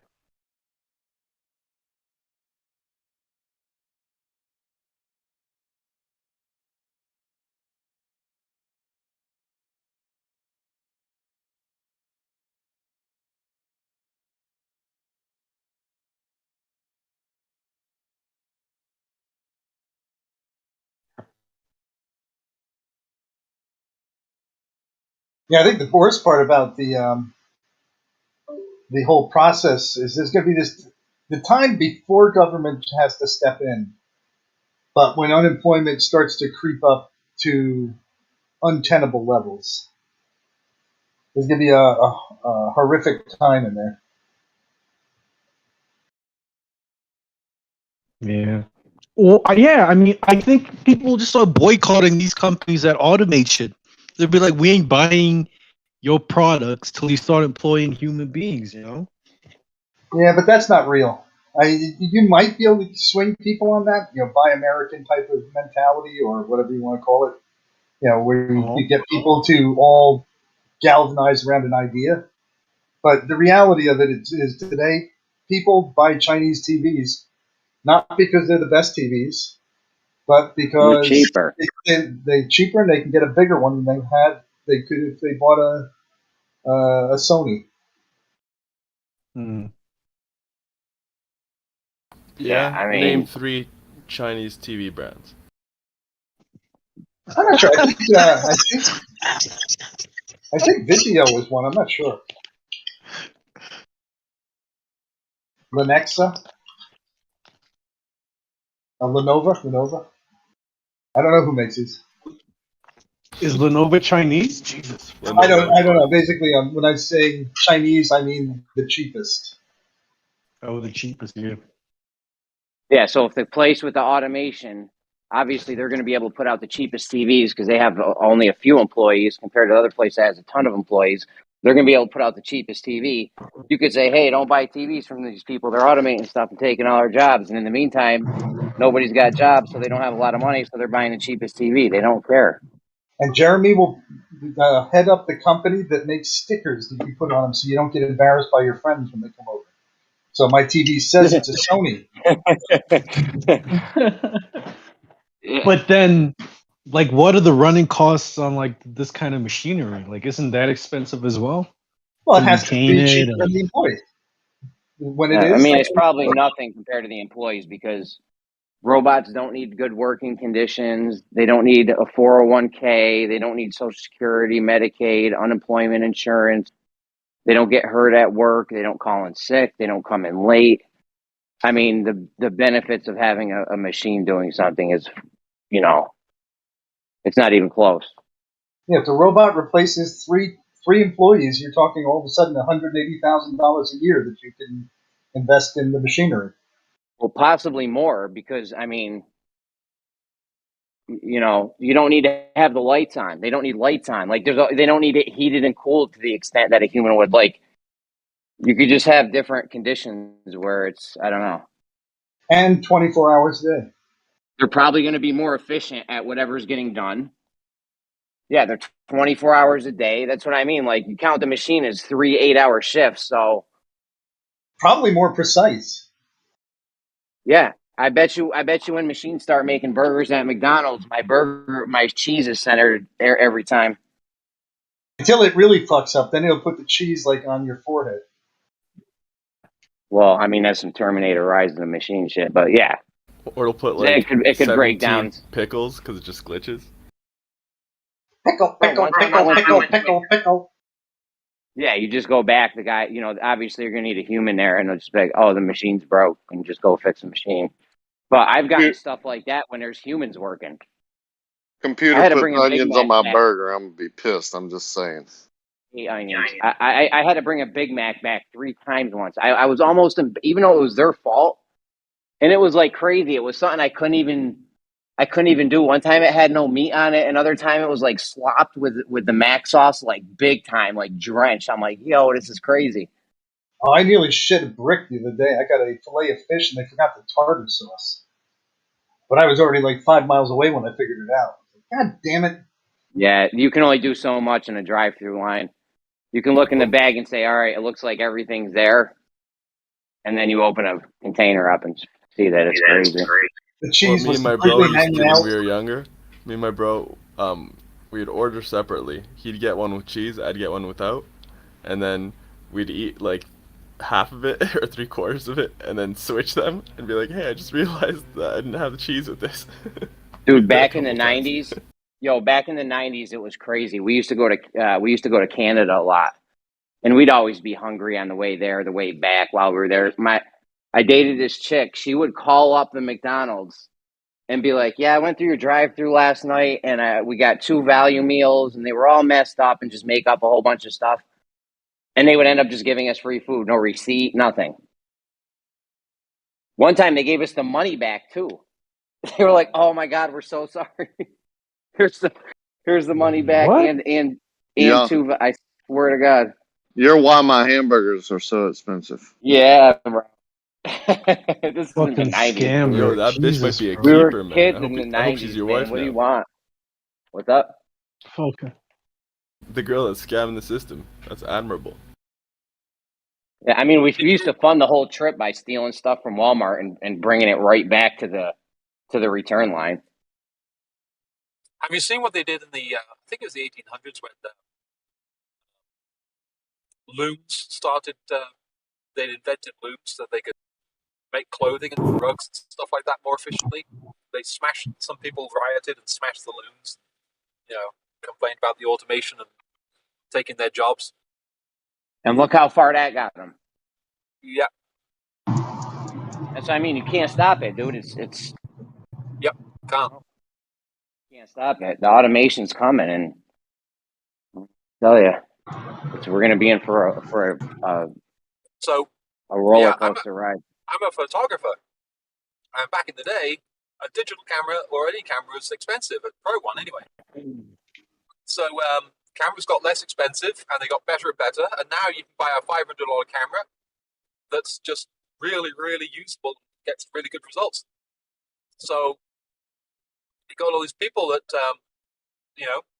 can take a photography and be a professional photographer for less than $1,000. Well, I gotta say, a real professional photographer, when he goes into his digital images, he a good one will massage those pictures and make everyone look like $1 million. Yep, that's what I do. Yeah, but little kids can do that in Photoshop these days. That's not even. You can, but I'd say that there's an art to it. I think you could take a little kid's Photoshop version and a professional's, and you're going to get a better product out of the professional. Dude, one of my kids bought a $500 editing program from his summer job with his money. Yeah, he could put your head on a zebra and make it look like you're eating grass in the Sahara. Oh yeah, I mean, you can get rid of pimples and get rid of those bags under people's eyes pretty easily as a novice. But like I said, just getting the artsy, knowing what to change to make somebody happy with the final product is what it is. They may have the skills, the ability to push the buttons, but they don't know what to push to get what people want. Yep. Yeah. I just did one shoot, and it was a graduation shoot, and there was a specific spot at the college where everyone takes their pictures, and it was a Saturday, so there was a long line. We waited over an hour because every photographer was under 25, under 20, or I'd say under 30 female, and of course they got the camera, they don't really know how to use it, so they took their time, and each one of the people in front of us would take like 5 minutes or more, to take shots at this spot. So I had my light set up. No one else had a light. No one else had any control over the light. And I said to the lady behind me, we got chatting, and I said, "Hey, you know what? When we get up there, don't worry, it'll be a lot faster."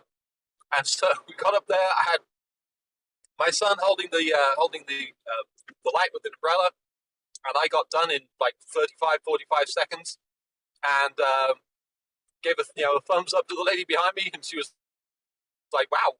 Because it's all very nice having the camera, but when you got a lot of experience, you do it much faster. That was kind of good. That was good. I was like, yeah, all that experience and all that time and all that effort's worth it. It's paying off. I could take shit pictures as fast as anybody. I mean, now they got the drones that follow you around. Accepted. Now they got the drones that follow you around and take pictures for you everywhere you go. I mean, how long before that looks like gets professional quality pictures? That is you're not even quality need a photographer. pictures. What's up? The DJI Mini is already really, really 4K, good quality.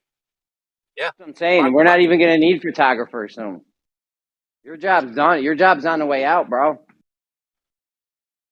Well, so what I've done is I've done a couple of things. I've adapted, and one of the things I've done is I've taken the market that I call them twinkle toes.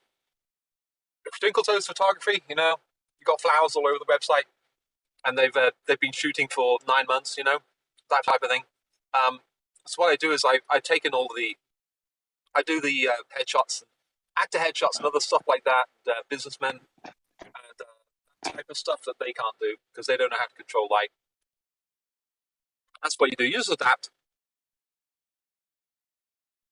Nothing else you can do.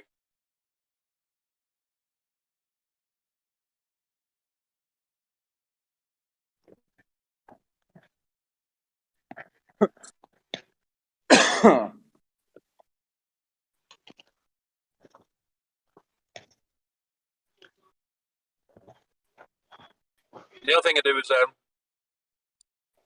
is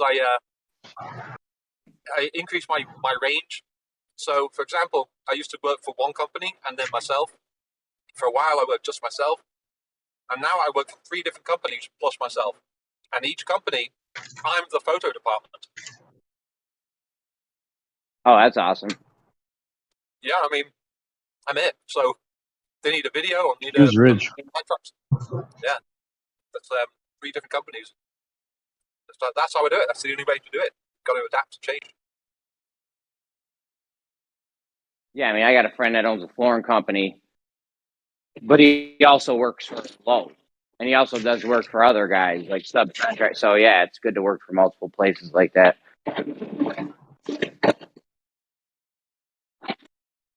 What you do is you identify all the things that you cannot use a robot for, like a plumber. There'll never be robot plumbers. 300 years from now, maybe, or whatever, but it'll be a long, long time before there are robot plumbers. I mean, all right, let's say I don't know about that statement. Parts of plumbing, yes. However, if your toilet gets clogged, how far off are we from being able to send a robot in there to just unclog it? I feel like we could do that right now if we wanted to. Yeah, I mean, we've already got vacuum cleaners, right? Yeah. But I mean, someone who installs a toilet. Yeah, all right, I'll give you that. Yeah. Robots can't build houses. Robots can't fix cars. Well, robots can't do. They do have. Hold on, man. Hold on. A lot of robots build a lot of parts of cars, a lot of pieces of the car. And they do have 3D printing, and they are 3D printing houses now. So. Yeah, but don't look at that as a panacea. Those aren't finished houses. Yeah, I hear you. But parts of houses are being, built robotically. Right. Yeah, pieces of it can be done. I mean, you could have the external structure built and whatever else. But it's and that's like in the auto industry, where we don't need a guy putting the air filter in every time. That can be done automated.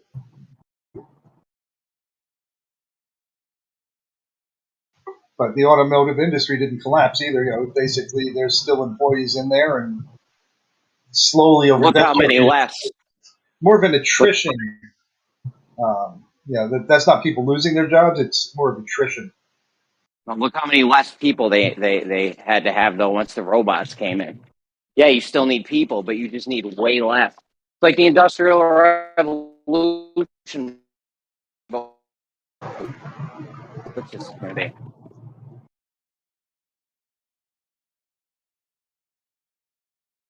Yeah, the Industrial Revolution, it changed the way people did things, but it still resulted in more people being able to get stuff. This one, I think, is going to be weird. This revolution takes away people's ability to get stuff, which takes away the demand to make the robots. It's really the end of money. That's what I'm saying, bro. There's no reason to carry on with money after this. Like literally, no reason.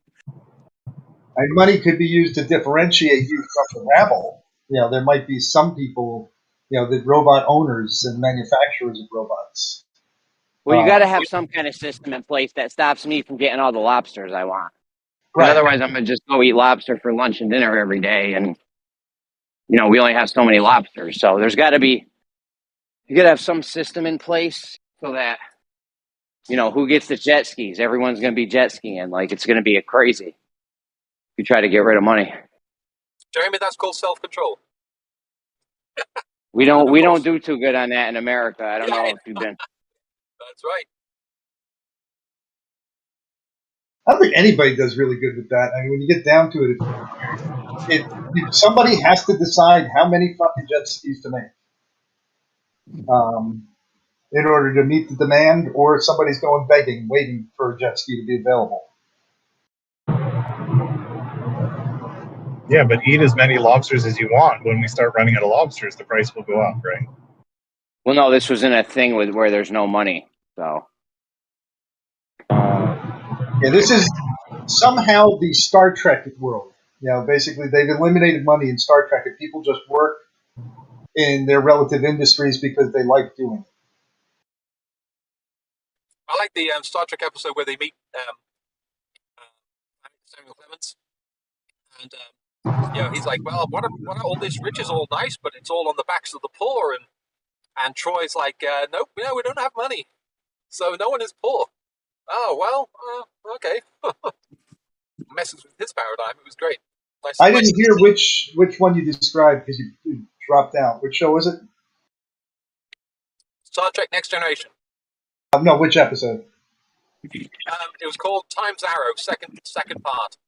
Oh, when the little blonde lady, the cowboy, the three people who came back from the dead, from stasis. No, it's the one where Data goes back to San Francisco. Oh, okay. Really good episode. Any Data-heavy episode was good. But it's that one where he goes to San Francisco. There's aliens that have gone through a time portal, and so Data has to survive in 1840s San Francisco. It's a really cool episode. He goes in there. He hears about a poker game, and he goes into the poker game, of course. And of course, he's an expert in poker. So when you next see him, he's wearing the hat of one of the guys, the jacket of the other guy. It was actually really cool. There was another one where they resurrected some people who had been put in space awaiting future medical care. Yes. And there was the one guy, he was a business mogul. He's like, I need to talk to my stockbroker. They must still exist. And they're like, no, there's really no money here. Yeah, so that was a first season episode. It was fun. I enjoyed that one. The who else? Voyager did a similar sort of thing. Resurrecting people from the or thawing people from the past. I think it was Amelia Earhart. Man, that would be hard to thaw out. She's kind of rotten or something. Yeah, somehow she made it to the Delta Quadrant. That is really getting lost. So it did strain your credulity a little bit. Little known fact: she was the world's first flat earther. Well, she was nuts. That lady was nuts. She was great, though. I have respect, of course. Moya, do you think she was actually hot, or just that all the actresses that they have playing her? I've seen her, and I wouldn't actively seek her out, but if life got me in that position and she became my wife, yeah, she's okay. I wouldn't kick her out of bed, for eating. She's no Julie Newmar, though. Yeah.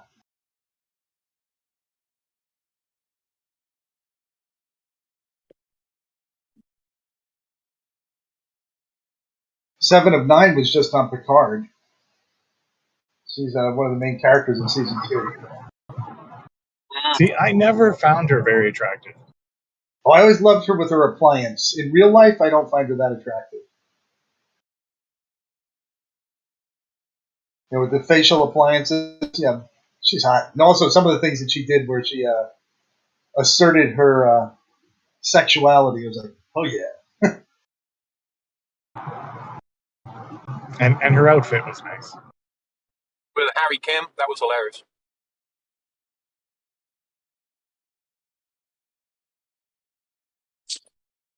I enjoyed that episode. It was great.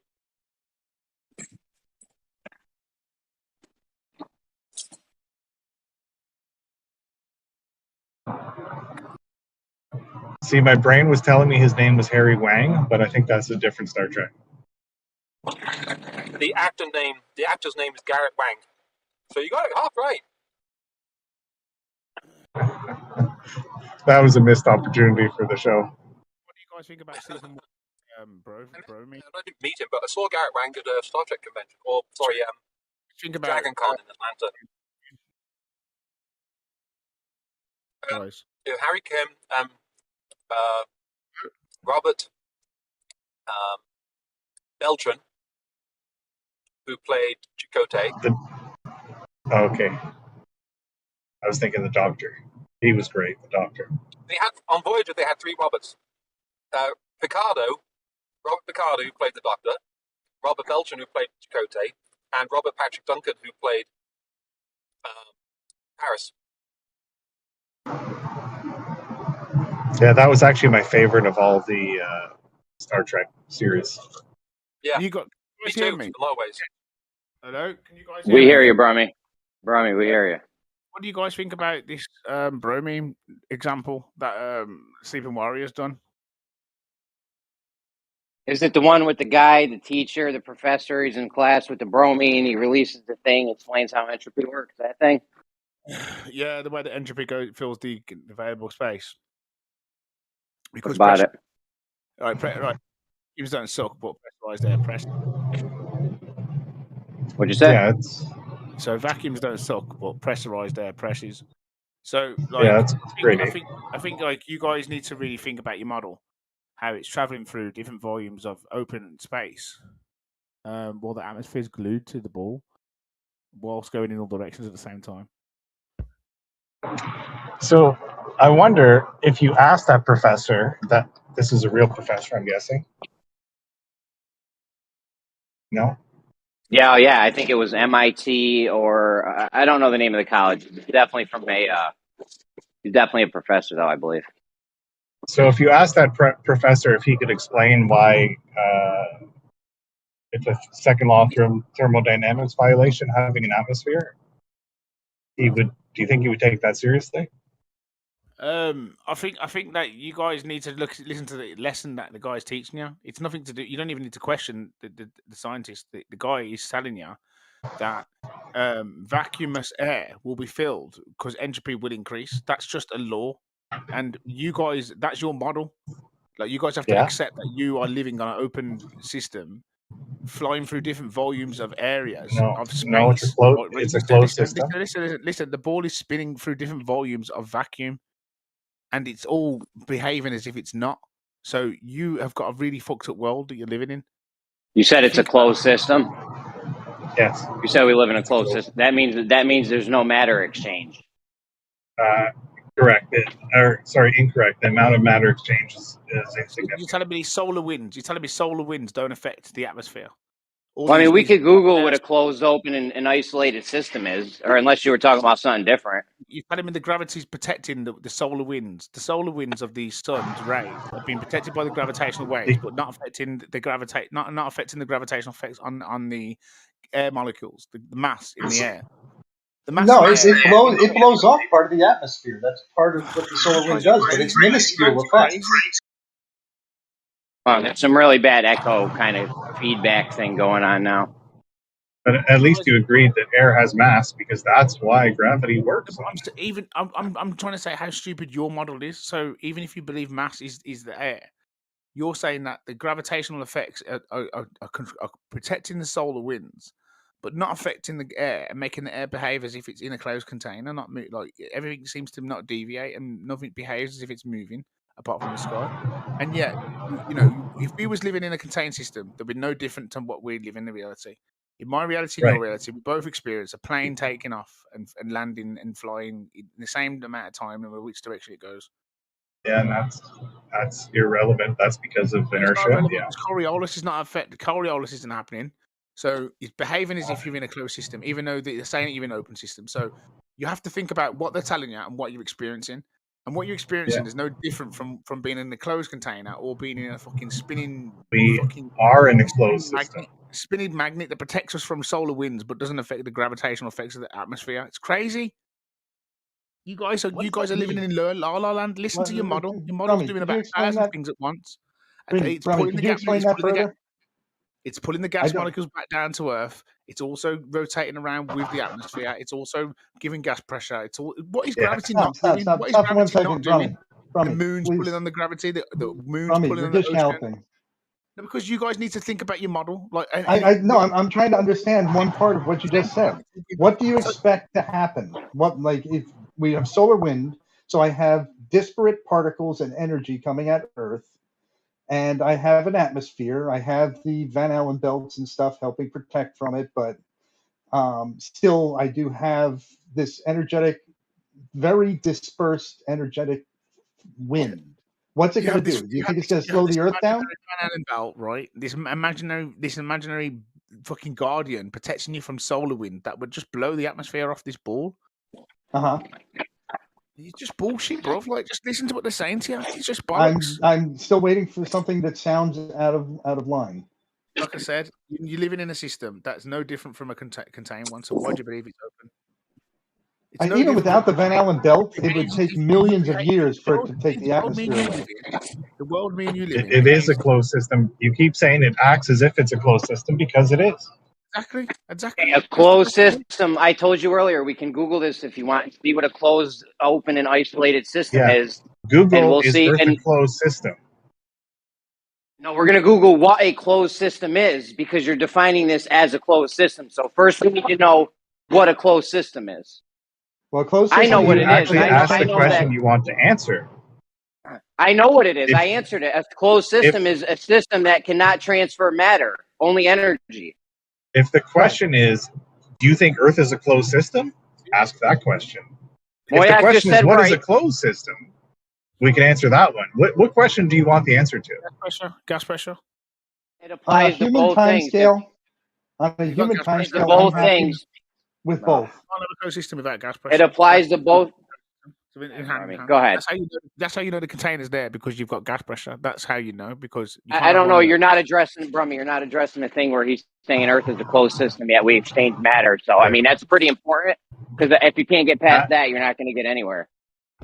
Atmospheric pressure is different than gas pressure. We've been over this. Yes, and a closed system means only energy is exchanged and not matter. But this drives me nuts with you. Can we say, I agree with you. It is technically not a closed system. There we go. Perfect. I agree absolutely that is true. However, for all intents and purposes, on this human time scale, it is acting as a closed system. However, really, how long does it take to get a rocket in outer space? That's the exchange of matter that would need to be for a closed system. Can't go straight Actually, up. Have to curve off because for some Moyak, bullshit. I'm going to disagree with you for a second. Isn't actually the definition of an open system that there's a free exchange of matter and energy? As So far as that's I where know, the distinction lies. An open system will. Hold on. You can have an open container such as a bucket, but at the end of the day, you guys are on an open surface. Your model is a ball that has a gravitational effect, right? That's putting things into the center of mass. So you've got basically a flying magnet, inside of a vacuum, going through different volumes of space with atmosphere sticking to it, giving it a lockstep effect to make as if it's not rotating, even though it is. No deviation of planes. Things disappearing in converging to the horizon. No real reason why to believe the Earth is round, but then you just say that it definitely is. And what about all the measurements? But you when I ask you to explain the gas pressure of a container with the bromine, and it goes into as gas pressures, it pushes, entropy increases, the gas molecules bounce around freely, even at surface level, and they fill up the container. Now, did you ever? You guys are saying take a break. Take a break. The gas Stop being present. rambling. Hold on. The gas being present. You're scattergunning, dude. Because I'm getting to my conclusion. My conclusion is. I already know what your question is. Why? How can you have gas pressure without a container? Fantastic. May not know, so please let me finish my thought. The conclusion is that we cannot live in an open system. It has to be contained and it has to be closed. That was so much more information we got out of that. Well, the good news is it's a closed system. So, no, it's not a closed system. By definition, we exchange matter. All right, there's a matter exchange. I just looked up. Moyak, tell them the definition of a closed system. Does a closed system exchange matter, Moyak? A closed system, on the other hand, can exchange only energy with its surroundings, not matter. So that is there we go. True. It is open by definition. However, in practical terms, in the human time scale, it acts like a closed system. Yes, you could fly a rocket out of it. We need it to be a closed system, is what they're saying. We need it to be. There are times when matter in a closed system because it behaves as if in a closed system. There are times when science deals in absolutes and times when it doesn't. We have to draw the line somewhere. Reality, we call it a closed system. Reality shows you that it behaves as if it's in a closed system. Then you go and look at some little definition. The definition tells you that it's a closed system, and then you just say, "Nuh-uh, nuh-uh." All right, let me ask. Yeah, I mean, if you want to change the definitions of the words we're exactly the definitions of the words we're using, I mean, that's weird because we already know a closed. Hold on, Brummy. I thought you were done, bro. My bad. Go ahead, Brummy. No, I'm just saying that he's disagreeing with the definition, and like this. You guys disagree with the explanation, disagree with the definition, and you disagree with reality. Reality shows. Okay. Thanks so much. That was useless. Thank you very much. Can you read the open system definition, please? Open system is a system that can open system can exchange both energy and matter with its surroundings. Yeah, like meteors, like meteorites, Right. Yeah, and that's what we have. We have a system that can exchange matter and energy with its surroundings. It's an open system. I don't know why you're saying it's closed. That's weird, but. Jeremy, can I ask a question? Is a vacuum sealed pickle jar? Jeremy, did they go to the moon? Sure, that's matter going right? Didn't they go to the moon, Jeremy? He's not letting a conversation happen. Jeremy, didn't they go to the moon? If you went to the moon, that's matter going into different sorts of areas and energy, right? So it's an open system by definition. It's open. Meteorites can come into it and land on the Earth, right? Yes. So definitionally, you are correct. Practically, you are wrong. Shut up, then. Definitionally, shut up. You're wrong. It's an open yeah, system. So when you have a balloon to your model, or a tire, it is open. You call them a closed system. It's open, but it's closed. It's open, brother. Brother, it's open, and you're living on a fancy. No. So tire is an open system? It's nuanced. It's nuanced. Okay, so practically, for example, birds can't fly higher than a certain height. Balloons can't go higher. Natural things, whatever, can't go higher. Okay, so that's what makes it a closed system. We can't a bird can't fly to the moon, and we can't jump to the moon or whatever naturally. That's what makes it a closed system. But in the respect that stuff can get in and out, that makes it an open system. So it's a bit confusing, but it's not contradictory necessarily. I'm very sorry. Hold on. We know what makes a closed system is the ability to exchange matter and energy with its surroundings. I don't know what you just said. That's not what makes something a closed or open system. Okay, so is a balloon or a tire a closed or open system? You got a pool of water. Is it exchanging matter and energy? I'm asking you if it's closed or open. I don't know. Is it exchanging matter? I'll know if we know if it's exchanging matter and energy. Okay.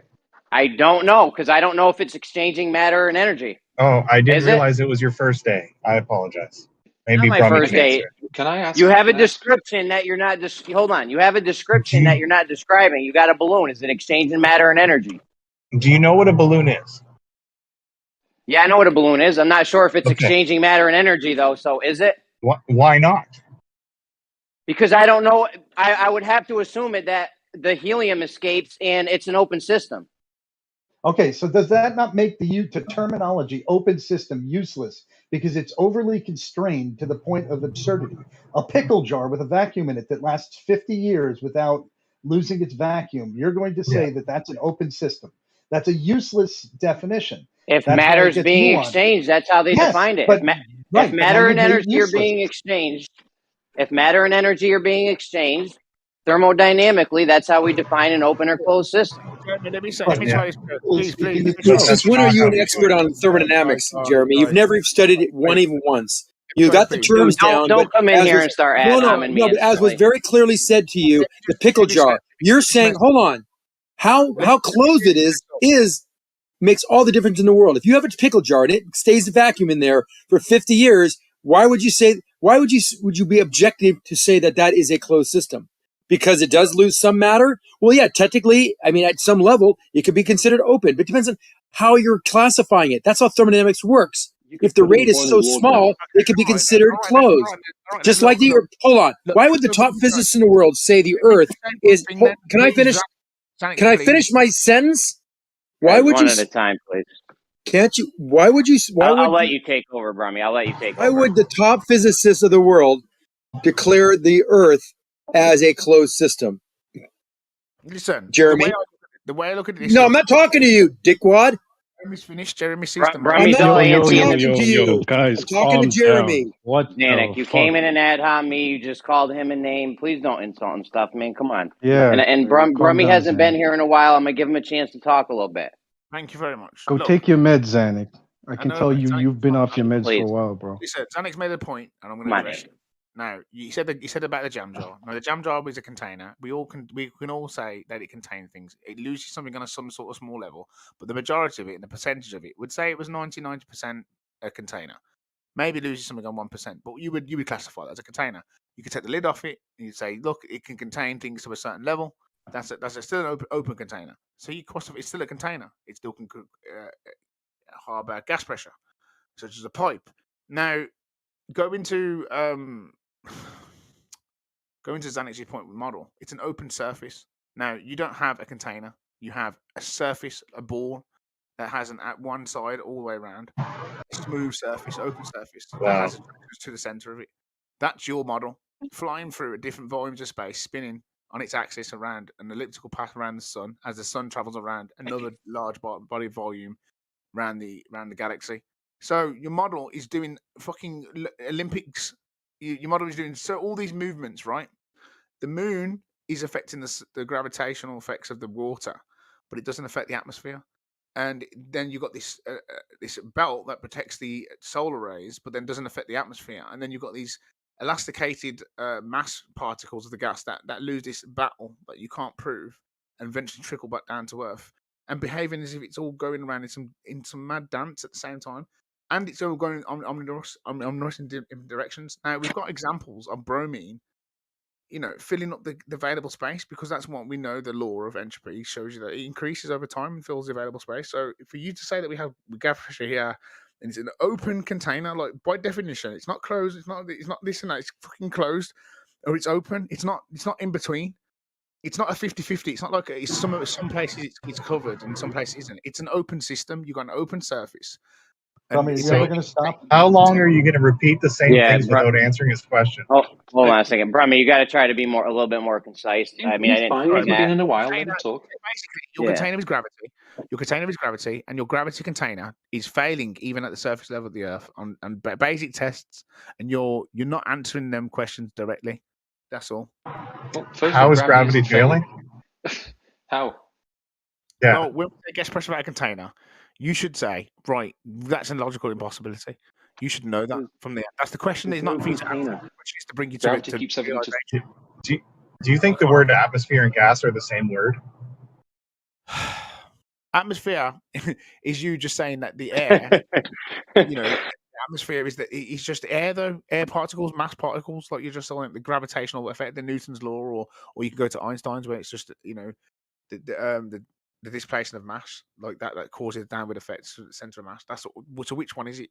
So gas molecules at the surface level are omnidirectional. They go all directions. If you spray an aerosol, that's pressurized gas at the surface level. It doesn't go to the floor. It goes everywhere. You can show me dry ice, but dry ice, when you leave it over a long period of time, eventually evaporates into the air because all the particles are independent particles that they bounce off each other. They have kinetic energy. I have a dumb question. Are you completely incapable of answering a simple question? I'm just trying to tell you that the gas isn't behaving the way that you guys are descripting. What's the question? What's the question? Is atmosphere and gas the exact same thing?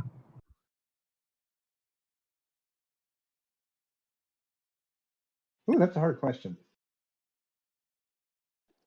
I know that's sarcasm, Moya. Well, okay, here's the thing. Is the idea that gas pressure needs a container is because they've eliminated gravity. If you eliminate gravity, you come up with all sorts of problems, including you then suddenly have to have a container. There is no container. No container has ever been measured, identified, quantified, that's what I'm saying. Or seen or anything. You just say there is. It just has to be because you've eliminated gravity. Because that's the dome. The dome hasn't been quantified either. Like your gravity hasn't been quantified. Hold on. Why not? But every time I they'll say what dome. Containment just means force, right? Containment just means there's a force acting on that gas. That's easy to do in a centrifuge. It's easy to do with an airplane or sticking your hand out the window. All you need is a surface. So the surface we have is the surface of the Earth. That's the containment. Because, hold on, here's the punchline, Broomy, for your long dissertation about nothing. The punchline is this: gas has weight. We can measure it. So therefore, it is contained by the surface. By those two factors, there's containment. It doesn't have to be a jar, a pickle jar, or a dome. It just has to have a force acting on it, i.e., the weight. By virtue of its weight is the containment. That's what an atmosphere is. Gas in the presence of containment. Atmosphere. Zanuck, is Earth an open or closed system? Accurately, it is open, but it is used in physics to be closed. Why? Because there's so little matter that escapes or enters. That's why I asked you that earlier. You were just dodging it. If we wanted to be accurate, we would say it's an open system. Perfectly if we accurate. Wanted to be accurate. Yeah, if we wanted to be accurate, yes. Yes. Perfectly accurately, it's not an open system. It is, Nate. Earth is not an open system in thermodynamics. Maybe. It is, Nate. Hang on. Yeah, but let me talk. You can't just take a big L right here. Could you guys let me talk? You won't be able to. Go ahead, Nate. Yeah, it's literally my turn. So I'm going to post a picture now because I've been listening to you guys and I feel no one's really answered the question properly. So closed systems, when it comes to systems, it depends what context you're speaking in. A closed system in thermodynamics is not the same as a closed system in biology or engineering. So when we say a closed system in thermodynamics, we mean... Sorry to interrupt, but you're cutting out. Is it just me? No, he's going to go into a rant here and be confused. You're like you're muffled. Am I cutting out? To a pillow or something, Nate. Yeah, it's like How about now? Is it better? Are you facing the pillow or what? Is it better? You're better now, Nate. Go ahead. Better now. Thank you. Okay, so I just posted a picture that shows you the different kind of thermodynamic systems we have on Earth. And all of those systems are closed and encapsulated within Earth. And amongst those systems, there's only one system where we have energy exchanged outside the boundaries of our atmosphere and the inner boundaries of our atmosphere. And that's energy or radiation we exchange with the sun. All of the other systems, which are matter systems, such as our hydrogen systems, our nitrogen systems, our oxygen systems, all of these, thermal matter systems do not lose anything in the thermodynamic sense with things outside of our atmosphere. They do, Now, actually. we maybe shut the fuck up. I'm not done talking.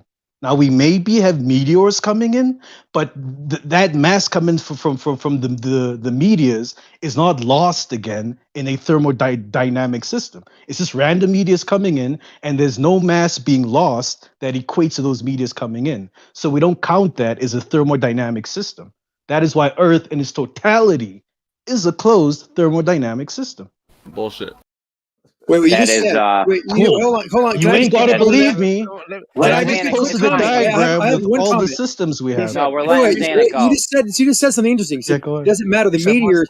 So when mass, one story for you. hold Like, on. let's say I'll come up to you, yeah, and you're Wait, sitting down. Brayman, Brumi, I Wait, was going to Brumi, respond back real quick. one- Come on, this one is to was- me. No, but that Yeah, was a flat. That was a Brummy, globe. Let me Zanik make go a quick first. comment. You're not a globe. You're not a flat I'll earth. be quick. You're going to go on a rant for about You're half not hour. a Let me flat just earth. That was a globe. The 5 best, seconds. Brummy, you got Brummy, next. this is Show the for best, show. and we get You the already talked for like a Glober half an versus hour about Glober nothing. Just action. So respond. hold on, Zanik. Brummy, this is good. We get the Glober on Glober action. Give him a minute or two.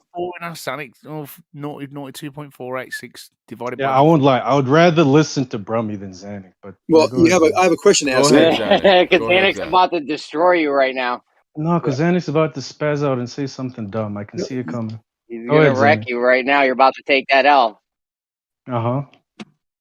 Go, Zanik. Go ahead, Zanik. Okay. So it's if it's closed and we are experiencing meteors coming from outside, how is it closed? Because by definition of closed, we can't exchange any mass. You're right You about clearly energy. weren't listening to me. You weren't listening to me. I was listening very carefully. Then you heard me say close. Then you heard me say there needs to be a exchange thermodynamically. So for all that media mass coming in, there's no mass. Listen to me. There's no equal mass being lost because thermodynamic systems or closed systems in a thermodynamic sense relates to a system where energy is lost and exchanged or matter is lost and exchanged. Now we have different systems on Earth. There's a nitrogen system, oxygen system, all of these different systems where oxygen moves from one part of the planet to the other part and back again, right? It's in some sort of equilibrium. Okay, I see The the only problem. system we have where energy is Stop lost. talking, I'll respond. I'm not finished talking though. Well, The only you're system continuing. we I have had a where point. waiting for a while. okay, Hold on, so you get my I point, get the Zanik, point. do you? So you're saying Okay, that there has to be an exchange. So if you have a closed system, hold on. If you have a Zanik, just look system, at the image I posted. If I you look at the see image the I image. I posted, want to say something, and you're interrupting me. Let me just finish my fucking thought. Jesus, is that hard? Settle You down. made your point. Settle I down. get it. Let me just make a point. So you're saying by this diagram that in order for it to be a closed system, we have to have a two-way, an equal balance of exchange of matter. That means if some matter comes in, matter has to go out. Now, have you studied the laws of thermodynamics before in your experiences? have you? Yes. Tell me about the second law. What does the second law say? The second law is basically. What does the second law say? Because everyone gets it wrong. That I'm telling you right now. Stop talking. within a ice, is someone under talking me or what? Guys, not me. let me. Is someone let me talking while I'm trying to talk? I've been waiting for a while, and you guys just. You already had a half an hour to talk about nothing. All right, Brummy, go ahead, man. Go ahead, because you ain't even gonna let me talk. Go ahead, Brummy. You're saving Nate, Brummy. You're saving Nate. Say thank you, Nate. No, I'm gonna speak after Brummy, but he's really desperate to get a word out. So go ahead, man. I'm confused about open and closed. And this is the experiment I'm going to give you. This is how fucking easy it is. A fucking retard can get this story. Now, open and closed. This is what I'm saying by open and closed. Now, if I turn to you and I go, right, stand there, put this blindfold on. You put the blindfold on. You hear a door close. I say the door is closed. If you walk forward, you will walk into a closed door. You step forward. You hear Hey, a what's door. up? Are you just like hanging out in here, or because I gotta explain this? You hear the door unlock. Yo, Jeremy, hot mic. And I say the door is now open. You can now walk through the door. That isn't open. Now that's open. The person can now pass through the door with the blindfold on, and he walks through, and there's no obstacle. And now it's now open. Now the one is closed and one is open. You cannot have an open closed system. It's rather open or it's closed. It may have a small percentage of being open as well as closed, but it will still be under the main overall. It's a closed system. Anything over 50% containment will be considered a closed system. Where did you Now, get this value of 50% for? Surface, ball. You live on an open. Did you make that up? You make that up, Brony? You make that up? 50% is it your value that you attach to this definition of closed versus open system? Come on, you're just being ridiculous. No, I'm putting it right. You're being down. ridiculous. You know it. Stop it. Because you guys are trying to say that an open surface is a closed system, and that's bizarre. An open surface is a closed system? What are you talking about? Who says that? Yeah, Brummy, I should have actually said I wanted to listen to Zanuck, not you.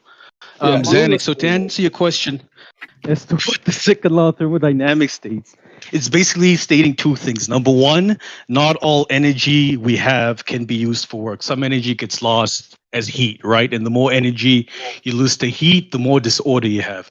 And this leads to the other interpretation, which is the more disorder you have, this is telling you that you have an increase in entropy. And the idea is if you have an isolated system, over time, entropy should increase. You said the more disorder you have. Hold on, you said you had the more disorder you had, the more increase you have in entropy. That's not exactly true. You have a lot of disorder. It's the same thing. An increase in disorder leads. Don't interrupt me, man. I'm not done talking. You made an error. I wanted to correct it before you. Then correct me when I'm done. So an increase in disorder is basically the same as that's up to you. Take notes, bro. You better take notes. All right, I'll take notes. So an increase in entropy will lead to an increase in disorder. So the idea is with entropy that in an isolated system only, as this system evolves over time, entropy will not decrease. But this is for isolated systems only. And the only isolated system we know in nature is the universe itself. Because we don't see the universe exchange mass. Let me finish talking. We don't see the universe exchange mass or energy with anything outside of it. So we say the universe is the only isolated system, and within the universe, over time, entropy should increase. That's what the second law is saying. Yo, that's 100% made up. Go ahead. No, that's great, and that's exactly right, Jeremy. I wanted him to say it because now he's saying it as well as I'm saying it. Also, it's a measure. It's a measure. It's not a force, and it's a measure of the energy unavailable to do work in a system. And there's also change of entropy. And that's what we really talk about when we talk about entropy. The change of entropy. It's not a force. It doesn't make high pressure move to low pressure. It says that when it does go from high pressure to low pressure, that this is the change of entropy in that system based on the boundaries. And the boundaries of the Earth for a closed system is such that we consider small changes of mass inward and outward to be inconsequential to the entropy of the Earth. It doesn't change anything to any measurable value. So can we move on to the next point now? Because I think we've explained how Earth is a closed system. Yeah, I understand, but I think we've explained how Earth is a closed system. Can we now move on to how our atmosphere violates the second law? Earth is an open system, and you know it. No. For how we can define the system any way we want. If we define the system as with leaks, it's still closed. We're basing all of our calculations, all of our measurements on the fact that we have some leaks, inward and outward. We send rockets up, we accept meteors. There is an exchange of matter. That means technically it is open, but we don't treat it as such. Can I finish my sentence?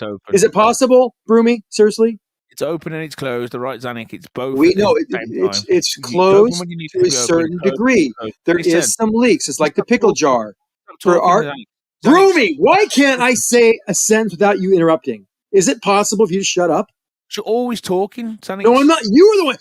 You sat on some rampage about nothing for 10 minutes. I listened to it. And it didn't make any sense at all. Zanuck, why not wrap it up so that Brummy can come in? I can't because when I start talking, he's talking over me. Okay, Brummy, give Zanuck 10 seconds to wrap it up, please, man. And then you'll go. We treat the Earth as a closed system, even though it could have some leaks. Inward and outward. That doesn't matter. For our calculations and for our designations, it is a closed system. Now, if you want to say, is it absolutely closed? No. It has some leaks, and it can exchange matter outward and inward. But that doesn't matter. We're not treating it as such. Why? All right. Okay, Brummy, go ahead. Listen, the bottom line. Are you a leaky earther, Zanuck? It's basically most likely closed. It's not open or closed. It's an open surface. Their ball is an open surface. Open surface. What do you mean open surface? their model. Well, if you Go understand, ahead, Robbie. you I live on muted a ball, Xanax so you can an oblate speak. spheroid, right? Do you live on an oblate spheroid? Yes or no? Yes. Yes, you live on an oblate spheroid, like a We all ball. do. We An all do, yeah. open surface, yeah, an open surface, not a container. You don't live in a bucket. You don't live on a fucking spade. You don't live in a plate. You live on a ball. Yeah, an open surface. So what do you Get to have? your An point. open surface. There's You no have such thing as grass an open sticking surface. to an open surface. That's what you have. But get to your point, though. What is your point? That we live on an open surface? That's all? Yeah, but the gas molecules follow this open surface through different volumes of space, behaving as if it's not moving at all. Like and you've got solar winds, you've got fucking moons, and all sorts of gravitational effects that should happen on the atmosphere if gravity works the way you guys think it does with gas molecules. And it's not behaving any of them sort of things. So it's your model's got a lot to answer for. Well, there's one very clear point that I wanted to make in TC. I guess I'll bring it to VC as well. The vacuum up there is measurable to exist with less than 0.1 psi, yet the air down here doesn't rush into it.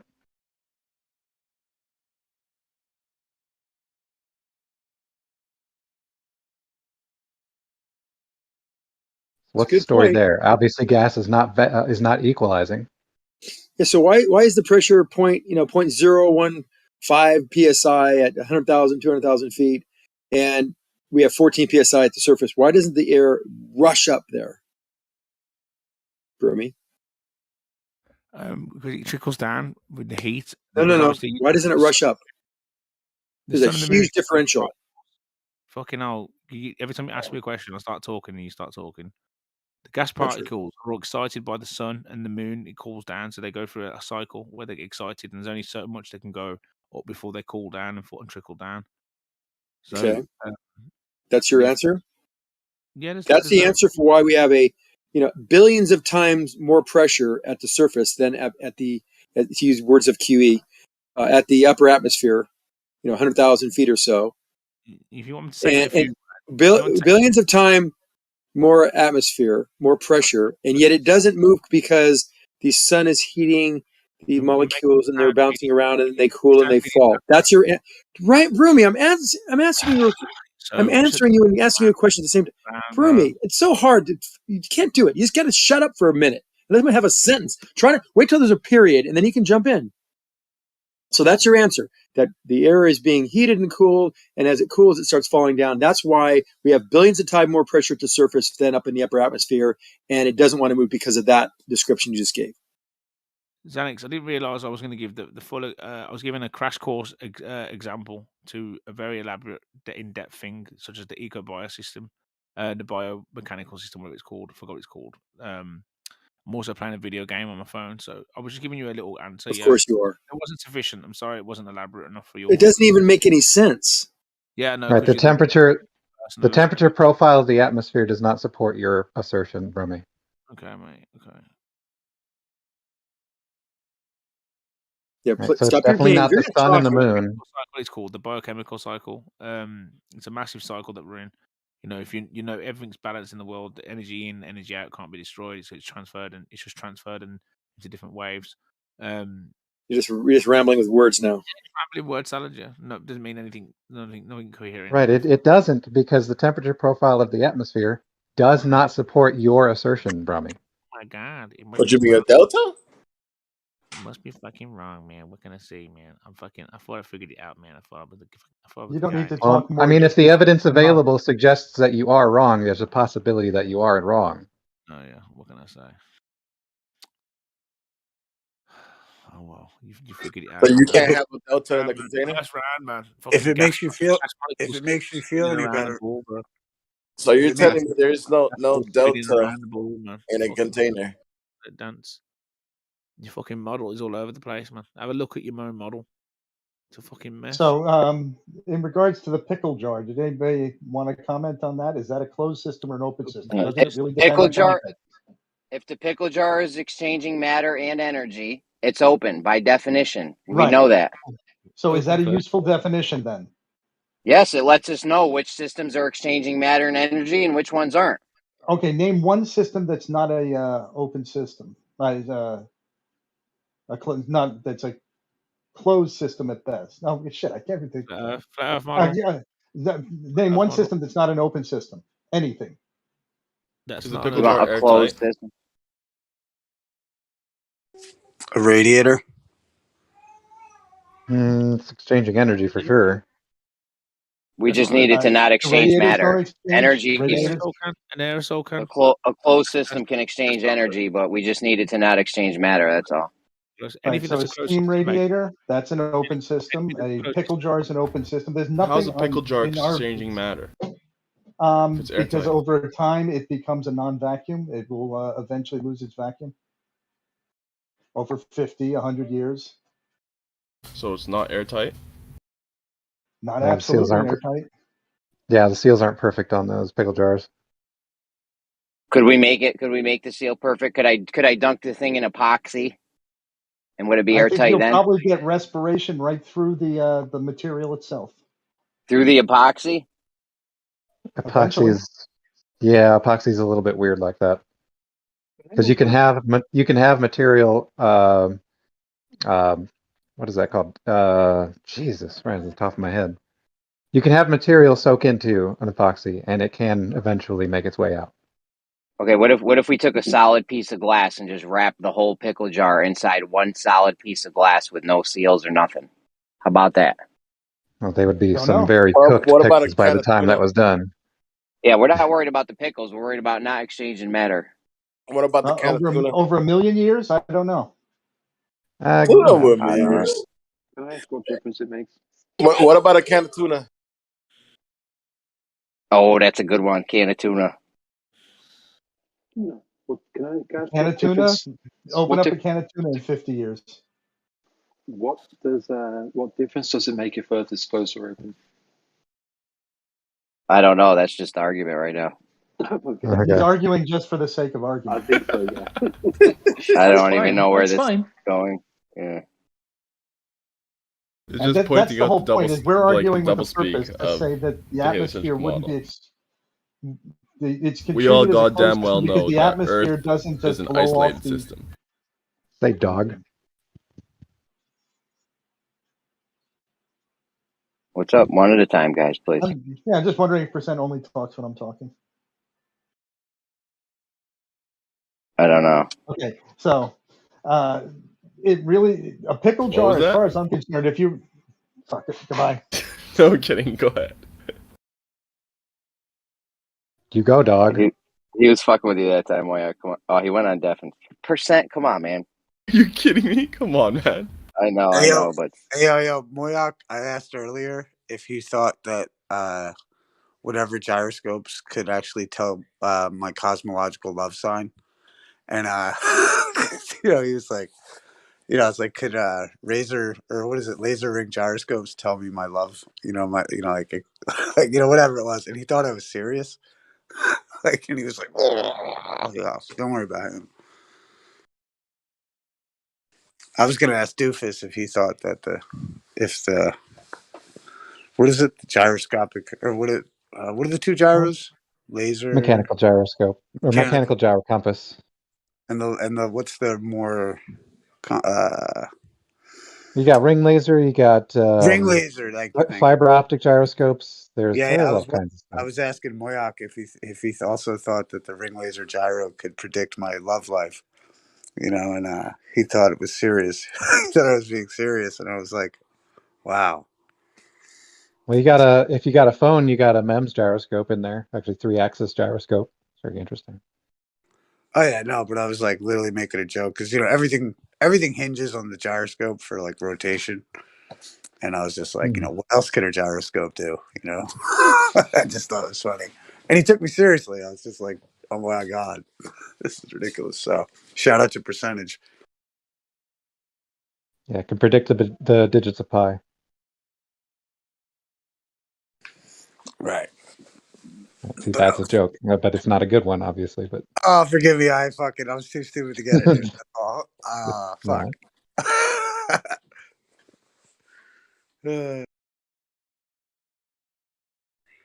But yeah, it's like, because it's so weird how there's only a couple real fine-tuned points like that.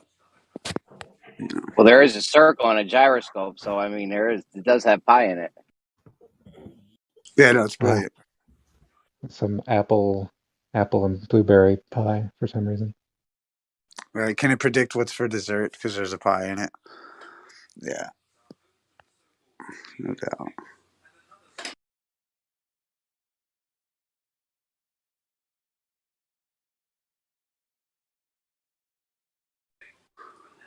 I just thought it was funny that Moyak thought I was being serious.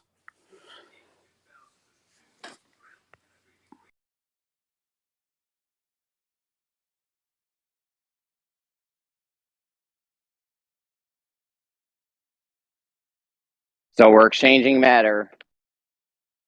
So Earth's definitely an open system, right, guys? I thought we settled this years ago, but I guess not.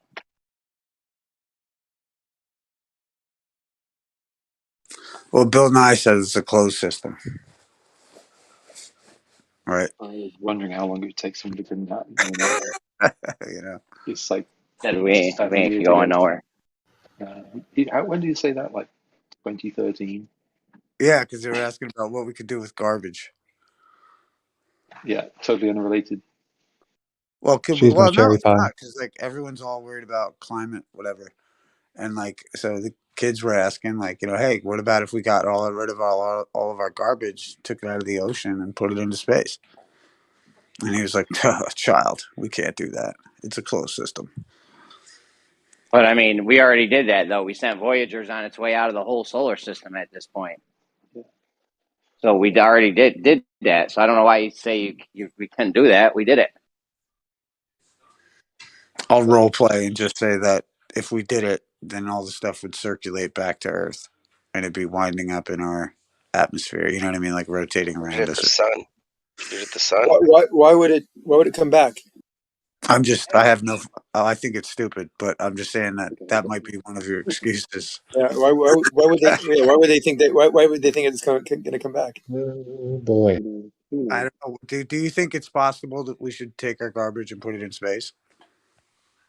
I think we should throw it at the sun. If it was cheap enough, we could throw it at the sun. We'll take that up with Bill Nye because he says it's a closed system. Well, he already mentioned several times in his. I mean, he's not any oracle of physics. He's a mechanical engineer. But if you want to talk, I know that's between you and him, Doc. It is. Hold on, I talked about this earlier. Let me finish a thought here, guys. It is a closed system. It's explained and described and mathematically modeled as a closed system, because the things that we do, throw away out of the atmosphere, spaceships and junk or satellites, anything that leaves the Earth, is so inconsequential that it doesn't affect the calculation. Now, you could include it and say, you know what? Let's do all the calculations as an open system, and then it makes things much more complicated because there's so many small, almost infinitesimally small items that we have to account for. So can I just finish? So we don't do that. That's the way we say it's a closed system. For all practical purposes, it's closed, and all the calculations are based on closed. Imagine rushing to the astronaut site so you could drop your garbage off. You're like, no. And the problem is, it's $10,000 per ounce or something to send something in space. Right. And you paid taxes for it, and you showed up and you're late. You're like, no. Yeah. Right. It's kind of a silly argument. It's considered closed for all practical purposes. Is it technically closed? No, we all know the definition of closed. If you're exchanging matter, it's not closed; it's open. But if for all practical purposes it's not exchanging matter, so small amounts of matter is being exchanged, then they consider it closed. Forgive me. Say that again, brother. It's for all practical purposes, it's closed because there's so little matter exchanged with the universe. We accept a few meters here and now, maybe an asteroid every several million years, and we send a couple of spaceships and satellites out and send things out into the outer parts of the solar system. So technically, it's open to a certain extent. That extent to which it is open is inconsequential to the calculations of it being called and. If we wanted, so why would modeled as a closed system? It's modeled as a closed system. I hit my mute. If we wanted to, though, we could send as much matter as we want out within, essentially overnight. So I mean, I don't know where you're making this. As we want? Of course we could. We could send as much as we want to put up there. How much can we send up is the question. I mean, all the Earth's water, you've seen the picture I've posted before of all the Earth's water. It's like a small, tiny little marble on the surface of a basketball. That's how much water, total water, is on the Earth. That's a lot of mass. But look at how little that thing is. You think we have the capability of sending that marble out into space, take all the Earth's water and shoot up into space? No. We physically can't do that. So it's not possible to do the things you're thinking about doing. It's possible, just not practical. Do you think it's a good idea that we block out the sun for climate change? I think the negative feedback of clouds is an important factor in climate change. So I think making more shade by having more clouds is important. And that is caused by, one of the factors is caused by cosmic rays, which help seed the clouds, which form clouds. That coupled with the PDOs, the Pacific Decadal Oscillations, and the Atlantic Decadal Oscillations seem to be correlated very heavily to why the climate or why the temperatures have changed on the Earth. Yo, you were so ready for that question. I'm ready for all questions. Ready for all questions. But hold on, but not that gyroscopes could predict my love life. You got me there. All right, You're ready fair for enough, all fair questions. Zanuck, how did your parents react when you told them you were gay? That's what I thought. I'm sorry. Did you think I had a conversation like that? Is it a little bit of a presupposition that I'm gay? Yeah, playing with gyroscopes and shit. I think there's something wrong with them. Well, I don't use gyroscopes to get my jollies. You might, or somebody else might, but hey, I don't have it. I won't judge you if you don't. I don't judge. Yeah. Yo, you didn't spin the top when you were younger? What's wrong with you? I didn't need to spin the top. Or spin the bottle, you're trying to say? He knew it. Anyway. I just dragged him home like farm animals. What? No, a top, bro. A gyroscope. Spin the bottle. Spin the bottle. No, a top. Spin the top? What does spin the top mean? You don't know what a top is? I don't know what a top is. Why would you spin a top? It's like the gyroscope toy, man. The gyroscopic toy. It's called the top. A bottle is a gyroscope. Spinning top. Bottle can be a gyroscope. Spin the bottle. You never played spin ball in your life, man. Come on. I didn't need to. I didn't have to trick the girls I was interested in to taking things off. It's not a trick, man. They're dying for an excuse. You know what? I was sending them over I by gave them. I gave them. I don't need excuses. I gave them reasons. You gave them brummy? What brummy do? Shoot. You're 10 or 12 years old. That's like That's a John Wayne line. You know what I mean? I don't spin the bottle. I just give them reasons. Looking right, Noyak. I am the reason.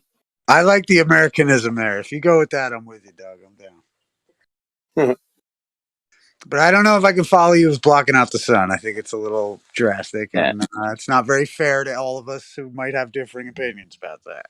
Listen, the thing is, we could freely exchange. Hold on, Zanuck. The thing is, we could freely exchange matter with outer space if we wanted to. We could use all the fuel in the whole world, send tons of matter up all at once. So this time thing about exchange, that's nonsense. It either can or can't exchange matter. No, it's not that simple. Your simple. assessment, it's really that simple. Hold on. Wait, now you're kidding me off. So your assessment and your thought is correct. Yes, if we wanted to, we could, send as much matter up as we want. And that would then define, if we got to a certain point where it became a viable variable and component of the equations in the modeling, then yes, we'd have to take it into account. But until that happens, we don't take it into account. We can already do it. Or in other words, it's taken into account. We don't have into account. We can already do it, and we know it's open. Right. Or in other words, the system without our interaction is closed. However, when we choose to violate that, when we choose to put something out there, more matter, we can. The system on its own won't do that for us. The system on its own absolutely can do that on it. The system can absolutely do that on its own. You know your story about how the moon's made, right? It accepts meteors. No, we accept meteors. Do you know your story about how the moon's made, guys? I mean, I don't know why we're even arguing over this. This is ridiculous. This is dumb. I don't know either. The meteors are coming from outside the system, which changes the parameters of the system. Great. It However, means the it system means on its it's own. it means it's open. Do you know your story of how the moon was made, guys? This is the same thing as arguing about Einsteinian versus Newtonian gravity. I don't see how it makes a blind bit of difference. No, if we accepted, let's say it we wouldn't make a difference. I don't. Why are they fighting it so hard? If we got hit by a planet or the moon, or someone, didn't you mention that, Jeremy? Then it'd be closed. I'm assuming it'd be open because the moon would go right into us. We'd collide and we'd accept a whole bunch of matter. So that by definition, it means it's open. It is technically open, but for our measurements, for our models, we accept it as being closed because that's easier that way. There's no sense in adding in all these small variables that are inconsequential to any calculations we will ever make. Do you think the moon being created is a variable that's inconsequential? Jeremy, you're not listening to what he said. Yeah, he said we don't need to take these variables into account that are inconsequential. However, the story of how in the heliocentric model of how the moon got made is definitely not. No, you're right. And if we start talking about the moon, I'm right. I'm always right. No. If you start, you know what? Here, even cosmic rays are particles. They have mass, right? Some of these particles have mass. The electrons and charged particles have mass. They are not counted. They're not counted as the system being open because it is not enough to measure, not enough to actually affect anything in the model we say is our system, your system, this closed system. If we want to call the system the Earth-Sun system, we exchange energy from the sun and the Earth. And what is the entropy to of the Earth and the sun? What happens with those two bodies? If that's the system, if I declare the boundaries of the Earth and the sun, what is the entropy toing of those two objects, Jeremy? What's happened to the entropy of the sun? The entropy of the sun? Yeah, what's the entropy of the sun doing? Going down? I don't know. Yeah, good. What's the entropy of the Earth doing? Going up. Okay, but I thought entropy has to always go up, right? Why is the sun going down? Dude, what? No, I'm just trying to get you a handle of how we set boundaries for systems. And this is a good example to try to understand. We know the boundary. We know the boundary. Then you said entropy of the sun. Well, how does the entropy of the sun go down? Entropy is always going up, right? I didn't say that. Who said that? Well, you said it earlier. And I think Nate said it. And I think a few other people said it. What did I say? You said the entropy of the isolated system always goes up. I said the entropy never decreases. That's what I said. Right. It never decrease decreases. In an isolated system. Right. Only isolated systems. Right. So so we're talking about this system of the sun and the Earth. Why is the sun entropy going down if it's never supposed to decrease in an isolated system? It's not. The sun's entropy has never changed. It doesn't have entropy. Sun is that's the dumbest thing but entropy doesn't apply to the sun. The sun doesn't have entropy.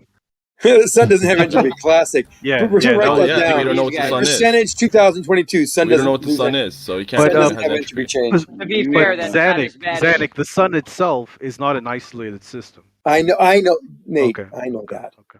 To be fair, that's not as bad as saying that entropy doesn't apply to Earth. I've heard that. Entropy applies to both. Entropy applies to everything. I've heard entropy doesn't apply to any process. Any process in a system. Have you ever heard the second law of thermodynamics doesn't apply to Earth, Zanuck? The entropy is going up on the Earth.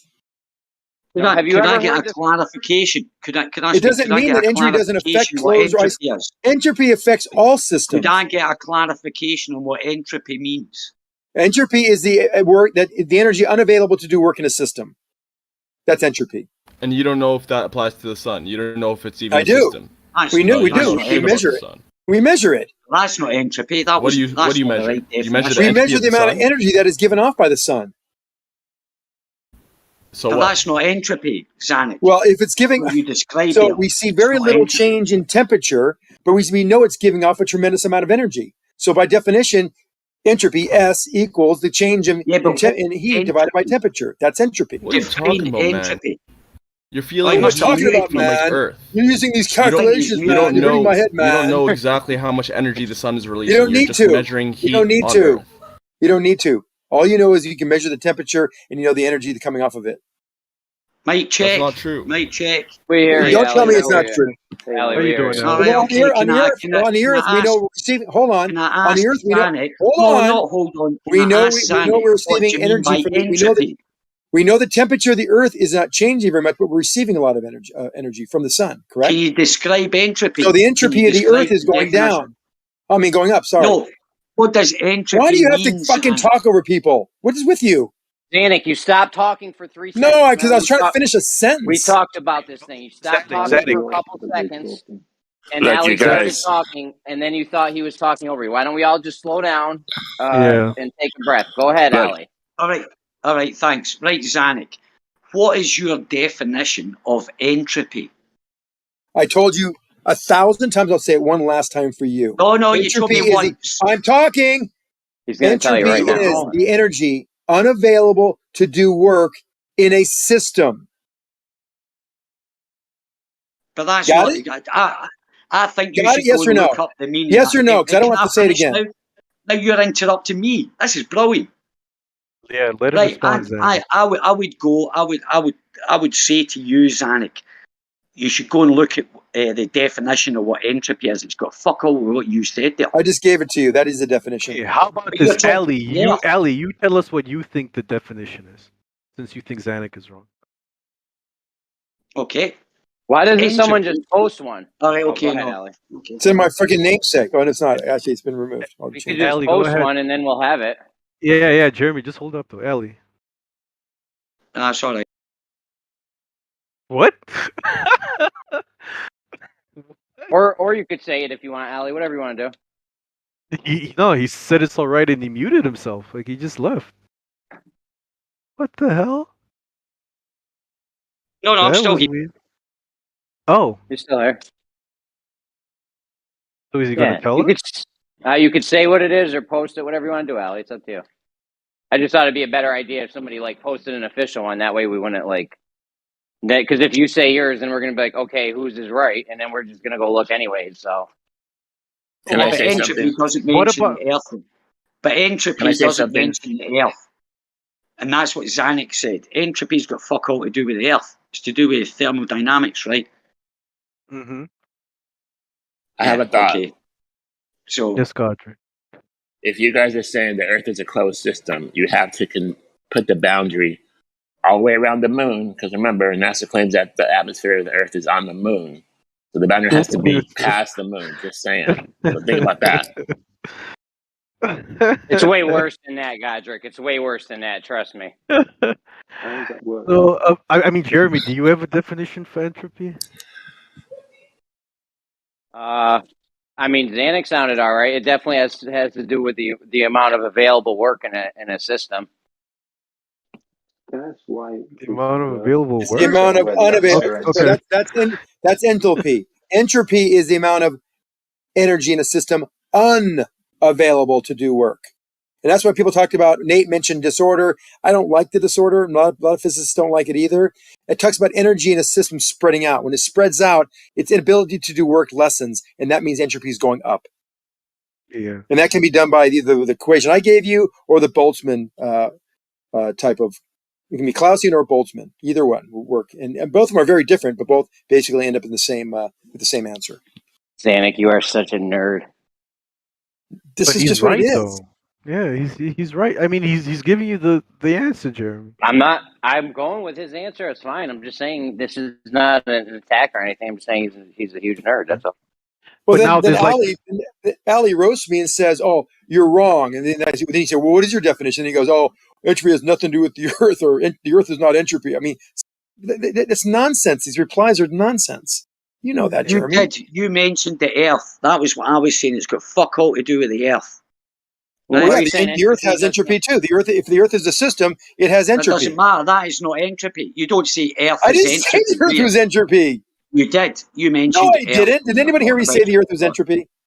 We're talking about. You talked about Ali, you must have misheard. When he gave you the definition of entropy, he didn't mention the Earth. He mentioned Earth and entropy. Yeah, but that was something different. Oh yeah, he did. Yeah. Now but I Yeah, misheard. but Ali, listen. When you asked All him right, for the what? definition of Stop, yeah, right. entropy, he Forget it. never Forget it. mentioned Forget the it. Go on. Earth. He gave you the actual definition of entropy. No, he did. He mentioned the Earth. In his definition of entropy? Yes. No, he didn't, Ali. You must have I'll go misheard. check No back. one here. Go and check back. No, I That's didn't. All right, Come on. go ahead. Check back. Listen No, to the you tape. check We were back. all you're Because just making you're noise now. Come calling on, me. stop it. Never mind anyway. Never mind. Let's stop this. Let's No, go. no one's calling you a liar. I'm saying you must have misheard, Ali. Yeah, when Zanuck gave his definition of entropy, he just said the amount of unavailable work in a system or whatever. It didn't say nothing about Earth. We were talking about how entropy is, if Earth was affected by entropy or not, or subject to entropy. All I said was the Earth. Which the sun, I've heard a lot of. My bad. I did that thing you did, Zanuck. See, it sucks when No you think problem. I get someone's it. done and then they start talking again. So I have heard a lot of the Globers though say the second law of thermodynamics doesn't apply to Earth. That's yeah. I don't think that's it applies to everything, all crazy. processes. So the Earth has. Well, that's your boy Rumpus. I know he's been mistaken many times about those kind of things. Well, maybe Rumpus would have said that because he's taking. You better check. Yeah, but Jeremy, let me explain where Rumpus might be coming from. He might be taking the definition literally, where it says in isolated systems, and then he might be saying because Earth is a closed system, not an isolated system, the second law doesn't apply to it. But Earth does have an entropy. Everything has entropy. Yep, it's just that isolated. They use hold on. Let me respond to that. They use isolated system for simplification. There is no isolated system. I know how you were talking about the universe is an isolated. Yeah. I know how you were talking about earlier that the universe is an isolated system. Yep. You don't know that. You have no idea what's We going assume on in the that. edges of We the assume universe. that. Yeah, it's assumed, it's Jeremy. assumption. It's An assumed. assumption. You don't know. Okay, You're fine. right. You don't know. So move on. Yeah, cool. We assume. Well, it's a pretty good assumption to make because we've never seen mass or energy leave or enter our universe. So you've never seen the boundary of the universe. Assume otherwise? How would you see it if you've never? How would you see mass or energy being exchanged with the universe if you've never seen the that? observable universe? The observable universe. Then, if you want to get technical and So we don't see matter and energy being exchanged in the observable universe. You're saying? No, we don't. We don't see matter from outside our event horizon enter it. And we don't see matter from inside our event horizon leave. It just as the universe expands, our event horizon there are things that just pass that boundary. And we can't see them anymore. We can't cause a causal relationship with them. We can't interact with them because they're too far away for light to reach us. Yeah, so we've never seen something someday and then, or not seen something somewhere someday and then all of a sudden seen it the next day on the edge, on the fringe of where we can see. Yeah. Dude, are you sure about things that pass the horizon don't come back? So there's nothing orbiting or anything that's outside of the place. There's no comets have ever entered from a place where we can't see into the place where we can see. Nope. No. Really?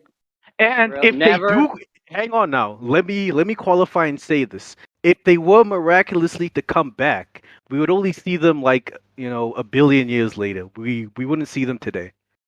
One day you see something. Well, it could have happened a billion years ago, and now the light's just reaching us. Exactly. You could have a place where we could see the edge of where we can see, and then something enters that area. I don't know why you would think nothing would But Jeremy, enter that why would that area. happen when you just said what's going on? These things are happening in the past. When we see something at the edge of the universe, we ain't seeing it as what it looked like today.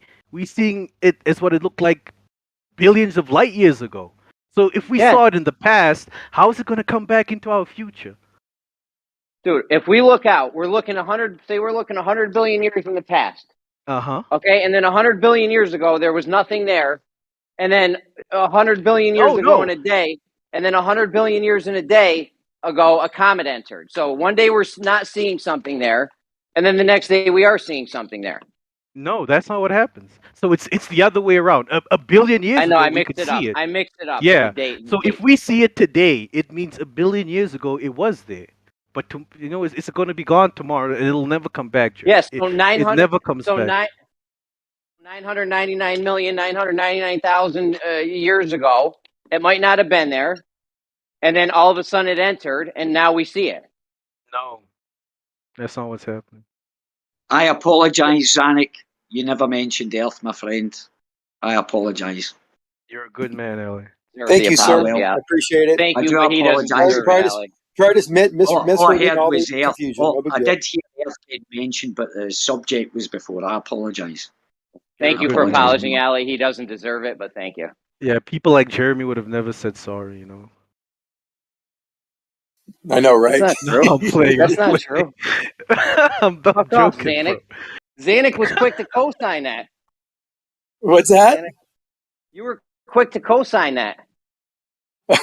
Well, no, I'm never going to thank you from you. I've helped you out so much, and you never thank me for all the work I do You for helped you. And I me. did a lot of work with You're you. telling me wrong information. How is that I don't give helping? you wrong information.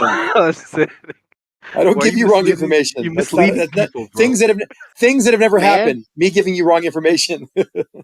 You're not helpful, bro.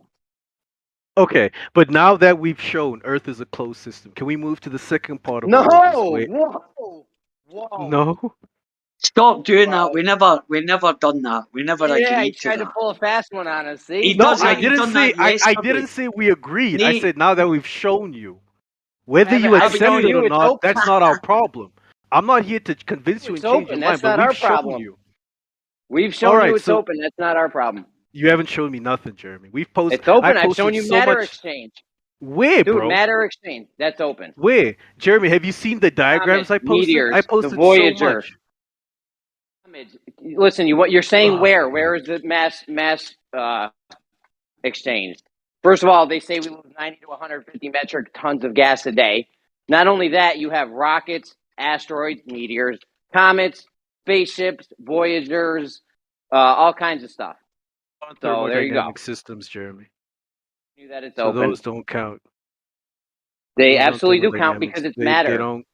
No, those aren't It's matter. thermodynamic systems, Jeremy. Why don't you look at the things I posted in the text? Dude, Zanuck, me and Zanuck agree on this. I mean, if you want to have it out with Zanuck again, feel free, but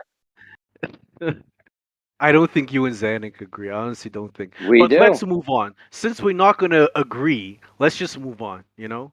If you feel it's open, fine, it's open, whatever. Yeah, we'll Now- revisit this in a month and keep Yeah, going let's over. brush It's it like under the it's like carpet. Groundhog's Day with you guys. No, it's not about brushing it under the carpet, Ali said. You guys are not going to agree with us. We've provided evidence. You guys don't like it. Like, what else can we do?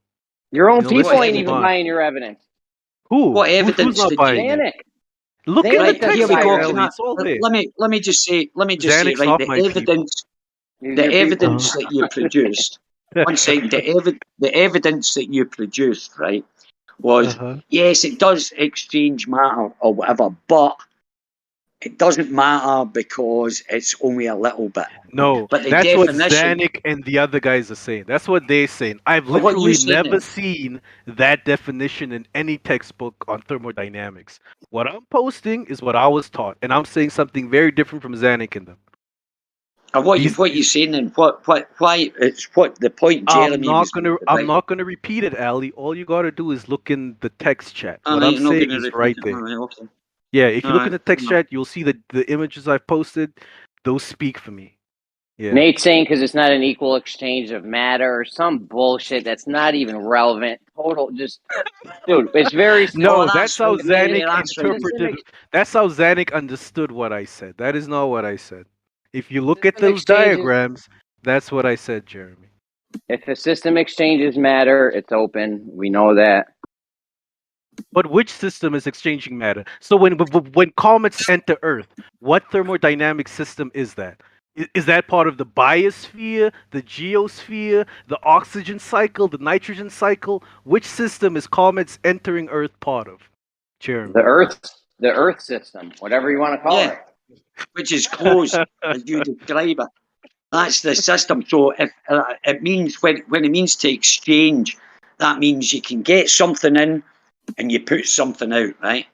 So what are we getting out for these obviously, comments? Wait a minute. Let me finish. So we've admitted that meteorites and blah blah come in from this other system, right? But the Earth is its own system. It's not the universe.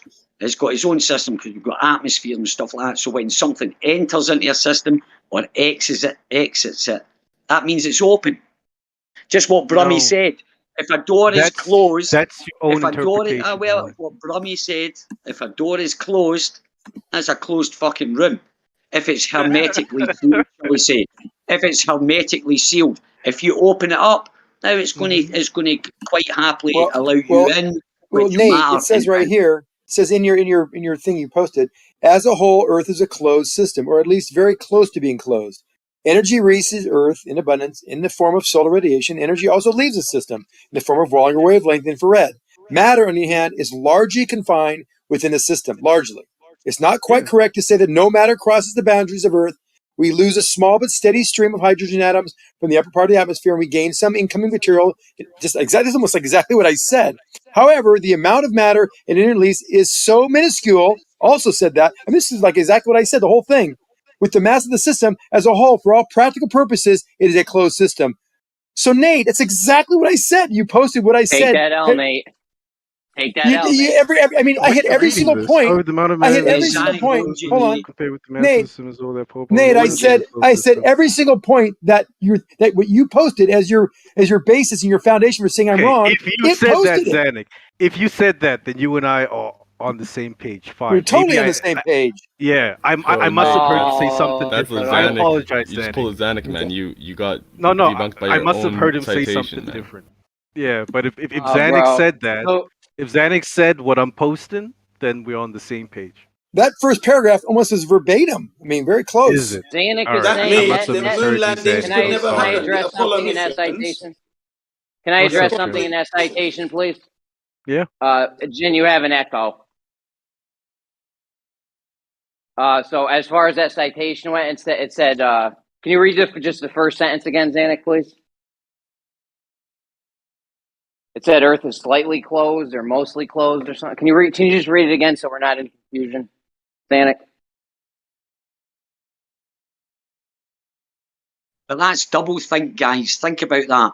It exchanges, but it goes against the definition. But because it's a special circumstance, it's like everything, it's like they have this patchwork excuse. All right, can I read it or not? That's what I thought I was talking. Yeah.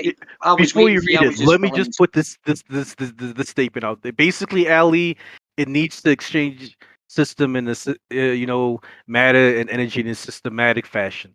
Comets, that doesn't happen. There's no comet system of the Earth the way we have a oxygen cycle or a geosystem. That's not.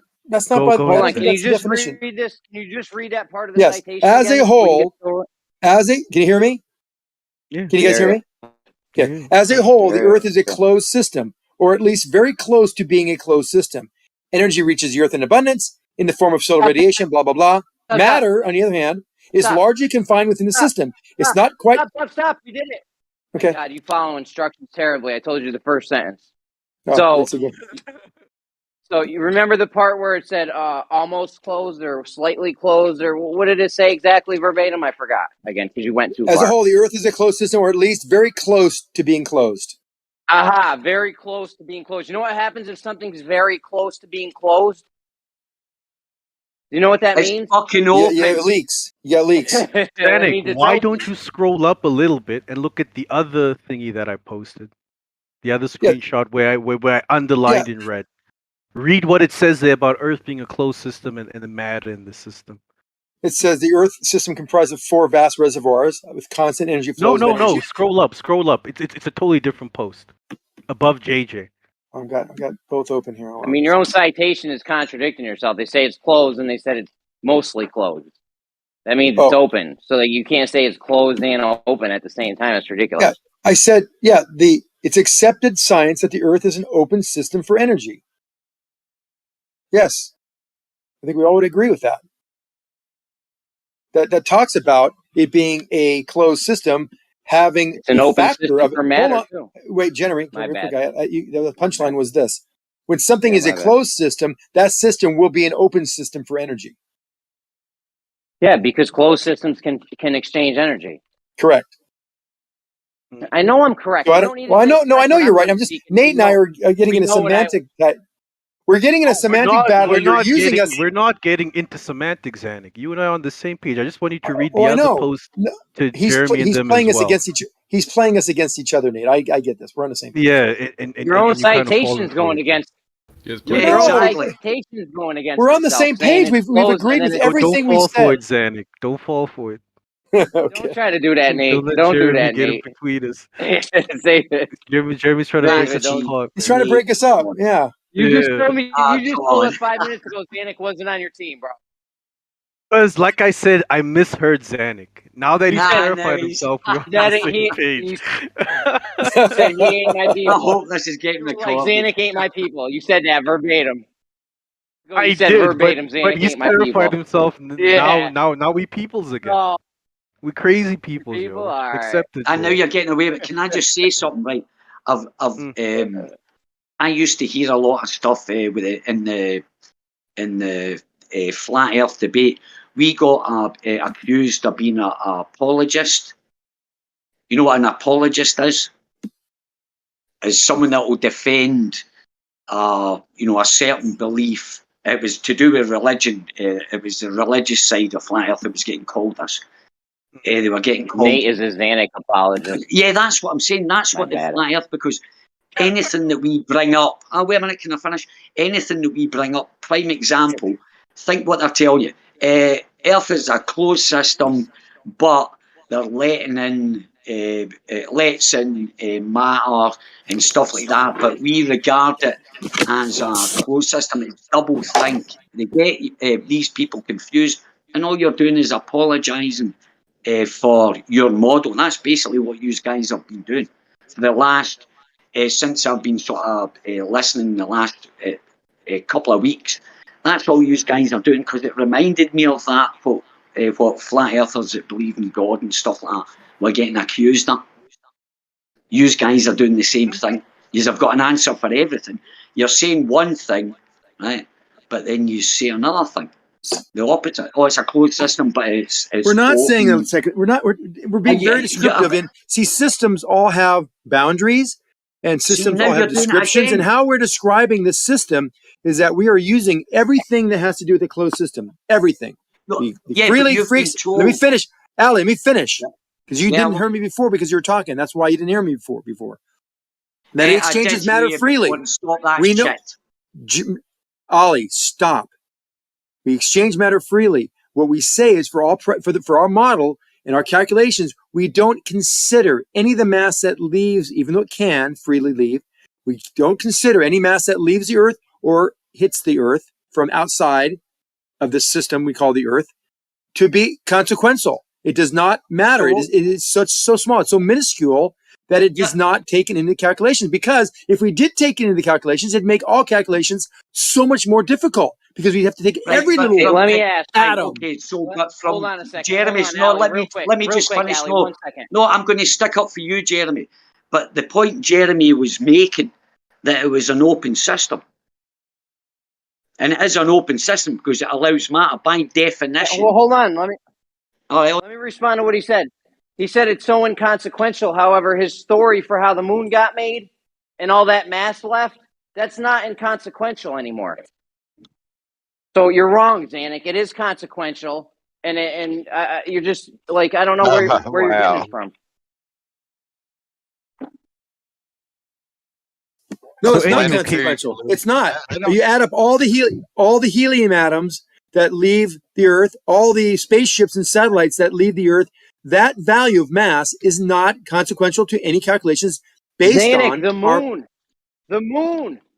Yes, it's not coming or going anymore. So right now we're sitting. The system is how it is today. And now it's because it already did. Okay, I see the problem. I see the problem. Just because a system can accept matter doesn't mean that it is accepting matter to any consequence. Accepting Does that matter. make sense? A thing could come hit us, but it is accepting matter and taking Okay, matter. if we were doing calculations and suddenly, Jeremy, added on Jeremy, the consequence. Yeah, I'm right in the middle. Hold on. I don't know. You're right. Hold on, Zanuck. It is consequential, and it is still open because a thing could come tomorrow and chip another moon off of us if it wanted to, right? And that's how your model works. Can I respond to that? Yeah, we Yes. know it. If we're calculations, we're doing our calculations based on anything to do with our system, the Earth, as far as matter is concerned, and we got hit by the moon, it would throw a wrench in the gears of all calculations. So we would have to then recalculate, and it would suddenly be used as an open system because we had just accepted matter from outside. By definition, that means open. But until that happens, Jeremy, we treat the Earth as closed. It's already happened. No, but it's not happening today. Every day we treat systems as they are. Every day we treat systems as they are. Every day. And if one day we get hit by the moon, that cannot be treated. So at that day, you could get here on Discord and say, you know what? We got hit by the moon. You guys are all fucked up if you're treating this thing as a closed system because it's open. We just got hit by the moon. And you'd be right. But wait a minute. So I thought that all physics, one second, Jeremy, but I thought all physics came into being at the Big Bang, all the natural physics, all these decided physics. And here we are. We've got this decided physics about closed systems, open systems, entropy. But here's something that's breaking it. What? Now, nothing ever breaks. Nothing ever breaks. Evolution. If we accept it, if our closed system accepted the moon. I'm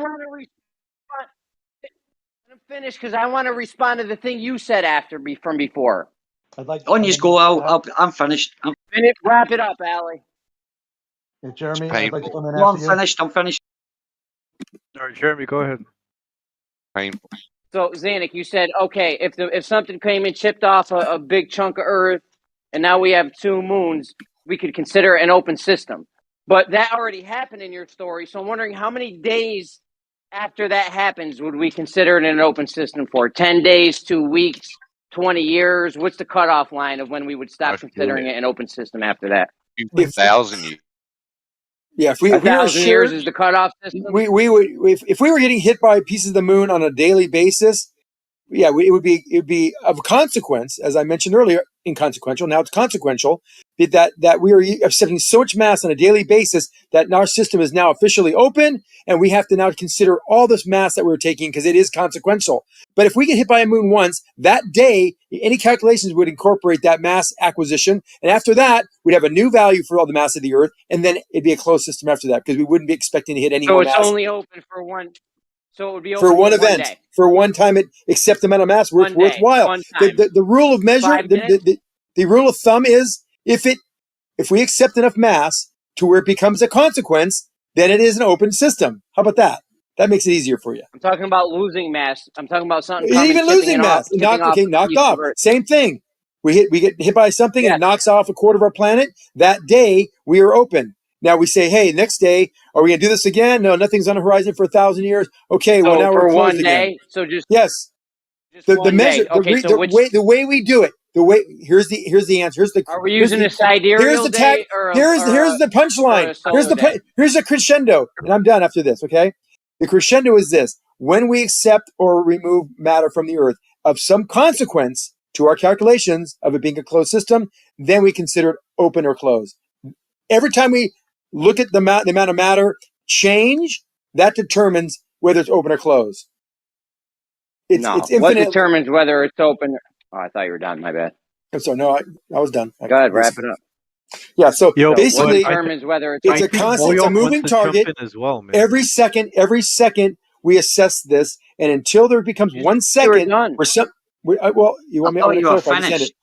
At 1 second, he won't ever finish. Okay, I'll be done. Stop. Zanuck never finishes. He'll just go forever, I think. Yeah, for real. Jeremy, can I have it now? Yeah, I'm with you there, Gio. Go ahead, Moyak. Okay, so this goes back to the pickle jar we were talking about, where you said, could we make one that was completely sealed? Yes, but it's a closed system. But if I hit it, I can hit it with a rock, so therefore it's not closed. After you hit it with the rock and matter exchanges, now it's open. What if it seals again? Closed. Seals back up. So that is the exact analogy of the moon. The moon happened. It's over. Now we can treat it as the new system. It's closed. No, let me explain why it's a terrible analogy real quick. Because in that system, in the system we have with the pickle jar being closed, in the meantime, between us smashing it and resealing it and smashing it and resealing it, in between that process when it's sealed, no matter can exchange. That's the difference. That's a difference from the moon Earth system, the Earth system, because intermediary times when. What's up? I said, but matter can exchange because we showed that when you smash it, it can exchange. So yes, we've changed the type of system it is. The Earth's not doing that though. The Earth has continual mass being lost, so that's why it's not analogous. So besides the little bit of atmosphere that bleeds off, and you take away man-made rockets, which we blast through, we have to propel them out. What actually leaves the Earth system? 90 to 150 metric tons of gas. We also have the moon that left the Earth system in history. The rockets, we've got meteors and comets and asteroids hitting us all the time, adding mass to us. Remember, there's a Jeremy, constant in your over model. millions of years. Exchange. Constantly. Over millions of happening years, today. Jeremy. Today, there was a massive mass exchange on the Earth today. Every day. 5 seconds ago, an hour from now, it's never stopping happening. Is it destabilizing? Is what destabilizing? Is our system destabilizing as a result of all of this mass that's coming in and leaving? You don't need to have destabilization in order for mass to exchange. Well, it's staying. That's not relevant. It's staying pretty constant, though, right? It's called equilibrium. Destabilization is not. It's called equilibrium. Destabilization is not a. Destabilization is not a. It has nothing to do with whether it's an open or closed system. It's all about if mass and energy can be exchanged. Well, I can't believe we're still arguing. Can I say something to Howard? 3 years ago. Can I say, Howard, it's called equilibrium. Do you know what that means? Equilibrium. Yeah. Never heard of it. Homeostasis. Everything tries to balance out and be in a happy and now state. the Earth has to do that, right? The Earth has to do that because we do, as one of the guys pointed out, we do live in a lower pressure atmosphere, meaning that a higher pressure without a barrier, right? Well, or if it was a closed system, it won't escape into that. But it is losing what Jeremy pointed out, 90 to 150 million metric tons or whatever of gas, right? So the amount that it releases the Earth has to produce, otherwise there'd be a disequilibrium, right? So it's a moving system. It's a system that's in equilibrium with space. Yeah, I just wonder what percentage of the atmosphere that amount that's bleeding off is compared to the entire atmosphere. The amount probably that the very Earth little. produces. Probably wait a minute, Jeremy. Little, let me finish, because me and Howard have had our moments. But the point, what I'm saying, it must produce the exact same amount that it loses, and if it doesn't, right, if you know how much it loses, how much it produces, then you can kind of suss out the membranous quality of the atmosphere, because it's membranous, because it must slow it down. But that'd be quite interesting. I'm glad I talked about this. How much the gases, hydrogen, oxygen, or whatever it produces to the amount that it loses. But anyway, the dome allowed water in for the great rains and the flood. It's an open system. There definitely was a massive flood, dude. There's evidence of the flood. Yep, and it means that the dome is an open system. But wait a minute, I'm not. Those rains came from the heavens. Those rains didn't even come from clouds. Hold on, guys. Mad people talking at once. Yo, can you guys hear? Yeah. Sorry. People are talking like none of us stopped. Yes, we do. I went first. There was a dig there. I was getting. Nate, go ahead, Nate. Nate, then Ali. Yeah, I was just adding on to what Moyoc said, because it says that those rains came from the heavens, not from clouds. So. All right, listen. I'm not religious. Go ahead, Ali. Next, no, it was me. That's what Moyoc. I don't particularly believe in God. and I believe in space and shit like that, right? So that was a kind of cheap jibe. It never affected me, but I noticed it was. But obviously, it was directed at me. I don't believe in. No, wasn't directed at you. Not one bit. But it was. You're not that All right, special, okay. Alan. I took it You're wrong. not that I took it special. wrong. I apologise then. I took it wrong. It was just Alright, so because I listen. was talking. I was talking about members thing, and usually in this environment, Okay. when you mention that, Yeah, everybody yeah. thinks We get you, Ellie. God. We And get you. So now We that we heard you. provided We heard evidence you. that that was demonstrably fucked up what proves you Earth, guys just Earth did is a there, but closed never mind. system, can we move Never on to mind. how our atmosphere violates the second law of thermodynamics? Like, please, can we move on, guys? Yeah, that sounds Yeah. good. So how Well, tell us how about is this our atmosphere? membrous thing Allie's talking about. Hold on, what's this Oh membrous thing no! Allie's talking about? I've never even heard about it. He's saying the atmosphere acts like a membrane, Jer. That's No, all he's saying. well, listen to the point that I was making then, right? Is the Earth produces so much gas and stuff like that it shoots up, right? It goes up due to heat. Some of it stays because it's heavier, apparently, according to your science, right? Which I don't believe in particles, but I believe in that kind of gradient and the way that heat can affect molecules of gas or whatever, what you say, they get excited, so they'll rise, heat rises, cold drops. That's obvious. You can test that for yourself, right? So that's a fact. Anyway, so we've got these gases escaping. What Jeremy actually said, which was quite good because it was a question I never thought of looking at it. And the next question was, it'd be quite interesting how much gas or whatever leaves our atmosphere where it goes, and to the amount that the Earth produces, right? That was all, and so I have 95,000 tons. wait a minute. 95,000 tons a year. Right, but yeah, Jeremy said 95 tons or whatever, right? So, but Andy also made a good argument the other night. That's been going on for millions of years, right? And Nate, I remember, goes, "Oh, I don't know about the millions. You should have hammered that, Jeremy." But anyway, that was a great point. So this has been going on for millions of years, a cycle or whatever. Whoa. So the only way, right, wait a minute, and we know in science a higher pressure system that is exposed to a lower pressure system, they'll try to equilibrate, right? So that tells me, if logically thinking, if there's less gases leaving our atmosphere because they leave than is being produced by the Earth, right? And we suck up. You could do the mathematics. Then you could actually work out. There has to be some kind of something that's stopping it, right? For that release, because it's that's science, man. Well, I said high pressure system, low pressure system. It'll try to equilibrate, and the high pressure will go. Oh to the man, you low got 10 seconds, Allie. 10 seconds left. I'm finished anyway. I was going on. Now it's like you just spitting out shower thoughts. I know, right? It just keeps on going. I just want to say something you said at the beginning. What's your point? Is there a point to that, Ali? I want to respond to something you said at the beginning about hot air going up and cold air going down.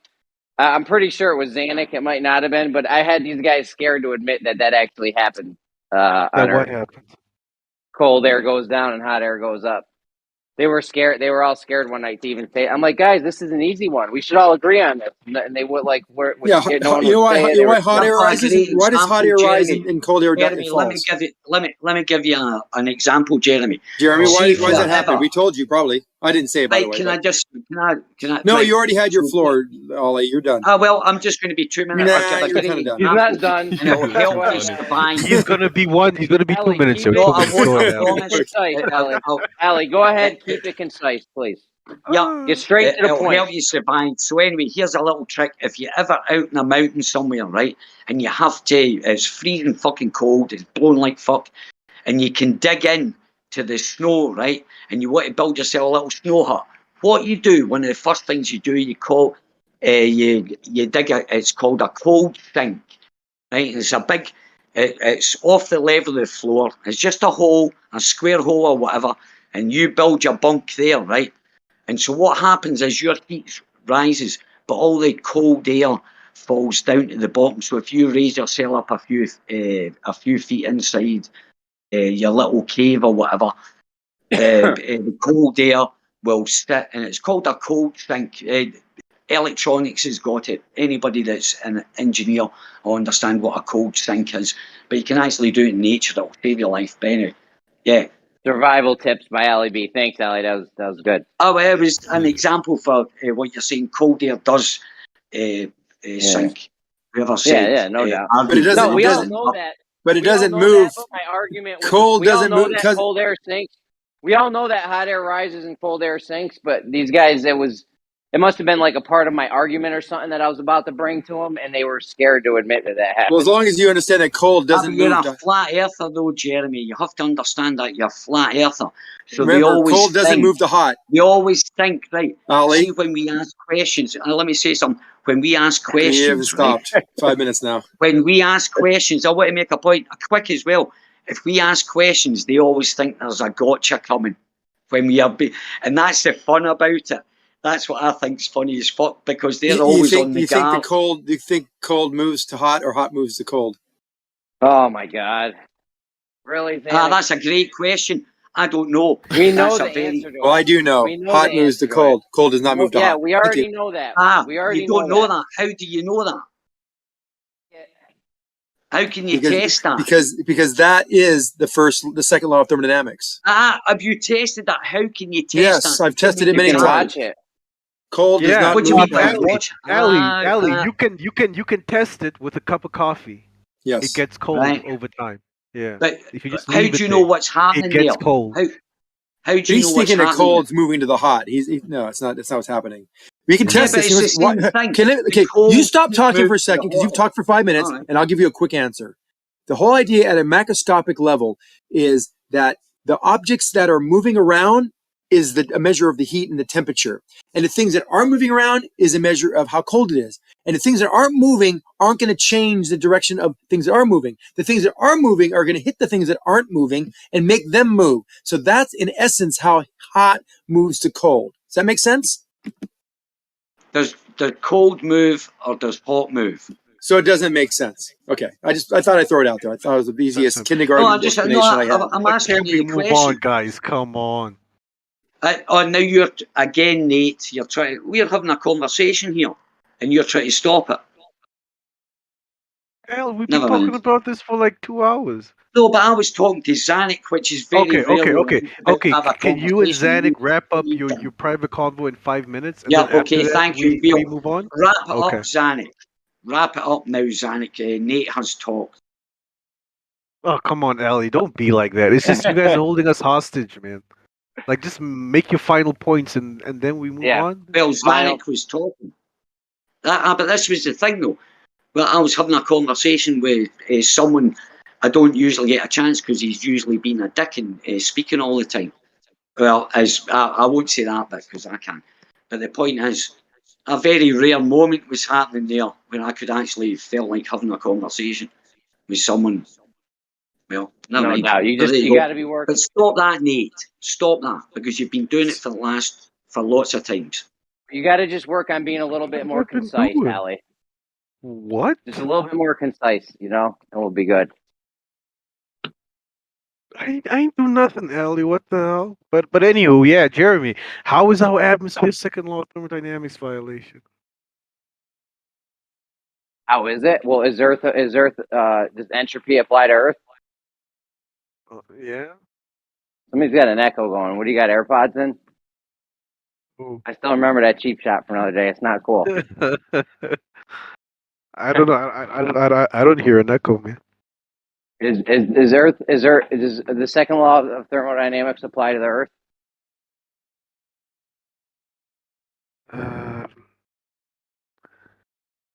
Yeah. We just went over this for 2 hours.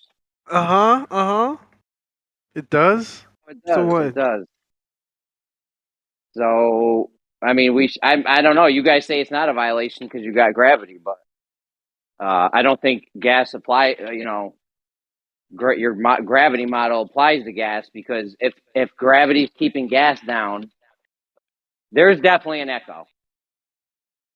You're the only one hearing it, Jeremy. Really? Totally, bro. Yeah, it's your AirPods, bro. Get rid of those AirPods? stupid AirPods. I don't hear an echo, Jeremy. Yeah, you're the only one hearing it. Oh, I've never heard fucking AirPods echo before, but maybe I've heard you guys are right. people for echoing several times, so you just don't notice it. You just think it's echo. It's because I got super hearing, because I lost my eyeball, so now I can hear better. Listen, it's not the point. The point is, fuck, where were we? I don't even remember. Second law of where we were right now. thermodynamic violation. Second law. Yeah.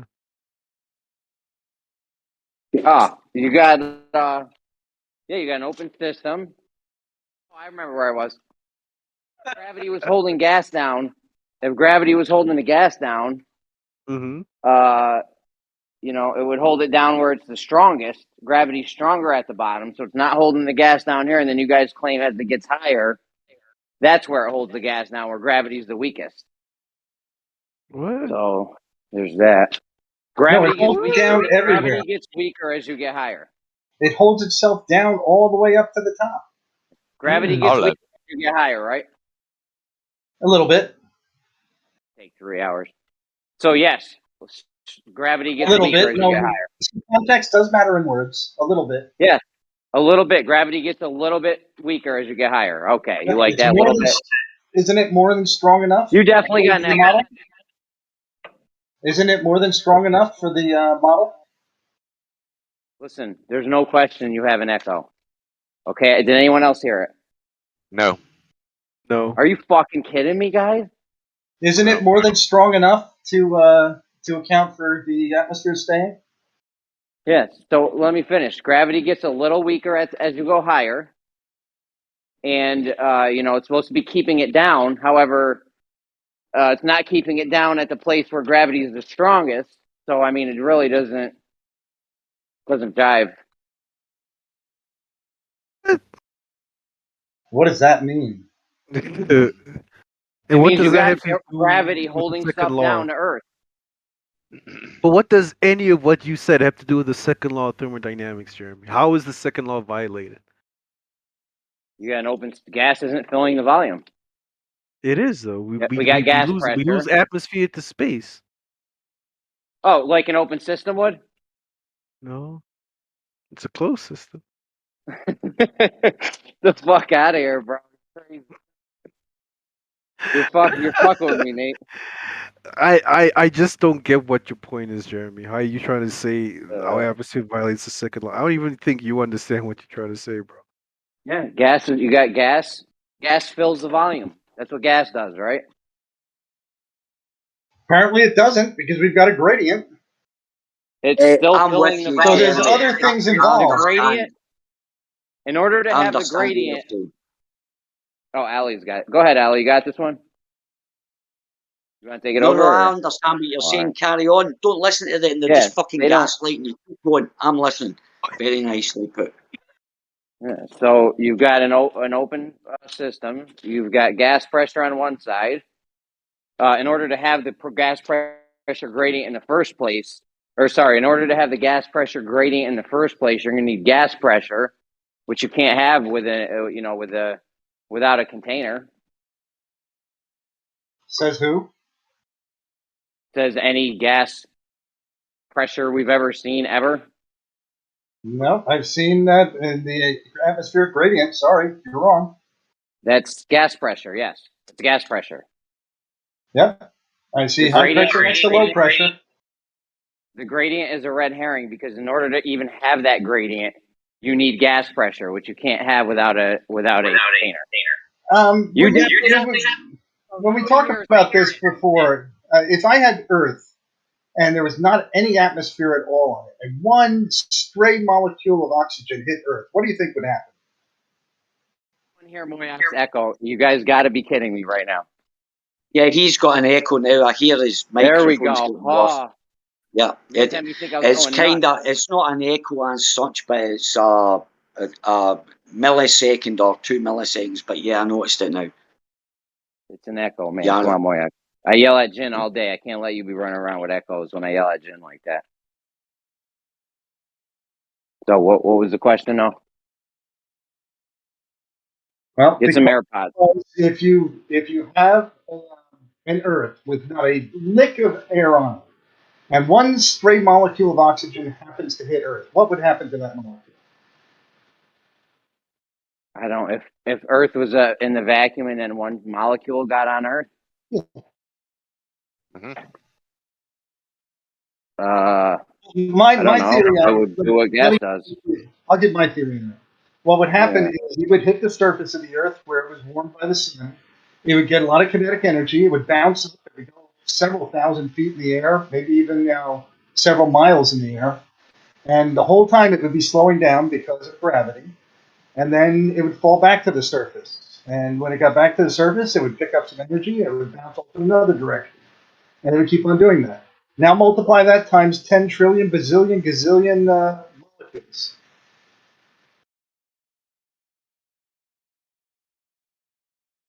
Yeah, no, you guys use gravity. That's why I skipped ahead before, and you guys didn't know what I was talking about, so I skipped ahead to the gravity part because I know it was going there. But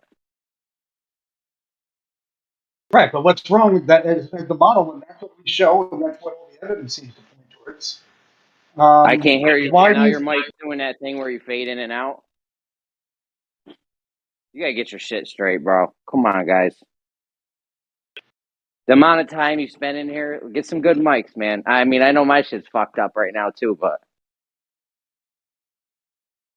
I don't know how bad it was, but your bitching about it seems to usually be a bigger problem than the problem itself.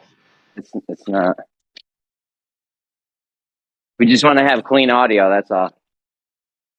Well, I usually wait for somebody else to say it because you seem to have super hypersensitive ears that don't seem to reflect any kind of useful information. I'm like Daredevil, bro. I can hear with eyesight or some shit, whatever he had going on.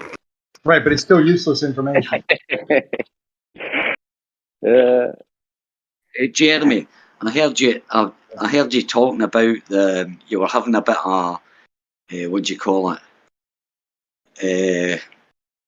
Problem from the other side when you were talking about how cars are going to take automated driving and all that. You were having a big discussion earlier on about that. Yeah. But that's a fact. That's a fact. You're so on the, and I was driving at the time, and I was wanting to interrupt, but I was like, no, I won't bother. I'll just listen. But you were so on point, man. And the guys that were trying to say, give the excuses of it's not going to happen. They've already got in Japan. You can ask Jin. In Japan, they've got hotels, and in China as well. Hotels you go in, you don't even interact with anybody, not a single human. Are those little? Are those little? No, not them. Pod No, things you can just slide into. No, not the pods, not the little pods, Jeremy. I'm talking about a hotel. You go into a hotel, and there's a robot at the desk, and then they scan. Because they'll be scanning your eyes, your retina or whatever, and that's all you'll do. And you'll get a little robot that, if you've got bags, will take you to the elevator. They'll take you up there. Everything will be automated. Someone was asking about toilets cleaning themselves in France and all over Europe. They've got toilets that literally, totally disinfect the whole room and do what you said. They twist round and they get a clean. Yeah, exactly. And you were so spot on, and you were saying 5 to 10 years. That's 10 years will be the max. 15 tops. 15 tops. Yep, absolutely. You should. Well, because you can. You should get one of those toilets like in the ISS, man. How old are you, Jeremy? I'm 40. I'm in my 40s. All right, I don't want to say my exact age. It doesn't matter. I'm 57. Right, and I've the already only given out reason But the only reason you can see stuff is because you've been around for 40 odd years, so you've seen the progression of technology, like I have. You know, like it's. Well, you know so what's got me mad is. You know what's got me mad is those popular mechanics magazines. I will never forgive those people for what they did to me. Right? They told us all this fabulous stuff. I don't know who used to read that when we were kids, but they used to tell us all these fabulous, grandiose things that were coming soon, and the shit never came. That's why I'm talking about something that apparently exists already. And I mean, a coffee machine Well, that was that you, produces George. coffee from your own pee. I mean, they That's should right. have That was that you, in George. You were talking about. They should have that So in hotels, you know, in Japan somewhere. If everything is well, I automated. said that, but you were saying, George. It was you, George, that was discussing with Jeremy, even though we are on the same side. But I can't believe that you don't understand the technology that's actually out there. There's technology that we don't I'm not know about. disputing the technology. I'm just saying, I mean, the technology is out there. It's one of the last technological developments on this particular matter. I mean, transforming your pee from a toilet into the next day coffee. I mean, why to turn our backs on that technology? I mean, just because we automate, Someone said about money. Should be on these hotels, you know, where everything is automated. I mean, no better than your own pee in order to do a coffee in the morning, you know? Gummy What does Bear was recycling your talking. pee into water have to do with this? But Jeremy, Gummy Bear was talking about money. I'm just talking about the we know it's technology not of it. about money. It's not about money. It's about power. It's got fuck It's all. always They about own money, all Ali. company. Money is No, power. it's not. Money is They power. don't. No, not now. It's not anymore. Now it's they've got all the money. They print the fucking money. Are you joking? They don't. These guys own the companies that fucking. They don't need airplanes. They own the companies that fucking make them. You understand that? They're not interested. They've got all the land that they want. It's about power. It's got fuck all to do with money. The conversation was going about, well, they'll overprint and it'll be inflation.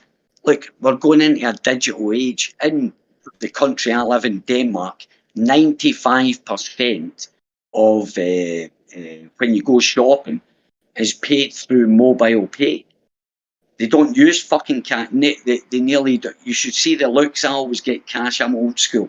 I always get my money, have a bag of cash or whatever. You should see the looks that I get from the people that are at the till when you pay your money, right? Because you have to open up the cash register to give me change in money. They have to open up. Usually it's card. They don't have to touch the cash register. It doesn't have to open up or no money or anything. It's not about money. It's about power, and it always has been. We've just been fooled into thinking it's about money. Yeah, These it's people, about. Ali, you Sorry. gotta try to be more concise, man. Like just in general. Yes, it's about power. That the money gives you more power, and ultimately, it's about control. They want to control everything, just like you want to control everything in your car and your house. You know, they look at Earth as their house, and they're trying to control everything. Yeah, but See how they've nice got. and concise that was? They don't 10 need money seconds. anymore, Jeremy. They've landed on their feet. They've got all the. If you look into it, if you actually look into the corporations, it goes back to 5 holding companies. There's only like 5. They're called holding companies. You know about BlackRock and Vanguard. Yeah, BlackRock and Vanguard are the main 2, I think. No, not even BlackRock, and they're nothing. It's actually holding companies you wouldn't even heard of, and you can trace them all the way back. What are the names of them? What are the names of I'd need to look. I'd need to look. Jeremy, I'll send you. I'll go back and look at it. This is stuff I learned 3 years ago, and it's when you try talking about it, but flat Earth took over, you know, or science or whatever took away from this discussion. What's happening now? What you were talking about? I think it was today or when I was listening. Exactly, you were talking exactly what was going to happen. But money, it's not about money. People use digital shit. Hey, listen, it's not going to cost them anything to print money. They just pump it into a computer. Yeah, there you go. There's 675. Oh, it's a number. Doesn't have to have a value, does it? They don't need money. They've got all the land that they want through the United Nations. They've our governments have sold our land away. They've given it away to people. And it is our land, you know, if you know, not a free man, but if you know who you are under God, the Creator, because we live under law. But anyway, never mind. I'll stop now. But the point is, you know, you're spot on with your thinkings. It's very serious. What's going to happen? I'm usually spot on. Thank you. Yeah, I'll give you that. Yeah, I'll give you that. I gave Nate so many L's, he don't even know what to do. Like, he got more L's than his shirt size. Oh, that's X's. That's X's. No, that's X's. Never mind. XXXL. I thought it was XLL. How's your crypto going at the moment then, Jeremy? Oh, my God. Oh, disgusting. I had to go back to work. Disgusting, man. Terrible. Absolutely horrible. I've lost I got my laptop stolen, right? And it had all my, I was encrypted though, but it had all my passwords for Binance, Coinbase, and all that. And I've got about, it's only about, at the moment, it's about $3,000 worth of, I've got Ethereum Classic. I've got a bit of Bitcoin and Ethereum. And I've also got BNB. But I can't access my accounts at the moment. I will be able to eventually, but it's just... you gotta back that shit up, bro. See again? You gotta have that shit backed up, man. You don't write a little piece of paper, put it in a safe or something under your floorboard, under your pillow or something. Yeah, man. I know. Coinbase, if it's all on Coinbase, you shouldn't have an issue. You can call them up and get your shit back. You might have to upload your driver's license or something, but... but the problem is, right, here it is. I've got a British passport, right? I'm living in Denmark. What I have to do is I have to get a photographic ID, which I've just found out I can get. A photographic ID that because you've got to take a photograph of that. You know the score. The photograph, your ID, your passport, your address. The problem was my passport was a British passport and it had a Danish address. So they, with the, it's AI they use, did not compute. I phoned them up and I had to get a Danish passport. But I don't want a Danish passport.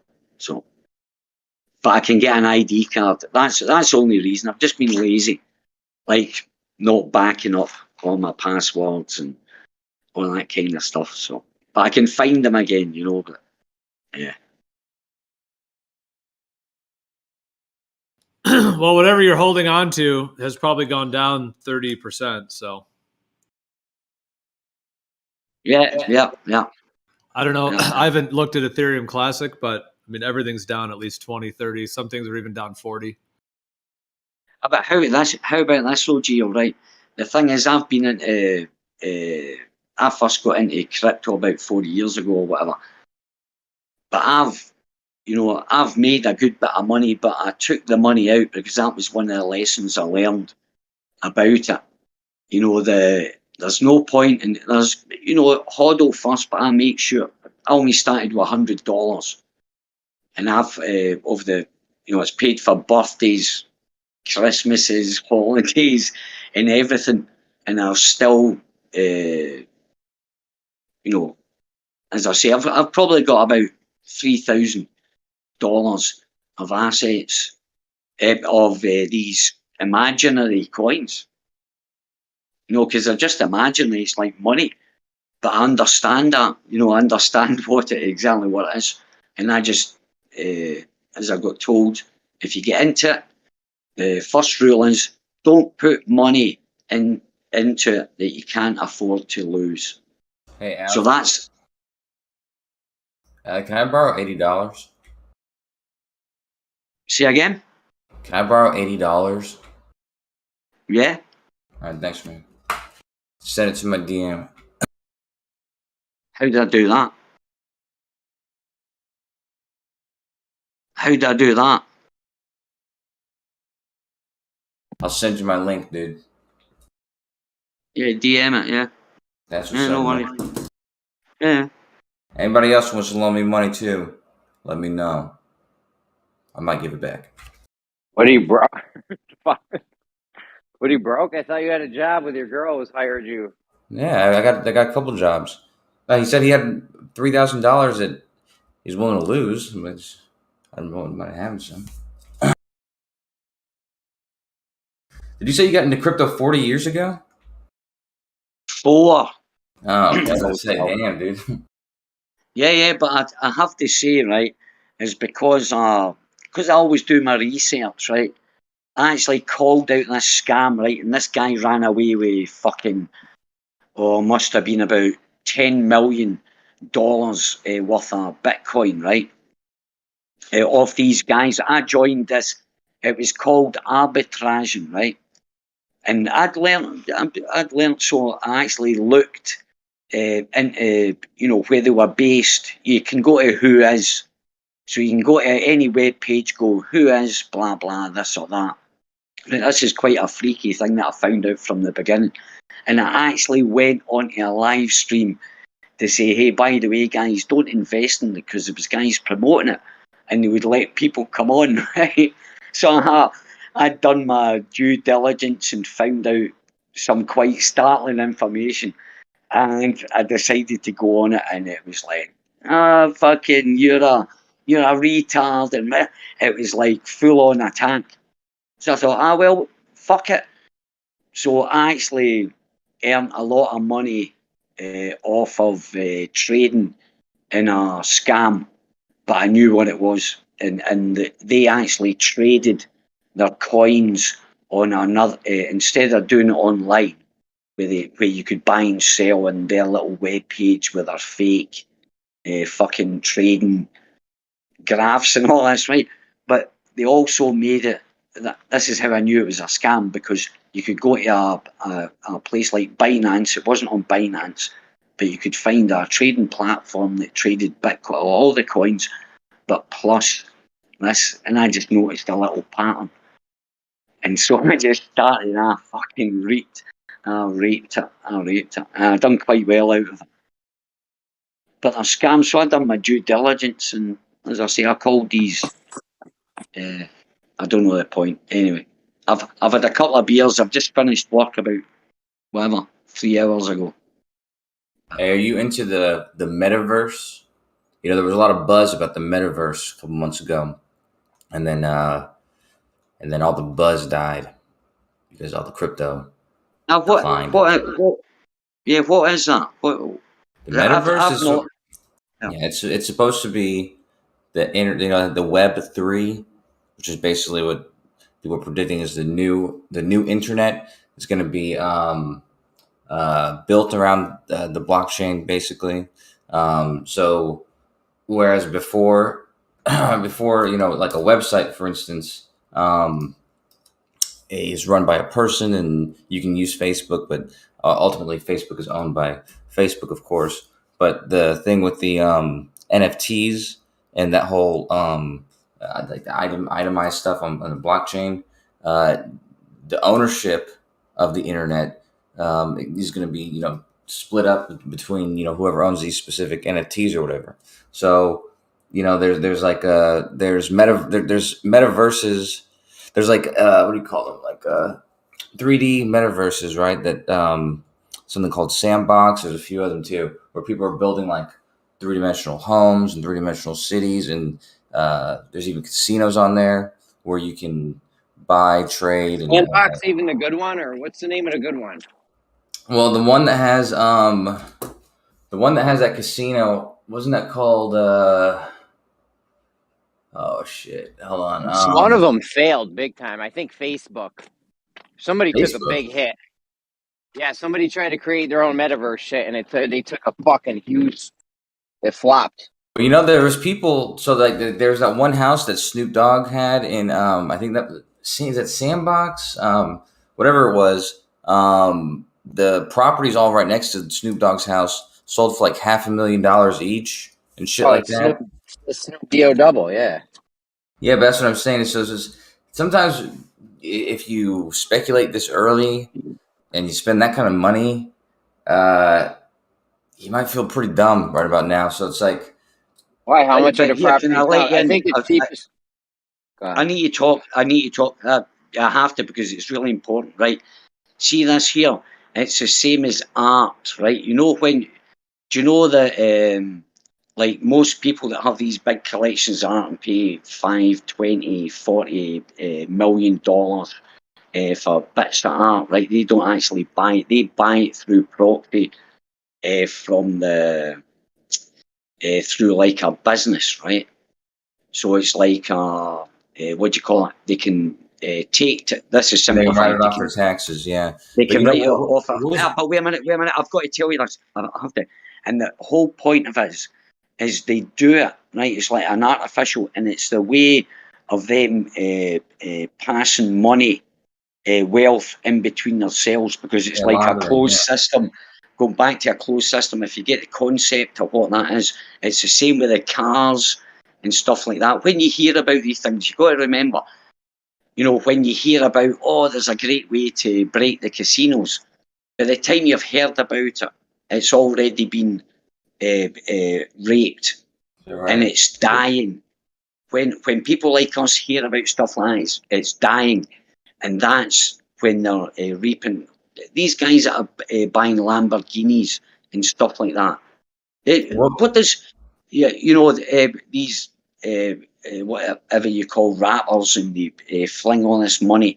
It's all a tax dodge, but it's a way. It's just these people have learned this system that goes about, and it's about. I got news, man. I mean, for Germany, and you're doing on this whole thing. I'm not sure what he was saying, but I agree with you. That's true what you said. I agree with you. But I think what the German was responding to something that was said about the. You probably don't remember, but or if he's gone. Anyways, yeah, just I'm here with kind of cut him off to say that. No, you were saying something. I don't remember. I don't know, bro.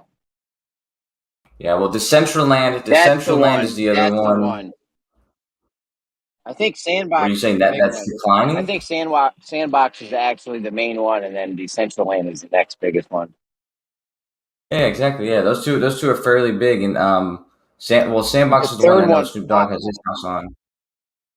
The one Facebook tried to do, or some big company, I don't know who it was, if it was Google or Facebook or Twitter or whatever, they tried to do one, and they got smoked. Yeah, well, you know what Ali was talking about with the art. I mean, first of all, everyone knows that crypto. There's been a lot of money laundered. That was the first thing crypto got big for, was, you know, the Silk Road and money laundering and buying illegal stuff. But that's besides the point, because the NFTs as and then they're selling them as art. These are kind of the dumbest people. This is like a totally backwards way of looking at what NFTs are and can be used for, and there's no value in that, in owning something like that.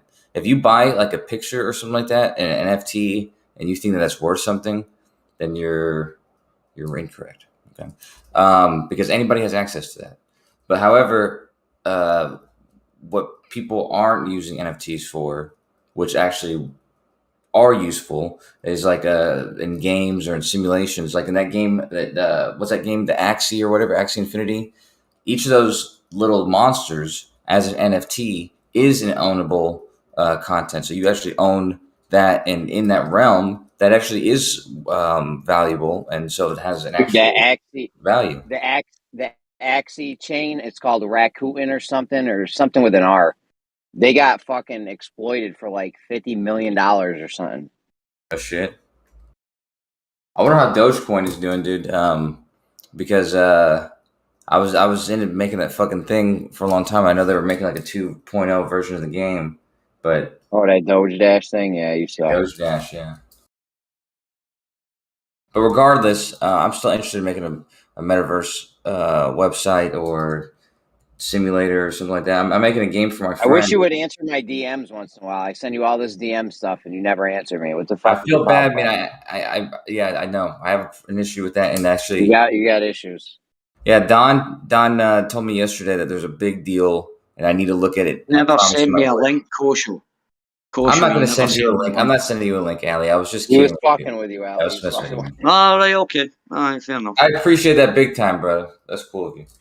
Nah, fuck that. That's all right. You're too paranoid, though. You would have got it. I'm not paranoid. You want to send me $80? I will gladly well, send you a you're link. too paranoid. You were going to actually lend Kosho $80? Yeah, of course. I was looking for his thing, but he's too paranoid, right? He's too paranoid because he's not very good at reading people. That's all. But anyway, no problems, Kosho. But yeah, I know why you never sent me a link. You know what I mean? Because you're so paranoid that you're going to get doxed. Yeah, sorry, it's not all cool, man. But, you know, as I say, you're not a very good judge of character, and you just missed out on $80, but no problems. And you never asked to loan it. I would have just sent you, and I wouldn't have expected it back anyway. So that's very sweet of you. I'm sending you the link now. Hold on. Kosho. Now that Kosho sees it's a free $80, he's got it ready to go. Yeah, but he bought into that. I'm not going to dox him, though. Not afraid. Only kidding. Listen, dude, that's the most disgusting thing anybody can fucking do to anybody else, man. No, so I would never do that. But of course I would. I can't message you for some reason. You have something like a block or something, or you have to. No, I sent you a message. I've sent you a message. I think so.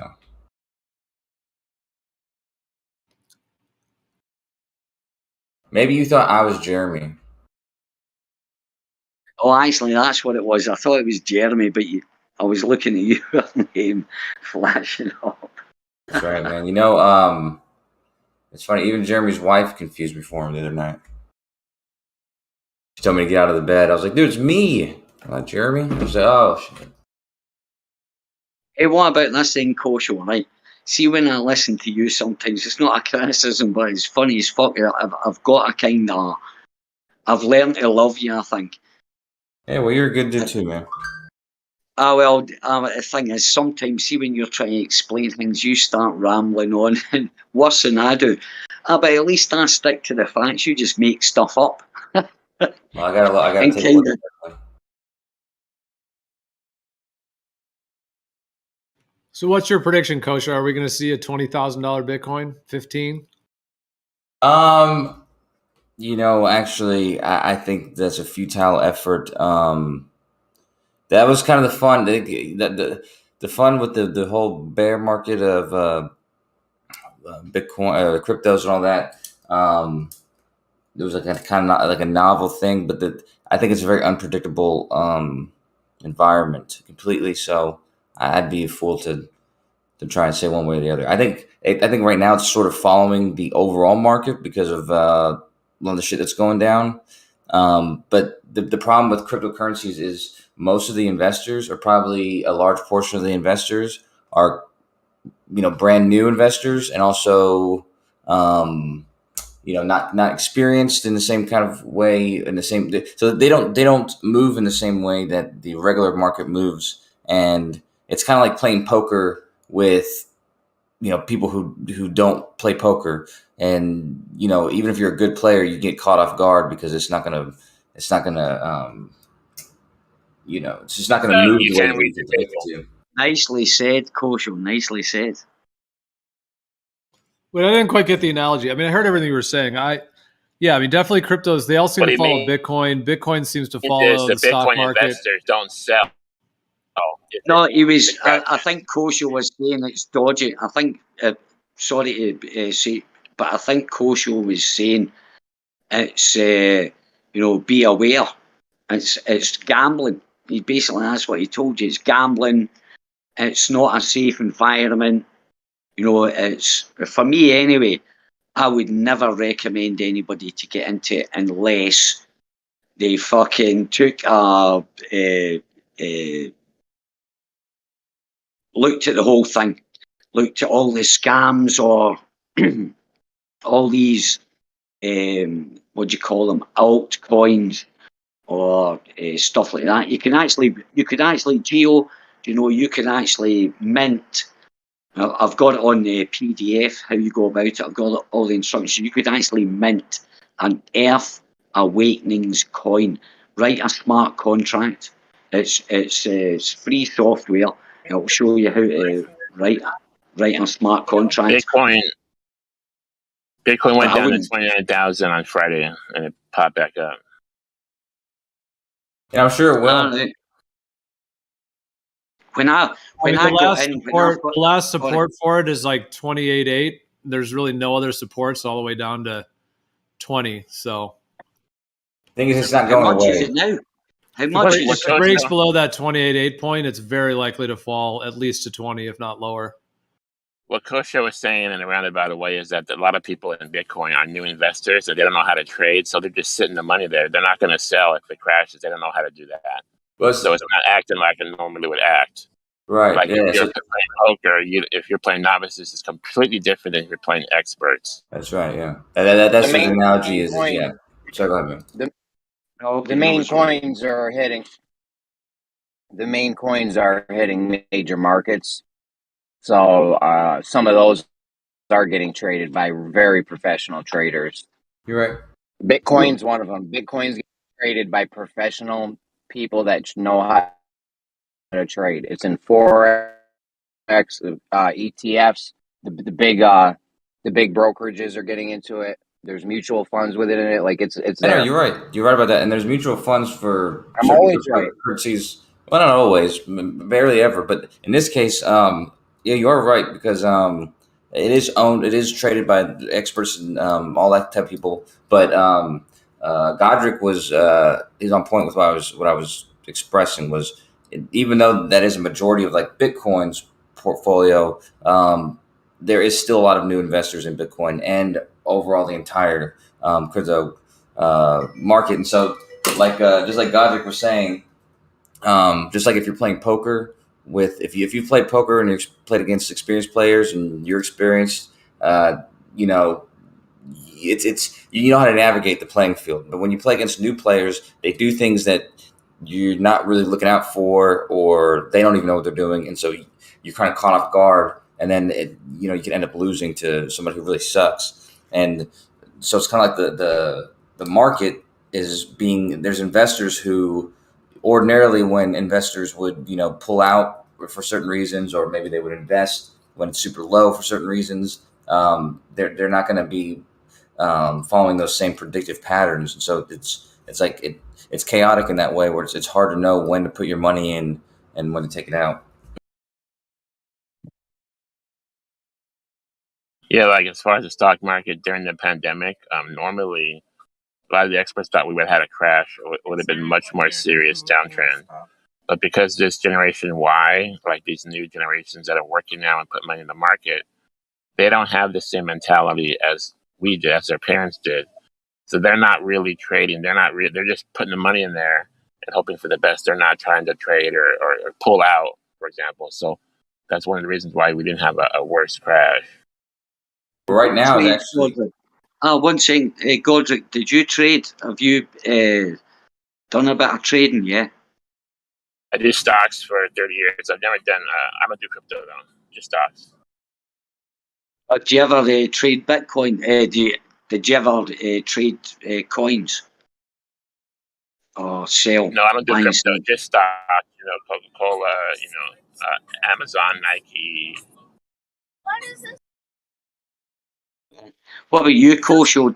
Did you sit in? I don't get the coins. I don't really get the coins. I don't know what mining is. I don't know how you can mine right. How do you make money doing that? Oh, sorry, but you hit the nail on the head, actually, what Kosho was talking about. But Kosho, have you traded? Have you done any day trading before? Day trading, no. That's how I earned money, was day trading. I had plenty to, well, you know, I kind of can choose when I want to work. So I decided after, I thought, right, fuck it, I'm going to have a shot at this. I'd done a bit of day trading, just looking for patterns. And there's patterns, there's certain patterns out there. You should check it out. Try it, you know, on Binance or something like that. I think, Jeremy, you've done day trading, Jeremy, yeah?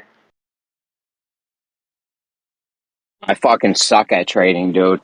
I'm fucking mush when it comes to trading. He's pretty horrible, man. Oh, yeah, likes to find stuff that gives good dividends. I used to day trade stocks back in. I used to day trade stocks back in the 90s when the internet first came out on E-Trade or something, and I would just be doing wild, risky moves. Well, that's what you've got. Well, you know what you have to do. This is, well, you don't have to do it, but this is what I did, right? And that's what I'm saying. If you go with that saying about, you know, human beings, we see patterns in nature and stuff like that. We kind of see patterns, right? And this worked for me, so it's okay. It's only what I'm telling you, right? It's what do you call it? Hearsay. Well, it's coming from me anyway, right? So, but anyway, so here I was, and as I said, I did my due diligence. I just watched the way I chose a coin, right? And I decided to watch how it traded with dollars, and then I'd look into the coin if there was a telegram. And then I would go on and whatever. So that's what I would do. And then I would watch it just for a while. And then there's always a pattern comes, not with Bitcoin, Ethereum, BNB, that's more the gambling side. But if you go further down the coin, whatever, like a minnow, I called myself a minnow, but minnows, we might be feeding on the scraps, but, you know, as I say, it's what you do with the scraps that you get. You know, with the scraps that you get, you buy the Bitcoin, Ethereum, or they're always going to be around. There's too many people in the technical world, developers or guys, hackers or gamers, that got into this because it was the only way they could buy like weapons, you know. And you know, I know for a fact maybe 20 years ago, it's got to be about 15, 20 years ago, I knew that you could, if you went on to CIS or the, what do you call it, or Counter-Strike or all these games, you could actually buy weapons or a skin. You could actually trade it. And if the currency was usually Bitcoin. You know what I mean? So it's been around. So these guys, right, that are computer savvy and stuff like that, they're the main investors, not the Elon Musks and stuff like that. It's guys that have been developing on computers for years and gaming and stuff like that own the majority of this shit. There might be new investors or whatever. But so I think it'll always be around Bitcoin and Ethereum, you know. But bit of news or a bit of what I heard was last year was the banks, all central banks and all banks will be they'll have their own like blockchain, right? So instead of it being wallets, how you can follow a wallet, right? But you don't know the name of the wallet in Bitcoin. You don't know who it is unless you go deep or look into it. But otherwise, it's just a number of a wallet, and you can see it go to a certain place. But the banks, all banks, whether it be Bank of America or your local bank or fucking Saskatchewan or whatever, right? They'll be connected to like a blockchain, but your name will be attached, so all banks will know where you've used your credit card. You know, even though I've got my money in the Bank of Scotland, the Bank of England, I'll know that I just bought a kebab in Switzerland or whatever. So they're actually having their own like blockchain kind of thing. So Bitcoin is widely accepted. It was like the first big. Yeah, I think it was Gucci. You're very low, Godric. I think Gucci just came out yesterday or something and said they were accepting Bitcoin. It might have been Gucci or Louis Vuitton or one of those fancy thingamajigs. Well, pretty soon, a lot of I think it's Sandbox or Decentraland, one of the two. There's a whole bunch of businesses who have already bought land in those places, and they're actually setting up their shops. They're going to make it so you can like go in there and shop for shit and try on clothes and all that kind of shit. Ah, that's interesting. That's interesting. Now I can see the worth in it actually, because there's going to be people that are into that actually. Instead of surfing the internet, let's put these maybe not even goggles. It'll get to the point. It'll just be like a headset or whatever. That's going to be kind of fucked up actually, because a lot of people will go for that. But it is kosher. You can see where that could actually go, because once they get it like HDR quality or megapixels, there's going to be people that are. And think, right, I always thought this years ago when they first brought this out, I thought, wouldn't it be great, if you actually, instead of you've got to press a button to run, you're actually on a moving, like one of the exercises with speed, right? But it gets activated by, how, and this was fucking years ago, 10, 15 years ago, I thought that'd be a cool idea. Instead of pressing a button to move forward, you were actually walking. You could actually walk, but you were on some kind of floor where it felt as if. Yeah, man, and that would fill the whole. They probably have got them actually, but as I say, I thought about it years ago. I thought then I would say I'm just waiting for the graphics. You got to remember, I came from the time that it was like a wee oblong controller with a little knob on it that you plugged into your screen, and you're telling you got this one line and a line in the centre, and this little pinging back and forward. And here I am, I can play fucking Medal of Honor or all these games, and the graphics, it's like, you guys don't know what you are, or the younger people should appreciate this tech. I love the tech, man. And I would, as I say, I would try that, but I can see the dangers. Imagine it was like pure vision. So basically, you could, that'd be fucked up, wouldn't it? The over-under on Ali saying use guys, what's up, bro? The over-under on Ali saying use guys next time he talks is 4. Oh, sorry, I meant that was bad. Sorry. But I mean, the younger. Sorry.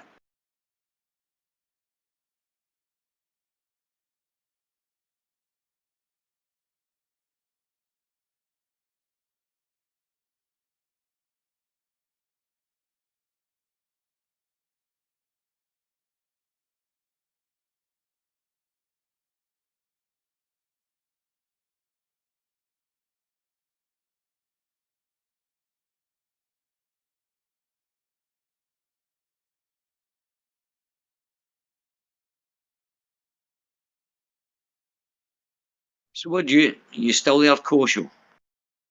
Yeah, I'm here. I'm just writing. He's waiting for his $80. No, I'm writing. What do you guys? But he still hasn't DM'd me, so forget it. It doesn't matter. But what do you guys? What do you think then, Kosho, about that guy Klaus Schwab? Klaus Schwab saying, in 10 years or whatever in the future, you'll own nothing but be happy. Do you think you will be happy owning nothing? Well, I was reading this article about this dude today who he owns 4 companies or 4 startups. I guess you call them companies. He has this like nomadic business lifestyle, and he has a backpack. And that's like everything he owns is in his backpack. And he just moves around. Listen, you're cruising town, I'll make them move around. I know mad dudes. Half of the dialogue that Jeremy speaks is from rap battles he's heard from other people. I heard a guy, there was a lecture I watched the other day there about the what kind of the Klaus Schwab thing, right? But what he was saying was, right, everything will be free in the future, Jeremy. I think you're hot micing. My bad. But no, what this goes with what you were talking about, the computers, the robots and stuff like that, right? So this guy gave a lecture exactly about that subject. But what he explained, because he said, I know everybody's thinking about money, but he said everything would be free. He said, just think about it. You don't own it.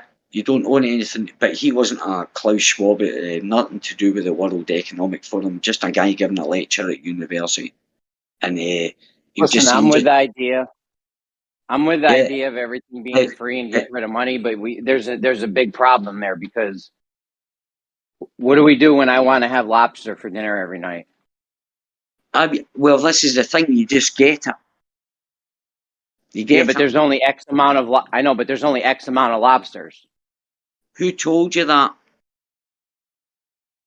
Not everybody wants we have to an eat infinite amount of lobster. Jeremy, the thing is, everybody's got different tastes. I wouldn't want to eat lobster every night. Right? You understand that?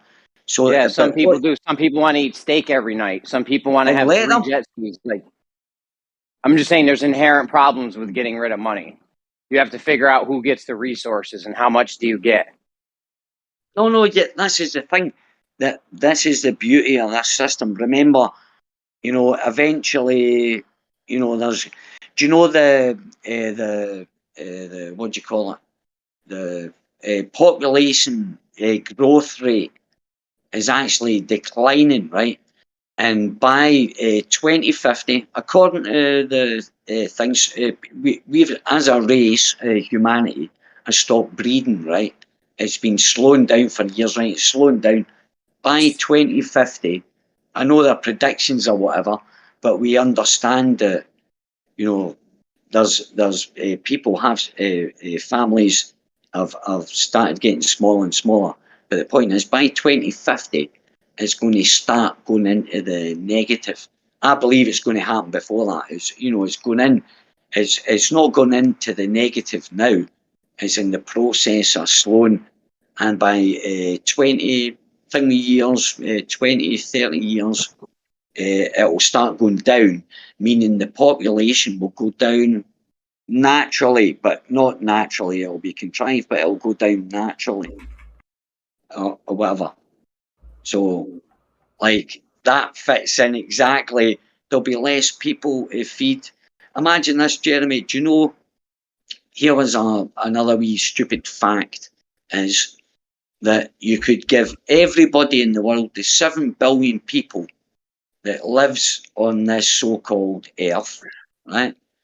You could stick them in Australia and give them a hectare each, which is about, and you'd be living next to everybody, but you could fit everybody into Australia, everybody in this whole world into Australia, and give them a hectare each, which is, I'm imperial, so a hectare is like 1,000 square meters or something like that. I don't know, which is about whatever.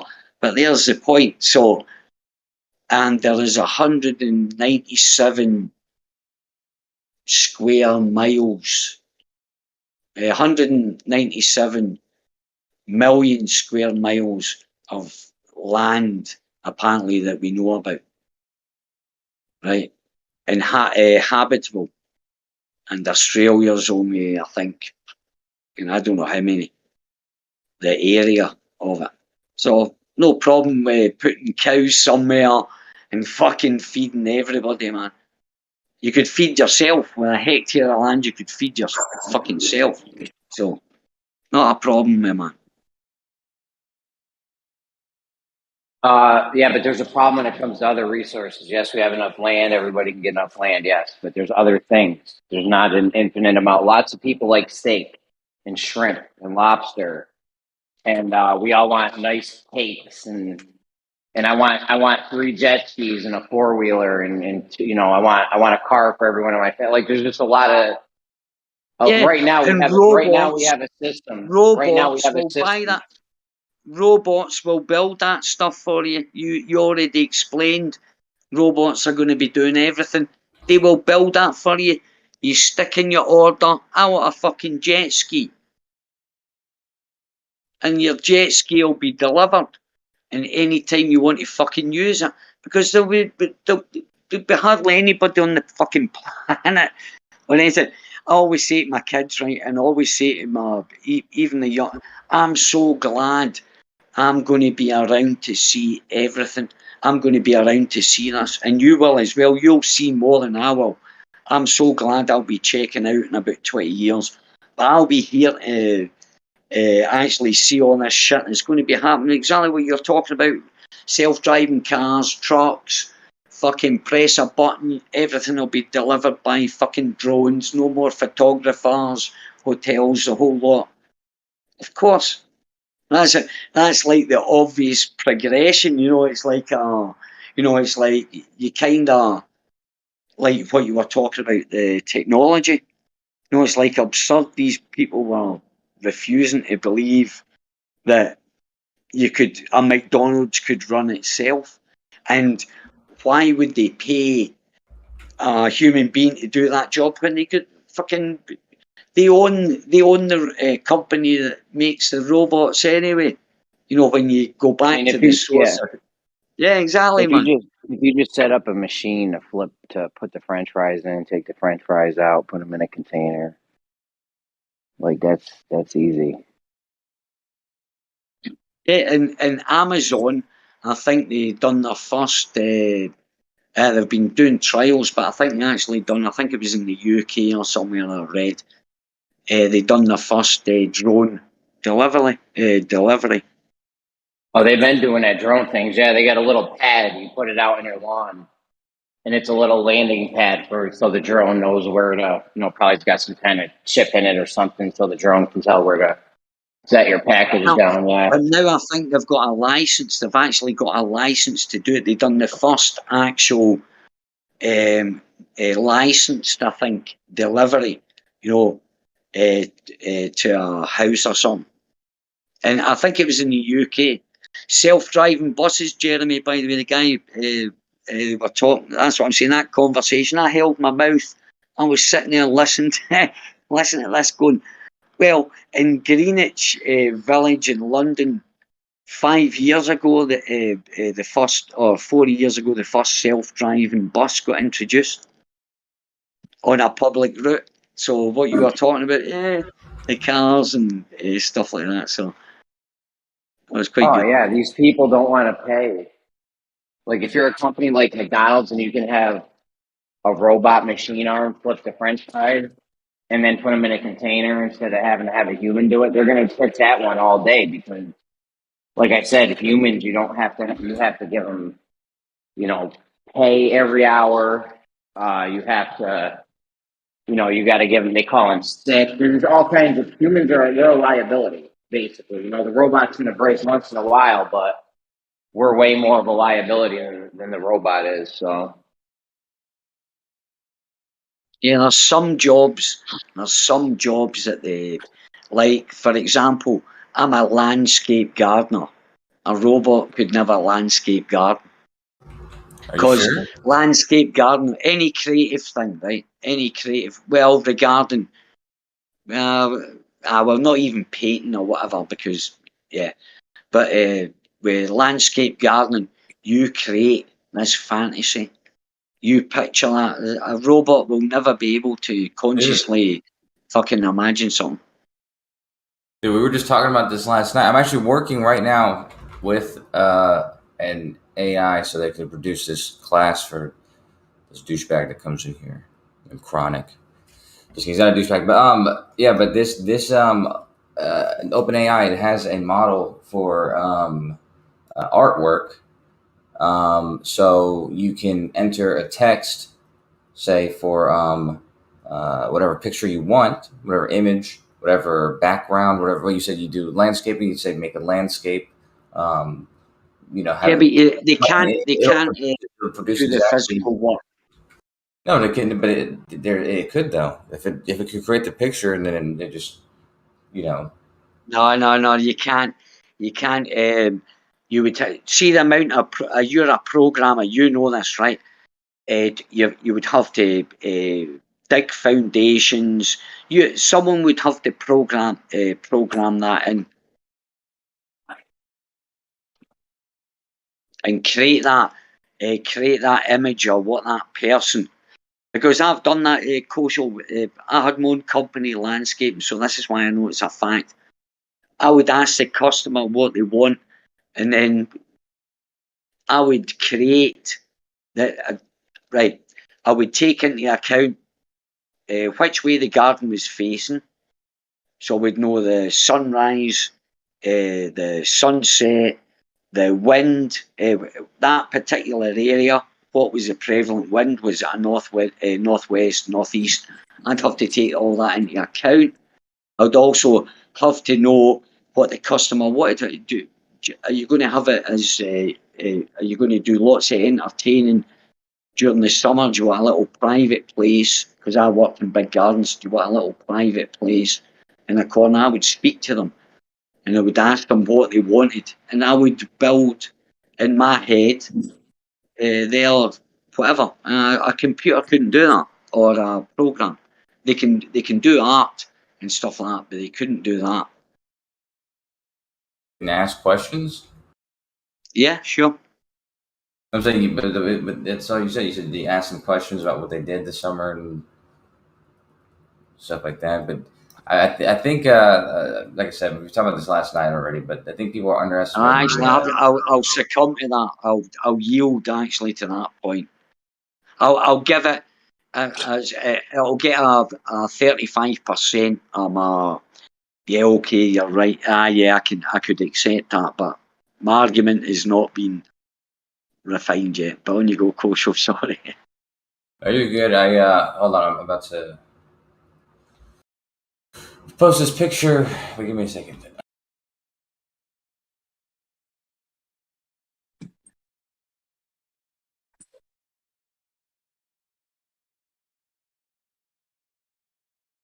To go into live text.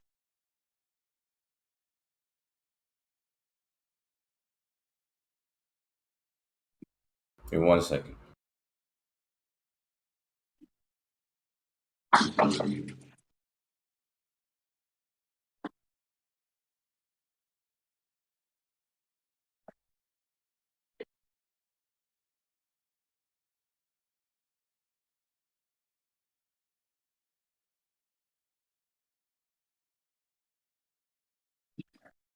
Wait, hey, hold on.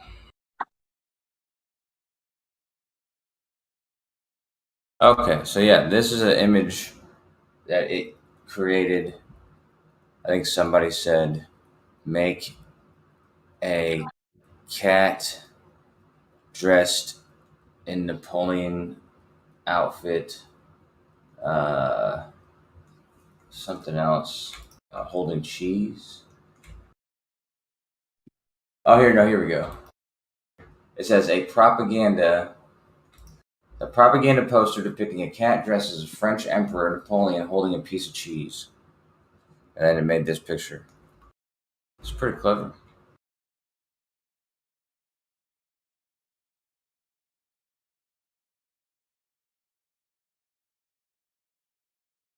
The actual landscaping work, though, as far as like weed whacking and cutting the lawn and stuff, that ain't gonna be human work in the future. We already have robots. I mean, they have plenty of robots, lawnmowers. That's not landscaping, Jeremy. Jeremy, that's not landscaping. Cutting weeds and stuff like that. Yeah, but that's not landscaping, man. That's cutting grass. Fucking, I'm talking about working, building a natural stone wall or a gazebo or a York stone terrace with a Yeah, they'll have robots barbecue, doing that. that kind of Maybe shit. not. They'll have robots doing that. Maybe not in the near future, but Yeah, eventually but that'll be coming. yeah, that's what I said. That's why I yielded to Kosho, because I was thinking. But I don't think I agree with it, actually. You know, but I don't think they would get the idea of the picture, because you've got to, you know, we've also got to cut the trees at a certain angle or take